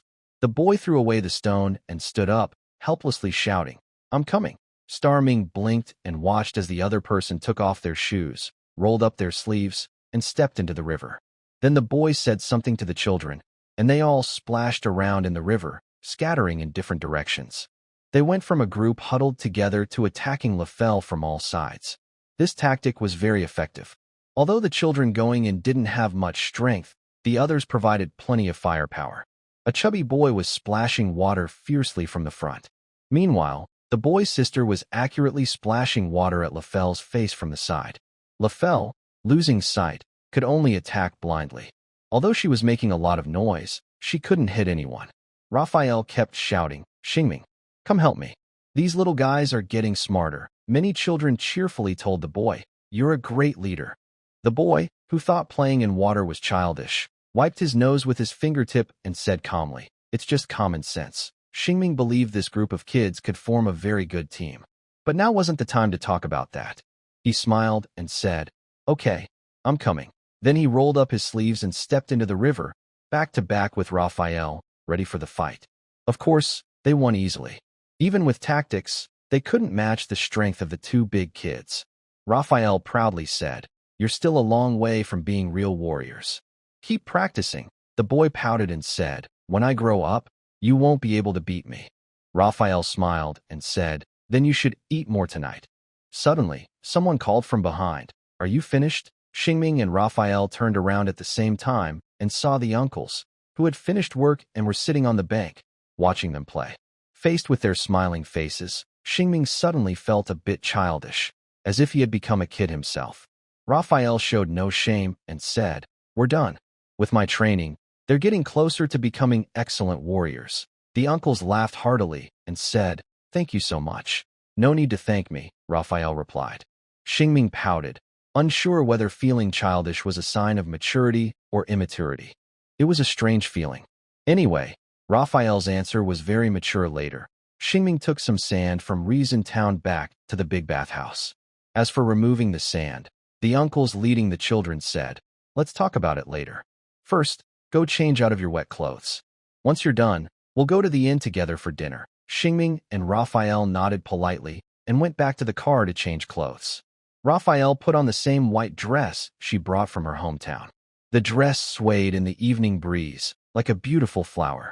Wow, there's really a lot of delicious food. Raphael and Shing entered the inn, where a group of workers was already gathered, busy digging. The dining table was full of delicious food. Among the dishes was the fried fish made from the big catfish they had brought back. Hungry, they looked around and finally chose to sit at the same table as the children.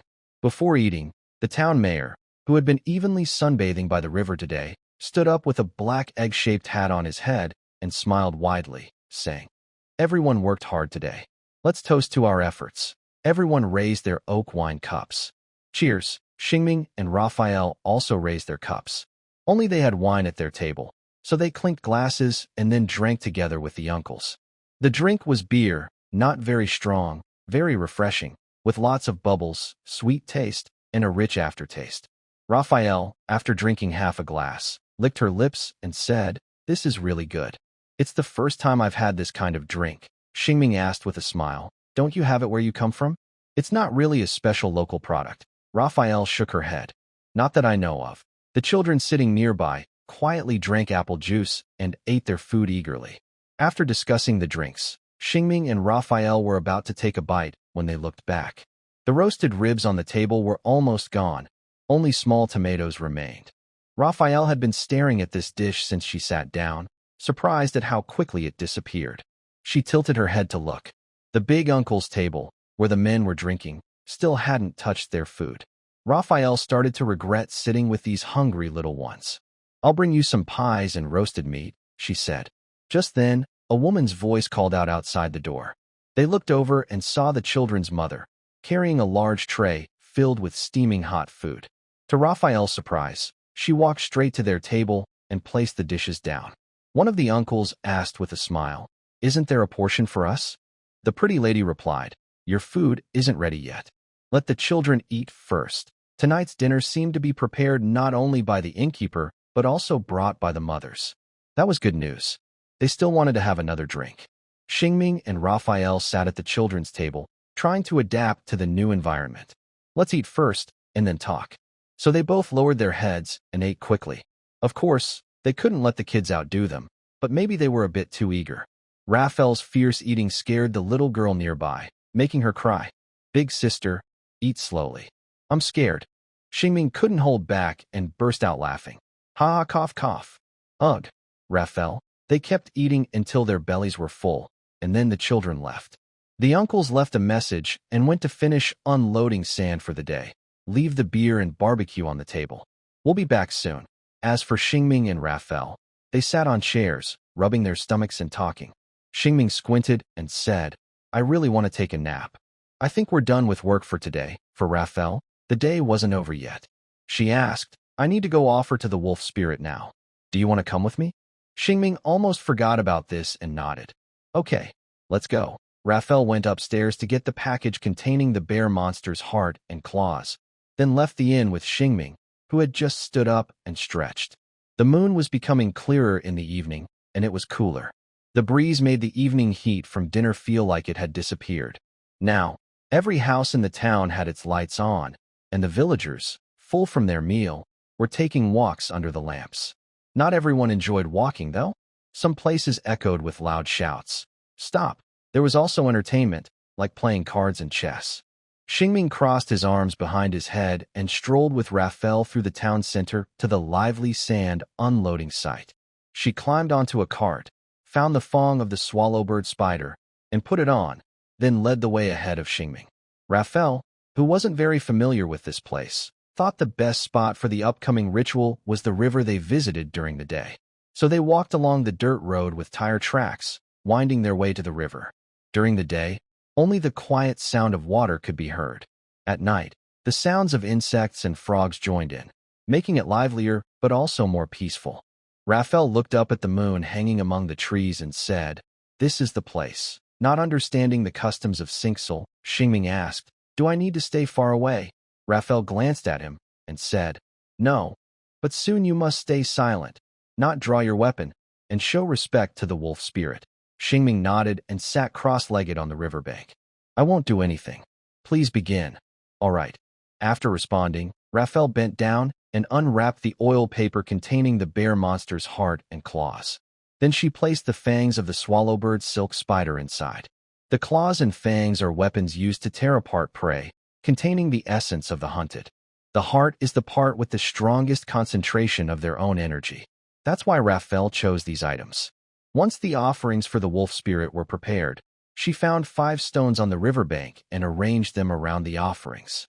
Then she took out a small knife, making a shallow cut on the back of her neck with the blades back. After completing these steps, she closed her eyes, pressed her hands together, and whispered something to the moon. Xingming, sitting nearby, watched these actions with some nervousness. He was both afraid he might see a big wolf and hopeful to witness something strange. The wind rustled the leaves, making a soft sound. Xingming shivered from the breeze, subconsciously feeling that something was coming. But he saw nothing. Another gust of wind made him shiver again. Yet, all he saw was the small wolf girl. There was no sign of a wolf spirit. Xingming wondered if he had played in the water too hard and caught a cold. He looked around, glancing at the moon in the sky and the scenery on both sides, but still saw nothing. Suddenly, Raphael stood up and said, "It's over. Let's go." Xingming was surprised and looked at the unchanged offerings, asking, "Is it really over? Has the great wolf spirit already come?" Yes, it has. In the blood-red eyes of the wolf girl, reflected in the moonlight, was a giant wolf formed from burning black flames, with shining blue light in its mouth. At the same time, a black flame flickered in the sky, swaying like a dandelion seed. The flames slowly drifted down, landing on the girl's neck and melting into her body. Star Ming waited nearby, not understanding what was happening. But just like the other person didn't understand his Star Ming simply asked, "Did the wolf spirit give you strength?" Raphael could feel the warmth inside her body and nodded. "Yes, I gained some power from the wolf spirit, but I didn't get new abilities like you. I only have some pure strength." Star Ming thought she had gained some attributes. "That sounds good. Our team has become stronger again." Raphael smiled. "Yes, next time we meet a bear monster, we won't run away." "Great," Star Ming said, giving a thumbs up. "Let's go back," he added. Raphael nodded. "Let's go." They started their journey back together. During the walk, Star Ming felt like he was both there and not there, seeing nothing. He and Raphael talked about her some more. "Will you be able to call the wind and rain like your shaman grandmother someday?" Raphael shrugged. "No, as my power grows, I can only gain some secret wolf spirit techniques, like the wolf spirit vision that enhances perception and the wolf spirit strength that boosts power." It seemed that warriors couldn't become shamans, Star Ming thought. Night fell deeper. When they returned to the town, the construction site of the big bathhouse was already finishing up quickly. Compared to yesterday, there were 2 large piles of sand now. The town mayor and the older men had already left, probably heading to the inn or the town's tavern to enjoy the second half of the evening. Star Ming checked his cart simply to make sure there were no problems. Then he and Raphael hurried back to the inn. Their guess was right. "Those 2 kids are back. Want to join us for a drink?" a kind uncle asked warmly. Star Ming smiled and declined. "I think I caught a cold. I'll go rest first." "Have fun." The uncle waved cheerfully. "Good night. Take care." "Thanks," Star Ming replied. They then climbed the stairs to their rooms. The uncles watched their backs disappear. Then someone frowned and asked, "Does that girl look like that during the day too?" The town mayor, feeling the same, said, "Seems a bit different." A tipsy old man said, "Kids change their looks every day, so there's no point in worrying about it. Come, let's drink." Xingming pushed open the door. He returned to the room where he had slept last night and walked over to turn on the light. Only then did he really start to look around, because last night he was too dizzy after coming back from the banquet. The inn in this town has simple decorations. Brown wooden walls, 2 beds not far apart, a small cabinet between them, with a magic lamp and a vase on top. The vase holds 3 white-petaled, light yellow-centered flowers. Outside the window, the town lights are still on. Everything here is simple and warm. There's no TV or other entertainment devices. But resting in such a place, Xingming feels calmer and more relaxed. Without those things, worries seem to fade away. Here, where people rest at sunset, no one works at night because it's too dark. Nighttime is for sleeping with family. Xingming feels it's time for him and his friends to end their day's journey. He yawned and turned around, saying, "I feel like I didn't do much today, but I still feel." He hesitated to finish the sentence. Suddenly, his eyes widened as if he saw something amazing. Raphael stretched a big yawn and said what he wanted to say. "Yeah, even though we didn't do much, I'm still very tired." After saying that, she flopped onto the bed with a contented hum, staring at her legs bouncing up and down. Xingming said seriously, Please stand up for a moment." Raphael poked her head out from the pillow and asked, "What for?" "Don't ask, just stand up," Xingming replied. Confused, Raphael stood up, brushed the wrinkles from her dress, looked around, and asked, "Do I have anything on me?" She wasn't covered in leaves or caterpillars or anything, but her appearance had changed a little. First, her height. Usually, she could compare herself to adventurers' weapons, but now it seemed she couldn't. Star Ming took a few steps forward and placed his hand on her earlobe, then leveled it with his own nose bridge. Previously, Her ears had been close to her chin. How did they get here now? He was startled and jumped back, shouting, "How did you grow so much?" "At least 10 centimeters. Huh?" Raphael also exclaimed and said, "I knew it." On the way back from the river, my bones were cracking loudly. "Turns out I've grown taller." Star Ming was surprised. "The problem isn't your bones, but that you're growing too fast. The wolf spirit's power is too strong." Raphael looked both happy and calm. She spun around, looked herself over, raised her arms, and lifted her legs, saying, "Really? I've really grown taller. Since I left Sinsel, I haven't grown at all for a long time." Star Ming felt a bit embarrassed. Without that unlucky experience, she probably would have grown already. "You've grown a lot. That's incredible." After observing herself carefully, Raphael stood proudly with her hands on her hips and said, "I told you I'd become stronger than you. Don't be too surprised. That's just how we Sinsel people are." Although Star Ming tried not to be surprised, he couldn't help but be amazed. Looking at her now, her once tiny, adorable face had become more defined. Her nose was more prominent, her lips fuller, her eyes larger, with long, shimmering silver eyelashes. He looked away. Her light, white dress clung to her figure as she crossed her arms. The transformation in her chest, which sounded like a shield banging when she moved, was also obvious. If Star Ming hadn't noticed her height at first, he might have thought she was hiding 2 apples. Her thighs, once firm and full, had also become longer, making her light dress look even more alluring. Star Ming was more and more surprised. It seemed that instead of just becoming stronger, her short stature, like a young girl who never seemed to grow up, had transformed into a blossoming young woman. From the riverbank to her room, it felt like several years had passed. It's like when we were kids playing rough, and the tomboy friend was once a girl who now has become a beautiful young lady that I can't easily reach. "Ah, this," Shing scratches his head. The wolf girl, who should now be called the wolf girl, tilts her head and asks, "What's wrong? Do I look strange now?" Shing wipes his sweat and honestly says, "Not strange, but since you've changed so much, I'm not used to it yet. I think I need some time to get used to it." Raphael chuckles softly, still acting as her captain. She steps forward and pats his shoulder. "It's not that big of a change. I just grew taller. I'm still me." "No, no, no," Shing quickly denies, then says, "Captain, you might not have seen yourself in the mirror. You don't realize how beautiful you are now." The wolf girl suddenly opens her mouth wide in silence, then touches her face. Feeling her strange gaze, she suddenly feels a little warm, her cocoa-colored skin faintly showing some redness. "Thank you. This is the first time someone has told me I look pretty." Her shy smile lingers on her face for a few seconds, holding Shingming's gaze.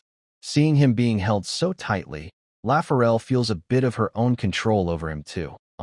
She scratches her head, then suddenly feels uncomfortable. Looking down, she says, "I think I need to take a shower. Growing so fast has stretched my skin too much." At the same time, she finds a reason to change the mood and casually pats his shoulder again. "See you later, warrior Shing. If you're tired, you can rest first." Shing nods and replies, "Okay." He watches the tall, graceful wolf girl leave the room again. A little dazed, Shing lies on his bed, thinking it's time to sleep and get used to his friend's changes. He closes his eyes in a daze, letting his consciousness drift with the passing time. Indeed, it's still a bit hard to get used to. Tianming. Shing leans on the head of his bed, resting his chin on his hand, staring at Raphael, who is lying on the bed in a large pose, thinking. It's clear that this is still Raphael, his captain. From the saliva at the corner of her mouth and her carefree sleeping posture, it's obvious. But she has really become much more beautiful. The first rays of sunlight outside shine on her face after her bath and skincare, making it smooth enough to reflect light. She looks even more beautiful than last night. The small white foxflower on the bedside table also seems to shine brighter, serving as a background. Watching this lovely girl in the morning is definitely a pleasant sight. Shing, feeling refreshed in both body and mind, smiles peacefully and says to the outside sun, "Today looks like a good day." Instead of replying, the energetic uncles respond, "Two little ones. Have you woken up? We're about to leave." Shing still wears a peaceful smile, walks over, opens the window, and waves. The lively uncles give a thumbs up in return. "We'll put the tools in the car now." See you later. Meanwhile, the wolf girl, awakened by the noise, also gets up and lets out a big yawn. From her rosy lips, two playful sharp teeth are visible. Shiming thinks her wolf teeth seem a bit longer. She mumbles, "Are we going out now?" Shiming replies, "Yes. The uncles are ready to start today's work." Lafayette, with some effort, moves her two big legs to the edge of the bed, then yawns widely. "Huh. Let's go." Watching her rub her eyes, Shiming feels she doesn't seem fully awake, so he says, "Actually, you can keep sleeping at the inn. I can go alone." Lafayette squints and waves her hand. "It's okay. I want to go with you." After saying that, she groggily finds her shoes, slips her feet in, and begins tying her shoelaces. "Shiming, you're wearing them backwards." Not long after, they go through the same preparations as yesterday, such as loading tools into the car and gathering a group of people. In short, they arrive once again at the riverbank. But this time, they go a little further, to a place near the foot of a mountain, where the land has been dug up. Two small hills of stones are piled at the mountain's base. Today's task is to carry these stones back. At the same time, I need to find some good stones. Some of these stones might be used to build hot spring pools, some for walls, and others for decoration. After arriving at the destination, some men go digging, some pick stones from the riverbank, and the rest load the stones onto carts. Meanwhile, Xingming and Raphael sit under a large shady tree, resting and relaxing. The big stone looks flat overall, but actually one side is higher than the other. Xingming sits on the higher side, casually picks a fresh-looking, juicy grass blade, chews it, and talks about today's plans. "I just asked the town mayor, and he said the work should be done by this afternoon. Should we stay in Luzerne town for another day, or go straight back to Latepet?" "Haha," he has answered with a big yawn. Raphael seems to have completely shut down her brain and casually hands the decision back. "You decide, warrior Xingming." Then she falls silent again. Xingming carefully analyzes. "Going back early means I can get to work sooner, but staying a bit longer means I can sleep on a soft bed for another day. It's a tough choice." His monologue gets no response, not even a yawn. Maybe earning a bit more money is more important. Xingming seems to have made up his mind, turning his head. He sees Raphael dozing in the shade. Xingming feels embarrassed. "Captain Raphael, you really aren't fully awake yet." Ugh. Raphael makes an unclear sound, then lifts her face to look at Xingming and mumbles, "Fine, I'll go with what you said." Xingming can't hold back. "Do you even know what I'm talking about?" Raphael, still groggy, says, "Isn't it about whether we should go back to Sinsel today? I think either way is fine." Xingming sighs helplessly. "I said we should go back to Sinsel earlier, but what I asked just now was whether you're still not fully awake." After saying that, he falls silent again. Xingming clarifies, "And I'm not just talking about going back to Sinsel. We're heading back to Latepet." Suddenly, Raphael raises her voice. "Fine. Wise choice." Xingming can only laugh bitterly. He secretly thinks this is how teachers looked at him back in school. At this moment, he was very sure that the other person had not woken up. He reached out and gently shook her shoulder, saying, "Take the sandwich back to the hotel and go to sleep. Don't try to hold on here." Raphael lifted her face and briefly regained her clarity. She yawned for what seemed like the 100th time and said, "I'm so sleepy today, but it's okay. I just need to rest for a little while." Xingming advised, "You don't have to wait here with me. Go get some sleep." Raphael rubbed her stomach and still said, "I feel like I'm already awake. I'm very hungry. Where's the sandwich?" The conversation felt a bit off, but Xingming simply handed her a sandwich he brought from the hotel. Watching her carefully put the sandwich into her mouth instead of her nose, he felt a little relieved and took out his own piece to eat. Under the shade, which was still filled with sleepiness earlier, lively chewing sounds could be heard. Raphael said, "We were just talking about whether to go back to Latepet, right? I think I can stay here for one more night." Xingming found it amusing. "You just said you wanted to go back.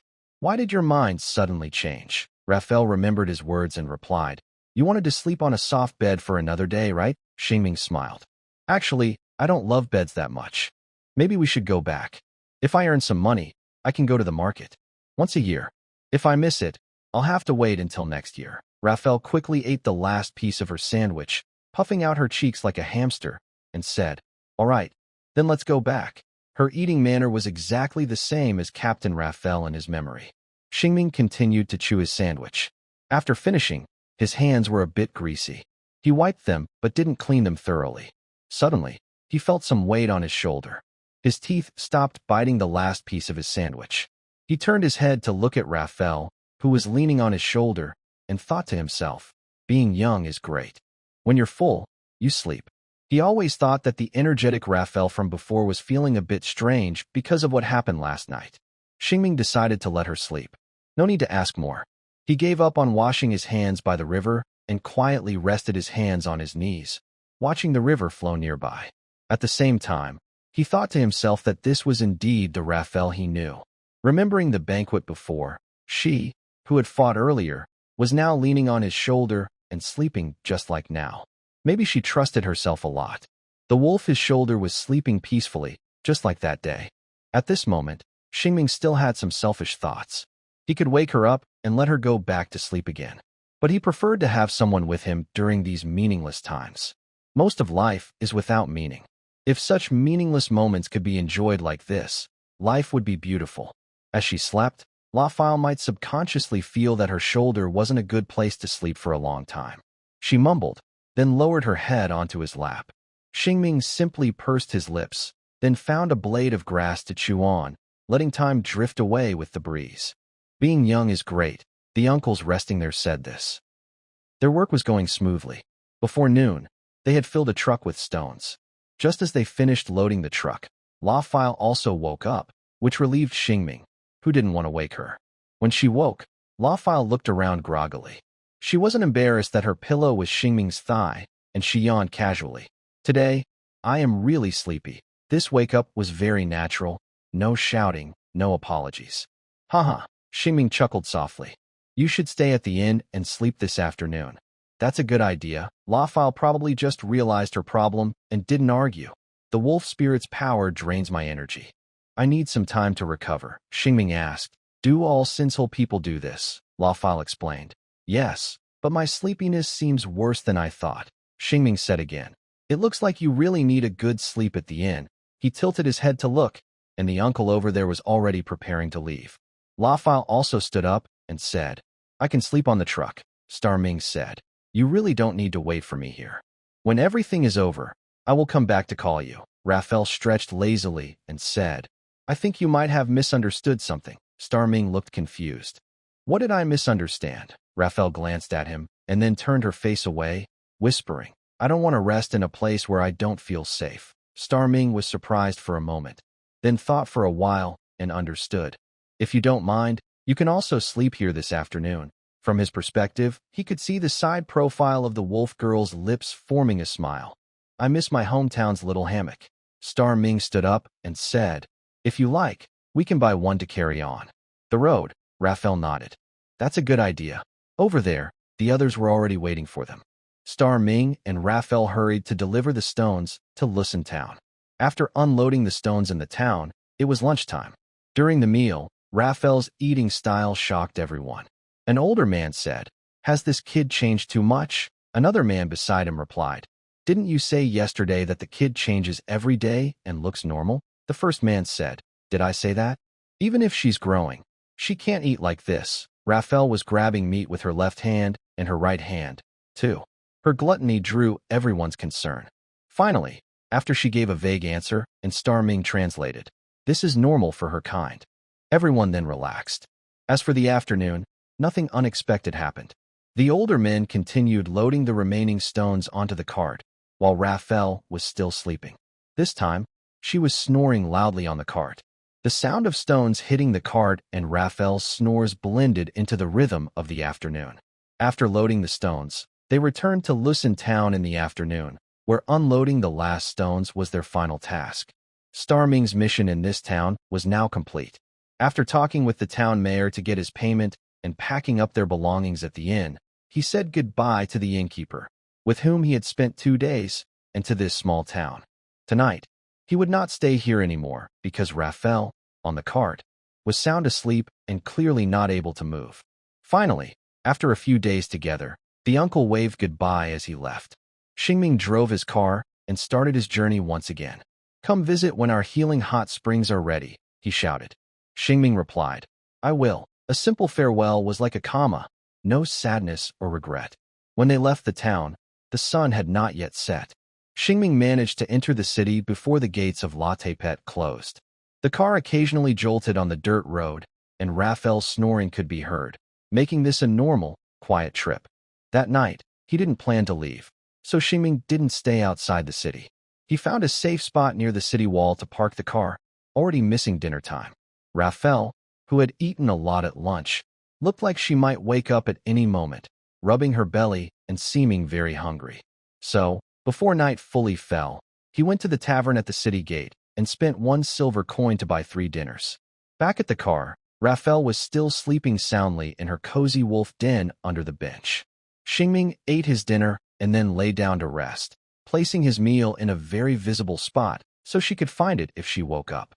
She would have food if she woke up, but she didn't wake up that night. Raphael slept the entire day. After a quiet night in the city, Xingming realized that Raphael's sleepiness was worse than he thought. Because on this cloudy new day, Raphael woke up just like the day before. But Xingming didn't notice this at first. "Haha, how long have I been sleeping?" Raphael asked. Xingming explained, "Including yesterday morning. It's been a whole day." Raphael sat on her knees in her wolf den, looked out the window, and didn't seem very surprised. "I thought I only slept until evening, but it's already the next day." "What time is it now?" "Is it night?" Xingming said. "It's still morning, and today is cloudy." Raphael asked, "Do you have any plans for today?" Star Ming sighed and said, "According to the plan, we should go to the Merchant Guild to deliver the contract and collect the payment for the steel, then pick up the next task. We might also visit the Adventurers Guild, but..." Raphael rubbed her eyes and asked, "But what?" Star Ming clicked his tongue and said, "I think you're not in good shape to fight monsters, so I suggest we skip the visit to the Adventurers Guild." Raphael cheerfully moved her shoulders, making them, then turned her face. Her golden eyes sparkled brightly, and her smile was wonderful. "I'm fully recovered and feeling better than ever." Star Ming tilted his head, believing she was sincere, and smiled back. "All right, let's stick to the plan. Let's go." They first went to the Merchant Guild to deliver the contract and earned 20 silver coins. Then they asked if there were any new tasks. There was a big job back in Robur City, which paid well, but Star Ming didn't want to go because he preferred exploring new places. In the end, he took a task to Winter Spring Town, transporting 10 calves. Next, they visited the Adventurers Guild and surprisingly found that Winter Spring Town also had tasks available. The bear monsters there hadn't been found yet, but there were footprints of the bear monsters. A few adventurers were needed to patrol the nearby ranch. Although the ranch where they buy calves and the one they patrol are not the same, they are close enough to be considered the same destination. That was good news. As for the high-level adventurer, he probably didn't manage to kill the bear monsters and lost patience. This gave them a chance, so they set out toward the well-known hot spring resort nearby. However, when they returned to the carriage, Raphael was already asleep again. "Huh. Star Ming wiped the sweat from his forehead. "Can we still patrol in this condition? Tomorrow is our duty day. There are more than 30 hours until tomorrow night." Although Xingming was a little nervous, he remained calm inside. He didn't believe that Raphael would still be asleep after 30 more hours. He left the east side of Latepet and went to Danko's dairy farm to pick up 10 cute calves. Then, he took a small path outside Latepet city walls and turned onto the main road heading to Winter Spring Town. This stretch of road was also unexplored territory. To the south of Latepet is Rob City. To the west is the recently returned Lucerne Town, and to the east is his destination for this trip. Compared to previous journeys, Xingming checked his map more often. Because heading east, there are more towns and villages between Latepet and Rob City, and the roads connecting them are more complicated. In this time without GPS, the only things he could rely on were his map and road signs at intersections. Soon, Xingming reached the first intersection. He got out of the car and wiped the dust off the signpost that had guided many travelers. One direction pointed to a village, and the other listed many places, with Winter Spring Town being the most noticeable. After confirming his direction, he turned northeast along the road. Once away from the residential areas, the scenery on both sides was no longer farmland. He followed the rolling mountains, enjoying the ups and downs of the forest-covered distant land. From afar, it looked like a continuous green blanket. Up close, Xingming could distinguish 1 or 2 types of trees within the green. The most striking was the stone statue tree. This tree looked very unique, with a thick, rounded white trunk resembling a smooth vase, dotted with brown spots. What made it special was that it didn't have branches spreading in all directions. Instead, it only sprouted thin, willow-like branches at the top of the trunk, covered with small green leaves. Whether seen from near or far, they looked like the tree's hair. If some trees grew cleverly, the brown spots on the trunk could form features. This is how the stone statue tree got its name, resembling an abstract stone statue of a person. During the day, these trees looked quite funny. But at night, if someone was thoughtful, they might find them a little frightening. However, Xingming still found them quite funny. With green willow-like hair and a round body, they looked like cute stone statues that some children had played a prank on. Under the welcome of the stone statue trees, Xingming's magic energy truck happily moved forward. Sometimes, when the road was narrow and a horse-drawn carriage passed by, the speed would slow down a bit. Overall, the journey was smooth, even though it wasn't a main road between cities. Even in a world of swords and magic, the roads were still easy to travel. Large stones that could trip up the carriage had long been thrown far away by travelers passing by many times. Of course, bumps were inevitable, but they added a special charm. Xingming's speed was not fast, so there was no problem. In a world where letters moved slowly, the carriage was also slow, making this a very peaceful trip. The peacefulness made the bumps feel like a cradle rocking the wolf girl. The girl's cheerful breathing accompanied Xingming, making the road to Winter Spring Town no longer lonely or boring. Of course, Xingming's star-shaped charm was essential on this road. A star map made of starlight suddenly lit up at a certain moment. Seeing this, Xingming jumped down to catch it. This time, he didn't bring Raphael with him. For safety, he still wore his armor and carried his weapons on this trip. Before leaving, Xingming carefully locked the truck to protect Raphael's safety, worried she might get lost alone on this unfamiliar continent. Then, he headed alone into the nearby stone statue forest. Although there were many trees here, they still looked sparse. But that was good news, because even in the woods, he could recognize his direction by the terrain and the sky. Xingming casually plucked a green hair, twirling it around his finger. The soft, willow-like branch left a cool and comfortable feeling in his hand, and the scent of flowers and plants lingered on his fingertips as he gently squeezed. The journey was bumpy, and he often stopped to look at interesting sights, but the boy kept moving forward quickly, step by step. If there hadn't been many small and large stones scattered in the forest, he might have even started running. Maybe because he had been walking a lot recently, his stamina had clearly improved. His legs no longer hurt, and his waist no longer ached. Star Ming felt full of strength. Soon after, a shining star appeared from a soft green tangle of hair, sparkling with bright light. His energy was restored again, bringing him closer to the next level. On the way back, Star Ming kept the same pace as before and soon returned near the truck. This round trip only took about 10 minutes. Back in the vehicle, he was surprised to find that Raphael was awake. She had been sleeping soundly during the bumps, but once the vehicle stopped, she seemed unable to fall back asleep. Raphael sat in her seat, chewing on a sausage, and asked, "Did you go to find your star?" Star Ming sat down and smiled. "Yes, I did. Did you sleep well?" Raphael smiled and said, "Very well. I like sleeping during the journey. By the way, where are we now?" Recently, Raphael often lost track of time, so Star Ming always told her where they were when she was awake. He started the vehicle again and explained, "We are on our way to Dongquan Town. We've traveled about a quarter of the distance." Raphael rolled down the window, took a deep breath of fresh, sweet air, and squinted happily. Her expression seemed to say that nothing was more comfortable than sleeping well in nature. "Great. I can sleep a little longer." Their journey resumed. Star Ming asked with a smile, "Not tired of sleeping yet?" Raphael replied, "Actually, I'm quite full from sleep, but I still feel weak. Lying down is so comfortable." Star Ming stretched out a hand and said, "If you like, you can keep sleeping now. I want to sit for a while and enjoy the scenery," Raphael said, biting her sausage and leaning against the window. Star Ming continued driving. Soon, Raphael, attracted by the trees, asked, "These trees look so strange."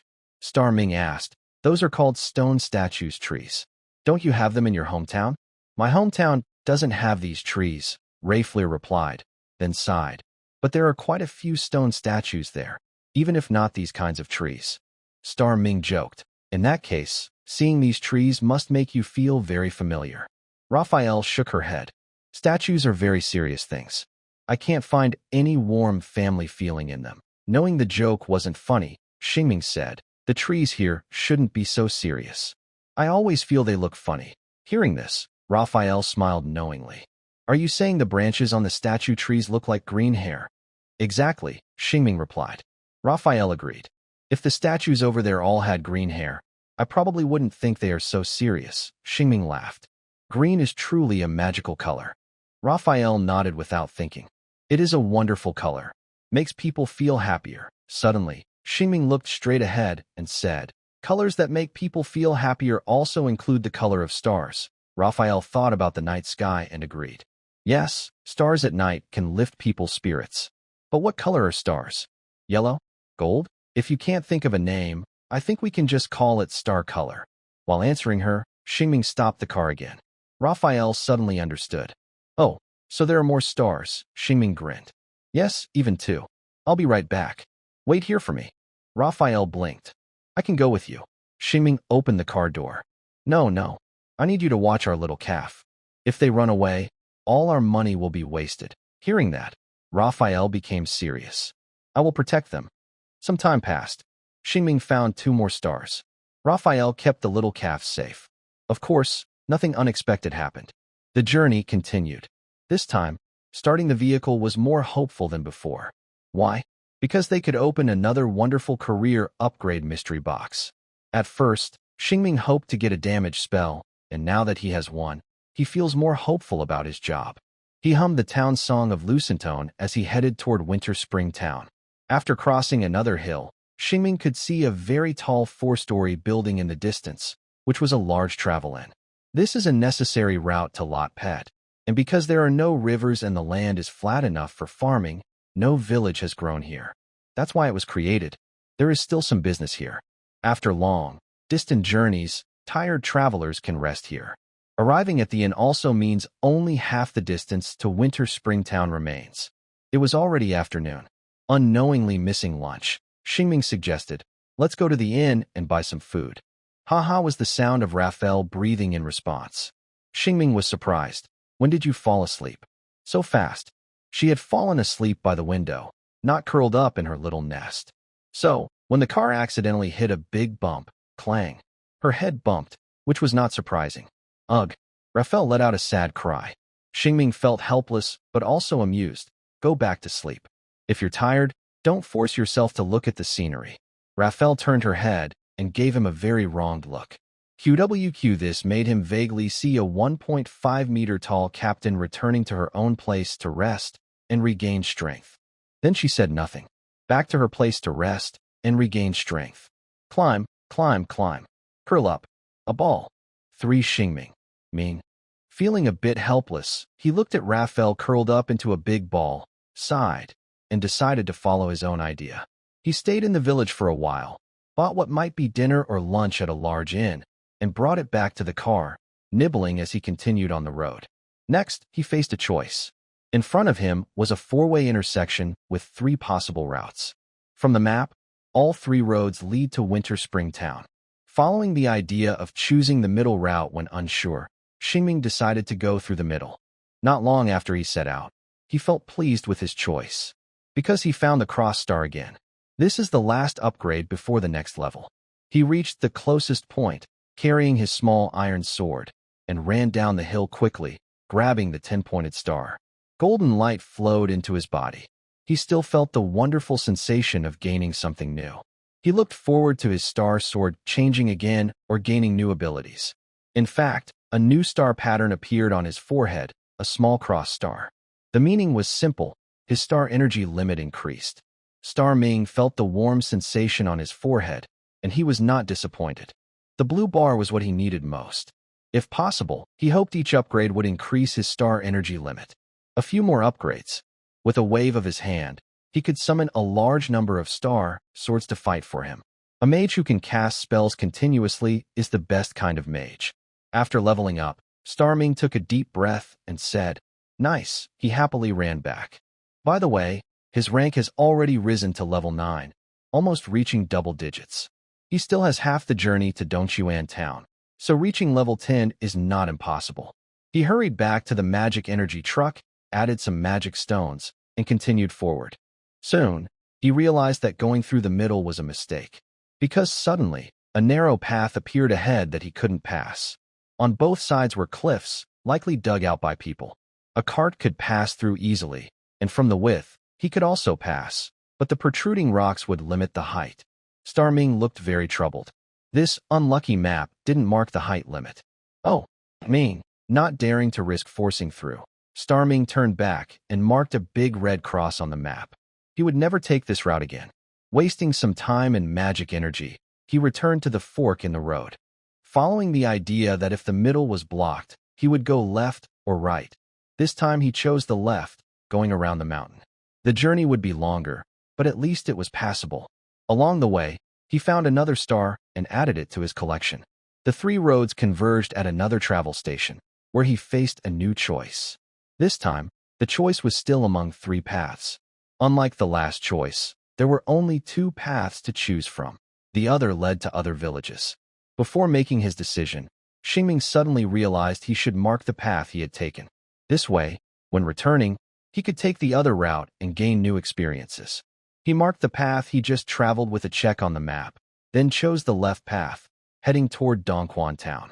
This path gave him 2 star-shaped tokens and also used up the last of today's daylight. This was the final quarter of his journey. From afar, Shing saw the bright, charming town at the foot of the mountain and relaxed. Safe arrival. The faint glow of the remaining twilight guided Shing to a small pasture outside the town. Here, many cows were raised, providing fresh milk daily for travelers and residents.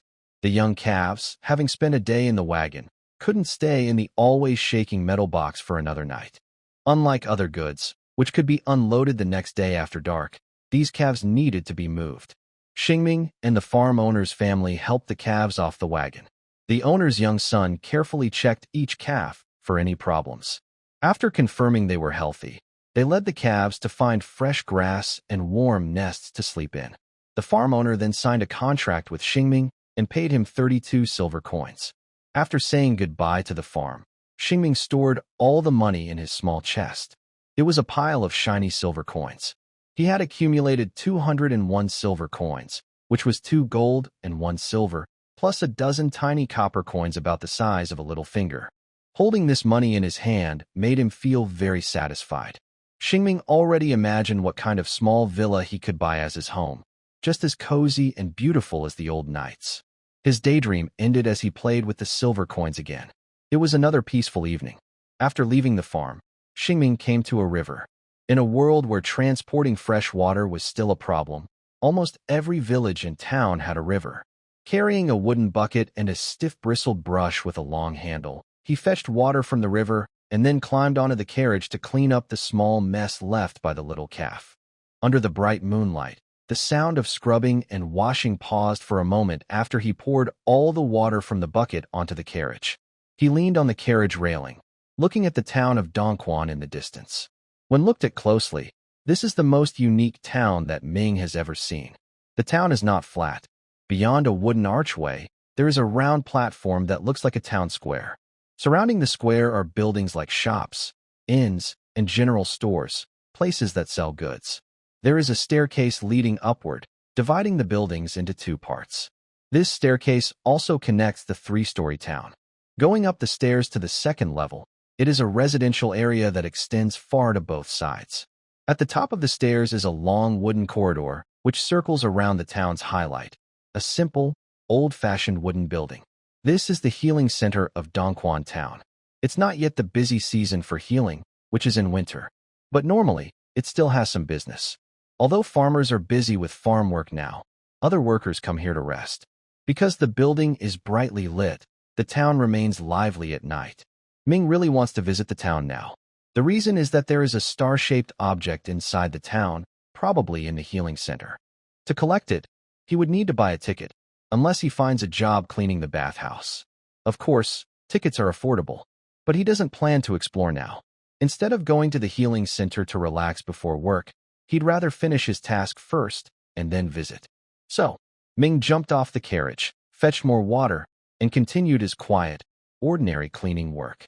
The river water, with a hint of mossy scent mixed with a faint smell of livestock, lingered in his nose, making him feel a little sleepy. Finally, Ming poured another bucket of water onto the counter, packed up his tools, and left. Back in his small, mobile home, just about to go to sleep, he noticed that Raphael had woken up at some point and finished the dinner he left behind. He wished his sleepy companion good night. Star Ming finished spreading his bedding and ended a peaceful day. Yesterday was a cloudy day, and today is also neither rainy nor sunny, just mostly cloudy. The weather hasn't changed much. But early in the morning, Star Ming clearly felt the temperature drop. He got out of the car to get water. The air he breathed was moist and a little sweet. The first sip made him feel refreshed. But before he could take a second sip, the coldness on his shoulders and arms made him shiver. Dew on his ankles was also cold.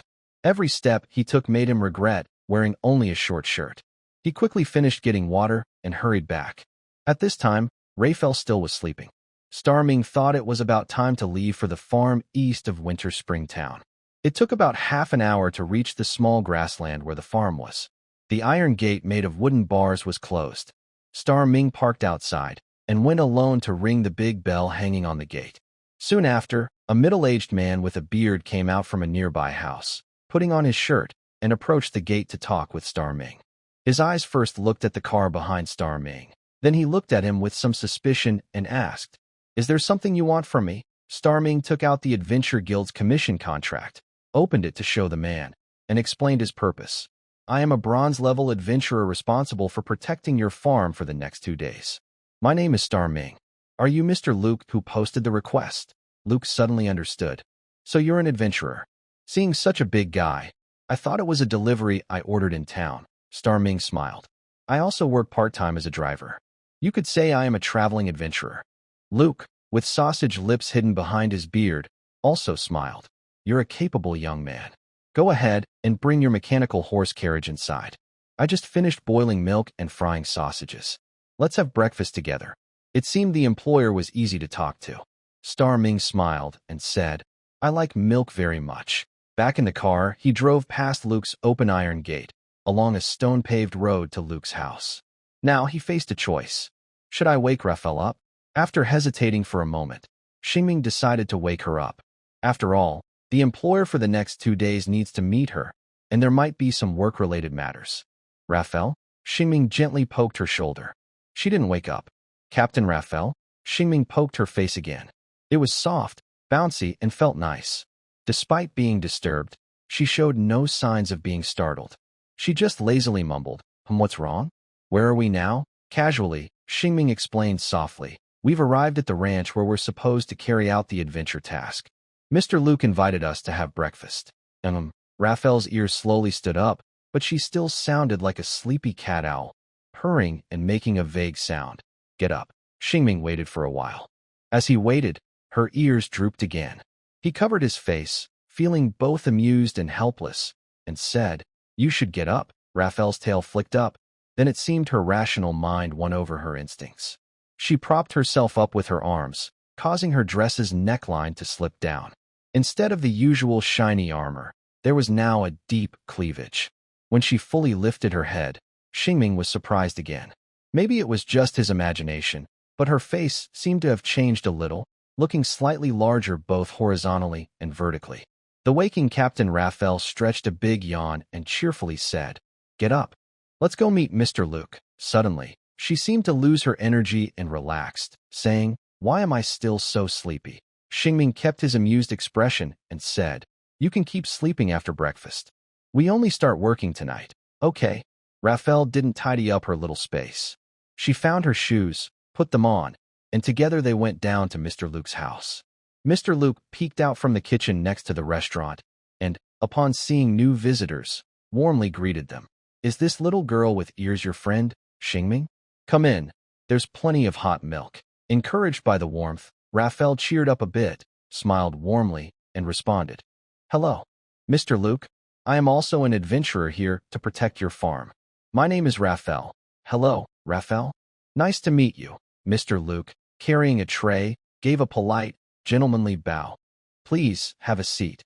Thank you for the milk, Mr. Luke. We won't be rude, Raphael and Shing said as they entered the restaurant. Ha ha, don't mention it, Mr. Luke said cheerfully. At a dining table big enough for a family, there were also two young people in cloaks, a man and a woman. They looked up at Shing and Raphael and smiled. Hello, we leave it to you tonight. The meaning of this was simple. Shing and Raphael recognized them as the adventurers who had guarded the farm last night. Shing waved and said with a smile, "Good job. We're here to take over." As they talked, they sat across from the two adventurers. Both were adventurers too. Shing casually asked, "How was last night? Did you find the bear monster?" The man and woman, because they were talking about work too quickly, hadn't introduced themselves yet. Let's just call them the female adventurer for now.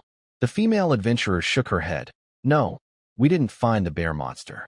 Last night was very peaceful. The male adventurer, sipping his milk, agreed. Our two-night stay was very peaceful too. When Raphael wasn't feeling well, Shing liked the calm the most. Maybe the bear monster has already left. The next 2 nights should be boring. The two on the opposite side smiled. Hopefully, after a few words, Mr. Luke brought 2 cups of hot milk and placed them in front of them, playfully winking. Your sausages will be ready soon. Shing thanked him. Thank you, Mr. Luke. Luke pretended to be angry. I hope this is the last time I hear you thank me, little ones. Haha. Shing chuckled at the lively uncle's joke. The two adventurers across the table also smiled knowingly and casually said, Mr. Luke is a good person.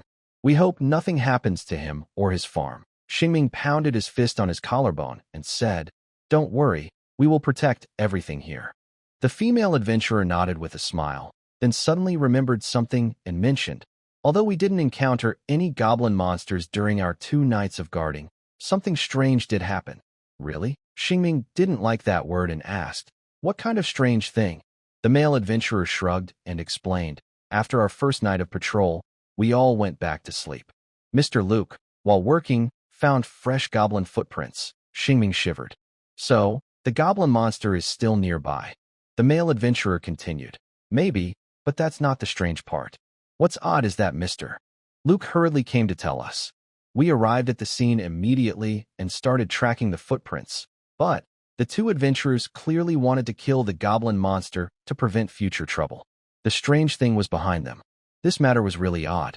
Thinking back on it, he felt it was inexplicable. He paused for a moment, then said, The goblin footprints suddenly disappeared on the road, as if out of thin air. Shing wasn't very familiar with tracking and instinctively said, Huh? Disappeared out of nowhere? Raphael, who was experienced in tracking, asked, Did you search carefully? Hard ground might cause misjudgment of the prey's trail. The female adventurer nodded affirmatively. Based on my 2 years of hunting experience, when footprints suddenly vanish like that, it's as if the goblin monster flew away. We can't find any footprints even when expanding the search area. We patrolled that area just 2 hours ago and found no signs of the goblin. So, weather isn't likely to be the reason for the footprints disappearing. Shing shivered again, feeling more and more that this was very strange.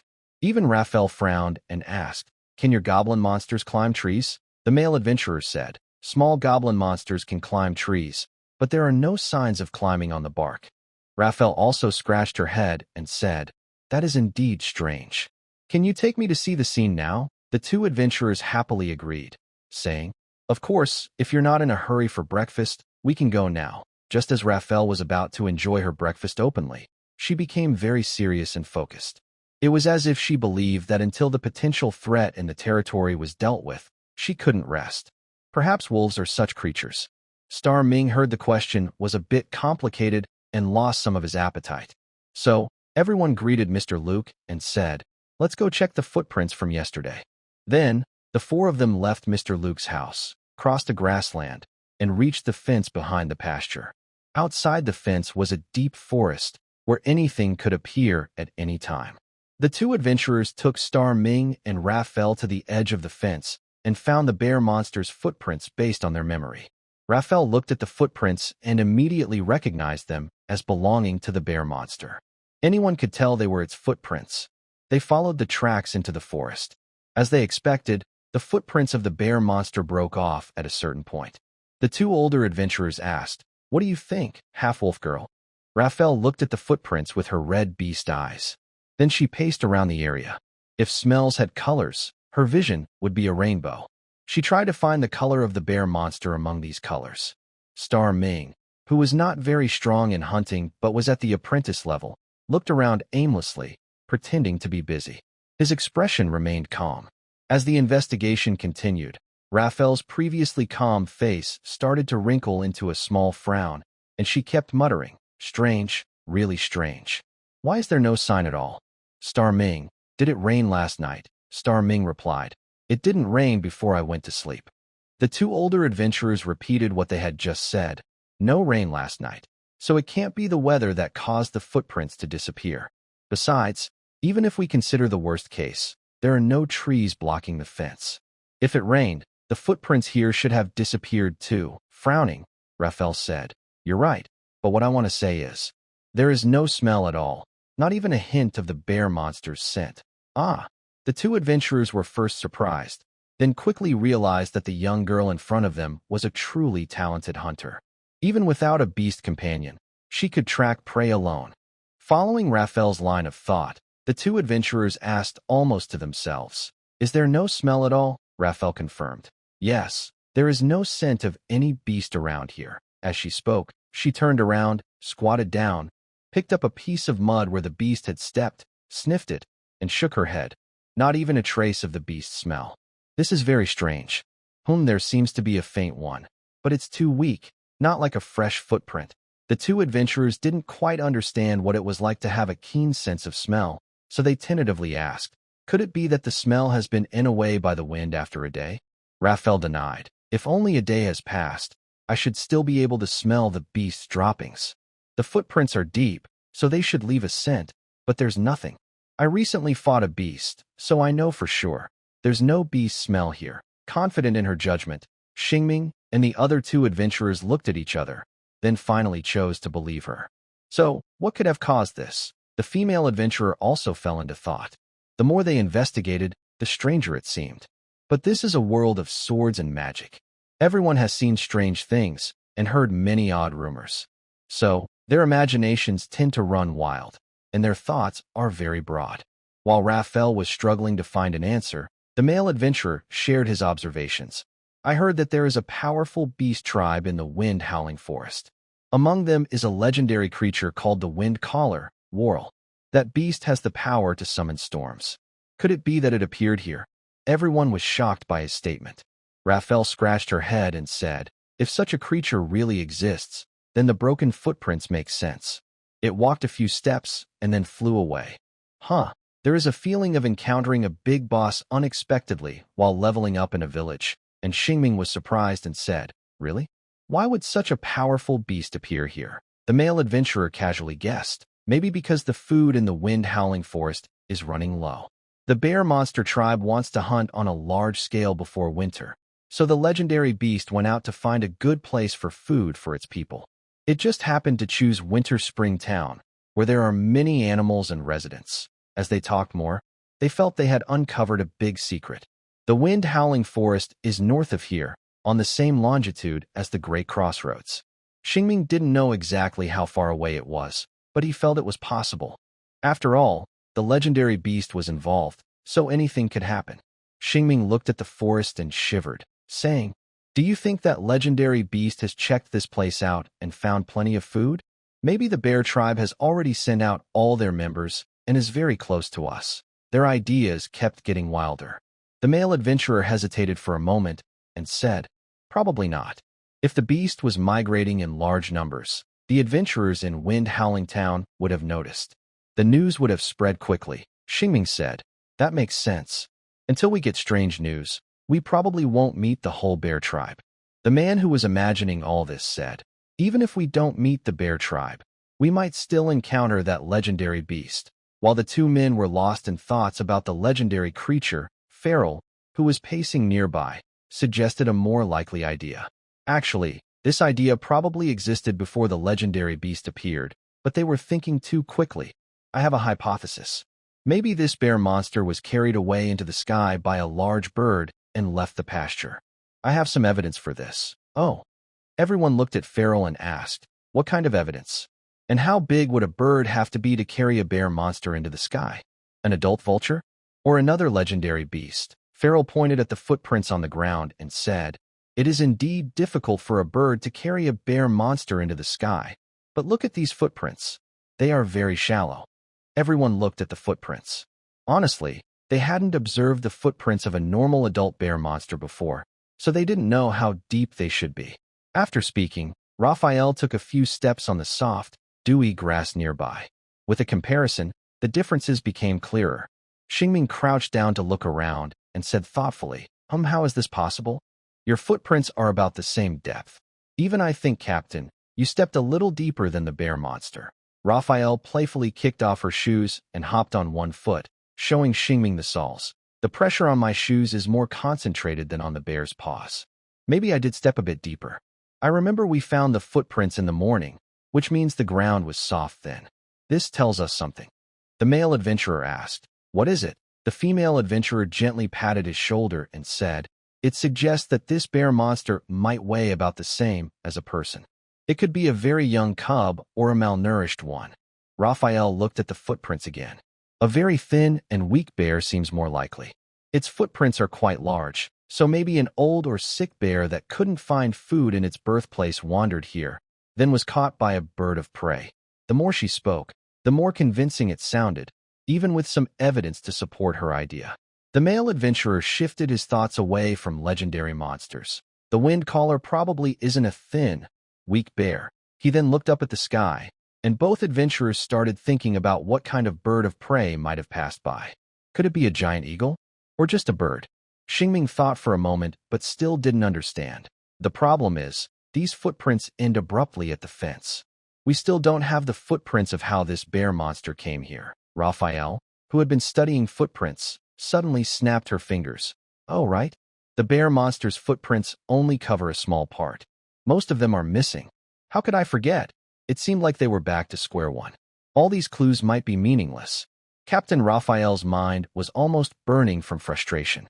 She had spent most of her life in a tribe that relied on hunting, and she had never seen such strange things. It's like a bear suddenly appeared, took a few steps, then disappeared. What is this? A ghost? Shing shivered.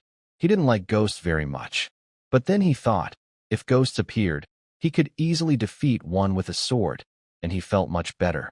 All fears, it seemed, came from not having enough firepower. The discussion reached a dead end.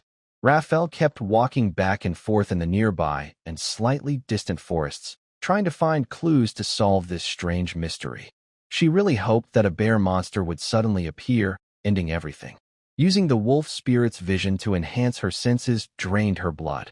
After wandering around without any progress, she finally felt dizzy and had to stop using her heightened senses. Last night, the two adventurers stayed up all night and were now exhausted and impatient. If we can't figure this out, let's go back to Latepet and report it to the Adventurers Guild. They can find an experienced hunter to help us, suggested Starbright.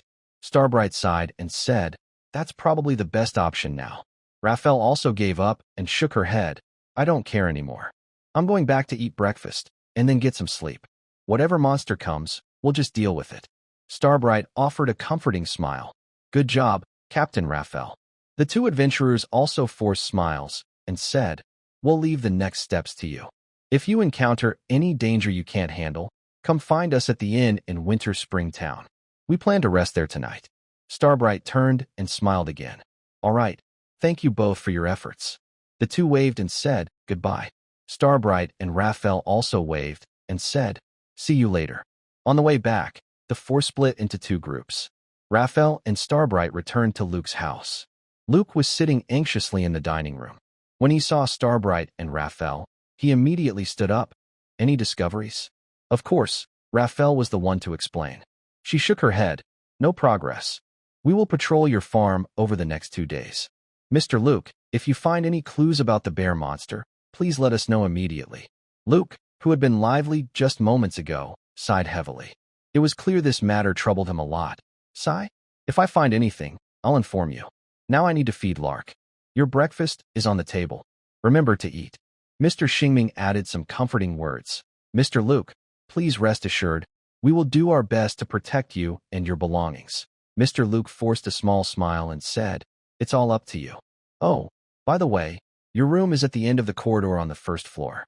I've already tidied it up. Just let me know if you need anything. They nodded in response. Then Mr. Luke left with some food, while Xingming and Raphael returned to the dining table to eat.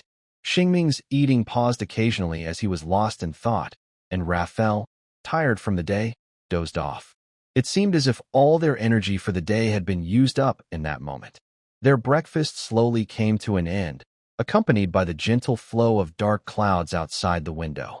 After eating, Raphael went back to the truck to sleep, reminding Xingming before bed to wake her if he faced any danger, so she wouldn't have to face it alone. Xingming promised, and he didn't ask why she chose not to sleep in Mr. Luke's prepared accommodation, as he already knew that for Raphael, feeling safe was very important. If he wasn't prepared, he would rest only in very safe places. The metal box, which was difficult to open once locked, had been marked as a safe hideout in Raphael's mind. Someone who could open it was trusted. While Raphael rested and the energetic Xingming wandered alone in the pasture. He had just checked the location of the bear monster's tracks, but hadn't observed the entire pasture. Xingming gradually familiarized himself with the environment. He saw the cow sheds, the grassland, the fences, and finally returned to Mr. Luke's house. That sturdy two-story building.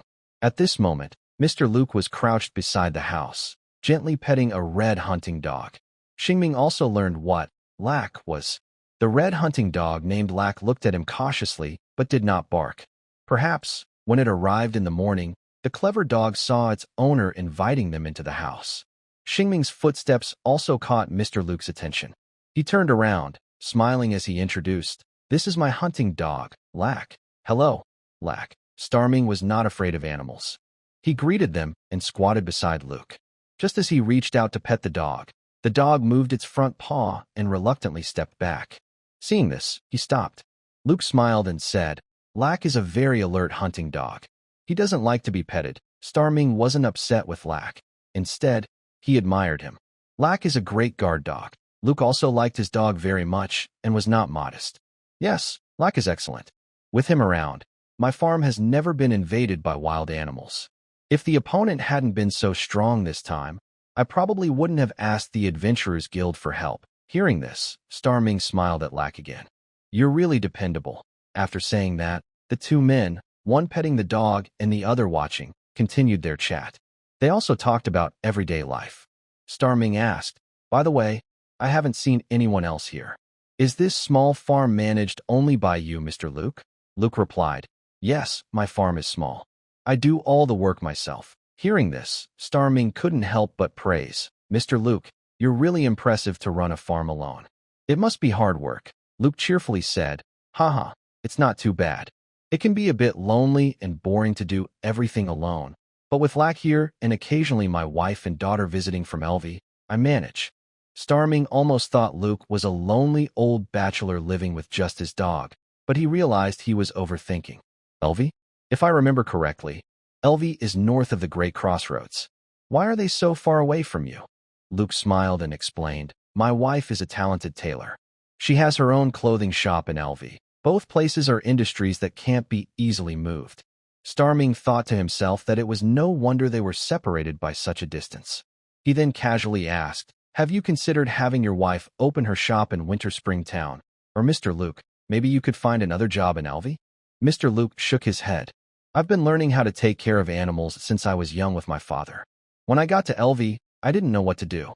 My wife also thinks there isn't much business here." Starming clicked his tongue and said, "I see."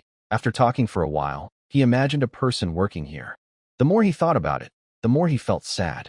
He couldn't help but ask, "What if he gets sick? Do you just tough it out?" Mr. Luke smiled and said, "If I get sick, I usually ask the innkeeper in Winter Spring Town, Howard, to help me take care of the farm for a couple of days. I'm not strong enough to work while sick, and I'm not made of iron." Xingming smiled and said, "That makes sense." They chatted about everyday things. Mr. Luke stood up and smiled. "I'm going to work now. Take your time exploring." Xingming nodded and said, "If you need any help, just ask me." Ha ha. Mr. Luke's sausage-shaped mouth curved into a smile. No need to trouble you. You should rest well. You'll need to stay on watch tonight, and that's not easier than working on the farm. Xingming also smiled slightly and said nothing more. He watched Mr. Luke turn and walk toward the shelter. Then he got up and took a walk around Mr. Luke's place. Finally, he stopped at the place he saw in the early morning, looking around for footprints or anything unusual. But he found nothing. The strange things happening here still had no explanation. Xingming looked at the deep forest. As he watched, suddenly he felt like something deep inside the forest was also watching him. It was like staring into the abyss, and the abyss was staring back. This thought suddenly popped into his mind, making him shiver. He then activated his star eyes to look. There was still only darkness under the cloudy sky. He saw nothing unusual. It was just an illusion. Xingming shook his head and then circled around the fence to make sure there was nothing strange. He became familiar with the terrain. By this time, there was nothing more for him to do. As Mr. Luke said, he needed rest to prepare for a whole night of patrol. He then returned to the car and sat down. The sound of him opening the door caught the wolf girl hiding there, who squinted and looked at him quietly. Xingming saw she was sleeping soundly and quietly lay down on the bench to rest as well. It was a somewhat boring time. Xingming closed his eyes to rest, but didn't really fall asleep. He stayed like that until Mr. Luke called them for lunch, and then Xingming and Raphael woke up. I had a very simple lunch with Mr. Luke, chatting about random, unimportant topics. Afterward, Mr. Luke went upstairs to rest in the bedroom.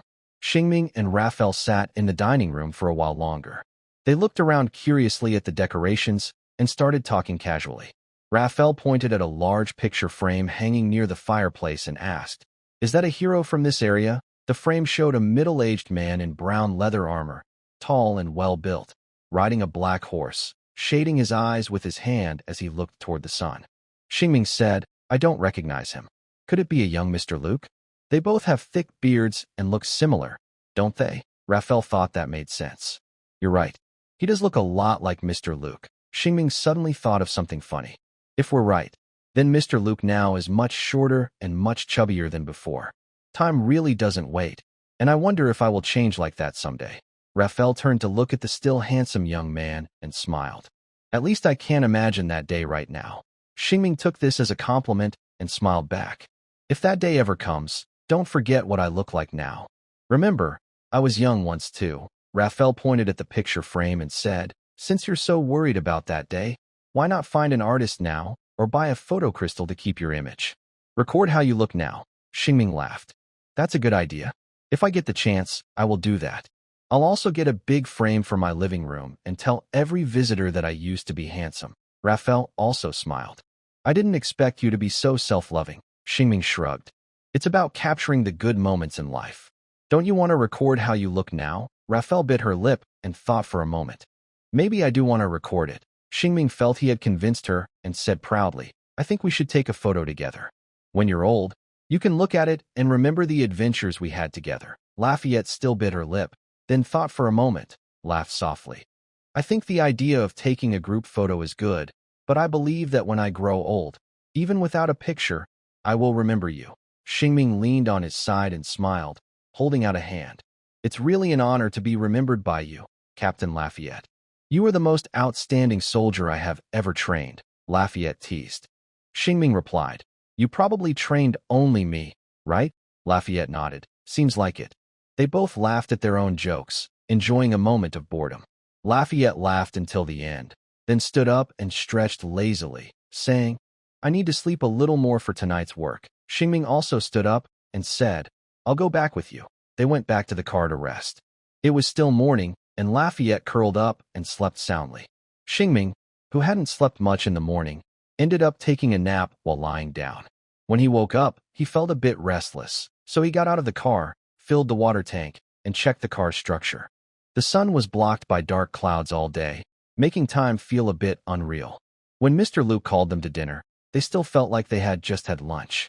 During dinner, Mr. Luke wiped sweat from his forehead and cheerfully said, "Haha, another busy day."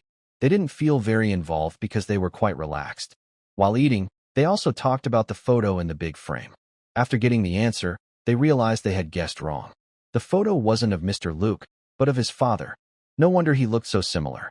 By the way, do beards like that get passed down too? Mr. Luke couldn't help but talk more about his father. He admired his father and grandfather, both impressive people. They started a ranch from nothing. Every brick, blade of grass, and tree was placed by their own hands. By the end of the conversation, Mr. Luke seemed to miss the times he spent with his father. His gaze drifted, and the atmosphere became quietly sentimental. Until Shing stood up and broke the silence, smiling. "Mr. Luke, we need to go check the area." Mr. Luke regained his senses and smiled, saying, "Thank you for your hard work." Raphael, who had slept for a very long time, now felt a little more alert. After leaving the house, Shing took her for a walk around the area, familiarizing themselves with the terrain once again. They also divided their work. One person guarded the northeast corner of the pasture, and the other the southeast corner. For communication over some distance, they borrowed 2 whistles from Mr. Luke. If any problem arose, they would the whistle to call the other person immediately. Because of the weather, night fell very early. The 2 quickly separated, each took a chair, wrapped in thick leather cloaks, and stayed in their assigned corners. The only light at midnight was from the house that Mr. Luke hadn't turned off and the lanterns they held. It was very quiet around them. Sometimes, the wind in the forest rustled the grass, which was quite frightening. Therefore, Shing kept his star pupil open at all times. If any magical beast approached, he could detect it immediately. Time passed slowly, with a bit of nervousness. Later in the night, Shing went to chat with Raphael for a while, regaining his composure. They persisted like this until dawn. Nothing happened, and it was a very peaceful night. Both Shing and Raphael, whose body temperature was dropping rapidly, felt it was about time. They floated back home through the dew, completing their work for the day. They returned to Mr. Luke's restaurant, floating as they drank hot milk and ate breakfast, briefly talking about how nothing unusual had happened last night. Then, Mr. Luke, who was well rested, started his usual work, and before leaving, he said, "Eat well and rest in your rooms soon. You've worked hard." Both of them smiled silently and didn't say much. After finishing their meal, they went to rest. However, returning to the metal box where they hadn't slept all night, they felt it was damp and cold. Shing suggested, "Maybe we should go back to our rooms to rest." Raphael replied, "Let's go to the living room and build a fire. We'll come back later."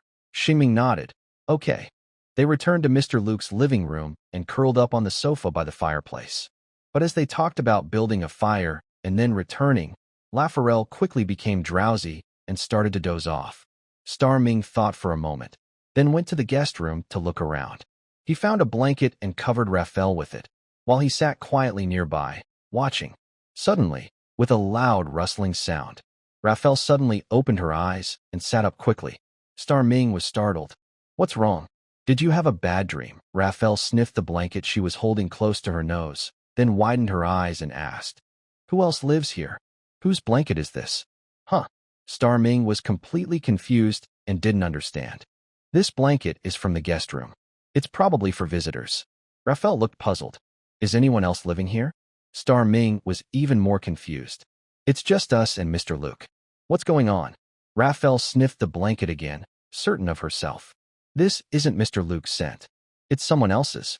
Starming thought that wasn't strange. There are many blankets in the guest closet. People have used them before. It's normal to smell other people's scents. Maybe the 2 adventurers who came the day before yesterday also used this. Raphael, convinced that her body was blessed by the wolf spirit, said firmly, "It's not their scent. It's someone else's. Or maybe not even human." "Not human?" Starming was stunned and still didn't understand. Maybe someone else used it before them. What's the big deal? Suddenly, the wolf girl entered alert mode, biting her lip. "This scent is very similar to the footprints of that bear monster." Starming was shocked instantly, shouting in his native language, "What the heck? Are you joking?" Raphael replied, "I have no reason to joke about this." Starming couldn't believe it. The bear monster incident was actually progressing here. "What do you mean? Could it be? Is there a bear monster in the house?" After muttering these thoughts to himself, Starming's eyes shrank into crosses, and he almost exploded with shock. From this guess, countless possibilities could arise. Is this farm hiding a bear monster? Or harboring one secretly?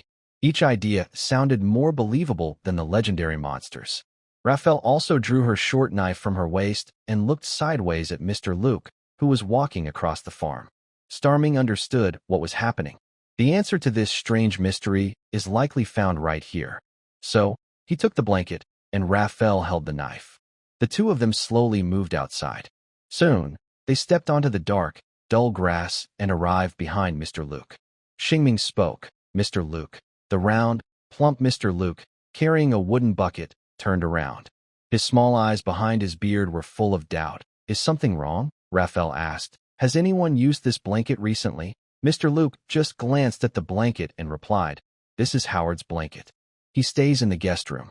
I don't know if anyone else has used it recently. He answered so straightforwardly that it surprised them, easing some of their strange thoughts. Shing felt he had heard that name before. Raphael, who didn't understand, asked, Howard?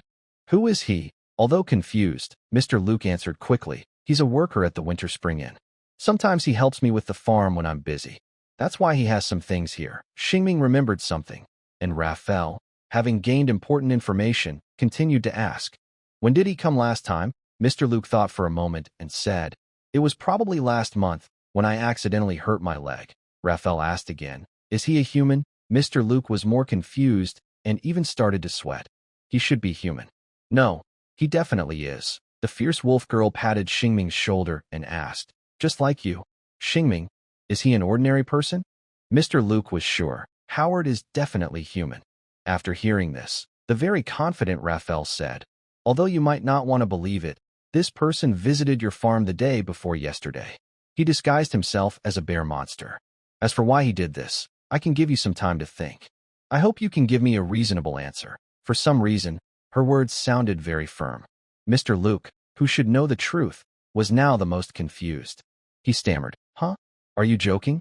Howard, he disguised himself as a bear monster and came to my farm. Why? Why did he do this?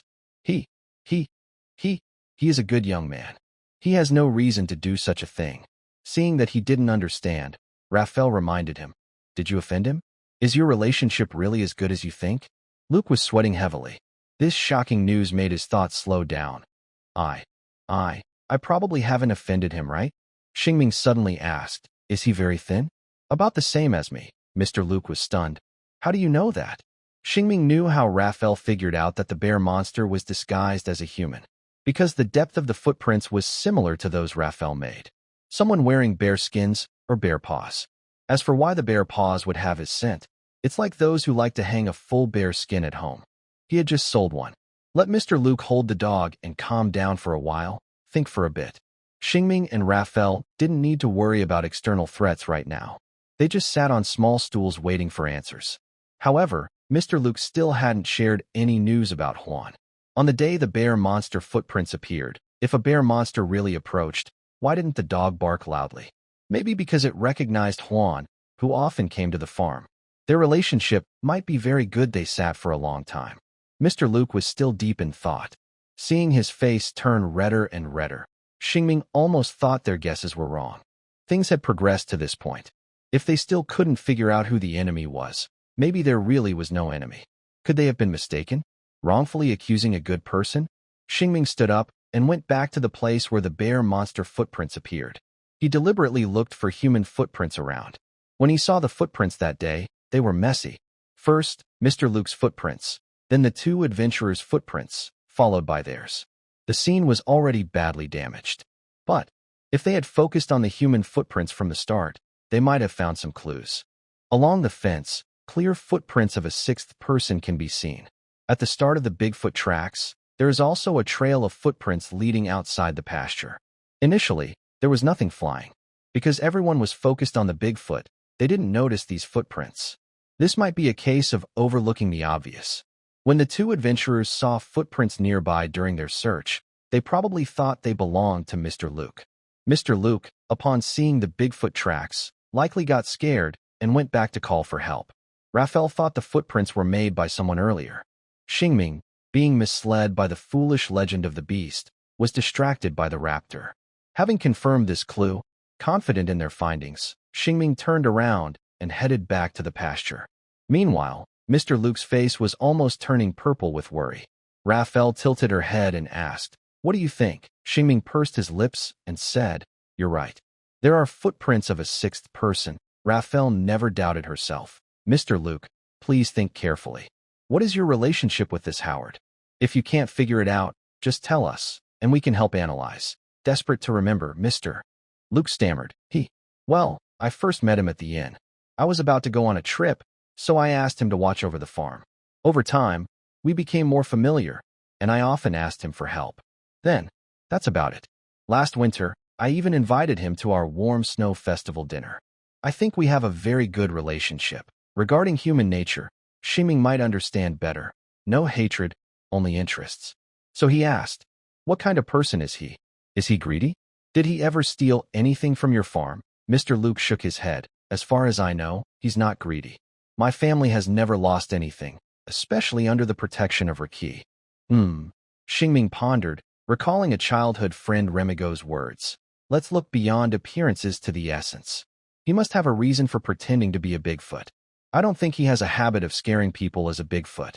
So he must have a goal or some benefit he wants to gain. Raphael and Luke both tilt their heads and ask, what benefits can we get from doing this? Shing casually offers an idea. Maybe he's trying to steal your livestock and then pretend to be a bear monster to cover it up. Smack. Raphael slaps her palm and says, I think that's probably it. At first, we didn't even suspect it was people causing trouble and blaming the bear monsters. If we hadn't been stationed here recently, he might have already attacked the farm. Shing then suggests another possibility. Recently, I delivered cows to another farm in Winter Spring Town. Could it be that they want to push you out of your farm and take over the milk business? They might have hired Huan, who knows your farm well, to do this, that. Mr. Luke also can't figure it out now. But as he can't understand, he suddenly seems to have an idea. He quickly stands up, his beard bouncing as he moves. Enough talking. Let's go now. Since you suspect Huan is behind this, we'll ask him face to face. If it's true, I won't let him off. I used to think of him as a brother. This is a good idea. Why think about it here? Just go and catch him. It's clear Mr. Luke is quite angry. He walks quickly, each step making the grass beside him sway. Mr. Luke leads them straight to the farm stable.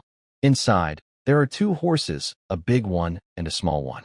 Mr. Luke, round and plump, rides the small horse, while Shing and Raphael ride the big horse. Shing is worried about thieves, but Raphael is quick to take control of Mr. Luke's belongings, grabbing the reins. However, Mr. Luke swings the reins and shouts, Rack, your job is to watch over the place. If Huan dares to come, bite him. Woof woof. The clever hunting dog barks to show it heard. Then Mr. Luke looks back at them, nods, and rides his horse out. Shing and Raphael follow closely behind. This is the first time Shing rides with the large Raphael. The saddle, which used to be comfortable, now feels a bit crowded. When Raphael leaned against his chest, she could feel his weight clearly. The arms around her waist also felt like they had gained some flesh. Additionally, two ears appeared in her view. As they hurried along on their fast horse, Raphael's ears would sometimes press against his lips, which felt very ticklish. It seemed Raphael also found it ticklish, so her ears quickly flattened. This trip was not a simple journey but a chase after a suspect. They hurried along, kicking up a faint trail of dust. Their ranch was not far from the town of Winter Spring. Soon, they approached the small town under dark clouds, rushing through the welcoming arch and arriving at the town square. Their hurried appearance drew curious looks from the people. Mr. Luke dismounted quickly in front of a two-story building with a moon-shaped sign hanging, storming inside with a strong presence. Raphael wanted to say, "Don't make a fuss," but the inn's door suddenly slammed open. Mr. Luke's loud voice rang out. Joan. Seeing this, they hurriedly followed Mr. Luke into the inn, unable to tie their horses' reins properly in time. Many people were confused at this scene.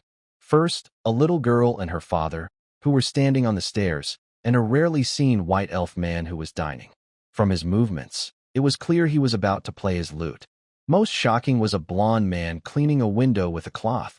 Big brother Luke, is there something you need from me? Clearly, this was Joan. His build matched what Starbright Raphael had guessed, slim and not very tall. The other was a bit frightened by Luke's fierce attitude, with his already slightly protruding eyes nearly bulging out. Mr. Luke pushed through the tables and chairs, standing in front of him to block his way, and asked directly, "Why are you pretending to be a bear monster on my ranch?" Hearing this, Joan shivered hard. This was no small movement. Anyone could tell he was hiding something. But as usual, he stubbornly insisted, "Big brother Luke, what are you talking about? Me? Pretending to be a bear monster? That's nonsense. Are you mistaken about something?" At this moment, Mr. Luke slapped his palm loudly and introduced the two arriving stars. "This is the adventurer sent by the Adventurers Guild to help me solve the trouble. They tracked you through the footprints of the ogre monster you left behind." Seeing that the capable-looking Raphael had already drawn her twin daggers and was playing with them, the threat was clear. "Yes, it's you. I still remember your scent." Under the gaze of the crimson beast eyes, Juan's legs trembled a little, and he immediately gave in. "I told you I can't do this kind of thing." Since he had already been caught, things became much easier. Raphael, still not holding back her fierce attitude, asked coldly, "Speak. Why did you do this?" If eyes could shoot sparks, Mr. Luke's beard would be burning fiercely. "It really was you." "Why?" He might have been trying to reminisce. But those warm moments he thought were touching could no longer stir emotions now. Mr. Luke suddenly stepped forward, grabbed his apron, and asked sternly, "Tell me, why? Why did you pretend to be an ogre to harass my farm?" Sweating profusely, Juan's feet almost left the ground. He felt even more uneasy, and his lips trembled as he spoke. I. Listen to me. This has nothing to do with me. I. Well, maybe a little. Stop wasting time. Speak. If it's not you, then who made you do this?" Mr. Luke shouted loudly, almost pulling Juan's hair out. That lively, cheerful, chubby uncle now looked like a big lion. Juan waved his hands frantically in front of his face. I can't say. With things at this point, what's the use of saying you can't? No matter how powerful his backing was, he had to say something today, and he had no choice. Mr. Luke raised his fist as big as a sandbag, gritted his teeth, and issued a final warning. "Tell me. Who was it?" Shing also spread his hands and said, "If you don't tell us, you'll get a beating and be taken to the Knight's Order. It's better than suffering some skin and flesh punishment, isn't it?" Lafayette was still admiring the back of his sword. Meanwhile, the chaos here was growing worse. The inn was surrounded on all sides, and Howard looked around helplessly. He quickly realized there was no way out of his current situation. Gulp, swallowing the saliva caused by his nerves, Howard finally tried to speak. "I really can't say anything. Can we pretend this never happened? Please believe me, I mean no harm." "Obviously, you can't," Shing said, pursing his lips into a bridge shape. Angrily, Mr. Luke was also amused and said, "I'll ask you one last time. Will you tell the truth or not?" Hearing this, Howard softened like noodles soaked in hot water. He pouted and said, "Let's find a quiet place to talk. Trust me, you definitely don't want others to know about this." "Huh?" Mr. Luke looked confused. Why does he want to find a quiet place? Is he planning to run away? Can anyone save him? At this moment, Shing and Lafayette were also thinking about these questions. Shing, who could control a sword, was already ready to cast a spell. "If you don't tell, I'll just strike you down with my sword." Finally, Mr. Luke sternly said, "Let's clarify everything here. Who made you do this?" Hearing this, Howard felt very helpless. After thinking for a while, he finally leaned close to Mr. Luke's ear and whispered softly. This sentence made Mr. Luke look stunned, standing stiffly as if struck by lightning. He was frozen for a long time, unable to react. Everyone else scratched their heads, eager to ask if he could just tell us what he said. Howard took this moment to stand up, pat his apron, and wipe the sweat from his forehead. After a strange period of silence, confused, standing straight, suddenly, at a certain point, Mr. Luke, like a cooked noodle, softened again. The fierce lion had suddenly turned into a round, chubby man. A complete reversal.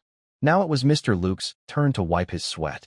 He said, "Let's find a quiet place to talk about this." Howard didn't refuse. "Let's go to the empty room upstairs." With that, the two of them squeezed up the stairs in front of everyone, and many eyes watched them disappear around the corner of the staircase. Clang, the bard finally strummed the strings of his instrument. Shing was confused. What's going on? He tilted his head to look at Raphael, who had already put away her short dagger and was resting her chin on her hand, thinking. Why? Shing asked again. Yeah, why? Raphael looked up at Shing and said the same thing. Let's go outside to talk. Huh? Shing always felt like he was the only one unaware of the truth. But when he looked to the side, He saw faces full of confusion outside the door, and beyond that, even more puzzled faces. He knew he wasn't the only one confused. Then Raphael took his hand and led him outside, while the others seemed to be suddenly energized, rushing upstairs. What did Mr. Luke hear? If they didn't know the answer, they probably wouldn't sleep tonight. Shing was pulled out of the crowd by Raphael into a small alley. He asked confusedly, "Do you know something? Why did we come out? If we had pushed a little more, we could have overheard better from the second floor." Raphael directly gave the answer. "I just heard Howard say that it was Mr. Luke's wife who told him to do this." He almost forgot that his partner had very sharp senses. Shingming's mouth opened wide in surprise. "Really? No. Is that true?" Raphael pointed to her ear. "Trust me, I couldn't have heard wrong." "Really?" Shingming was even more confused. "Why? Do he and his wife have a grudge?" Raphael helplessly spread her hands. "I want to know that too." "Since you don't know why we shouldn't eavesdrop either," Shingming exclaimed in the alley. "Knowing half the truth is just as painful as knowing nothing at all." Raphael thought he had a point. "Yeah, why don't we eavesdrop?" "But now it's still possible." Shingming pointed at the crowd pressed against the inn's wall. "We can't get in now." Raphael stepped out of the alley, scanning the wall of the inn, and quickly stopped at it in the wall. She took 2 steps back, then suddenly moved forward with a quick dash, effortlessly jumping into the air, and used the tip of her short dagger to insert into the. After hanging in the air for a moment, she quickly kicked off the wall, jumped again, and reached out with both hands to grab the windowsill of a room. Then, the very agile wolf girl slowly pushed herself up and peeked inside from the window. Oh, it's an empty room. Next, she jumped again and landed on the next door, where she saw many people pressing their ears against the wall. Seeing this, she jumped once more. This time, she succeeded. After watching this wall-climbing performance, Starbright clapped loudly. People gathered below, not knowing what was happening, and also clapped for Raphael. Raphael turned her head in annoyance. "Shoo!" Everyone lowered their hands and kept quiet. A moment later, with a soft thud, Raphael jumped back to the ground, then gracefully retrieved a short dagger embedded in the wall, and slowly walked back to Starbright. Starbright asked eagerly, "What did you hear? Is Mr. Luke's wife planning to inherit his estate, or is she looking for a new partner?" Faced with these dramatic ideas, Raphael simply pursed her lips and said, "I still don't know." They finished talking, and I only heard the last sentence. Starbright asked, "What did she say?" Raphael repeated the complex words of Mr. Luke. "I might consider selling my farm." Hearing this, Starbright was even more confused. What does that mean? Why would he sell the farm? Raphael shrugged and mimicked Starbright's tone, looking beyond the surface to see the truth. Mr. Luke's wife wanted him to sell the farm, so she asked Juan to pretend to be a bear monster and cause trouble. Juan isn't good at doing such things, so he left a trail of very strange footprints. That explains everything that happened before. Now, all that's left is to understand why his wife wants him to sell the farm. After hearing Raphael's explanation, Starbright's mind started to turn. He knew some things and thought for a moment before saying, Let me think. I remember Mr. Luke once talked to me about his family when we were playing with dogs. His wife lives north of the Great Crossroads at Elvie, which is the city we initially wanted to go to the port. She has a clothing store there, and their daughter seems to live with her." After hearing these words, Raphael blinked and asked, "So, is there any connection between this information and his wife wanting him to sell the ranch?" Shingming's mind was full of dramatic thoughts, and he casually offered an idea. Maybe his wife wants to expand her business and needs money, so she asked Mr. Luke to sell the ranch to support her clothing shop. Lacking other ideas, Raphael thought this guess sounded reasonable. That could be it. At that moment, loud footsteps came from nearby. They looked over and saw the main characters, Mr. Luke and Juan, leaving the inn. Juan seemed to be safe now, waving cheerfully and saying, "If you need my help, just ask." Mr. Luke smiled slightly and said, "Thanks, and sorry about earlier, Juan." Juan didn't mind and replied, "No worries. Anyone would be upset in such a situation. Don't worry about it." Mr. Luke chuckled and said, "Anyway, sorry, I need to go now." "Goodbye," Juan responded. The others, still unsure of what had happened, fixated their eager, wolfish eyes on Juan, who was about to continue working at the inn. They thought that soon, the inn would be packed, and lemon water might sell out.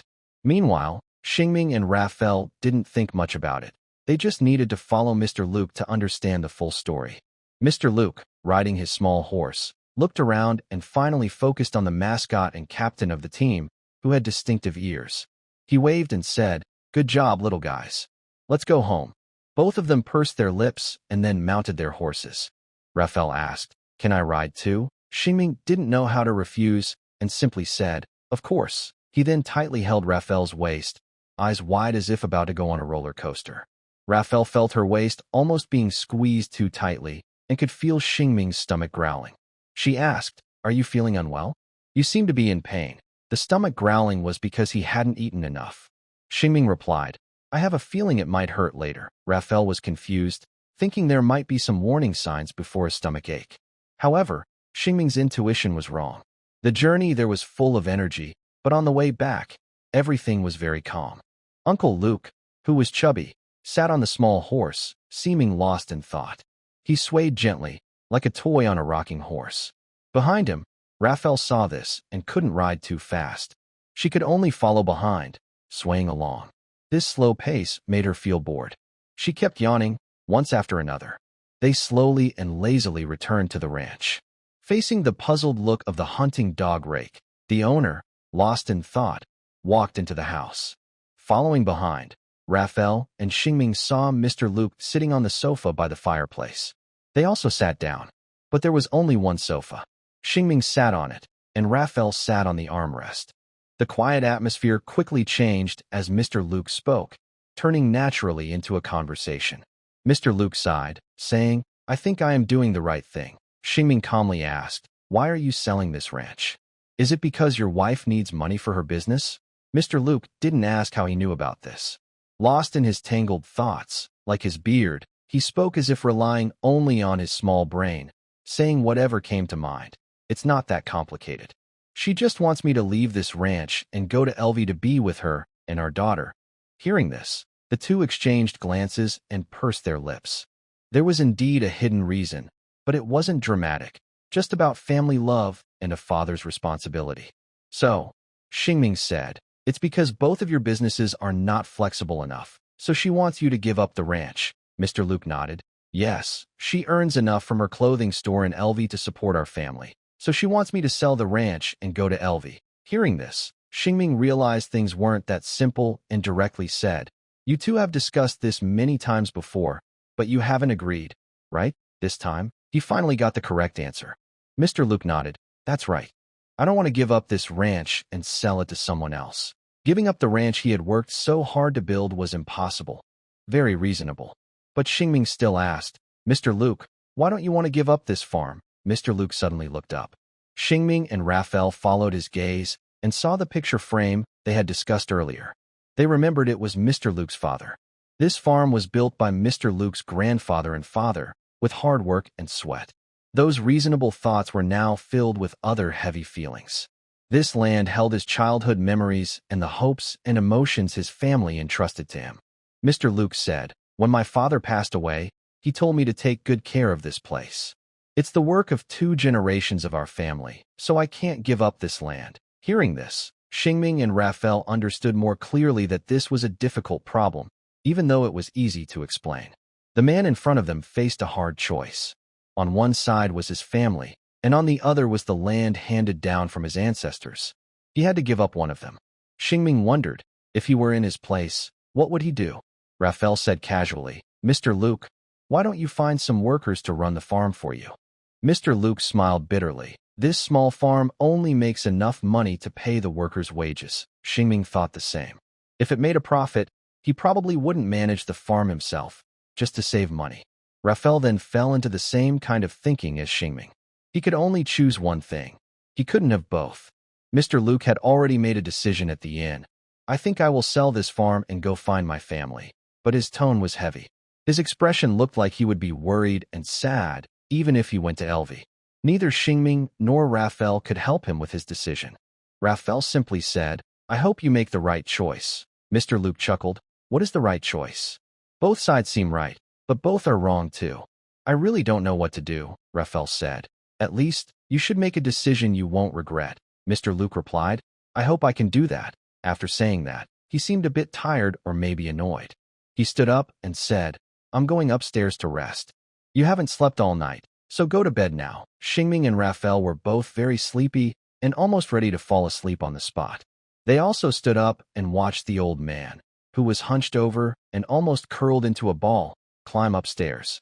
Since they had no work to do, they looked at each other and went to the guest rooms they hadn't stayed in for 2 days. Each found a bed and quickly fell asleep. When they woke up, it would be time to finish their work and leave. Late at night, finally, the sky couldn't hold the heavy clouds anymore and started to rain. The sound of rain hitting the window woke Xingming, who had been sleeping for a long time. It was very dark around him. He could faintly hear Raphael breathing heavily in the darkness. He felt a little sleepy, but his dry throat pushed him to get up. He put on his shoes in a daze and walked out of the guest room. The corridor led to the porch, which had a light. Xingming followed the light and walked to the living room. He found some water, drank a big gulp, and took a deep breath. He was about to go back to sleep when he noticed a small light in the dark night. He walked to the window and looked out at the corner of the pasture. Mr. Luke's round figure sat under a tree on a swing, illuminated by a nearby light. The swing moved back and forth. He looked even more funny than when he was riding a horse because the swing was small and he seemed squeezed onto it. Outside, it was still raining. Luke's umbrella was on his head, but he was standing in the rain. Xingming understood what kind of choice this man was facing. He sighed and turned away from the living room. He found a fur cloak on the porch, put it over his head, and walked over quietly. His steps blended into the rain, silent and soft. When Xingming reached Mr. Luke, he saw him, and Luke forced a smile, trying to appear cheerful despite his wet, tired face. But that smile looked much worse than the first time they met. Luke said, "There's no need to patrol tonight. There are no monsters near my pasture." Xingming actually wished a monster would appear instead of having to face this kind of situation. Dealing with monsters is only tough if you can't beat them, and embarrassing if you can. Starming also smiled and said, "Can I stay here for a while?" Mr. Luke understood what he meant and smiled. "Go back quickly. This is my matter." Starming still thought it would be better to talk to someone. So he asked, "So, have you made your decision?" Mr. Luke was silent. But after a moment, he said, "I've already made my decision. I want to sell this ranch." That silence showed his reluctance to leave, a regret for the past, and his decision was a responsibility for the future. Starming hoped that this cheerful man would not live in this shadow for the rest of his life, so he comforted him. "I think your grandfather and father would also want you to choose this way." Mr. Luke shook his head and said, "Maybe they would, or maybe not. It doesn't matter. Anyway, I will go to Elvie. My daughter misses me every year. She needs her dad. My wife did this, but I know she just didn't want me to stay here alone like a madman. So I will definitely leave." Starming still said, "No matter how important it is, your father and grandfather would definitely want you to choose this way." Mr. Luke asked, "Why do you say that?" Starming replied, "Although they might have told you to take good care of this ranch, their true hope was for you to be happy, not to die here.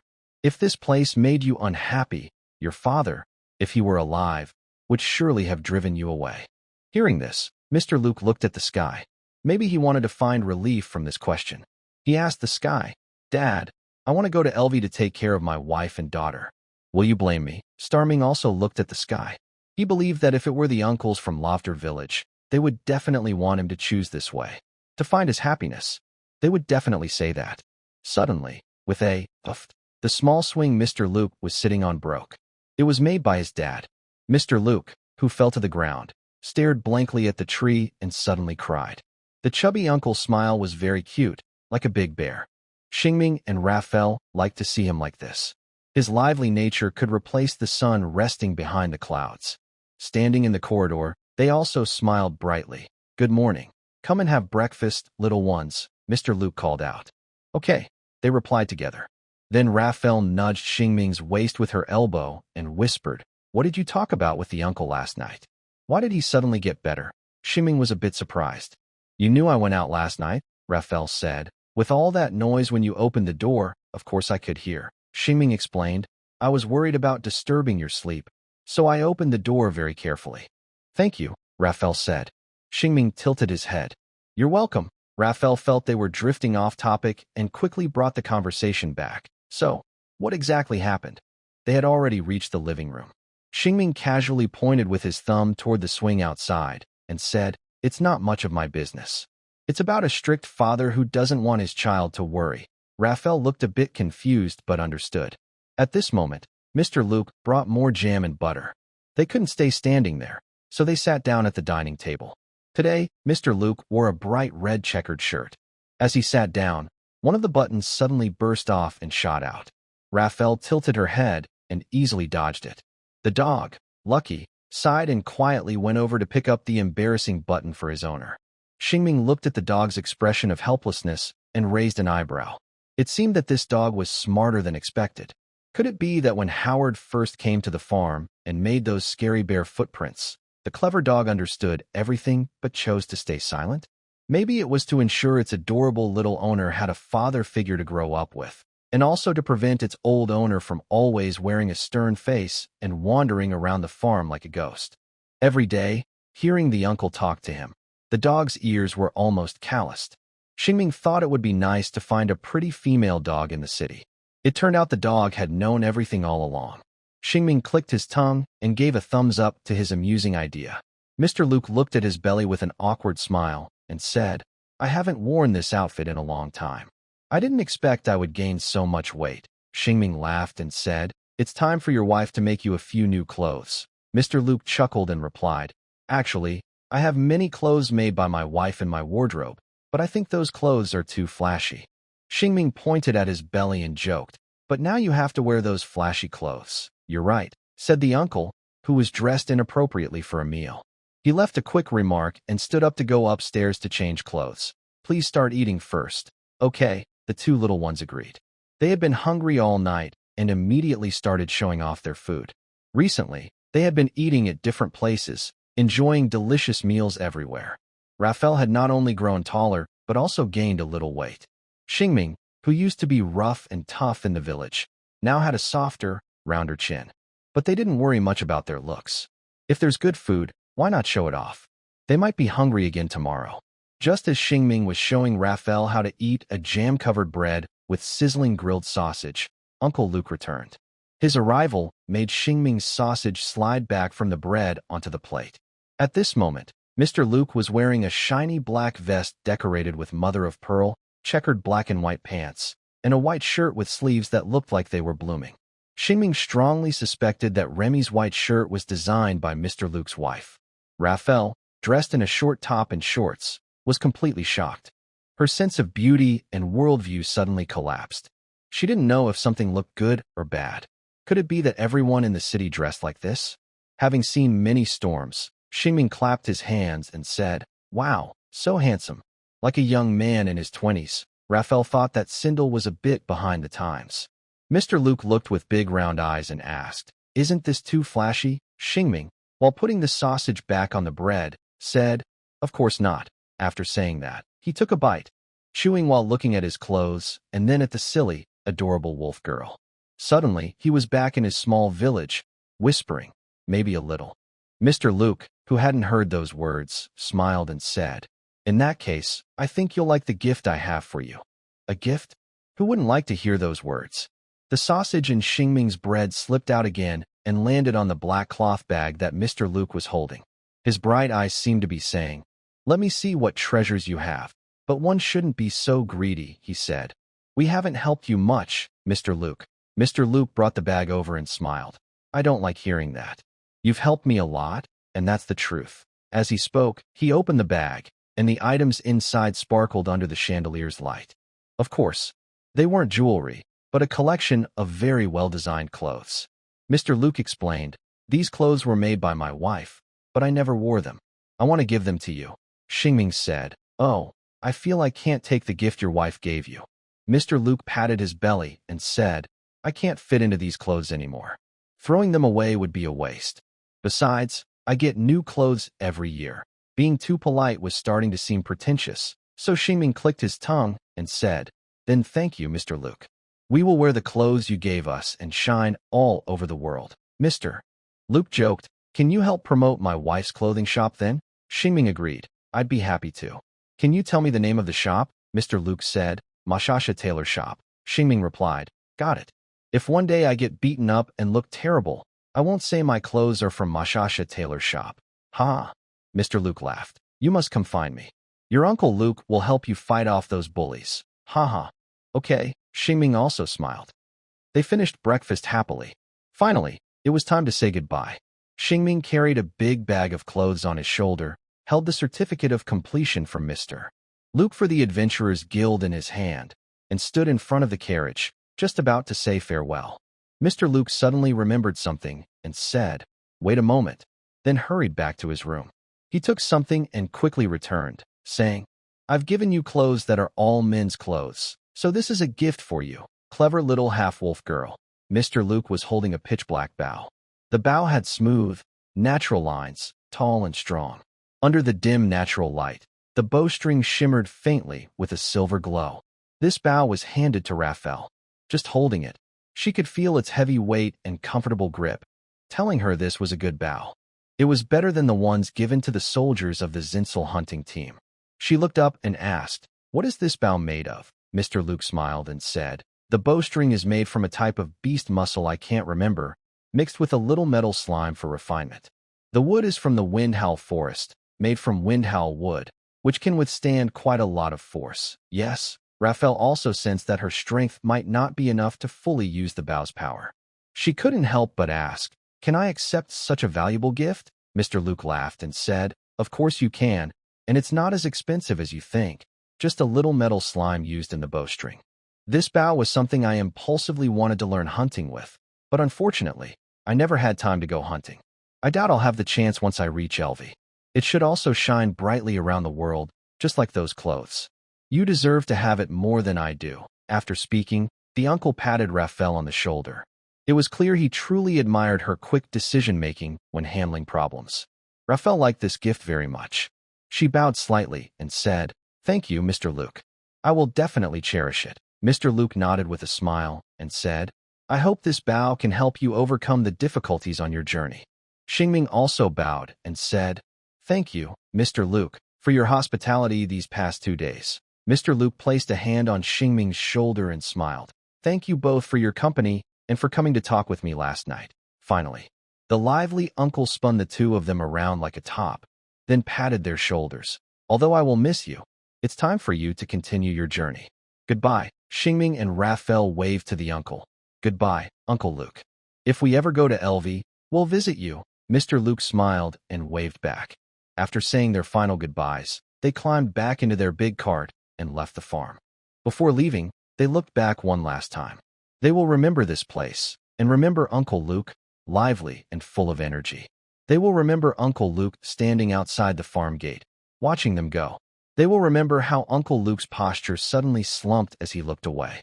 They will remember how Uncle Luke suddenly straightened up, thinking of something happy. Raphael, driving the car, asked, "By the way, where are we going?" Xingming, admiring his new clothes, smiled and said, "Of course, we're going to Dongquan town for a bath, and I also want to collect a star." Raphael nodded without objection and continued driving this fun vehicle. Suddenly, Xingming noticed that one of his cuffs was frayed. His shirt was bright pink. "This looks like what noble mages wear." Raphael glanced and said, "It suits you, and you're a spellcaster too." Hearing this, Xingming immediately took off his rough cloth clothes and changed into the soft, beautiful shirt. On the way, Raphael looked at him a couple more times. After changing clothes, Xingming asked, sitting upright, "How do I look? Is it good?" The young man, already handsome, looked even more radiant in the pretty clothes. Raphael was momentarily stunned, then sincerely praised, "Sorry if I don't usually compliment people, but you look very good. This outfit is more beautiful than the poisonous mushrooms from my hometown." Xingming chuckled. "What do you mean, more beautiful than poisonous mushrooms?" Raphael's face turned slightly red. "I told you, I don't know how to compliment people." Starming looked at the cute wolf girl who was a little shy and angry, and suddenly had an idea. "Who says women can't wear men's clothes?" "Captain Raphael, I think this outfit suits you better. It's a bit small for me." "Small?" Raphael paused, then looked over and indeed saw it was a bit tight. "Why is it small?" Starming replied. "I also want to know. Anyway, you try it on, and we'll switch." As he spoke, Starming moved to an empty spot so Raphael could climb over after parking the car. Then he started driving. Raphael looked at the clothes, then at Starming focused on driving. After thinking for a moment, she decided to put it on directly, even though it felt unfair. Soon, the wolf girl dressed in a pink shirt appeared and asked, "Do I look good?" Starming glanced sideways and was caught off guard. The wild beauty of the wolf girl changed a lot after putting on this shirt. The color made her cocoa-colored face look even cuter, and she suddenly seemed like a noble lady from another country. She was here just for fun and travel, not for fighting. Star Ming stared blankly and said, "Yes, you look good. So beautiful that it's like." Raphael turned her face away from the compliment, but her eyes still drifted over and she muttered, "Really? Do I look good?" Star Ming retracted his half-finished sentence and sincerely praised, "Yes, you look great. This outfit was made for you." Raphael was so happy she blushed and said, "It feels strange to wear, not suitable for fighting at all." Star Ming smiled and said, "Life isn't just about fighting." "That's true," Raphael said, then suddenly changed the subject. "Earlier, you wanted to say I look beautiful like what?" Star Ming wiped the sweat from his forehead and said, "We're almost at Winter Spring Town. The hot springs are really nice, hot springs." Raphael was amused and reached out to pinch his waist, asking, "Star Ming, you haven't answered the captain's question yet." Star Ming silently drove the car and stopped at an open space outside Winter Spring Town. They had rested here for a night before. "By the way, Captain, aren't you sleepy?" "No, I'm not," Raphael said, still pinching his waist fat, smiling as she asked, "Don't change the subject, Star Ming." Ming helplessly said, "Captain, you're as beautiful as a wildflower at the village entrance." Raphael giggled happily. "You're worse at complimenting than I am." Ming shrugged. "I never said I was good at it. Is it really so hard to admit you lack culture?" "Apparently not." Amid Raphael's teasing laughter, Ming got off the carriage, and they both entered the town they had visited just yesterday. They passed through the square, went past the inn where Huan was staying, and climbed the long stairs. This short, happy time soon faced a small problem because they were about to reach the location marked on the star map. Why is it really in the bathhouse? Can't the star be seen from the women's bath? Ming muttered with a click of his tongue in front of the healing retreat in Dongquan Town. Entering the healing center, they saw a very spacious hall.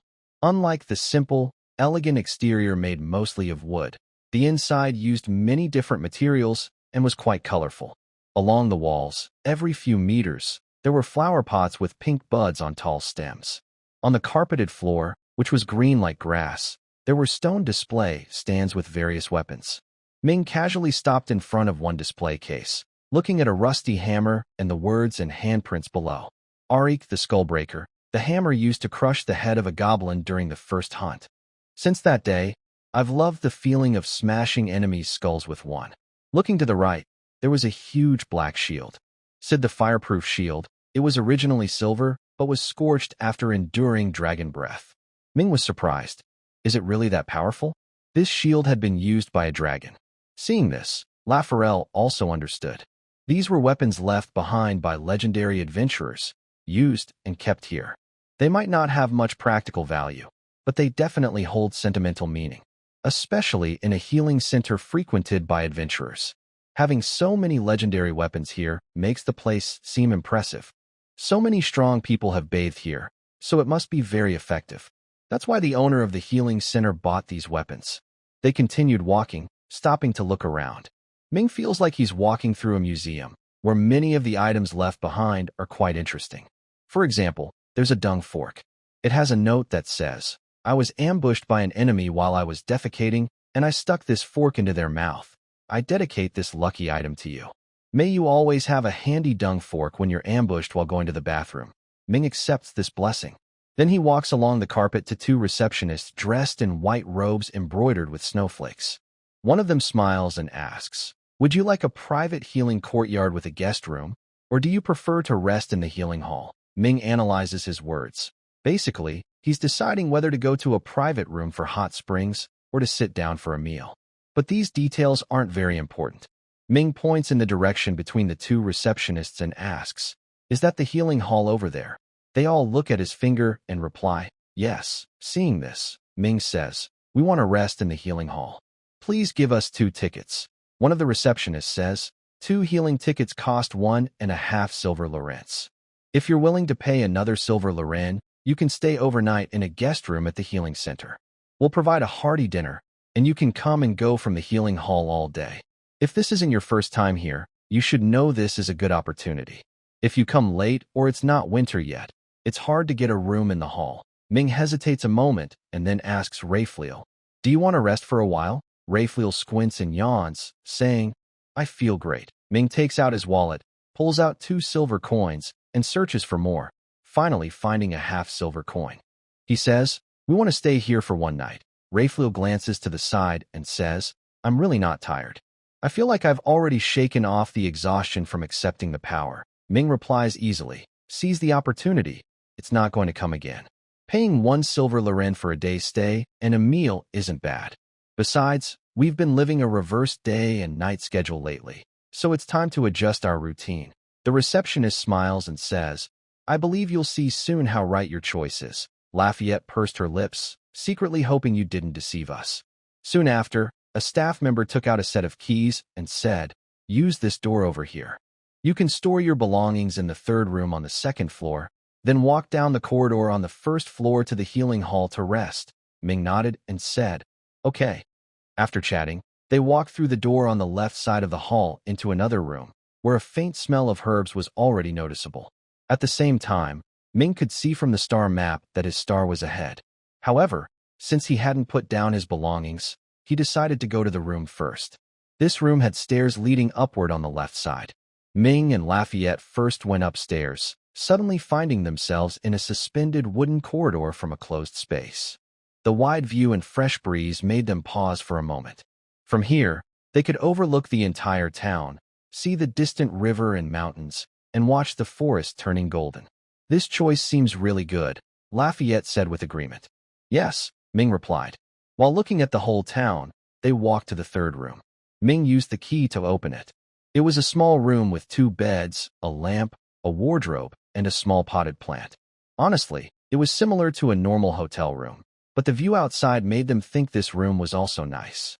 After entering, Ming and Lafayette looked around, then prepared to see what fun things or important matters were downstairs and to find the star.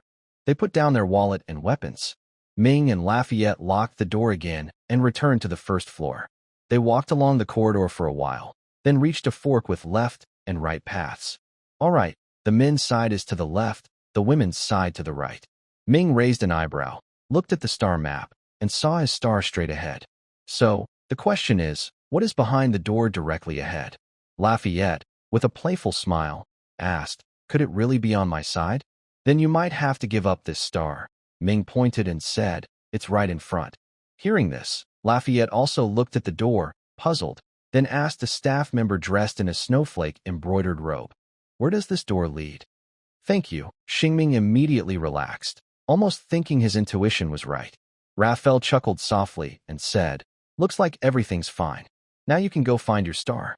"See you later, warrior Shing." Shing waved and replied, "See you later." Just as Raphael was about to turn right, an employee stopped her and said, "Miss Halfwolf, you should go through the middle." Raphael was surprised. "Why?" The employee explained, "This is a mixed bathing area for humans and other races. It offers free bathing supplies for all your needs." Shing raised an eyebrow, realizing it wasn't a gender-mixed bath. No wonder the door in the middle had a pair of ears drawn on it. Hearing this, Raphael had to step back, sighing. "Looks like we won't see each other soon." Walking side by side toward the middle, Shing teased, "Want me to give you a back massage later, Captain Raphael?" Red-faced, Raphael replied, "I just want to soak in the hot spring." The two pushed open the door and entered a small room with 2 long benches. Inside, there were 3 very strict doors. Behind them was the changing room. The doors were labeled, men on the left, women on the right, and a mysterious symbol in the middle. Shing felt like he was walking through a maze. Why does the mixed bathing changing room have 3 sections? He tilted his head and asked an employee nearby, who was selling a green drink. "What's in the middle?" The employee explained, "Men go on the left, women on the right, and in the middle are gender neutral." "Huh." Shing scratched his head, hearing this. He thought mixed bathing was just about entering and washing, but it turns out there are 3 sections based on gender. No wonder this is a well-established healing center, thoughtful enough to have a gender-neutral changing room too. Are there really gender-neutral races? But now isn't the time to dwell on that. Xingming's star was still in the middle, so he hesitated but decided to go through the middle. At this moment, the employee advised, "I don't think you're an earthworm person, sir. Please go on the left." Xingming showed a helpless expression and said, "May I visit the earthworm people's bathhouse?" The employee pursed his lips and said, "You can leave the changing room on the left, turn right, go straight, then turn left, and finally turn right to reach the earthworm man's mud bath. But I don't think you'll like it." Ming Xing didn't understand, but he knew that the front was just the changing room, and the bath was connected. It wouldn't delay his search for stars, so he said, "I think I won't visit anymore." After saying that, he and Raphael each went into the changing room, one on the left and one on the right. Since they arrived early, no one was there. There were many lockers along the walls, each with a wooden basket inside. The baskets held loose shorts for covering the body, a towel, and a pair of wooden slippers that made squeaking sounds when stepped on. Ming Xing took off his clothes and put on big shorts. With a towel draped over his shoulders, he walked out. He looked to the right, where there were 2 other doors. He waited there for a while. A brown wolf girl peeked out. She wrapped herself with a towel tucked under her armpits and was lowering her head to readjust the towel. Although she covered herself tightly, her silver tail lifted the white towel at the bottom, creating an alluring area. Since Ming Xing was taught to be a knight from a young age, he definitely wouldn't look.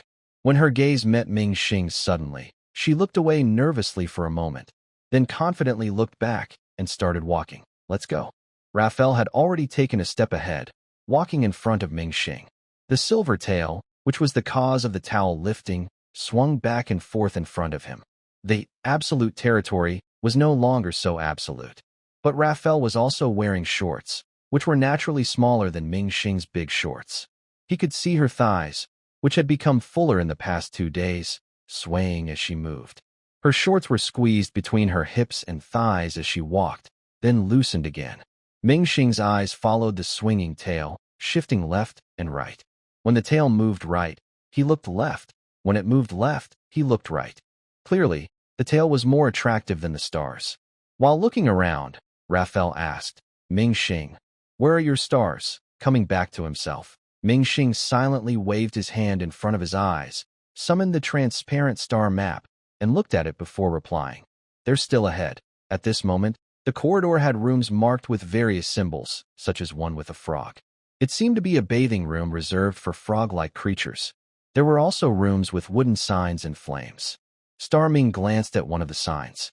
"Warning, water temperature extremely hot." It looked like a special room for a race that prefers hot water. While he was observing this room, Raphael suddenly appeared from another room, carrying a large brush, and then hurried over. Walking to the end, he saw a curtain with a faint steam rising behind it. Next to the curtain was a sign with various symbols, including one that looked like a frogman emblem. It probably meant that frog people were not allowed to enter. At the same time, a staff member stood beside the sign. After looking at the 2 of them, he smiled and made a gesture inviting them to come in. Clearly, Star Ming and Raphael met the conditions to enter this mysterious space. Although Raphael might shed some fur, her skin was definitely not toxic. He pushed aside the curtain and finally saw a 9-square bath. Each square contained a tea-colored medicinal spring that looked like it could heal. The shape resembled a hot pot, which was strange but probably designed for easy water changes and collecting shed fur from the frog-like race. Star Ming activated his star vision and saw the star on the stone platform opposite the 9-square bath. Surprisingly, everything went smoothly. He followed the stone brick path between the squares to the other side, absorbing the spiritual energy from the hot spring into his body. With a little golden glow flowing around him, he was just 1 star away from reaching the 10th level. Feeling satisfied, he looked at the wooden wall in front, where a door had appeared again. How could there still be a door? Raphael also came over and asked, "Did it work?" "It went smoothly," Star Ming replied easily, pointing at the door. "What do you think is behind it?" Raphael demonstrated her answer with action. She walked over and pushed the door open, revealing a room with a long bench along the circle, radiating intense heat. Star Ming immediately recognized it. "It's a steam room." "That's a sauna." Raphael clicked her tongue and said, "Before taking a bath, we should steam ourselves first to detoxify our bodies." Star Ming said, "Good idea. I didn't expect you to be so knowledgeable." Raphael replied. Our tribe doesn't have a healing center, but we do have a private steam room to relieve fatigue and dampness. Starming thought to himself. I see. Just as he was about to step inside, Raphael called out. Warrior Shingming, are you okay? Feeling his pride as a man being challenged, Shingming was amused and said, I guarantee you'll come out before me. Raphael grinned and said, Want to make a bet? Shingming asked. What are we betting? Raphael thought for a moment, then raised her large brush and said, The uncles in our tribe usually bet on combing their tails. Shingming touched his tailbone and said, If I win, you give me a back massage. If you win, I'll comb your tail. Raphael happily agreed. Deal. Let's have a contest. With that, the two of them went inside. Shingming poured a basin of water onto the heated stones in the steam room. Raphael casually closed the door, and then they sat down. After a moment, Shingming said, This isn't very exciting. He poured another basin of water over the stones. Sizzled 20 minutes later, Raphael leaned comfortably against the wall, stretching her arms and legs, making contented sounds. As the hot steam filled the space, Shingming felt a bit breathless, but was okay. This was just the beginning. A proper steam session needed some time to be effective. His mind was still clear. He mimicked Raphael, stretching his body, and sighed. It feels like the cold air from that night's watch is slowly leaving my body. Raphael showed her small sharp teeth and said, Yes, it feels so good. 30 minutes later, Shingming felt he had steamed enough and was ready for the next stage. Raphael, the captain, no longer sat with her legs crossed, but sat upright, clearly in a fighting mood. The outcome would be decided in the next moments. 40 minutes later, Shingming felt like he was about to collapse. He quietly reached out his hand, dipped it in a nearby bucket of water, and was about to wipe his face. Farrell, who was relaxing with her eyes closed, said, Starbright warrior, doing that might make your body tense up as it detoxifies. Starbright calmly flicked some water onto the heated or with his finger. Crackling, I just feel like I have no strength. 5 more minutes passed. Starbright was losing consciousness. He even started thinking it wouldn't be bad to give Captain Farrell a quick tail comb. His furry tail must feel very nice. Farrell glanced sideways at the red-skinned duck sitting beside her and couldn't help but say, If you really can't stand it, just go outside. Starbright, with a flushed face, turned and said, I'm the one who told you that. Another 5 minutes. Starbright said, Captain, why is this room still spinning? Are you trying to roast us all around? Farrell, whose face was also flushed, paused and looked at Starbright, whose neck seemed to have no bones, and was turning his head left and right. Now he really looked like a red-skinned duck. Farrell covered her face and thought silently. His mouth was the only thing that was stubborn. She sighed and then stood up, saying, It's too hot. I give up. It's time to soak in the bubble water. The spinning red-skinned duck said just that. Farrell? As soon as she finished speaking, Starbright suddenly stood upright as if he had been resurrected, then froze in place. Farrell was startled and tentatively asked, Starbright, are you okay? Starbright mumbled 2 words, accept disciples. Farrell? As soon as he finished speaking, he suddenly fell backward with a thud, landing back in his chair. Farrell? Starbright. Starbright. Starbright. Are you okay? Starbright. Farrell ran over 2 steps, pulled open his eyelids, and saw his eyes rolled back. Farrell. Neither the wild boar nor the spider or the bear monster had knocked him down. It was his own mouth, or perhaps his pride as a man. Raphael was so frightened that she carried Shingming and ran outside. She passed through the temporarily reserved 9-grid area, the hermaphrodite changing room, and stopped at a small shop in front of the changing room. Along the way, Shingming was dazed and only heard someone shouting, Is there a doctor? My companion fainted in the steam room. Does he have an illness? He's just stubborn. No other illness. Then give him a bottle of Dongquan herbal milk, apply some on his forehead, and let him drink a little. He'll be fine. And then, Shingming didn't remember what happened next. When he woke up again, he didn't know how much time had passed. In Shingming's mind, it felt like a long day had gone by. During this time, he felt like he was on a roller coaster at an amusement park, sometimes plunging down to a place where lava was splashing, sometimes soaring up into a starry night sky, with the moon blinking at him. At the end of the roller coaster was a building. The coaster crashed through a window, and a seat arm reached out, tossing him back onto the bed. His soul had returned. His senses gradually came back. He could feel the gentle breeze by his ear, the noise outside, and a faint smell of medicine. When he opened his eyes, he saw a pair of feet swinging in front of him, and he could also feel the warmth under his face. As he turned his face, the warmth turned into cool softness. He used a thigh's skin as a pillow, looked up, and saw Raphael with a faint smile.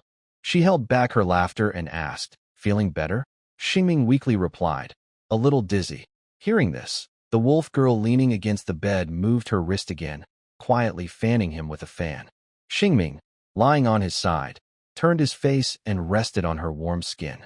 Outside the window, ordinary clouds drifted across the blue sky, and 2 feet swung among the clouds.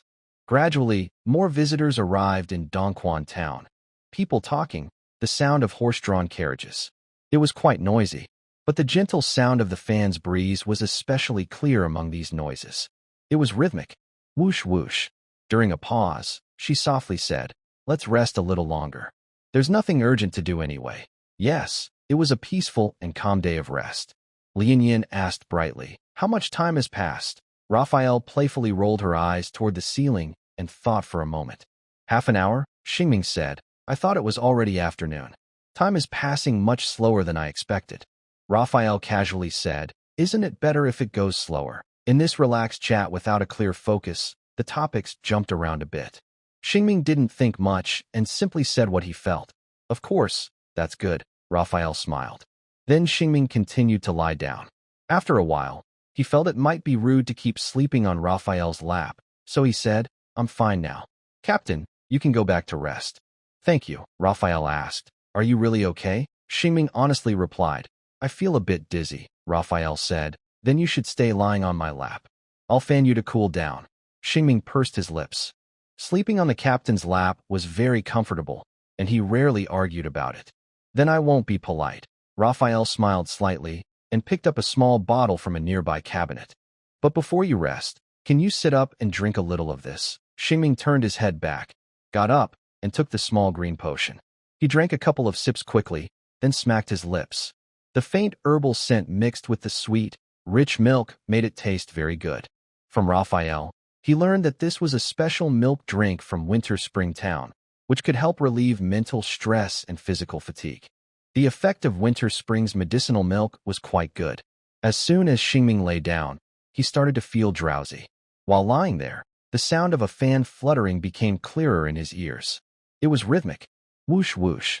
A cool breeze could quickly bring a person back to a carefree childhood. Did someone in that house full of old objects ever fan you like this? The refreshing wind soon made him fall asleep. The fan sound in his ears stopped shortly after. Raphael also leaned against her pillow and fell asleep. They only woke up when they were hungry in the afternoon. After waking, they wanted to find something to eat, but when they asked about the price of lunch, they found it was ridiculously expensive. Now, if they want to eat, they probably won't get a free dinner. They decided to save money and go back to the hot springs for a bath. However, they missed the best time, and their spot was already taken by a beast man with a fox face, a small deer that really looked like a beast, and a druid wearing a deer headpiece. Since they couldn't take a bath, they had to go home and wait for dinner. The free dinner was at the restaurant on the 3rd floor. The food was very fancy, and Shing couldn't stop praising the noodles. They had eaten a lot after a whole day of hunger, filling their stomachs completely. Of course, after eating so much, they felt sleepy. But they forced themselves not to sleep, because missing a day at the hot springs would be a big loss. While eating, they heard about a game room, so they went there to pass the time. They randomly found some people to play a card game called Aya. Maybe not all of them were human. They played with a black deer that could speak human language, and another player was the druid. They played until late at night before stopping. Shing and Raphael put on towels and went to the big bathhouse to soak. Their spot in the hot spring was empty at night. Outside the narrow window, they could hear the laughter of an older man from the neighboring men's bath, drifting far and making the place feel less lonely. Shing looked around the hot spring and quickly chose a corner. "Greeting, Raphael. This place is very clean, no hair, and it seems like the water was just changed." "Okay," she replied. Then Shing stepped into the hot spring. Raphael sat down across from him. As the warm water spread over their necks, both of them let out a comfortable moan. "Ah, we're alive again. They both tilted their heads back and, after a moment, looked at each other. Maybe at the same time, or maybe just one of them smiled first. Ha ha, ha ha ha. Shing didn't know why he was laughing, so he asked her, "Why are you laughing?" Raphael smiled and said, "I don't know either. Maybe because you looked like an old man just now." Shing knew she was talking about him saying, "We're alive again," and asked, "Then what should I say to sound young?" Raphael looked up and thought deeply, but she couldn't find an answer. The sound of water as Shing got up from the pool interrupted her thoughts. Just as she was about to ask, "Is it just a short soak?" Shing sat back down, submerged his body again, leaned back, and let out a sigh. "Ah, that was so relaxing. Ha ha ha ha ha." Raphael couldn't hold back her laughter. Shing explained, "Isn't it right? Coming back to life makes you look older, but feeling so good makes you feel young again." "Ha," Shing said. "Maybe you want to say something." "Stop talking." "Ha." Raphael laughed so hard she couldn't stop. Her laughter made ripples in the hot spring water, and her chest towel loosened from her laughter. They laughed for a while. Finally, they stopped. They soaked in the hot spring until their bodies felt soft and relaxed. Suddenly, Shing remembered the bet and said, "Captain, I'll comb your tail later." Raphael asked curiously, "Did I lose?" Shing knew his limits. A warrior can be killed but not humiliated. "I know I lost." Raphael thought of the stubborn red-feathered duck and wanted to laugh, but she had just finished laughing, so she just smiled and nodded, saying, "Okay." Not long after, Raphael sat on a small stool, and Shing sat on another stool behind her. He held her soft silver tail in one hand and picked up a large brush with the other. A man who had rarely brushed his own hair before was now brushing the tail of a wolf girl. Raphael stretched out her legs, moving them up and down, her feet stepping on the stones surrounding the water. As night fell, the sound of splashing and Shing's occasional questions accompanied their slow movements. "Captain, you shed a lot of fur," Raphael replied. "It's okay. I grow new ones." "By the way, Captain, what is your tail for?" Raphael said. "It helps me keep balance when hunting. Without a tail, I couldn't jump between trees like I do now. I'd be just like you humans." Ming sighed. "Having a tail really is convenient," Raphael said. "When I move through the forest, poisonous bugs often crawl into my tail. That's a bit inconvenient." "I see." Soon, Ming brushed his tail until it was very smooth, then peeled back the fur to check the white skin underneath for bugs. Raphael twisted her body and said, "It's so itchy." Hearing this, Ming felt like teasing her. He calmly said, "Hold on, Captain. I'm looking for bugs for you." Raphael muttered, "There probably aren't any bugs. I haven't been in dense vegetation lately." Ming carefully touched the skin inside, making Raphael flinch and jump a little, as if shocked by electricity. "This game is more fun than I thought." Ming said, "What if there are poisonous bugs? I can't just watch you get poisoned." Raphael didn't reply. She was indeed careful to check. She endured this moment patiently. But when Ming reached the end, he suddenly went back to check again. Raphael flinched and asked, "Is it over yet?" Ming held back a laugh and said, "I don't think I looked carefully enough earlier." His words carried a teasing smile. Raphael quickly grabbed her tail back, turned her face away, and glared at Ming. "I think you're up to no good. That's a huge misunderstanding," Ming said, suppressing a twitching smile and raising his hands in surrender. Raphael, who saw through everything, looked at him and suddenly said, "Turn around. I'll give you a back massage." Ming, feeling she had bad intentions, said, "I lost." "I don't deserve it," Raphael said. "Our bet was that whoever leaves the steam room first loses. Actually, it's a tie because I carried you out." Ming. "I, cough cough." Raphael suddenly cleared her throat, interrupting him, and used her authority as captain. Ming, as a member of Raphael's hunting team, "Do you want to disobey my orders? This sounds like a scheme." Ming silently turned around, with a two-step reversal. He still played along, but Raphael didn't bother to pretend. She simply reached out her cold little hand and grabbed his waist. Shing suddenly twisted as if possessed, shouting, "This isn't right." Raphael, laughing while grabbing him, almost couldn't breathe. He, unable to hold on. Shing made a big jump and ran away. With a splash, he dove into the water, looking very annoyed. "Did my back grow a waist or something?" At the end of the day, they happily returned to their room. lying on the bed and talking briefly about tomorrow. Soon, they fell asleep in the soft warmth of the hot spring. The room was filled with a light herbal scent, helping them sleep deeply. They stayed in Winter Spring Town for 3 days. On the morning of the 4th day, Shing and Raphael packed their things and left the healing center, heading back to the car. "Where's our next destination?" Raphael, now full of energy, asked while packing her bedding.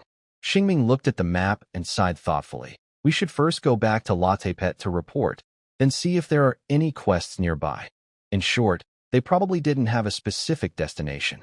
Raphael wasn't surprised and said, "Let's go." Shing smiled.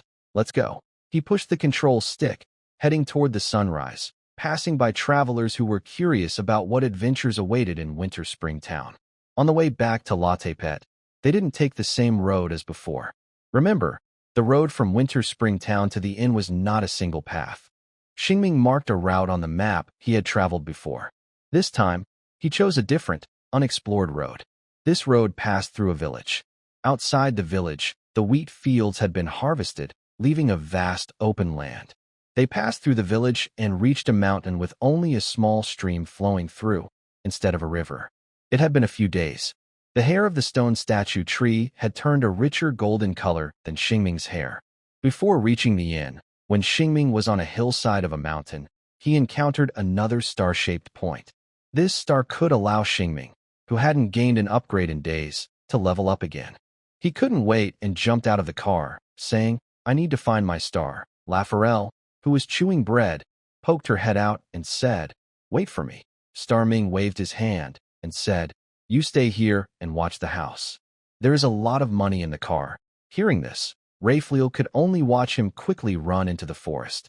The next part of the adventure wasn't very exciting, but it was definitely hard.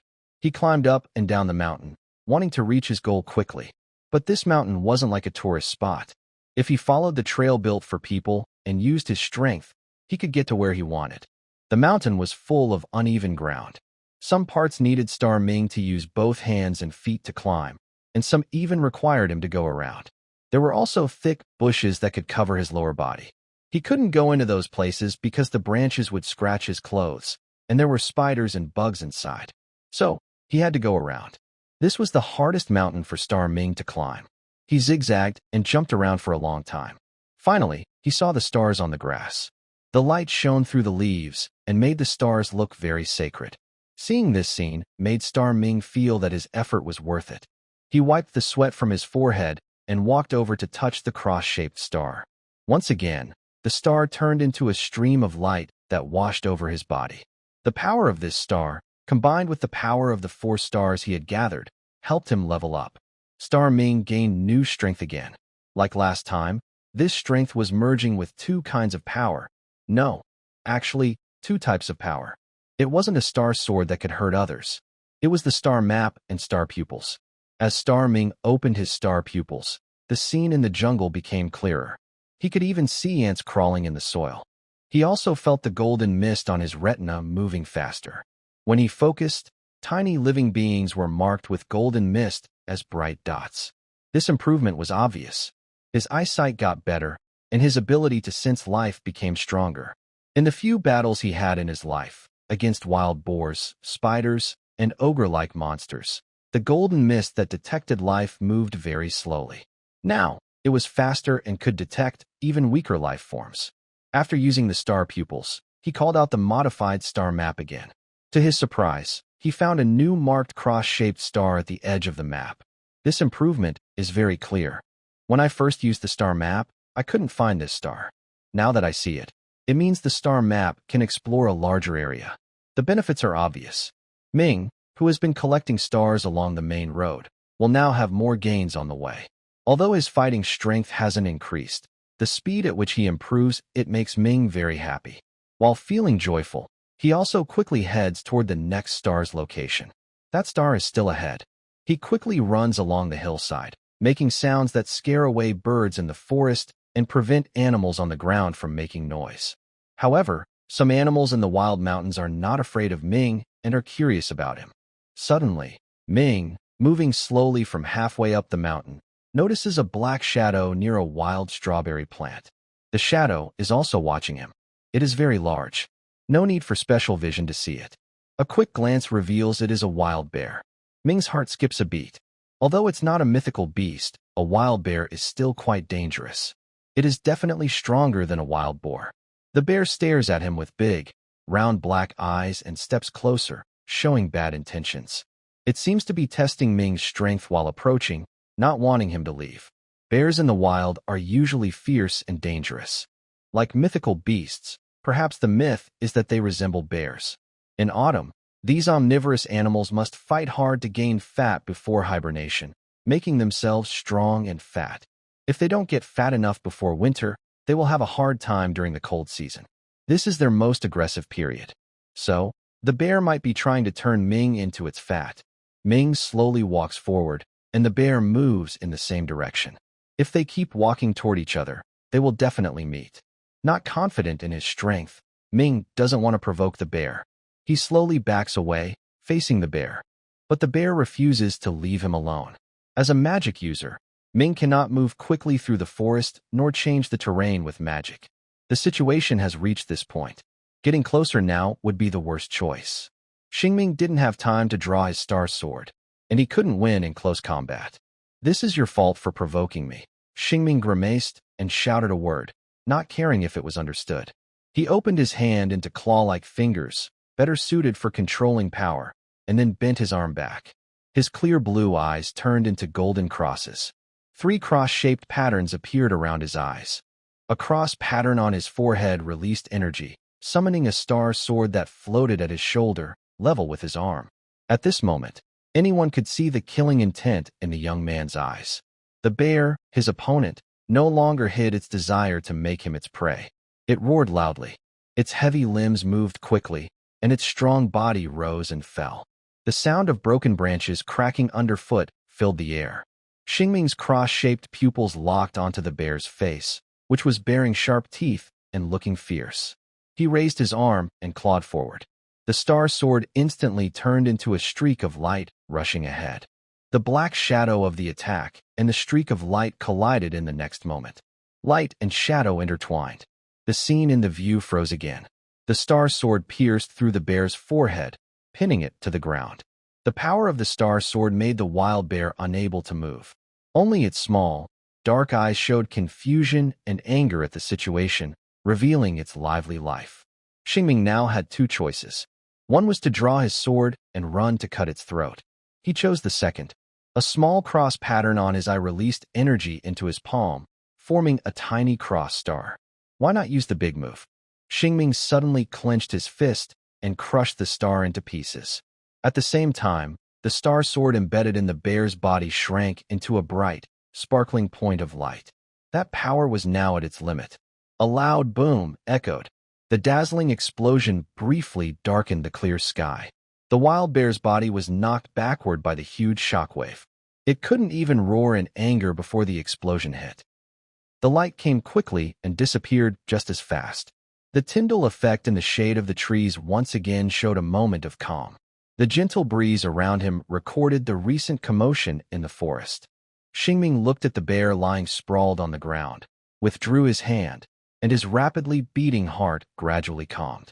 Swallowing the saliva produced by his nerves, he calmly muttered the name of his big move, Star Explosion. Of course, he felt he might have remembered it wrong, but those were the only 4 words in his mind, so he shouted them out. Now was not the time to worry about that. Xingming drew his iron sword from his waist. Since he wasn't sure if his last attack had killed the prey, he didn't dare to act rashly. His caution was right. The sprawled wild bear suddenly trembled, then slowly turned its body, and with what looked like an extremely weak movement, tried to lift itself. Seeing this, Xingming immediately became alert, one hand holding the sword, the other ready to cast a spell to control the sword. When unsure, a sword strike was the best choice. It couldn't explode, but it could hold the beast in place for a moment.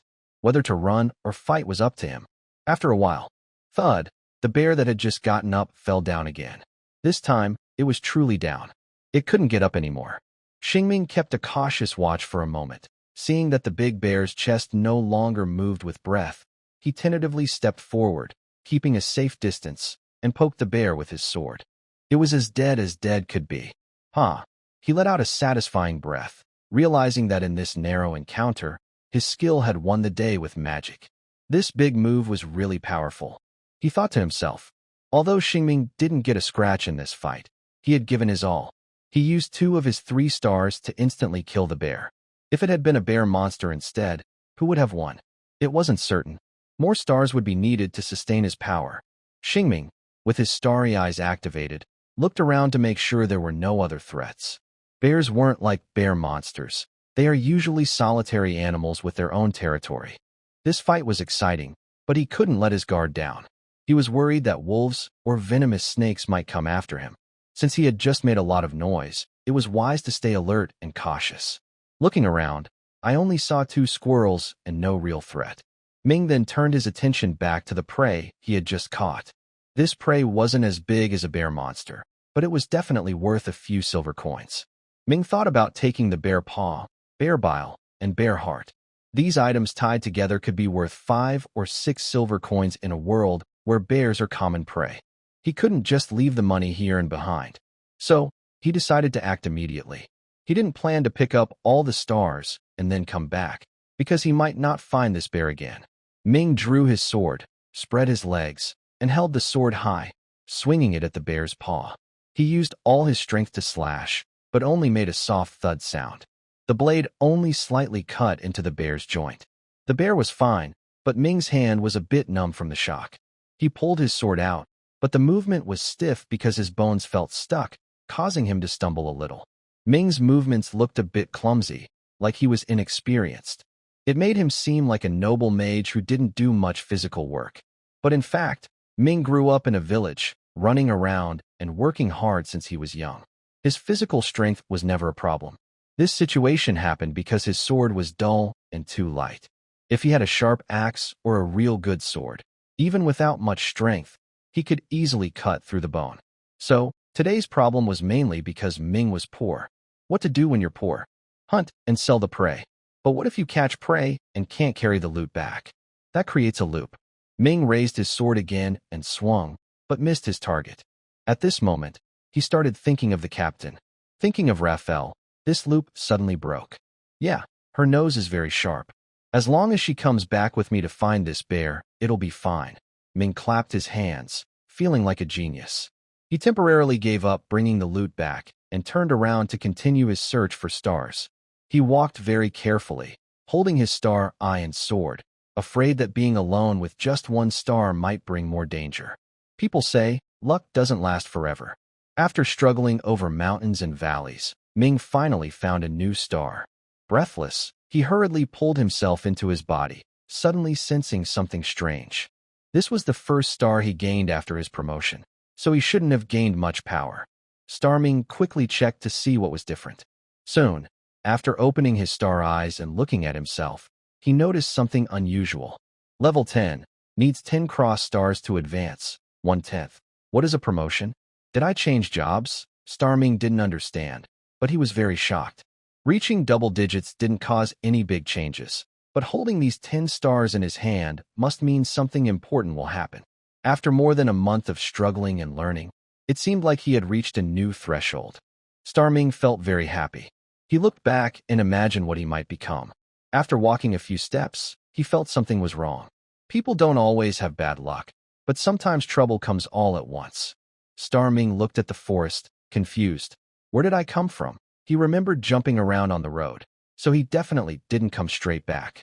Following the stars to this place, he lost his sense of direction. His star map wouldn't show a star or a toy truck symbol. The star map only finds stars. Ming was confused and overwhelmed. Forget about finding Raphael and the bear now. He couldn't even find Raphael. The good news was that it was still early. The bad news was that after feeling lost, even the few steps he just took felt wrong. He had finished all his water and had no food. A wave of panic quickly rose from his heart to his throat, combined with exhaustion from the long journey, making it hard to breathe. What should I do? He forced himself to stay calm and looked for his footprints around him. But because he wandered a few steps while imagining things, he forgot where he found the stars and how he got to this hillside. His footprints were small, and the hillside was large. Sometimes, the more anxious he was, the harder it was to find his way. Star Ming impatiently scratched his head, using his sword to poke at nearby plants, trying to find the footprints he had just left. Maybe his footprints were too shallow. No matter how hard he looked, he couldn't find them. How can there be none? This is so strange, Star Ming muttered a curse. After cursing, he suddenly felt that the scenery of the forest looked a bit familiar. It seemed like he came from that direction. So he started walking toward it, trying to find any signs of where he had been before. Just a few steps out. Suddenly, a girl's loud shout came from the forest. Star Ming. His heart immediately settled down, and he quickly turned around. Facing the unfamiliar mountain area just moments ago, he shouted with all his strength. Captain, I'm here, here, over here. His shouts carried far and wide. Star Ming stayed still, not moving around. As his voice faded, faint running sounds soon drifted through the forest. Before long, a pair of silver ears peeked out from behind a tree. Sweaty and exhausted, Star Ming relaxed instantly, and his panic disappeared. Oh, what a nice day with gentle sunshine and a cool breeze. Luckily, he had a captain with him. Otherwise, the forest might have stripped him of his clothes. He almost took a completely wrong path and ended up wandering aimlessly. The more he thought about it, the more scared he became. When Raphael arrived, Star Ming felt very wronged. Captain, I almost didn't see you. Raphael stopped nearby, looked him over quickly, and asked hurriedly, Did you get hurt fighting the bear? Star Ming pursed his lips into a slight smile and said, No, I just almost got lost. If you hadn't come to find me, I might have had to post a missing person notice at the Adventurers Guild. Luckily, you came looking for me. Raphael chuckled and said, I heard an explosion in the forest just now, and I caught the smell of blood in the air. I was worried, so I followed after you. Star Ming calmly wiped his sweat and said, Thanks to your sharp nose, Captain. That was really scary. Raphael crossed her arms and patted his shoulder. Don't worry. Even if someone tries to kidnap you, I can get you back. Next time, I'll go out with you so you won't get lost again. That really gave him a strong sense of security. Having a reliable partner really makes me feel at ease. Xingming turned his face and smiled again, saying, Okay, before I can handle things alone in the wild, I ask you to take me to find the stars. If I get kidnapped, I leave it to you. As a team leader, that's what I should do, Raphael replied with a smile. Then they resumed their walk. Xingming told Raphael about how he just met a bear and defeated it with a sword. Raphael clapped happily and praised him. Your magic is so strong. If I met a bear, I might need some time to deal with it, but you killed it with one strike. Xingming shrugged helplessly. Although I can defeat a bear, I still got lost. Raphael comforted him. That's normal. You're not a hunter. If I lost my sense of smell, I might also get lost like you. Xingming sighed. What should I do if I have no sense of smell? Raphael suggested. If I were not here, you could leave marks on trees to remember your way. Xingming said. I know I should do that, but I was too excited earlier and forgot. Raphael said. Always stay alert in the wild. Xingming calmly replied. I know that too, but I still made a mistake. Raphael relaxed and said. People always make mistakes. Xingming asked casually. Do you also make mistakes, Captain? Raphael covered her face with her hand and sighed. When I was working as a helper in the hunting team, I accidentally fell asleep in the forest. I heard a snake had already climbed to the top of the tree I was in. If the captain had come a little later, I might have died. Xingming felt it was very dangerous and patted her shoulder to comfort her. After surviving a big danger, good luck will come. Raphael raised her hand high and said very relaxed. Later, I found out that the snake story was a lie to scare me. So, it was a lie to make you change that habit, Xingming said with a smile again. By the way, are we heading toward that bear now? I want to take our loot back and sell it, he asked. Raphael replied. Of course. Following the lively steps of the wolf girl, she jumped and zigzagged around. Xingming struggled to keep up. Soon, they returned to the scene of the bloody, seven-orifice victim. Next was Raphael's work time. She skillfully removed the bear's internal organs. Then she found a large stone to support the bear's paw and looked around for another big stone. She aimed the sharper end at the paw, then gently moved her delicate body to smash the stone down hard. With a loud thud, she broke the paw. Having learned a new skill, Xingming asked, Why not use a sword? Raphael explained. It's good to have a useful weapon, but our weapons are designed for quick stabbing, not for power. If we use our knives to cut, the blades will break. Xingming took out his small iron sword to look at it. As Raphael said, it was already a bit dull. Next, Raphael went to smash the other paw. The fierce scene made Xingming lick his lips and think. Luckily, his fight with Raphael was just a quick spar. Thinking of the somewhat introverted captain. And now, Raphael, after finishing her work, wiped her sweat and gave him a playful smile. Xingming warrior, take off your clothes. The hunting team needs to use them. Xingming took off his shirt, revealing his strong, fair belly. After all the recent trouble, under the light and shadow, you could see his six-pack abs. Here you go, he handed over his clothes. Raphael took them, then wiped her hands, and with a cheerful smile, patted his abs, speaking in a tribal uncle's tone. Not bad, Xingming. You're becoming more like a warrior. Xingming smiled and flattered. It's all thanks to the captain's training. Before he finished, Raphael pinched his waist, making him twist like a snake. Captain, I just saw a bug on your tail. Hee hee. Laughing, Raphael took his clothes and ran away from his claws, busy with her work. I don't believe it. Unable to fight back, Xingming could only smile. When did we get so close? Starming can't remember exactly how it happened. It just naturally became this way. As for the joke about grabbing the waist, it clearly continued from yesterday's hot spring trip. Raphael packed up the bear's gallbladder, bear's heart, and bear paw, and set off on the return journey. Starming, shirtless and carrying a bear skin, walked behind, playing a game of tail grabbing. Raphael, like fishing, would sometimes stretch her tail backward, then pull it back in. This game was a bit childish for kids, but maybe just right for them. By the way, Captain, aren't you going to keep the bear's teeth as a gift for the wolf spirit? The wolf spirit doesn't like such small prey. In the bright afternoon sun, they left the shade of the trees, returned to the carriage, and threw their spoils inside to continue their journey. At a roadside inn in the afternoon, they ate very salty smoked salmon with carrots. Starming silently marked a crying face on the map, indicating that the inn's cooking wasn't very good. They faced 3 routes back to Latepet. One was blocked, another was traveled before, but Starming still chose the untraveled path. His improved star map brought him many gains. He earned a total of 3 stars. First one. Then, while collecting the second, he detected a 3rd star farther away.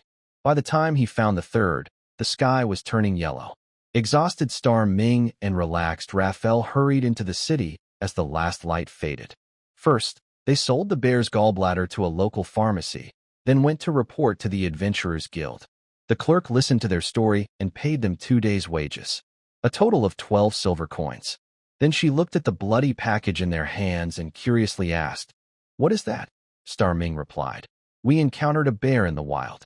This is its paw and heart." Hearing this, her eyes lit up. Want to sell it to the guild?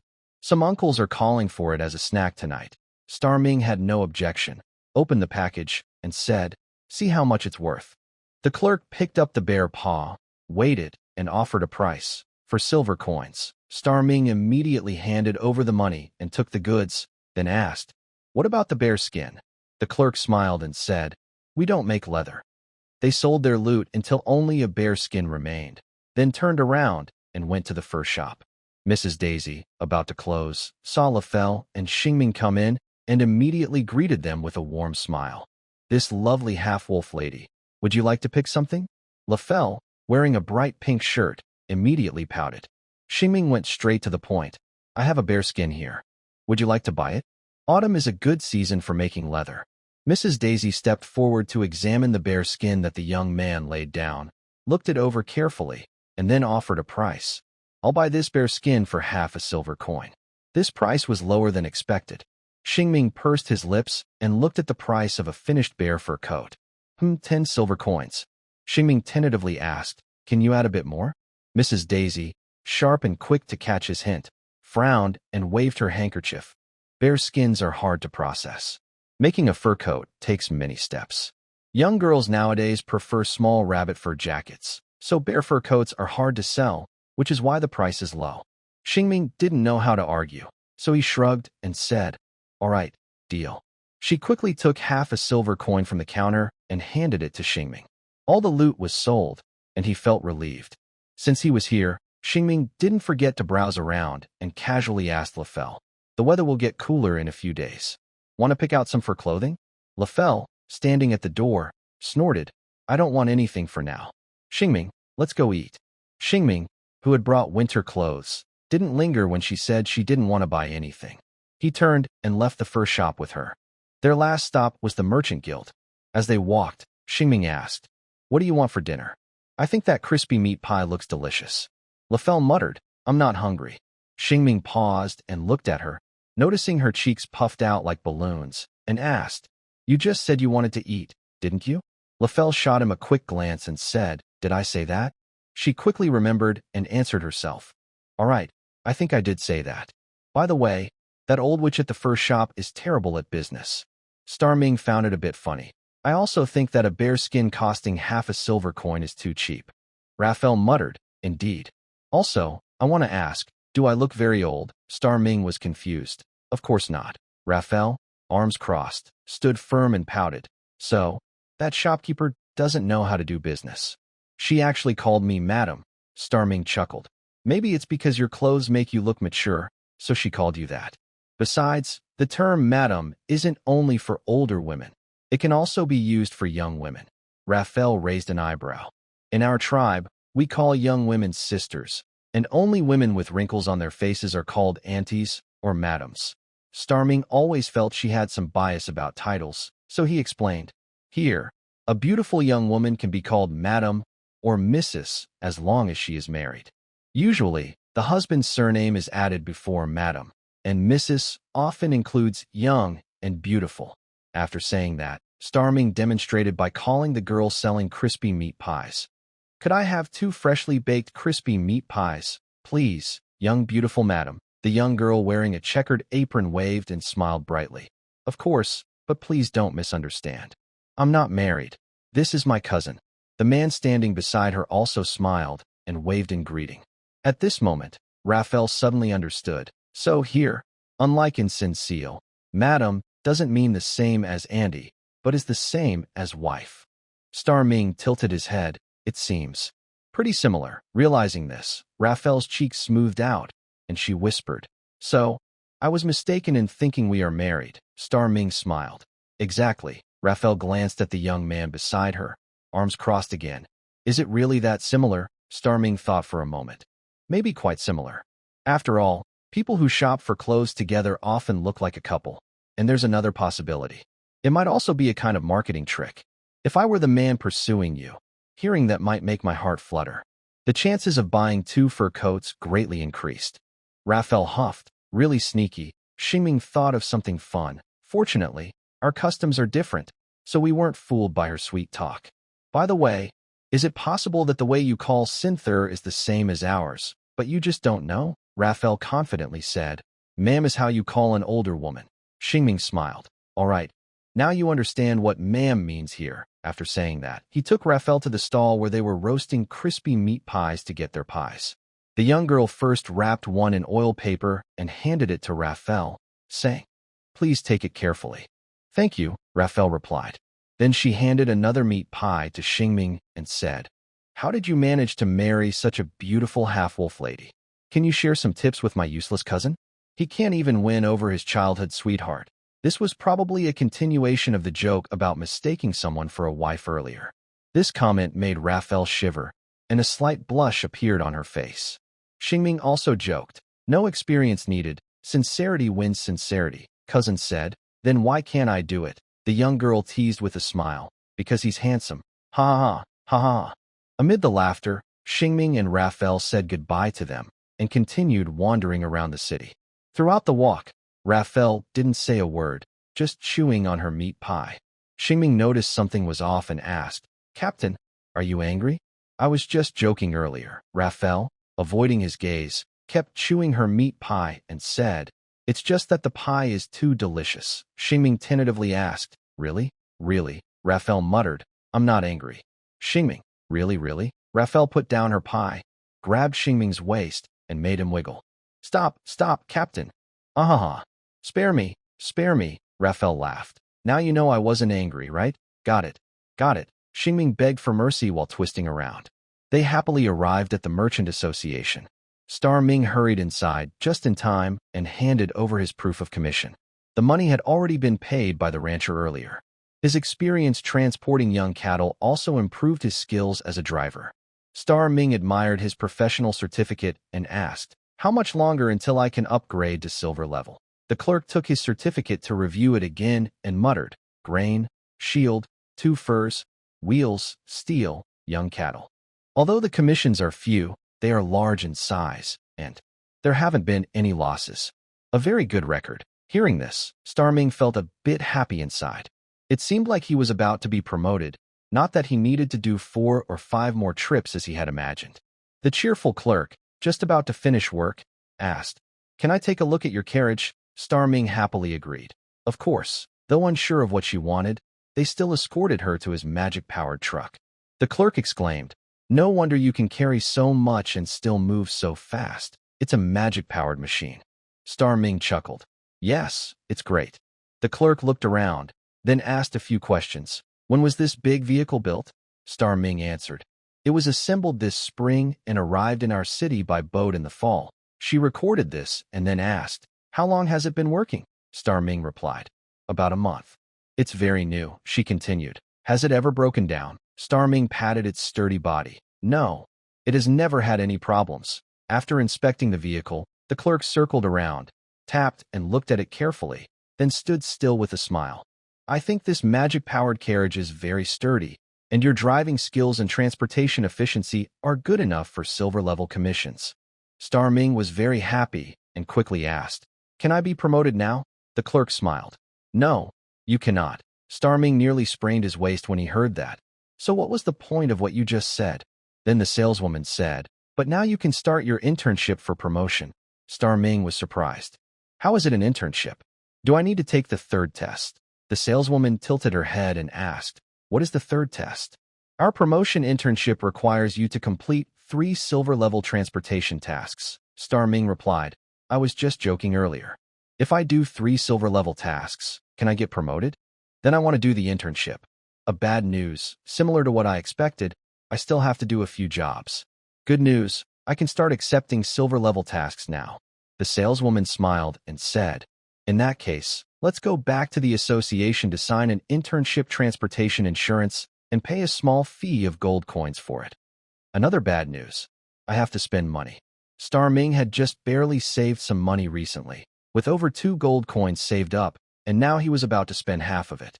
As he walked, he asked, "What is this insurance?" The saleswoman explained, "If you damage the cargo during the 3 internships, the Merchant Association will cover the compensation." Star Ming thought for a moment and roughly understood. This might be a safeguard for low-level drivers who don't have much money, in case they suddenly take on a silver-level task and something goes wrong. Then Star Ming asked again, "If I safely deliver the cargo in all 3 silver-level tasks, can I get my 1 gold coin back?" Before stepping over the threshold, the saleswoman smiled slightly and said, "No, but you will receive a beautiful silver badge and free transportation insurance for the next month. Oh, and if a major accident occurs during the 3 internships, your promotion test will be canceled. Also, this failure will be recorded on your trust record, which will negatively affect your next promotion." In short, this means you can't get your money back, but you get transportation insurance. If something goes wrong, you have to start over, but you can't just redo it directly because of the negative trust record. You need to do more work to prove your ability. Star Ming could only be careful and complete the task successfully. He followed the saleswoman back to the 1st floor hall. In a world where printing technology hadn't advanced much, the saleswoman picked up a pen and quickly wrote on a piece of paper. Soon, an insurance document was created. After reading the document, Shing signed his name, pressed his fingerprint, and paid a gold coin. This was the most expensive signature he had ever made. The saleswoman took it and stored it carefully, smiling. "Now you can look at the silver-level tasks you might want to do." She then took out a notebook, opened it, and placed it in front of them. Any tasks not crossed out are available for you to accept. In the past, bronze-level tasks were given verbally, but with this silver-level notebook, everything became clear. Wow! Suddenly, everything became much clearer. From Latepet to the coastal city of Elvi. From Latepet to the Windhowl town near the Great Forest. And long-term tasks. From Elvi to the city of Pure Water, dealing with silk and fur. and from the main city of the Lorraine region, Mingzhu City, to gather food. To the place where his magic energy truck was made, Cermes, to bring back magic stones. How long would these trips take? Xingming was stunned. Can I really accept a task to Cermes with a silver level? The saleswoman explained. This route for transporting magic stones has been traveled many times, so it's quite smooth. Just follow the map, and it's usually safe. If you take other international tasks, you might face many difficulties, and usually, a silver-level driver isn't hired alone. If you want to go on a long trip now, I suggest you buy some fresh things from Cermes when you arrive. You can sell them in Lorraine for a good profit. Xingming scratched his head. As a new silver-level driver, is it really okay for me to go so far? The saleswoman said. The goods there are not easily damaged, and it's quite safe. Xingming hesitated. I also want to go to the market in a few days. The saleswoman smiled. In that case, you should find a nearby task. How about this one? Deliver some cabbage to the cold cellar at the big crossroads within 2 days. Before the harvest market opens, they need food there. If you're confident in your speed, it's no problem. Xingming thought this task was quite good. It would also give him a chance to explore ahead. All right, I'll take this one. The saleswoman continued. With 2 carts worth of goods, your vehicle should be able to carry everything. I'll order 2 carts for you. Besides that, I think you can add 8 pieces of ham and some cheese to fill 1 more cart and earn a bit more. However, these ham and cheese are bronze-level requests and don't count toward your internship quota. Xingming had no objections. Okay, I'll take these 2 requests. Thank you. Sign here, said the saleswoman. So he received 2 requests. One was a time-limited order for cabbage, and the other was an order without a time limit for food. The cabbage was worth 17 silver coins per cart, totaling 34 for 2 carts. The ham and cheese could earn 10 silver coins. It seemed that reaching the silver level didn't allow him to take on particularly profitable goods. It was still about what his vehicle could carry, so he made money that way. In fact, the pay for bronze and silver requests wasn't very different. The main difference was that he could accept more requests, so he wouldn't be left without work during unlucky times. Thinking positively, the road widened. Xingming happily left after accepting the 2 requests. He would handle the requests tomorrow. Under the starry night sky, he stretched lazily and took a deep breath of the sweet evening breeze. Huff, huff. Then he continued walking through the city with Raphael, chatting. Want to go for another walk before resting? Sure. By the way, I feel a bit hungry. Want to eat something else? The crispy meat pie from earlier was so good. I want another one. Let's go buy some. Not only they had the same idea. Many people were already waiting before the last batch of crispy meat pies was ready. Some even said, I came to Latte Pet just for this crispy meat pie. Hearing this, Xingming whispered into Raphael's furry ear, how about it? Am I good at finding delicious food? Raphael responded with a big thumbs up pointing to the sky. The person speaking earlier was a big bald man carrying a hammer. He was chatting with his companion about trivial things. I just heard from the Thunder Sword at the guild that there's a magic weapon called Gale Wind for sale at this harvest market. I feel like I've already heard about weapons from more than 10 people and horses from at least 20, all with the same name. The bald man sighed and said, Don't be so disappointed so early. I haven't finished talking yet. He continued. Do you remember last year when the Dandelion Guild's leader killed a wind child? His companion replied, Of course I remember. The fierce wind summoned by the Lord of Howling Winds almost tore the town apart. The bald man said, That sword is embedded with the beast core of the wind child. His companion was stunned. Wow, that sword is worthy of the name Gale. If it can use the power of the wind child, it would be worth a fortune. The bald man said, I'm wondering if I have enough savings to buy that sword. His companion asked, Are you planning to become a mage? The bald man replied, I'm tired of the taste of beast brains. Meat pies are ready. The young girl's call interrupted their conversation. One by one, the meat pies were handed out to the waiting people. Star Ming and Raphael only received 1 pie each. While sharing and politely passing the pies, they started talking about what they just discussed. Gale.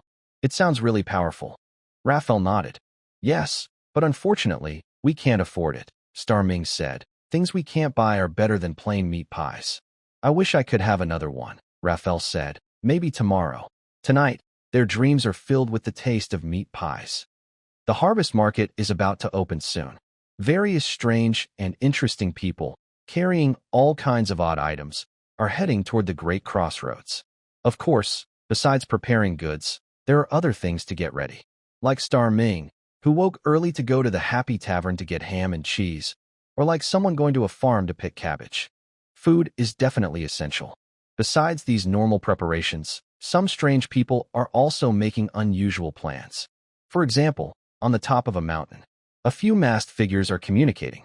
The leader said, "The boss wants us to pull off a big job today." The others discussed. "A big job?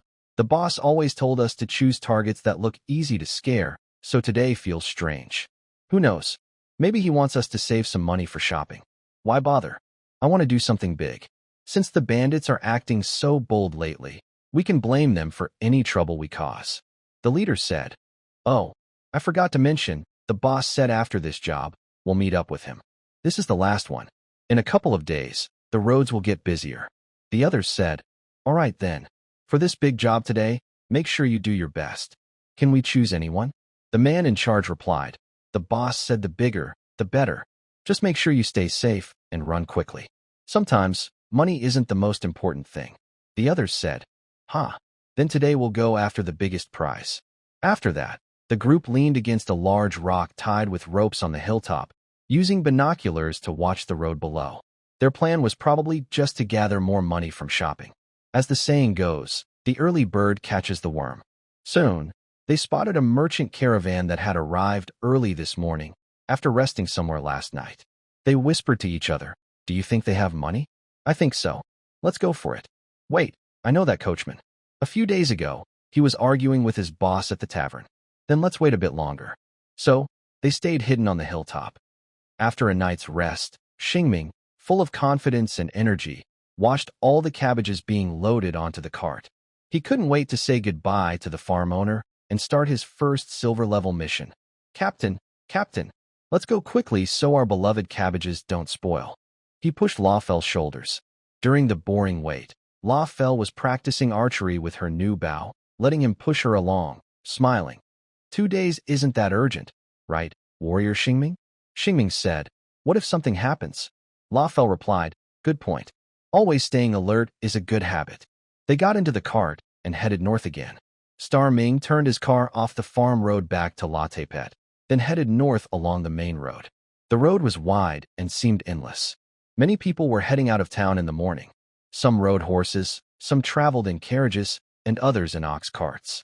Some like him were hauling goods, while others were transporting people. The farther north he went, the busier it became. Raphael hadn't seen such a lively scene in a long time and sighed. "This reminds me of my childhood, when our tribe migrated." "Haha. Why did you migrate?" Star Ming asked with a smile. Raphael explained, "Because of water issues. Upstream, something happened, and we lost our water supply," Star Ming said. "The people upstream are really mean." They chatted casually as they traveled. Star Ming's car was fast, and he overtook many vehicles along the way. Soon, only 3 carriages remained in front of him, moving side by side, blocking his way. "Wonder what they're doing," Star Ming muttered, feeling helpless about the 3 carriages blocking the road. "Should I shout to ask them to move?" Raphael, sitting cross-legged on a bench, asked. "I'll do it," Star Ming said, also considering it. Even though the people in the first 3 carriages were clearly important, they shouldn't block the road. What if a vehicle from behind wanted to pass? How could he tell they were important? First, the carriages behind the first 3 weren't carrying goods, but passengers. One carriage had a metal frame covered with black leather, pulled by 2 powerful unicorn-like beasts with single horns. Another was a white carriage with gold thread, bearing the knightly shield and sword emblem, pulled by 4 tall, tough blood horses, with knights riding nearby for protection. Inside, there were either high-ranking knights or city officials. The latter was more likely, as a knight commander wouldn't usually travel in such a carriage. The third carriage was simpler than the first 2, but still had beautiful carvings, suggesting it might hide something special inside. It was also guarded by a sword-wielding guard. While Star Ming was thinking about how to politely ask them to make way, he considered what words to use. The 3 wagons suddenly came to a stop. Shing saw this and had no choice but to pull the brake lever. This time, he couldn't ignore it. He stuck his neck out and shouted, "What's going on? Are your wagons broken? Do you need help?" At that moment, Two people got off from the wagons on the left and right sides. One, dressed in a white shirt, waved and replied, "Please wait a moment." The other, wearing a white robe, looked carefully at the scene and then called out cautiously, "Xingming?" Xingming was surprised. He quickly remembered the name that matched this person and responded, "Mr. Maken, good morning." This was the leader of the Maken trading group he met at the start of his journey. When he was a child, Xingming had bought a toy from him, and they had joked that day. He was a humorous, lively old businessman with lots of experience traveling around. Unlike last time, this time he was traveling alone. After saying a word to the man in the shirt, Maken smiled and started walking toward Xingming, probably saying something like, "Wait for me." Seeing this, Xingming politely got off the wagon. After not seeing each other for a while, their reunion was warm. Maken gave him a hug and gently patted his back. "How have you been lately, little guy?" Xingming smiled and said, "Pretty good. I'm currently working on a task to upgrade to silver-level coachman." Maken looked surprised. "It's only been a few days, and you're about to become a silver-level coachman?" Xingming patted his big wagon and said, "It's all thanks to this. Haha. It seems very capable," Maken said happily. Why was he happy? Maken then added, "I also ordered 3 magic-powered wagons and ceremonies. In 2 months, they will be able to run on the land of Lorn. If I encounter any problems then, I'll ask you for advice." Xingming smiled and said, "It's no trouble at all. Helping you is my honor." At that moment, Maken noticed the cabbage on the magic wagons and said, "You should find someone to cover them with a big tarp. There have been many rains lately. If they get soaked and rot, you might get into trouble." Xingming looked up at the sun and then at the cabbage, saying, "Actually, I have a large waxed canvas, but I don't think it will rain today, so I want to let the cabbage enjoy some sunlight." Mr. Maken smiled and said, "If it's a small cart, it's okay to wait until the first rain and then cover the goods with a small blanket. But with a magic-powered cart, it might get in around by the wind." Xingming accepted this advice from his senior and replied, "I'll keep an eye on the weather." "Thank you for the reminder." Mr. Maken nodded and then started talking about himself. "Although I want to chat with you longer, Lord Tax Collector from Latte Pet wants me to sit in his cart, so..." Xingming understood and waved, saying, "Let's talk again when we have the chance." Mr. Maken also waved goodbye. At the end of their conversation, Mr. Maken remembered something and gave him useful information. "By the way, Xingming, I have a friend who sells wine. He asked me to help bring 20 barrels of wine from Wit Town to the big crossroads. But my caravan is still in LV, and even if we return, we can't fit 20 barrels of wine. So, do you want to help me transport his wine? I can give you a silver-level task to help you do an internship." Hearing this, Xingming immediately agreed. "Of course." Mr. Maken nodded and said, "See you at the Ale Inn at the big crossroads. I should arrive there tomorrow morning." Xingming remembered the name and said, "I'll stay there tonight." "All right, goodbye," Mr. Maken said with a smile as he parted ways. "Goodbye. I need to deliver my cabbage," Xingming said. After finishing these words, Xingming sat back in his cart, and the 3 carts in front of him had just turned into a line. It seemed that the scene of the 3 carts driving side by side was just because they recognized each other while overtaking and were greeting. Xingming restarted his cart, overtook them, and continued along the main road, but there was no one else in sight. Seated on a bench, Raphael wagged her tail and asked, "Was the person you just talked to your friend?" Xingming nodded and said, "Maybe a friend. He is the leader of our local trading team, named Maken." When Raphael heard the word merchant, she raised an eyebrow and asked, "Are you very familiar with them?" Xingming thought for a moment and said, "Strictly speaking, we've only met twice." Raphael muttered, "Be careful of those guys. Merchants are often two-faced. They only care about profit." Although he had a good impression of Maken, Xingming didn't argue. After all, Maken was someone he couldn't see through. "You're right." He first agreed with Raphael's words, then talked about how Maken had just helped him. "Maken just gave me a silver-level task, transporting 20 barrels of wine from the cellar in Wit Town to the big crossroads. It sounds much simpler than transporting cabbage." Raphael snorted. "That's a good thing. Maybe not all merchants are bad." Xingming knew she didn't like merchants much, so he just smiled and said, "Maybe so." After saying that, he patted the wolf girl, who had suddenly fallen into her memories, interrupting her bad thoughts, and eagerly started talking about something else.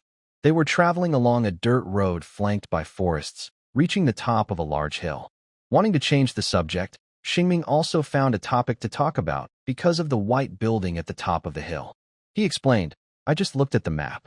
We passed the Light Goddess Church, and now we've left Lotapet's territory and entered an unguarded area. Raphael, who had just been knocked over, perked up her ears and asked curiously, What is that church for? Xingming paused and said, For us, it's a place for travelers to rest. You can eat and drink for free, stay overnight, and all you need to do is praise the Light Goddess. Of course, most people also donate a little money. Raphael's tribe didn't believe in the Light Goddess, so she couldn't help but ask, Can followers of other gods also go to the Light Goddess's church? Xingming explained, To put it simply, if gods have their own social circles, then the Light Goddess is a kind and generous deity who gets along well with many gods. She rules over love and peace. If you are a follower of their brother, you can also pray to the Light Goddess.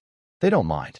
In fact, if you are devout enough, the Light Goddess might even give you a little blessing. Of course, if you are a follower of the god of crafts and also believe in the Harvest Goddess, both deities would think you are not focusing on your duties. In fact, most gods see their followers praying to other gods and think they are neglecting their responsibilities, even if you are a shepherd who wants to become a chef. Also, if the god you believe in has a bad relationship with the goddess of light, you probably can't go there to pray. Raphael nodded and said, There are really many gods that humans can believe in. In our Sinzer, we can only worship the wolf spirit. If we worship other gods, we get expelled from the tribe. If not, ordinary humans might have been wiped out by other races long ago, Xingming said with a smile. Humans are able to become the main race in this world because many gods ascended from chaos at the beginning. This made human beliefs very diverse. During the times of fierce battles, human agriculture, livestock, and industry all flourished and developed quickly. Although individual combat ability is not as good as races like Raphael, who can naturally form contracts with spirits of nature, with weapons, armor, city walls, and some noble mages who once wanted to leave the human race and become demons, humans could still fight back effectively. Eventually, in the peaceful era, human development sped up, leading to the current situation. But humans haven't always been strong. Recently, the Kuno tribe, which developed a magic energy algae solution, shows signs of rising. Their magic energy technology is advancing rapidly, surpassing human industry in some areas. The good news is, they are not a warlike race. The bad news is, they were oppressed by human mages for over 100 years. As for whether they will fight back, it seems unlikely for now. The Lord of the Magic Energy Capital now enjoys using his new inventions to do business with humans. As for the economy after overtaking others, Xingming doesn't know. Hopefully, there won't be a war. Such thoughts are typical of unnecessary worries. Xingming remembers what the old hunters said. You're just a coachman now, pulling a cart of ordinary wheat, not the wheat from the famine years, nor the wheat that saved the world. Passing by the church of the goddess of light, he didn't stop. Xingming thinks Raphael, who believes in the wolf spirit, cannot go to the church of the goddess of light to pray. Although they could stay without praying, they are not tired or hungry now. They are just passing by a hill where a church is located and continue moving toward the distance. On this somewhat high, the view is still wide enough. From here, you can see the border area with many mountains crossing each other. The road ahead is no longer straight. It twists and turns like a winding path. That land might have once had a village. But because there is little farmland and floods often come during the rainy season from the Railio River, the residents moved away from the big crossroads to various places. Now, it is an empty area with no people. While going downhill, Xingming and Raphael start talking about geography and culture. For example, they discuss the beliefs of the continent where Raphael is from. During their casual chat, they also look for some snacks. Raphael has become very familiar with this small hideout over the past few days. When Xingming is controlling the direction, she finds 2 pieces of bread from the cabinet. Just as she is about to give one to Xingming, she notices mold on the bread. Such a pity. I can't eat it anymore. Xingming also feels sorry. Lately, we've been eating at inns and taverns, so a lot of our stored food has gone bad. Frugal Raphael suggests we should buy less in the future. Xingming agrees. Yes, it's better to prepare some easy-to-store emergency food. He then bites into the sausage that Raphael offers. Enjoying good food on the road is only a small part of the whole journey. After eating, they continue to enjoy the breeze, look at the scenery, and chat. Of course, Xingming's stars are also part of the trip. After traveling for a while, they see their first star. At that time, they have already reached the foot of a mountain, and the star is inside the mountain. Xingming looks at the tall mountain, feeling a bit nervous, but to improve his strength, he decides to take Raphael into the mountain. Before leaving, he looks at the cabbage and ham cheese and asks, "Won't someone steal this?" Raphael glances around and says, "There are no people on the road. It should be fine, right?" Xingming replies, "There are no people now because we left the city early in the morning and we are among the fastest. Soon, others will catch up and some people resting at the inn will appear ahead of us." Lafayette sighed and said, "We should buy a hunting dog to guard our supplies." Xingming had the same idea early in the journey.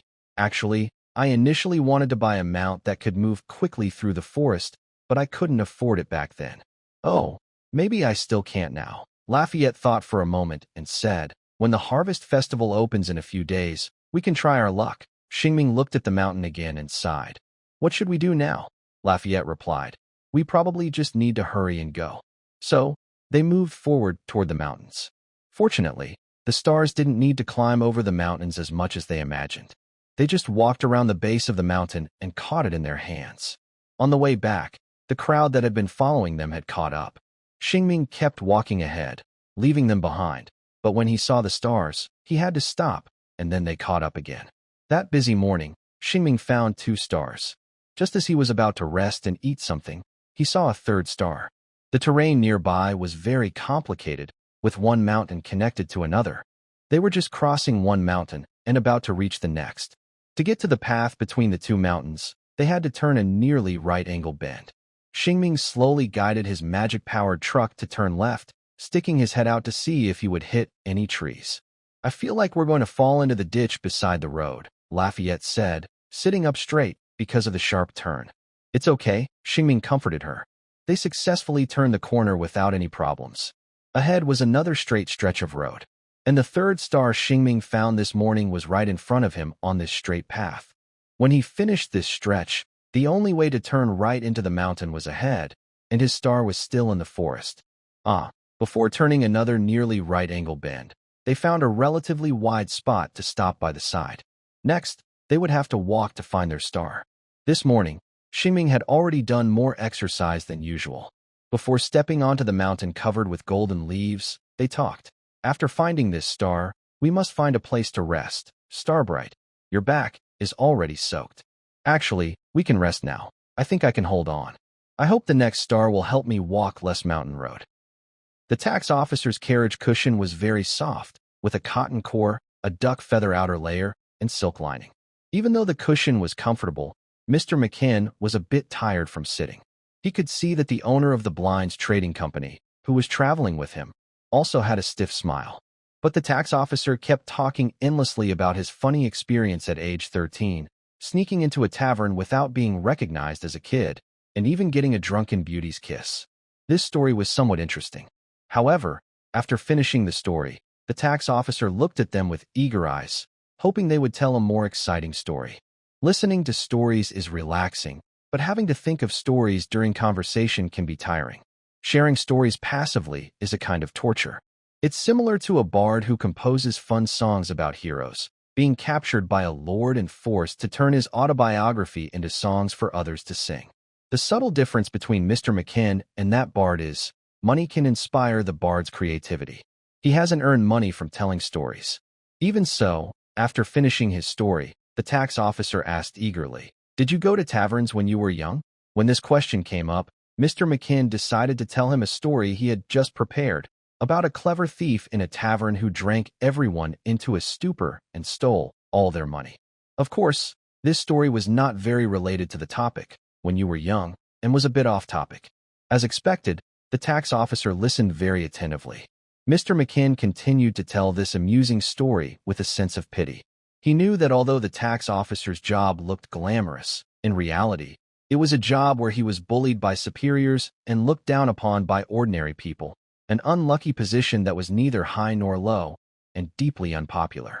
Even in peaceful times, people still dislike those who ask for money, especially when they hear that they want 2 copper coins more per acre. During peaceful days, this is common, not to mention times of poor harvest and shortages. When farmers get angry and rebel against unfair demands, tax officials are often the first to be harmed, and usually not in a kind way. Even if farmers don't rebel, those who refuse to pay are often hanged to show the new tax collectors what happens to those who resist. See, if you don't take from the poor, I will take from you instead. Besides making people angry, their work isn't easy. Early in the tax season, they have to travel east and west, then breathe heavily as they return. The money they collect doesn't go into their pockets, but is used to pay for managing the land and other expenses. They also act as advisors when land or buildings need fixing, even digging water wells in the fields for everyone to use. But no one thanks the tax officials for their work. Their social status keeps getting worse. Hotels and inns don't welcome them. Upper-class gatherings don't invite them. Who can they talk to? Mr. Maken, who feels sorry for them, of course, doesn't like tax officials either. After telling his story, he hands the storytelling baton to the owner of the Bay Yi Trading Company. The trader, though experienced, has seen fewer strange and funny things than Maken, who travels far and wide. Now that his story is done, he shifts the conversation to the road. Turn the corner, then go a bit further, and we'll reach the inn soon. What should we eat at noon? Of course, this doesn't stop him from telling stories. Fortunately, after turning the corner, they see a magic-powered carriage, which gives them a new topic. Why do we see this magic carriage again? Does it need to drink water every few miles? Mr. Maken knows it's a joke, so he doesn't explain that the magic carriage doesn't need water. But seeing the carriage appear and disappear in their view makes it a fun topic to talk about. Mr. Maken explained, as far as I know, it probably doesn't need to rest after traveling a certain distance. The tax officer, who was interested in all kinds of puzzles, added, Maken, do you know that coachman? I think we could ask him what he's doing. Maken didn't mind doing that. I think that's a good idea to satisfy our curiosity. Before seeing Shing again, there was no need to find a new topic. The moment Maken relaxed, he squinted his eyes. At this time, the tax officer spoke again. By the way, our coachman has a legendary story. Maken knew he had to keep smiling. When will this end? Suddenly, a faint sound like footsteps on the floor came from nearby.